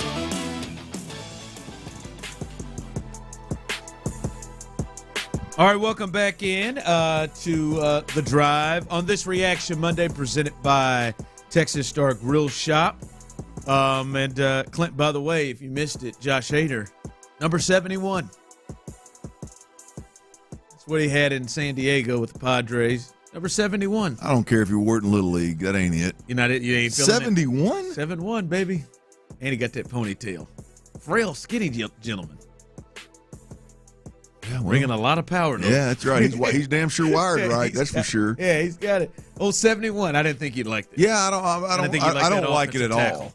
I don't like that. Yeah, it looks good on Trent Williams. No, I don't like it on Josh. Yeah, it does. That's got Trent and it's Titus, ain't it? Big Titus. 71 there. Yeah, that ain't Josh. You got to come with it. That ain't it. I mean, Josh could have came in and took any number he wanted, really. He did. With the exception of a couple. 71. That's what he had in San Diego. 71, baby. Oh, how do you get to 71? We gotta get to the bottom. I could, like, baseball guys, like, I could get Spolane, find out. I could get into the 30s. Like, baseball guys, I could if I hear, oh, he's number 27, cool. He seems he's 28, cool. He seems 99. Fair. Closer, hard thrower.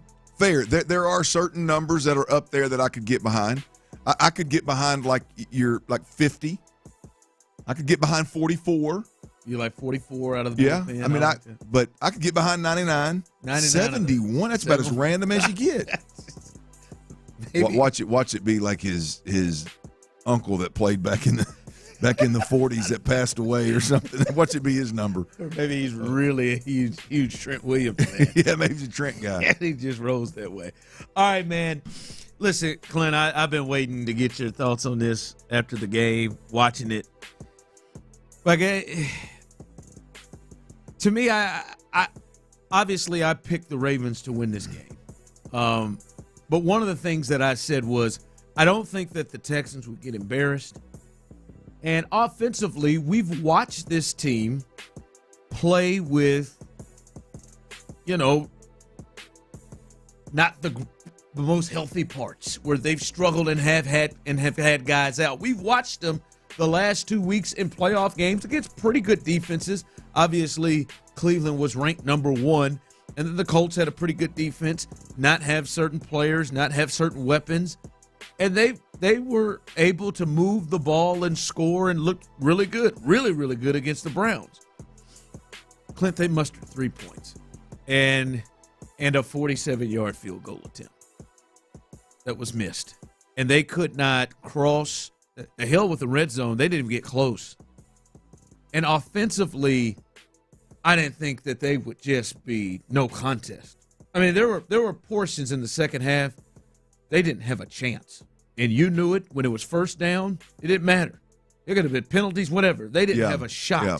What happened to Bobby, CJ, in this offense? Well, I think there's several answers, but I think the biggest one for me is their biggest weakness that's not injury related.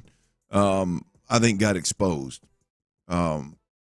The lack of twitch on this football team is I think was blatantly obvious, and the biggest problem on Saturday. Whether we're talking about running back, tight end, or wide receiver, the lack of twitch and speed and explosion, change of direction, however you want to couch it, like that was to me the biggest takeaway in this game. Now, the penalties were obviously an issue, the inability to run the football, the pocket was collapsing. There's a lot that was going on, but the one that I think is I think the offensive line gets better with guys getting healthy.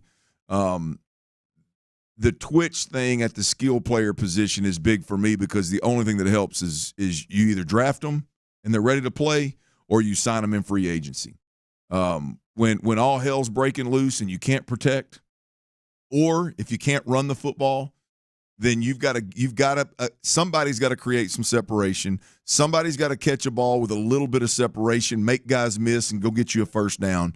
And there were just absolutely zero answers with this offense. I think there's several issues, Ron, like I mentioned, but I think the biggest one that came from this game for me is the lack of twitch, speed, and explosion. No disrespect to Nico, it's just not his game. No disrespect to Dalton Schultz, just not his game. No disrespect to Devin Singletary, it's just not who he is. Clint, I mean, what CJ led the league in passing yards per game. It was like 276. I think he led the NFL. They had 213 yards total. Yeah. 213 total. I didn't see that coming. 19 for 33 for $175. Now, he didn't make any mistakes with the interceptions or anything, or they didn't turn it over. That's crazy. Like, you'd have walked in and said, all right, Texans aren't going to turn it over, and they're not going to give up sacks, and they're going to have the worst offensive performance they've had with C.J. Stroud as a starter. That was like that one didn't make a lot of sense. And I think a big thing that jumps out, man, was when you talk about the lack of weapons and all that around it, and when you cannot turn to getting any kind of running game. They just swallowed it, didn't they? Just from there was no fear of, one, hey, I'll lock down these guys because I don't feel fear that anybody's going to make big plays, and we're going to come completely ears pinned back, not just because of the score of the game, but because we can stop the run on the way to getting to the quarterback. And that was the part that just jumped for me as I just see someone here on the text line. Let's just be honest, guys. The play calling was questionable. I just don't know. I think Dick Olin said it as best as we had him on your old coach earlier. Like, hey, man, when you got a play sheet and nothing on your play sheet that you call works. Yeah. When you get through it, you turn that thing over, you flip it over, you got your alternatives, as he said, and none of it, not a damn one works. Like that is, and not to mention, not a damn one works, and then you got people jumping off sides. And there's multiple false starts that's setting you back. Like, listen, I am not going to give Bobby Slowick a pass here. Even the adjustment, something better. But that man was calling plays, Clint, that he knew wasn't gonna work. Like he knew wasn't gonna work. So it's hard for me. Like, if you're gonna, like, to me, I think CJ has the same amount of blame as Bobby. Those two guys, the same amount, because it was just, but neither one of them could do anything really with their jobs because of how good Baltimore and where they were, their other players around them were. Yeah, Ron, I've got to watch the all 22 to see what was or wasn't there before I jump to the spot of where I'm at of Bobby's plan wasn't worth a flip. I didn't watch that game and think, man, Bobby sucks. Like, I watched that game and I watched, penalties obviously stood out big time. No, I didn't watch it the way I did with Cleveland. Was like, man, Bobby's in his bag. Well, yeah, yeah. I mean, look, there's that's regardless of what caliber you think somebody is. There's going to be games where you come out and you're just like, I'm going to tell you right now, like LaFleur in Green Bay. His game against San Francisco didn't look like the one against Dallas either. He was in his bag in Dallas, and then the one against San Francisco was a little muddier. It happens, right? That's part of it. I mean, hell, anybody that can go out there and put a great game plan where guys are running wide-ass open consistently, they can do that week in, week out and never have a hiccup. And if you got a guy for me, let me know. I mean, there's some really good ones out there, but even the best have hiccups from time to time. So I'm just telling you, I didn't watch the game and think, boy, Bobby stinks. Yeah. I watched that game, and the penalties stuck out. The level of physicality and speed that the Baltimore defense played with, like, overwhelmed the Houston Texans offensively. Overwhelmed them offensively. I think we're going to look back at this, and I think C.J. Stroud bailed on a pocket where he was getting into. So I always think interior push is the most difficult thing for a quarterback to deal with. Like, I think interior pressure, that wasn't real pressure. It was just getting pushed in a lot. I think he bailed a couple of times, which then all of a sudden the Baltimore speed of that rush, it becomes a problem. But at no point did I look at that and go, boy, Bobby sucks today.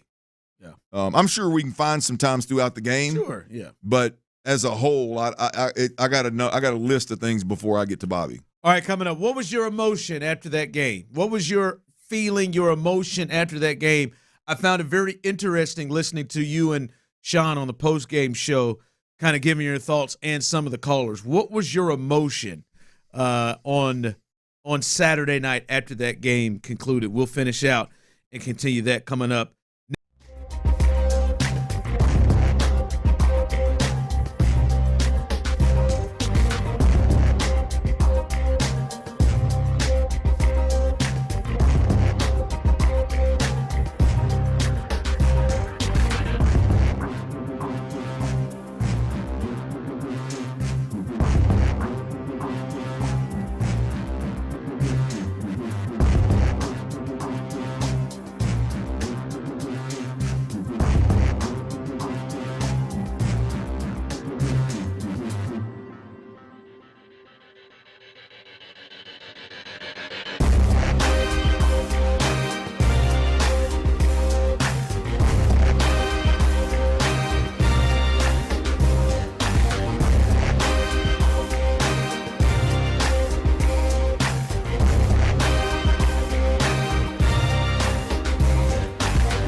610. Live from the Twin Peaks studios, here's The Drive with Stoerner and Hughley. DeMeco Ryans, one last coaches show will follow us, so we are off here at 5. But DeMeco, so stay tuned. DeMeco will have his final coaches show right here on Sports Radio 610, so stay tuned for that. From the text line, 713-572-4610, someone said, hey, I agree with you, Clint. They just had more talent. We need speed and playmakers. Yeah. Got to have answers, man. It did jump out. Got to have answers. When you get to that level, when you get to the level of where you're in the final, ultimately 8 teams of an NFL season, you're going to run into really good pass rushes that you're going to have answers for. You're going to run into really good front sevens that are going to be able to stop the run that you got to have answers for. You know, and the easiest answer is a guy that is a man beater and just needs a chance, which we saw a lot here with DeAndre Hopkins. You know, you saw it this weekend we were talking about it in the break, Mike Evans.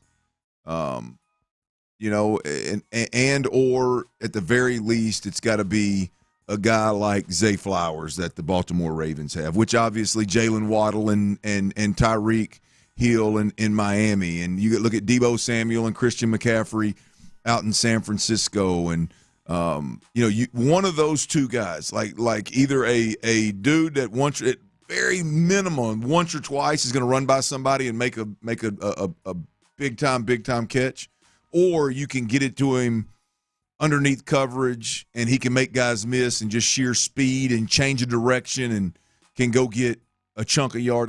You've got to have at that level, you got to have those types of guys. And again, it can be a running back. It could be a tight end. As you mentioned, you saw Isaiah Likely go up and moss Derek Stingley Jr. Look, I like Dalton Schultz, but Dalton Schultz is dropping balls in the biggest games. I'm about over it. Right. Well, I mean, that's just the reality. Like Dalton Schultz, you ain't gonna block on the end, man. You got to catch every last one of them. Right. And the thing is, I would be okay. I'm not banging on Dalton Schultz for not being able to moss anybody. That's just not in his game. And there's value in the steady Eddie that's always there. That's got great chemistry with the quarterback. And the problem is, the more elite company you keep, right? The other tight ends in this league have that same. They're steady Eddies. They're where they're supposed to be. They got great chemistry with the quarterback. Oh, and by the way, George Kittle, absolute dog and can run after the catch. Right? Some of the guys, like I said, block. Some of the guys, like you don't know, Isaiah Likely, he can go up and moss somebody. We obviously know who Travis Kelce is and what he does. Did you see last night in the Baltimore? I mean the Kansas City game and the Buffalo game? I mean, the commentators are constantly. It was at Romo. Romo's constantly going, that's the guy they got to get open. Guess who it was? Tight end they drafted last year from Utah, Dalton Kincaid, right? Absolute game changer. I mean, a mismatch, right? That you just don't have. I think it's probably the best way to put it. Like you don't have that guy. You don't have one of those guys, much less 2 or 3 guys. And by the way, I'm not.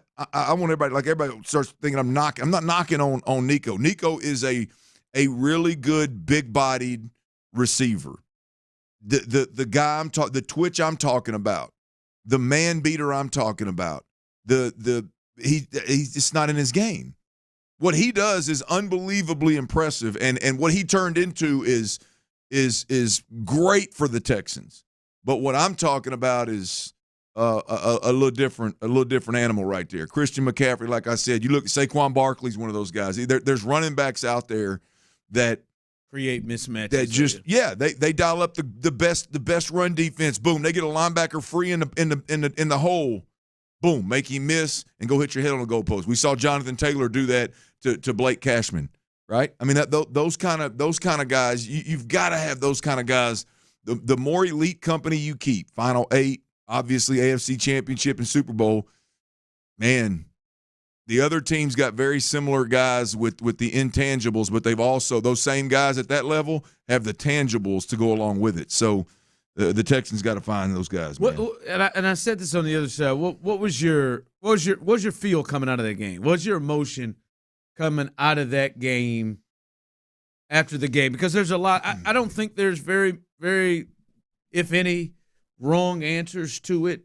Because I think you can feel anywhere. I remember listening. Sean was really – it was a culmination of the great season, and he wasn't really going to let that game kind of take him down to – it seemed like – I think he was disappointed in things that happened, but it was more or less what a great ride it was. For you, you came off a bit different here as it is on Monday. What's your emotion coming out of that game? I think I'm more my response to Sean was ready to move on and really tip the cap to the season kind of deal, and was having a hard – I think his words were, I'm having a hard time finding frustration in what he watched. And I was the exact opposite. I'm frustrated and I'm disappointed. I'm not going to jump off a cliff or anything, but at the end of the day, I thought the Texans' offense was further along than that. I knew they needed to find more weapons. I knew the offensive line was going to have to get better. I knew the run game was going to struggle. I did not think it would all struggle to that degree. That number one for me is frustrating and disappointing, and really more so first for me is the penalties. Like, I thought this team was beyond their best player and highest paid player, Laramie Tunsil, killing drives. I thought this offensive line was better than 4 of the 5 guys up there. Really, the only guy that didn't have a pre-snap penalty that put us behind the chains or killed us in drives was the one guy that Nick Caserio cut, Michael Dieter. Yeah, he's the one who had the ball in his hand. That's what. Yeah, I mean, Jonathan Grenard. That's just. I mean, that was just completely. I don't know what the hell he was doing. Like, it almost appeared Des like King had one as well. It almost appeared like they weren't like that. This was too much. Like this. I think he was trying. Oh, you're talking about overall. I'm just overall just with those penalties. Like, they just like. Yeah, it's any way you slice it, Ron. They weren't locked in. Whether it was the weather, whether it was the noise, whether it was the fact that you were in week 20 of the season, and I didn't think whatever. I didn't think that would be the downfall of the loss. I thought we were beyond that. I said it multiple times last year. Last week. I thought that DeMeco Ryans and Bobby Slowick. Now, I said it in response to Bobby Slowick getting interviewed and all that, but I firmly believed it. I thought there was no way that a DeMeco Ryans coach team at that point in time wouldn't be locked in. And you can make it whatever excuse you want. Like, they can tell me whatever they want about why it happened. Like, that is 100% you're just not locked in. Now, you're not locked in and you're getting your ass kicked. That is a recipe for some pre-snap penalties and moving without confidence and things of that nature. So I was disappointed and frustrated, Ron. I was disappointed and frustrated. I could not believe that's how they took the L. That's how they took the L. That was to me, and even in the first half, they struggled mightily with just the little things. All right, we'll continue this week, and we'll continue breaking this down and looking forward as we roll through a great football season overall for the Texans that ended in a tough L. DeMeco Ryans coming up, the coaches show behind us. Clint, great job. Chris, way to hold it down as well. Tyler, we look forward to having him back tomorrow. I am Ron Hughley, as always. Houston, we love you, baby. These are the tales, the freaky tales. The freaky tales that I tell so well. What a season. It may not have ended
goodbye to the 2023 Texans, a team that gave us countless thrills.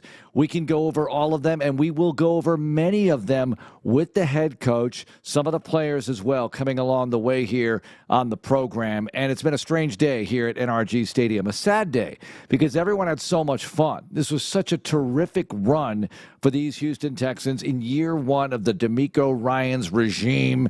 He was hired almost a full year ago and immediately brought hope back to the organization, the city, brought great feelings to this football organization and everybody involved with it and observing it. And you saw the former players come back. Then you saw an outstanding free agent class develop. Then the draft, of course, all that drama. And then we got into the season. And no one really knew what was going to happen. But what we were treated to was one amazing game after another, a 10-win season in the regular campaign, then the greatest playoff performance ever, and then a playoff game that, well, you want to forget about that second half, of course, but the Texans got to the divisional round in the first year of the DeMeco Ryans era, and that was amazing. And today, locker room clean out, media saying goodbye to players and getting their goodbye interviews. The guys have been talking about it all day long on Sports Radio 610. And somebody asked me, is this like the last day of school?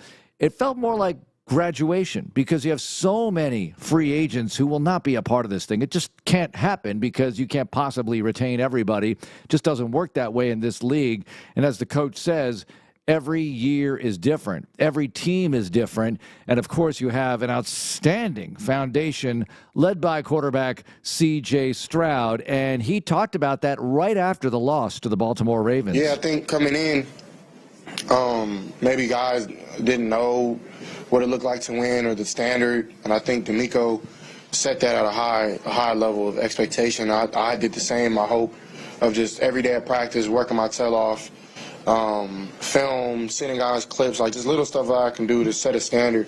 This is what it takes to win. And I mean, all in all, we won a lot of games. So I think that set a great foundation for the standard. If guys coming back, new guys coming in, this is what we're gonna do.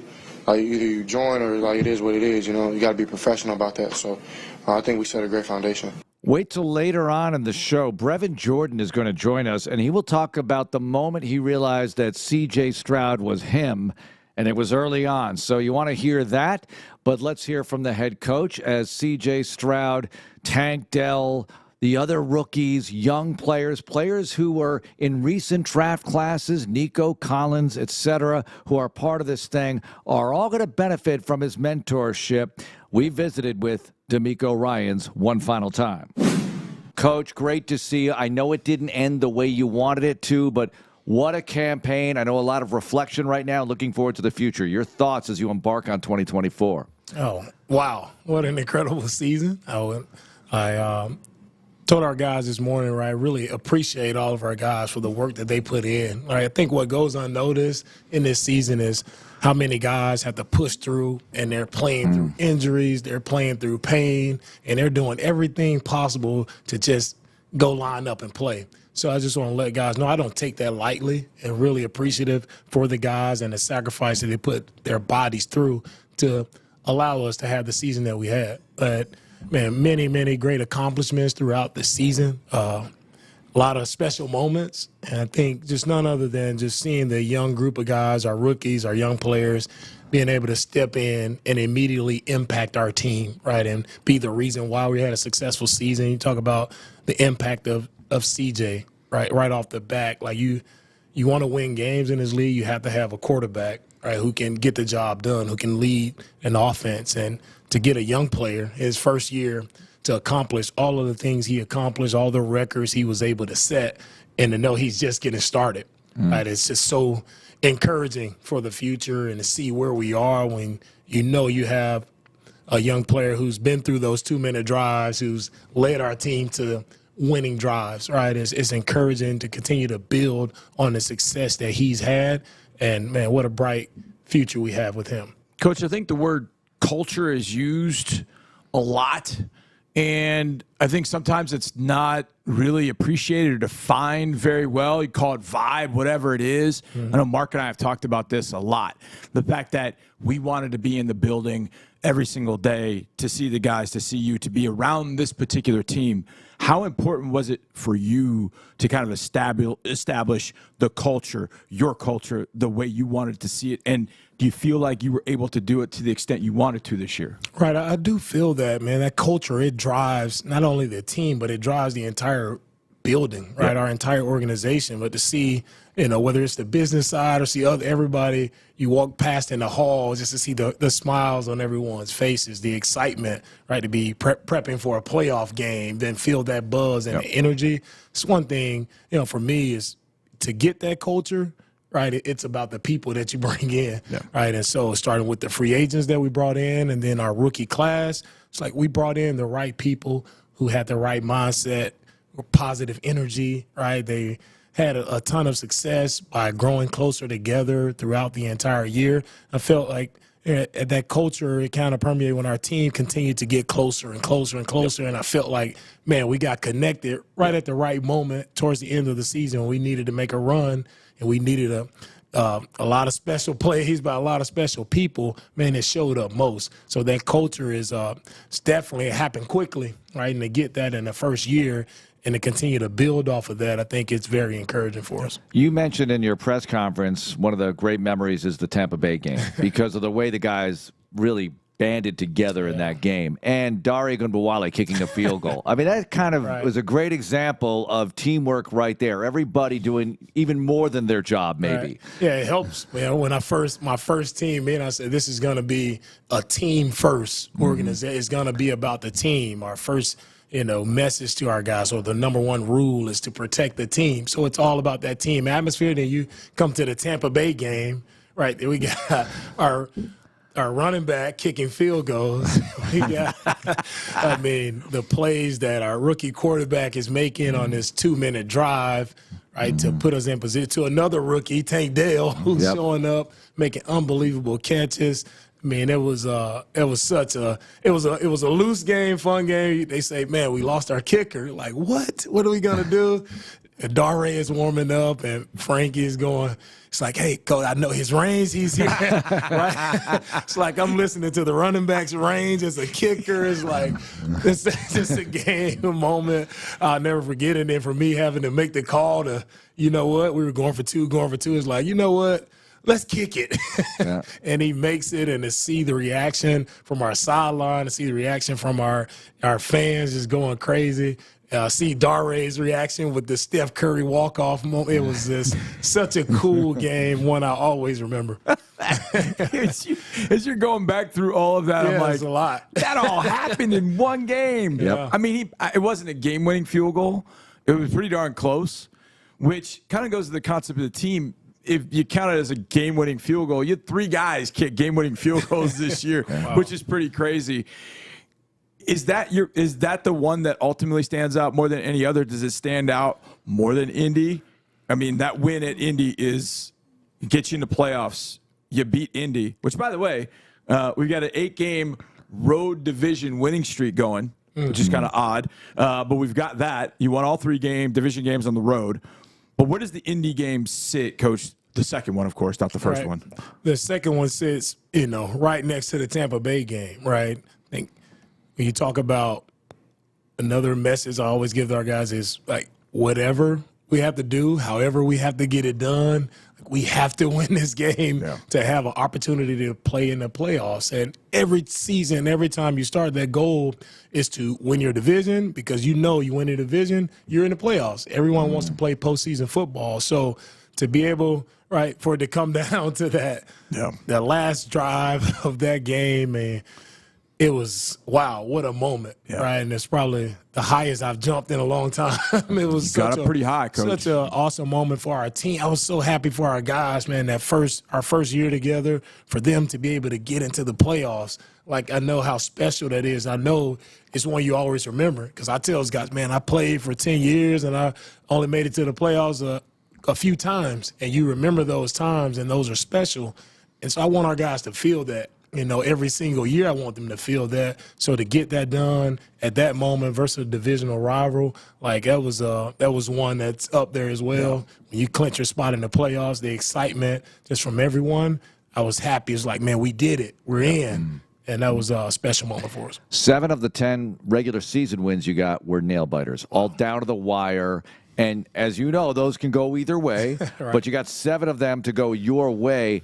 And even though the team changes year to year, are you going to use those as teaching moments in the future? Hey, look what happens here. You got to make those plays down the stretch. Right. And I know you'd rather just blow people out, but it doesn't always happen that way. No, it doesn't happen that way. There's a crazy stat around the league that, I mean, it's over 80% of games come down to that last drive or I would say, within 9 points. Most games are determined, and that's why I tell people that's why they have that Red Zone channel. Everybody's tuned in because there's always excitement on that final drive. For us to gain that experience and get those learning lessons in the last drives of games, I think it truly helps your confidence when you have a young quarterback, for a rookie quarterback to be able to drive down the field in those 2-minute situations and make those plays. Right, as he faces those, as he moves forward in his career, it's like, I've been here before. So it's not going to be a moment of an anxious moment or nerve. Like, I've been here. I know what it takes. Let's do this, this, and this. I remember when I drove down versus Tampa Bay and made these plays to win the game, put us in position. So I think it does, if it does anything, it's that confidence booster. That, man, we've been here. Games are always going to be close in the NFL, but we know how to operate in those moments. We learned a ton in our first year of how to get it done. Coach, one of the things I heard, this came from Chris Peterson in Boise State. I'll never forget when he said this. When 2006, they'd won that Fiesta Bowl and nobody knew who Boise State was. I talked to him in 2009. He said, John, you know what became our biggest opponent was expectation. He was like, dealing with expectation became something different in years after that. We had to learn how to deal with expectation. And I bring that up because we're no longer going to be, DeMeco Ryans and the cute little story that's the Texans. They're going to be a lot of expectations heaped on you in the future and heaped on this team and this organization in the future. How tough, Coach, is that to kind of deal with that as you go forward, and how important will it be to deal with those expectations of a lot of people going forward? You know, John, there's no greater expectation than the expectation we put on ourselves. True. So with that being said, like, we had those expectations even this year. You know, everybody, no one on the outside kind of knew what we had or who we could beat. So, but for me, that's the expectation every year because I know all the work that goes into, like, guys just giving their all to win games and be in games. So for us, it's like, man, we expect to win every game internally, right? No matter what they say externally, we expect that. So moving forward, if the expectations are higher on the outside, still doesn't change for us. Like, that's how we've always been. That's how we always operate. And I think if anything, it's great that now, you know, the Texans will be talked about in that light of expecting them, you know, win a division, expecting to be in the playoffs, and now how far can we go and move forward? More coming up with the head coach in a few moments. On Texans All Access, we'll talk about how far they can move forward because the AFC South, who's going to be better? Who's going to improve the most? The Jacksonville Jaguars and the Indianapolis Colts both had winning records despite not being able to win the division as the Texans did. Tennessee with a coaching change. What's going to happen with them? Where's Derrick Henry going? There's so many different topics to attack here, but the most important one is how will the Houston Texans change, evolve, get even better for 2024? We'll dig into that and more when the DeMeco Ryans Show continues. It's Texans Radio. More of the DeMeco Ryans Show, presented by Amegy Bank, continues in a moment. I'm Steve Naylor. We're a manufacturer in the HVAC business. The reason why we've been with Amegy Bank all this time is because they meet our needs. They're very responsive and they react quickly. We can call them up anytime and they work really hard to get us what we need. They are absolutely invested. Amegy Bank is very involved with what we're doing and they want to hear our story and they want to know how they can help us. They make you feel like you're part of the family. Amegy Bank. Here, you grow. A division of Zions Band Corporation, N.A., member FDIC. Hi there. I'm a sleep expert and am proud to be on a team that has served the Houston area for 37 years. I'm personally invested in helping you find better sleep and train 200 hours a year to do it. Mattress Firm is me. We value giving back, with time off to do it too, while promoting causes that support the health and well-being of this community. And we're part of a local staff of 600 that's as diverse as our city itself. Mattress Firm is me. Mattress Firm, the official sleep partner of the Houston Texans. What if a world-leading hospital could also be your neighborhood doctor's office? With Houston Methodist, it is. Our primary care physicians invest time in your visit so you're seen and heard, virtually and in person at locations across the city. And we're always ready to connect you with our network of top specialists. To learn more, visit HoustonMethodist.org. Houston Methodist, leading medicine. The only way to make Houston Texans game day even better? Seeing the live action next to your family, friends, coworkers, or clients. When you purchase tickets in groups of 10 or more, you get to experience exclusive benefits like discounted ticket prices, invites to unforgettable events, tailgating, or in-game opportunities, recognition for your group on the video board, and so much more. Visit HoustonTexans.com/tickets or call 832-667-2390 to learn more today. Lots more to break down. He's in! Touchdown, Houston! Next on Texans Radio. Around these parts of Texas, we've seen some pretty good power runners, and one that's always got his game face on is John Deere from King Ranch Ag and Turf. With King Ranch at your side, you'll score big with the right John Deere equipment for your front lawn, weekend ranch, or construction project. King Ranch is your Texas Gulf Coast John Deere dealer with 110 years of Texas know-how. King Ranch is a proud sponsor of the Houston Texans. Visit King Ranch online at KingRanchAgTurf.com. That's KingRanchAgTurf.com. Clean, reliable energy infrastructure for the future. That's what Burns & McDonnell delivers for you. Through integrated engineering, architecture, construction, and environmental services supporting a reliable, renewable power supply, our clients count on us to help Texas thrive. As an employee-owned firm, we're dedicated to making our clients successful. Interested in joining our growing team? See why we're a best place to work year after year. BurnsMCD.com/Texans. Burns & McDonnell is an equal opportunity employer. It's always football season in Texas, and Reliant is bringing the energy, powering game day for the Houston Texans and Texans fans across the Lone Star State. Reliant is the only energy provider trusted by the Houston Texans to power every electric moment for the fans in the stands or on the couch this season and beyond. Reliant, proud to be the official energy provider of your Houston Texans. Reliant, PUCT number 10007. C.J. Stroud summed up the Texans' season-ending loss in Baltimore with a lot of frustration, but plenty of positivity. Our future's bright, man, but these type of losses suck, you know. That's a great Ravens team over there, and they deserve to win. It's tough to just, get embarrassed like that, but definitely I think our future definitely is bright. Insider access, exclusive content, Sports Radio 610. The Texans play here. Now, back to more with the head coach, the DeMeco Ryans Show, presented by Amegy Bank. Continuing on the DeMeco Ryans Show, there's so much to sift through for the 2023 season, and a personal note here.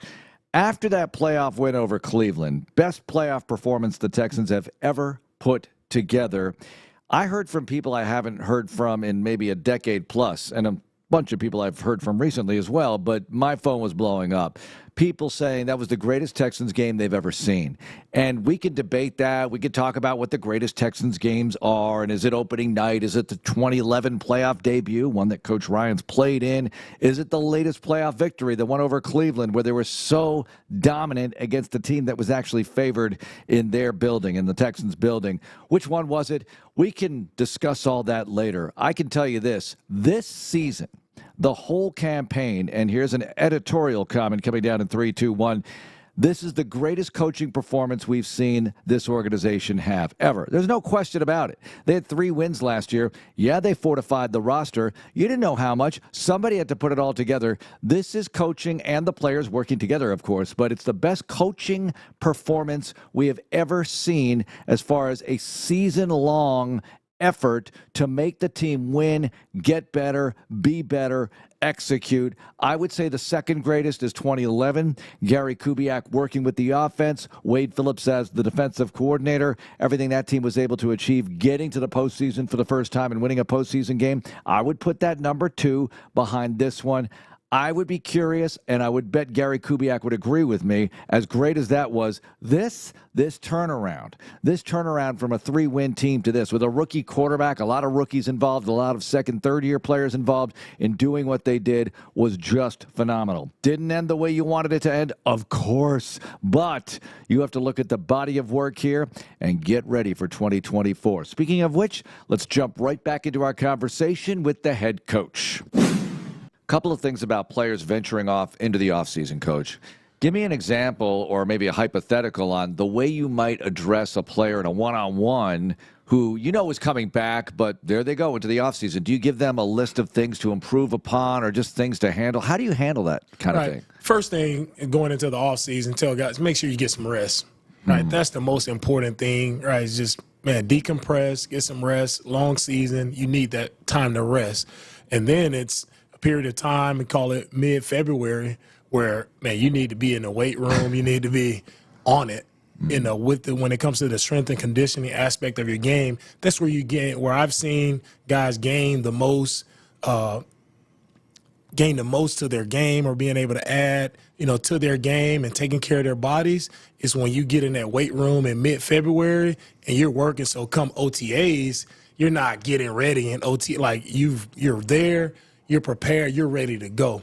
And when guys are taking care of their bodies the right way, that's where I lean on the most, talking to guys in the offseason, is making sure you handle that February through April the right way. Because if you handle that the right way, most guys, they do that right, then they're going to have a healthy season. And that's where it all starts. And then we'll get to the X's and O's or different techniques of how to get better when we hit OTAs. But your body has to be in prime condition and ready to sustain you through the entire season. Did you change the way you handled that part when you were a player, and has that affected how you coach players? Yeah, different from when we were playing. Like the offseason started like around this time, and after the new CBA agreement, the offseason was shortened, so you only get 9 weeks, and you cannot just squeeze in a full offseason in 9 weeks. It takes way more time than that. So for me, we were working that way, and they'll just here working out all the time. But now it's just getting our players back to that mode of that's what it takes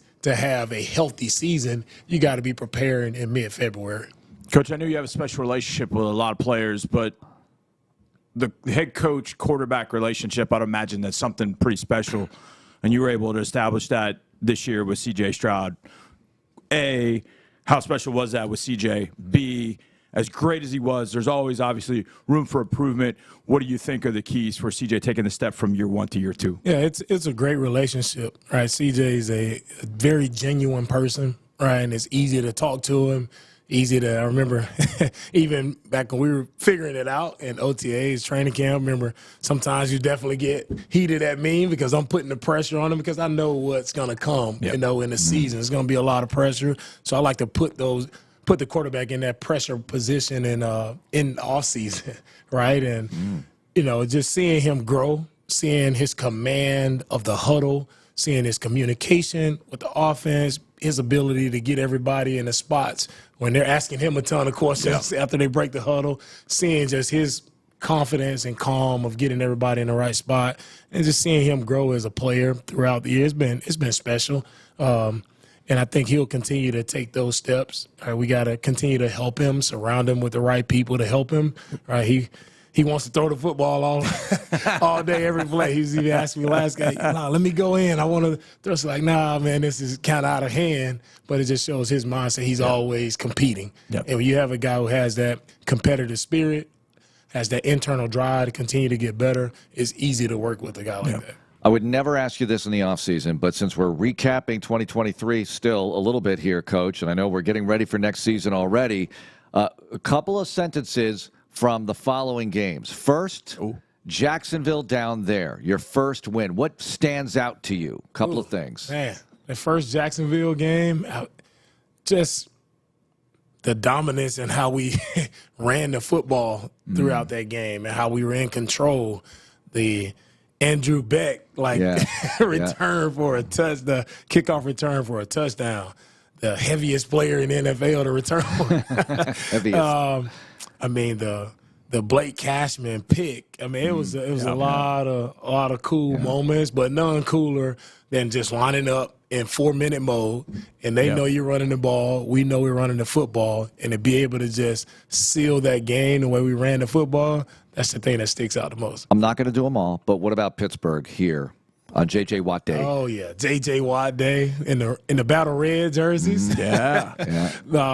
What sticks out most there is offensive line and the job that they did versus, sorry, JJ, but your brother there, TJ, we shut him out. And just seeing our offensive line, because we had a lot of injuries at that time to our offensive line, but seeing the way they stepped up, didn't matter who was in there. Like, they did a great job protecting, and we were able to, protect CJ in that game. We played well. Steven Nelson with the pick on the deep ball. Just a really great game from the defense. We talk about swarm, and I always go back to that game, and I'm trying to find some old clips of when I talk about swarming as a defense, that game sticks out because our guys flew around, and it was multiple guys at the ball like every snap. I'll zoom ahead. At Cincinnati, that win at the buzzer. Ooh, at Cincinnati, wow. Man. It was Motor again. His touchdown on the outside crack toss play, and seeing Dalton and Fance block there, awesome play. And of course, it's Noah Brown there at the end. The way he catches that pass to get us in field goal range. And one that sticks out is Michael Dieter. He's just there watching Noah running. He's looking at the clock, he's telling Noah to get down. Then he starts banging the timeout. It's like that moment right there. Then Matt Amendola, stepping in and kicking. I got one more. At Tennessee, them wearing the Oiler uniforms. You don't have CJ, you have Case. He hits Motor. Man, what are you doing? I'm about to start crying here. No, but these are standing out to me. I just wanted to get your thoughts on that one. Yeah, that game there stood out. I mean, from the first snap, like Christian Harris, I think that's where he started to show up even more, playing physical versus Derrick Henry. Entire defense shutting out Derrick Henry. That was just the moment from the entire game. But then, seeing Case, roll out there at the end, and he finds Motor, and he's running down that sideline, and I knew it's like, we got it. This game is over. Man, that was one. Of course, so much pride for all of our fans back here in Houston, and everybody felt the way about the Oilers jersey and them wearing them versus us. So I was happy to see how happy our fans were we got back, and thank you for beating them, and they're wearing the Oilers jerseys. They were very thankful for that one. Coach, along those lines, to that game, I'm glad you brought that up, Mark. I don't know that we've talked to you about this. How difficult a decision was that week to go with Case in that particular game and that situation? How tough was that for you as a coach, knowing you've got two capable guys, but, okay, we're going to go with Case in this game? We just think he gives us a better chance to win. How tough was that a week for you to kind of make that decision? Very tough. I can't say I made that decision easy. I can't say I rested well throughout that week, because it was a tough decision to make, just for all parties involved. Very tough. As the week went on, I felt like it was the right decision, and I felt like, man, the decisions I make has to be the decision to put us in the best position to win a game, and that's what I kept going back to. Like, who's gonna, or what combination of guys are going to help us win this game, and that allowed me to, make that decision. All right, you're a head coach, so I know this happens. Sometimes you think about the losses more than the wins. But what will you take away from the losses that you did have into the future and say, we've got to be more this? What can you tell the listeners about that, Coach? Yeah, with the losses, I mean, I just go back to our most recent losses versus Baltimore. It's like, we gotta be better when it comes to just pre-snap operation. We gotta play cleaner football. We have to be able to run the football more effectively to sustain drives, right? And defensively, and it's just all across when you lose games, like, man, did your playmakers show up and make plays when they're in position to make plays, right? It felt like no game speaks more to than the Ravens game. And their playmaker, Lamar Jackson, in the second half, he took off, he put the team on his back, and he made plays, okay? Who are our playmakers who can step up in the critical moments to help us win games, right? That's what this league will always be about, the players, and the best players shine at the brightest moments, and that's what we have to have, right? Big-time playmakers step up in the big-time moments to get us over that hump. If we get in that spot again in the divisional round, like, who are our playmakers who are willing to shine in that moment? Coach, I don't mean this in a – hopefully this doesn't come out in a bad way, but as you look back at your year as a head coach, which everybody – I mean, I know you don't live on social media, but I'm sure Omar told you at some point that you were a superstar on social media because of your video talking with Christian Harris about what he was going to see, and then it came to fruition. But as a head coach, there's so many things in your first year that you learn to do on the job. As you go forward, what are some of the things that you feel like you want to do a little bit better or didn't do that you know you're going to face going forward as a head coach? Yeah, I think just head coaching, it all starts with just, communication amongst your staff, players, like being on the same. I can think back to our first, 2 games, just how crazy it was on the sideline and the headsets. It's like many people barking and talking. It's like, whoa, I got to make sure I reel this all in. So after that second game, was able to reel it all in. Hey, we only need to hear this, this, and this on it. So it just calmed everybody down, allowed me to make clearer decisions in that moment in critical games. Like, you have to put the team again in the best spot to win games. I felt like I grew in that light when it comes to just communication on the sideline, headsets, game management type of things. And then just as overall, right, as a head coach, I always look at it, man, how can I continue to serve our guys and help our guys and make sure we're doing the best thing possible, putting our guys in the best position possible, right, to play their best. Like, are we doing things right schematically? I think for me, I take a look internally, right, self-scout, what are we doing and how can we move forward, get better? How can we evolve? Because you never stay the same, right? This season. It was great from a lot of respects, but also, man, there's a ton of things we can get better at when it comes to schematically, it comes to executing, right? Playing cleaner. We can get much better in those regards. All right, the Amity Bank Ask Coach question of the week. We know that the missus is expecting. Yes. Congratulations. Thank you. All right, so what is more difficult, getting the baby down for an afternoon nap or deciding whether to call a blitz or not? Afternoon nap is definitely the hardest. You talk about, man, it doesn't matter what blitz you call, but, man, the babies are, it's such a blessing. It's such, it's fun, man, being with the kids. But those afternoon naps, especially my daughter now, she tells me, Daddy, I'm too old for naps. So, you just want to, hey, I just want to relax and watch. Daddy, no, I don't take naps anymore. I'm 7 now. I don't take naps. Like, what do you mean? Man, if kids knew what they were talking about, they'd realize take the naps now because you don't get them very much later when you become an adult. Naps now. No problem. Take Coach, a nap every day I could. That man is a delight to be around, and I'm going to say this. He's one of those guys that makes you want to be better at whatever you do. Whether it's football or not, being around DeMeco Ryans is truly inspiring, and we can't wait for the future. In the future, players will be heard from, including Brevin Jordan in the next segment, had the longest play from scrimmage this season. That 76-yard catch and run for a touchdown in the playoff win over Cleveland. Amity Bank Amazing Plays of the Year. Well, what is the play of the year? Johnny Harris and I disagree on this. I will share mine with you coming up, among other things, here on the DeMeco Ryans Show. It's Texans Radio. There's more of our exclusive talk with head coach DeMeco Ryans on the way.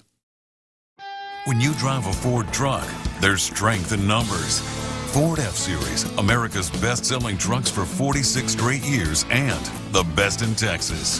Ford F-150 and Ford Super Duty offer the strength to help you be at your very best.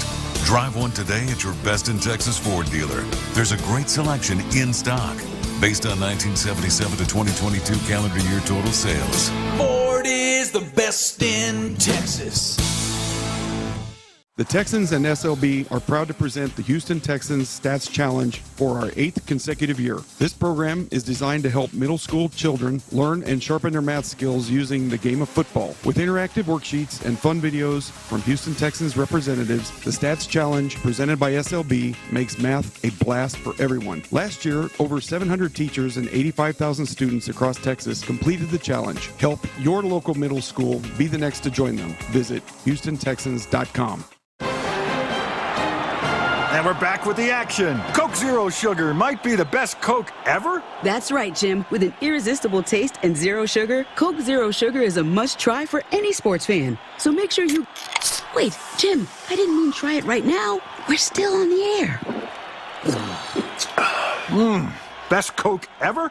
Take a taste, Jen. Really? No, not right now, Jen. We got a game to call. What a season. It may not have ended how we wanted, but the Texans put themselves back on the map with an AFC South title and a trip to the divisional round. Coach DeMeco, CJ, and the rest of the crew gave us plenty to talk about, and no doubt there's a bright future ahead. Thanks for a heck of a year, fellas. Insider access. Exclusive content. Sports Radio 610. The Texans play here. Lots more to break down next on Texans Radio. Okay, it's football season, and you know what that means. It's time to light up a new grill from Texas Star Grill Shop. Save hundreds on the full lineup of Traeger wood pellet grills. I've got one. Build the quality outdoor kitchen you've always wanted at a great price. They now have 4 locations to better serve the Houston area with free assembly and delivery. That's huge. Say Texans at checkout, and they'll throw in a special gift. TexasStarGrillShop.com. Texas Star Grill Shop, the best grills at the best price. At Mustang Cat, we understand that the work never ends. As the Caterpillar dealer for Southeast Texas, we deliver the equipment, service, parts, and rentals you need to keep doing the work.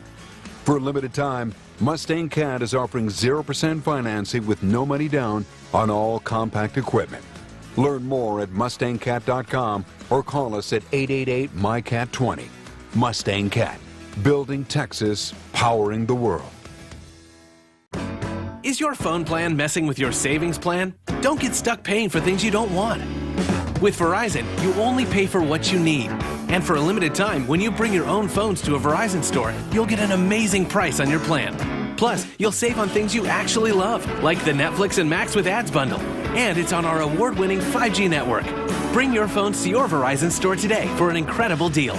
A better plan to save is Verizon. Additional terms and conditions apply. The only way to make Houston Texans game day even better? Seeing the live action next to your family, friends, coworkers, or clients. When you purchase tickets in groups of 10 or more, you get to experience exclusive benefits like discounted ticket prices, invites to unforgettable events, tailgating, or in-game opportunities, recognition for your group on the video board, and so much more. Visit HoustonTexans.com/tickets or call 832-667-2390 to learn more today. We're back with more of the DeMeco Ryans Show, presented by Amity Bank. As we look at the 2023 season and the 2024 offseason, getting ready for the next campaign already, let's revisit Amity Bank Amazing Plays of the Year. Now, I'm only going to go 2 here, and there's so many we could choose from. But Johnny Harris and I disagree on what the play of the year is. I'm going to first play you his, and this is all presented by Amity Bank, the official business bank of the Houston Texans, home of the amazing credit cards for business, subject to credit approval, restrictions apply. Here we go. Johnny says it's week 3 at Jacksonville. You haven't had a win yet. You're up 7 after the Jags score. You need to make a play, and the improbable happens. Brandon McManus will kick off from our left to right with Mike Boone back deep, 1 yard deep in the end zone. Last time he let it bounce, and this is going to be inside the 10.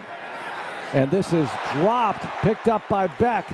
Beck still going, running to the right side. Beck has some room, 25, 30, 35, 40. He's at the 50. He's at the 45 of Jacksonville. Beck across the 30, the 20, the 15, 10, 5. Are you kidding? Rock and roll. Touchdown, Houston. That's Johnny's play of the year. kind of a play that turned the year around, and you could make that case. I never panicked in that game, even though the Jags had just scored. Now you're only up 7. I felt good about the way the Texans were moving the ball that day, so I thought they were going to come up with more plays on offense, and they did eventually anyway. But to me, there's so many again. Was it Nico Collins to open the game against the Colts? Was it one of the plays against Cleveland? What was it? To me, it's Tampa. When you're playing the Tampa Bay Buccaneers at home and they score, and then C.J. Stroud drives you down the field and hits Dell on the sideline, that might even be a better play than the one I'm about to play, but this one is phenomenal because you got it with 10 seconds left. You got to score a touchdown or bust, and here's what happened. Stroud in the gun, empty backfield after motion. First down to the Bucs 15. 10 seconds to go. CJ gets the snap. CJ looking, throwing to the end zone. Touchdown! Yes! Houston Yes! takes the lead! Yes! Adele with the reception! Rock and roll! My goodness! Amagi Bank, amazing plays of the year, and we could have put 45 of them in there. Let's be honest here. And I love how the head coach pointed out that the Tampa Bay game is one that stands out in his memory as well. But there were so many great moments and memories from the 2023 campaign. All right, let's visit with a Texans player now. Year 3 in the books for Brevin Jordan, drafted in 2021. He's come a long way, has the longest play from scrimmage this year with the 76-yard catch and run against Cleveland for a touchdown in the playoff dominant win over the Browns. Now let's get to Brev. I know it didn't end the way we wanted it to end, but congrats on a really great season, Brevin. And your thoughts as you embark on the offseason following the loss Saturday, but there's so many good things to remember about 2023. Yeah, man, it was a tough loss. You know, you don't want to end the season like that, especially when you got a lot of momentum, got a lot of confidence going into a game like that. It was a tough loss, but we took a lot of positives, man, from this team. You know, rookie head coach, rookie offensive coordinator, rookie QB, and we won 11 games this year. So that was a huge first step for us. You know, I'm excited going into the offseason and into OTAs and so forth. I would imagine, Brevin, your first 2 years, we won what, 4 then 3? Yeah, 4 then 3. That's it. How was this season for you guys in the 2021 class? You, Nico, Davis. I mean, just guys that you won games this year as opposed to the first 2 years. What was this year like for you? Was it kind of cathartic? Was it joyful? What was it kind of like for you going through it after the first couple of years being as tough as they were? For me, man, it was extremely joyful. It was, I mean, when you winning games, man, and you're in the NFL, you feel the love from the city that you're in. You feel the love, from guys on TV. But for us to win 11 games this year and with all the adversity that we faced the last 2 years, man, I had nothing but joy this year. I took the attitude of weekend, just be ready to go, take advantage of any opportunity that I get, and I really just enjoyed the process this year, man. I really tried to shift my mindset to not focus on the end result and just enjoy the process as much as I can, and it really helped me a lot this year. Yeah. Brevin Jordan joining us. You missed a little bit of time with an injury. What is that like when you're trying to fight your way back and you can't come back too soon? You want to come back healthy, but you want to contribute at the same time. Man, it's hard, man. When you out, especially when the offense, you see the offense cooking. Like when I got hurt, we started cooking with grease. We started lining up the scoreboard. So for me, it was one of those things where it's tough, man. It's tough mentally, it's tough physically, but you have to be smart with your injuries, man. Because if you rush back and you got a larger setback, I had a hamstring. So if I would have came back early, I would have been on 7 weeks. I'm done for the year. So it was one of those things where you have to take your time. You have to be mentally strong and enjoy the fact that we were winning. We were winning games when I was hurt. So to me, it was fine. I had a hamstring long time ago, and I wasn't right. I played through it, so I know when you run on the sidelines against Cleveland, I know it was probably still bothering you in some way, shape, or form. Was it not? No, man. By that time, I was good to go. You were good to go? Yeah, I was good to go. Our training staff, Roland and Megan and Shannon, our whole training staff, man, they do an unbelievable job of making sure, we get back healthy. They don't want to rush anything, injury-wise. So shout out to Sierra, shout out to Sue, Cap, Ro, that whole staff, man. They done an unbelievable job. They get you right. 100%. Okay, let's go to that play. You had 3 touchdowns this year, right? Is my math correct? Mm-hmm. Tennessee, Jacksonville. So you got the 2 division teams, but Cleveland. I would imagine that one was kind of fun because you turned back into running back Brevin Jordan. Yeah, man. So, take us through that play. B, were you running back at Gorman? No. By the time you got to Gorman, were you playing wide receiver, tight end? Yep. Let's go through that too. So the play, it's one of those plays we run often. You know, it's one of those things we do. Yeah. We do it all the time, man. I had a choke player. I had a JOK on me, number 6. He was manned on me. So when I went out and he blitzed, I knew it was a perfect look. I just had to make some guys miss. And Andrew Beck and Hudge, they crazy blocks. When I went back and watched the film, I wouldn't have scored without those 2 guys transitioning and blocking for me. So it was just a great play. It happened. All 11 guys were on their assignments. That's how we felt, though. Our mindset. If all 11 of us were on our assignments, on our P's and Q's, going to the right target, we felt like nobody could stop us. And it was one of those plays that then. I wasn't a running back at high school. I was a running back up until my freshman year of high school. Right. I got to Gorman on the freshman team, and I wanted to play receiver. But they were like, man, you're bigger than everybody. Like, I was only 200 pounds, so I was a skinny little guy. But they were like, man, you're bigger than everybody. So they moved me to tight end, and the rest was history. Okay, all right. Because I heard you say something about playing running back. I was like, man, I always thought he played tight end. Yeah. So I wanted to get your confirmation of that. But you showed some running back skills. Appreciate you, man. And some speed. Yeah. We knew you had the speed. We knew that. I didn't know I had it like that, though, honestly, bro. That was crazy to me. So in our hallway, as you walk down a hallway, they've got all the photos, right? Right. And I think is that for players of the game or just moments of the players of the game? So the photo of you is you running, but you're looking up. Yep. What are you looking at? I'm looking at the scoreboard. I remember, it was the Super Bowl a couple years ago. I was maybe like 10 or 11. Larry Fitzgerald against the Steelers. Right. He was scored, and he was looking up at the scoreboard. So I remembered that. Since I was a kid, I just remembered that, and I just had to happen to use it in that. Are you looking to see if they're chasing you? Yes, I was looking to see if they were chasing me. I felt somebody on my hip, bro, so I didn't want to look back, because when you look back, you slow down. Yeah, you don't want to celebrate early You know or what I anything mean? like that. So I had to just look up the whole time just to make sure, and it worked for me. That's great. Brevin Jordan joining us. And you had the game where you played some fullback as well. And you got to be versatile as a tight end. We talk about that. You got to be a receiver. You got to be a blocker. You got to be a fullback sometimes, running back, whatever you have to do to help the team, right? Have to. Yeah, man. And honestly, I enjoyed it a lot. It was fun for me to just get different mix-ups and give defenses a different look. You know what I mean? Like, it was fun for me. I had some pass plays out of the backfield, had some run plays out of the backfield. So for me to do that and add a little versatility to our team I enjoyed it a lot. Brevin, when did you personally, because I'm sure everybody's got a different moment, when did you personally know that C.J. Stroud was him? Honestly, I knew he was him. It was like the second day of OTAs.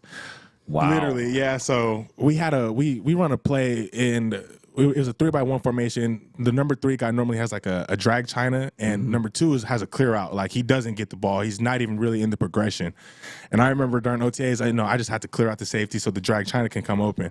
And CJ threw it to me. I was like, oh snap, bro. And when I came back, he said, bro, if you got a safety on you 1-on-1, I'm throwing that to you. And I said, this dude is different. Yeah. This dude's a different type of cat. Like, he goes. I'm not saying he goes against his coaching, but he likes the matchup. He's taking it. So that's when I honestly knew he was different. Yeah. Because he sees the game and sees it even though he's a rookie. Sees 100%. it in a very mature way. Very mature, man. I'm excited for this offseason. You guys know how it goes. Offseason comes and goes. We're going to be in L.A. training with him, and it feels like a couple weeks. So I'm actually very excited for it. So we were going to ask you offseason plans. So you're going to train with some of the guys. And DeMeco Ryans talked about, hey, I want the guys to rest, but you got to get your body back or get it in whatever next level of shape you need to. By mid-February, you got to start on that at the latest, right? Yeah, mid-February, you have to start moving, get active, be working out here. Like, if you miss February, you're not ready to go by February. March and April creep upon you, and OTAs is right around the corner. Like, it's hard to be ready mentally and physically for the strain of OTAs and training camp and the season. Like, it's a long season, so you have to start pretty early. Brev, what's the strain like mentally as you're learning a new offense? That's more of the strain. You won't have to do it this. I'm excited for that. I'm excited for that. That's more of the strain, though, man. Like, we as football players in the NFL, we have the mental strain on our bodies to be able to go out there and perform. Like, we've been doing this a long time. You know what I mean? But the classroom and the lab, that's where a lot of the strain is, man. Right. Like, having to learn new offenses is tough. It's tough especially when you have to react to what the defense is doing. Like, this play, we might have to run a choice, but if you get this coverage, you have to run this. Like, it's tough, man. But that's why, we had a good staff this year. We had a lot of good assistants that helped us, that were on it. So it was, honestly, learning this offense for me was a lot easier than learning the last two for me, honestly. All right, what about the head coach? Because obviously takes over, everything's different, hires the assistants you just talked about. What about the effect he's had on this team and your initial impressions, and then where it went from there, Brevin? Man, DeMeco's a guy, man. I'm so excited because I mean he's a rookie head coach. Like he was learning on the fly, like a lot of us, like CJ, like Bobby. He was learning on the fly, and he exceeded all expectations, man. This year, he's a guy that you want to go out there and play for. Like you want to go out there and play hard for him. Like I'm excited to what year 2 DeMeco is going to look like. I have no doubt he's going to be the exact same. The dude doesn't change. He's always just a big ball of energy. So I'm excited to go out there year 2. Brev, I know that when we made the playoffs. You make that play against Cleveland, we beat Cleveland. I know there was a part of you that had to be looking ahead to where the Super Bowl is this year. I know you had to be thinking about that. I know that was probably in your mind at some point, that about going into Las Vegas. So I'll just ask you this. You know that city better than everybody. You lived there, you grew up there, played high school ball there. What will that city be going through for a Super Bowl? Oh, man, it's going to be jumping, man. I honestly wish I wish we were playing in it because, man, the Super Bowl in Vegas, man, that's a dream come true. Man. The city's going to be electric. It's going to be absolutely electric. I wish we were. Oh, man, but as a player, I know it's tough to bring up. Man, I wish we were playing in it, man. Back home, that would be a dream come true for me, man. Well, you know what? You go to all the parties this year. Yep. Next year, hey, it's all business. It's all business. 100%. Because you don't want to be tempted by any of that Vegas stuff as a player. 100%. You want the Super Bowl in Minnesota 100%. when you're a player. I'm sure there have been a few that have been tempted by that. Man, it's tough, but man, I wish we were in it. But it's gonna be electric. The guys out there better be smart. Yeah. So Vegas, just tell me this: lounge shows, restaurants, the big show. There's so much.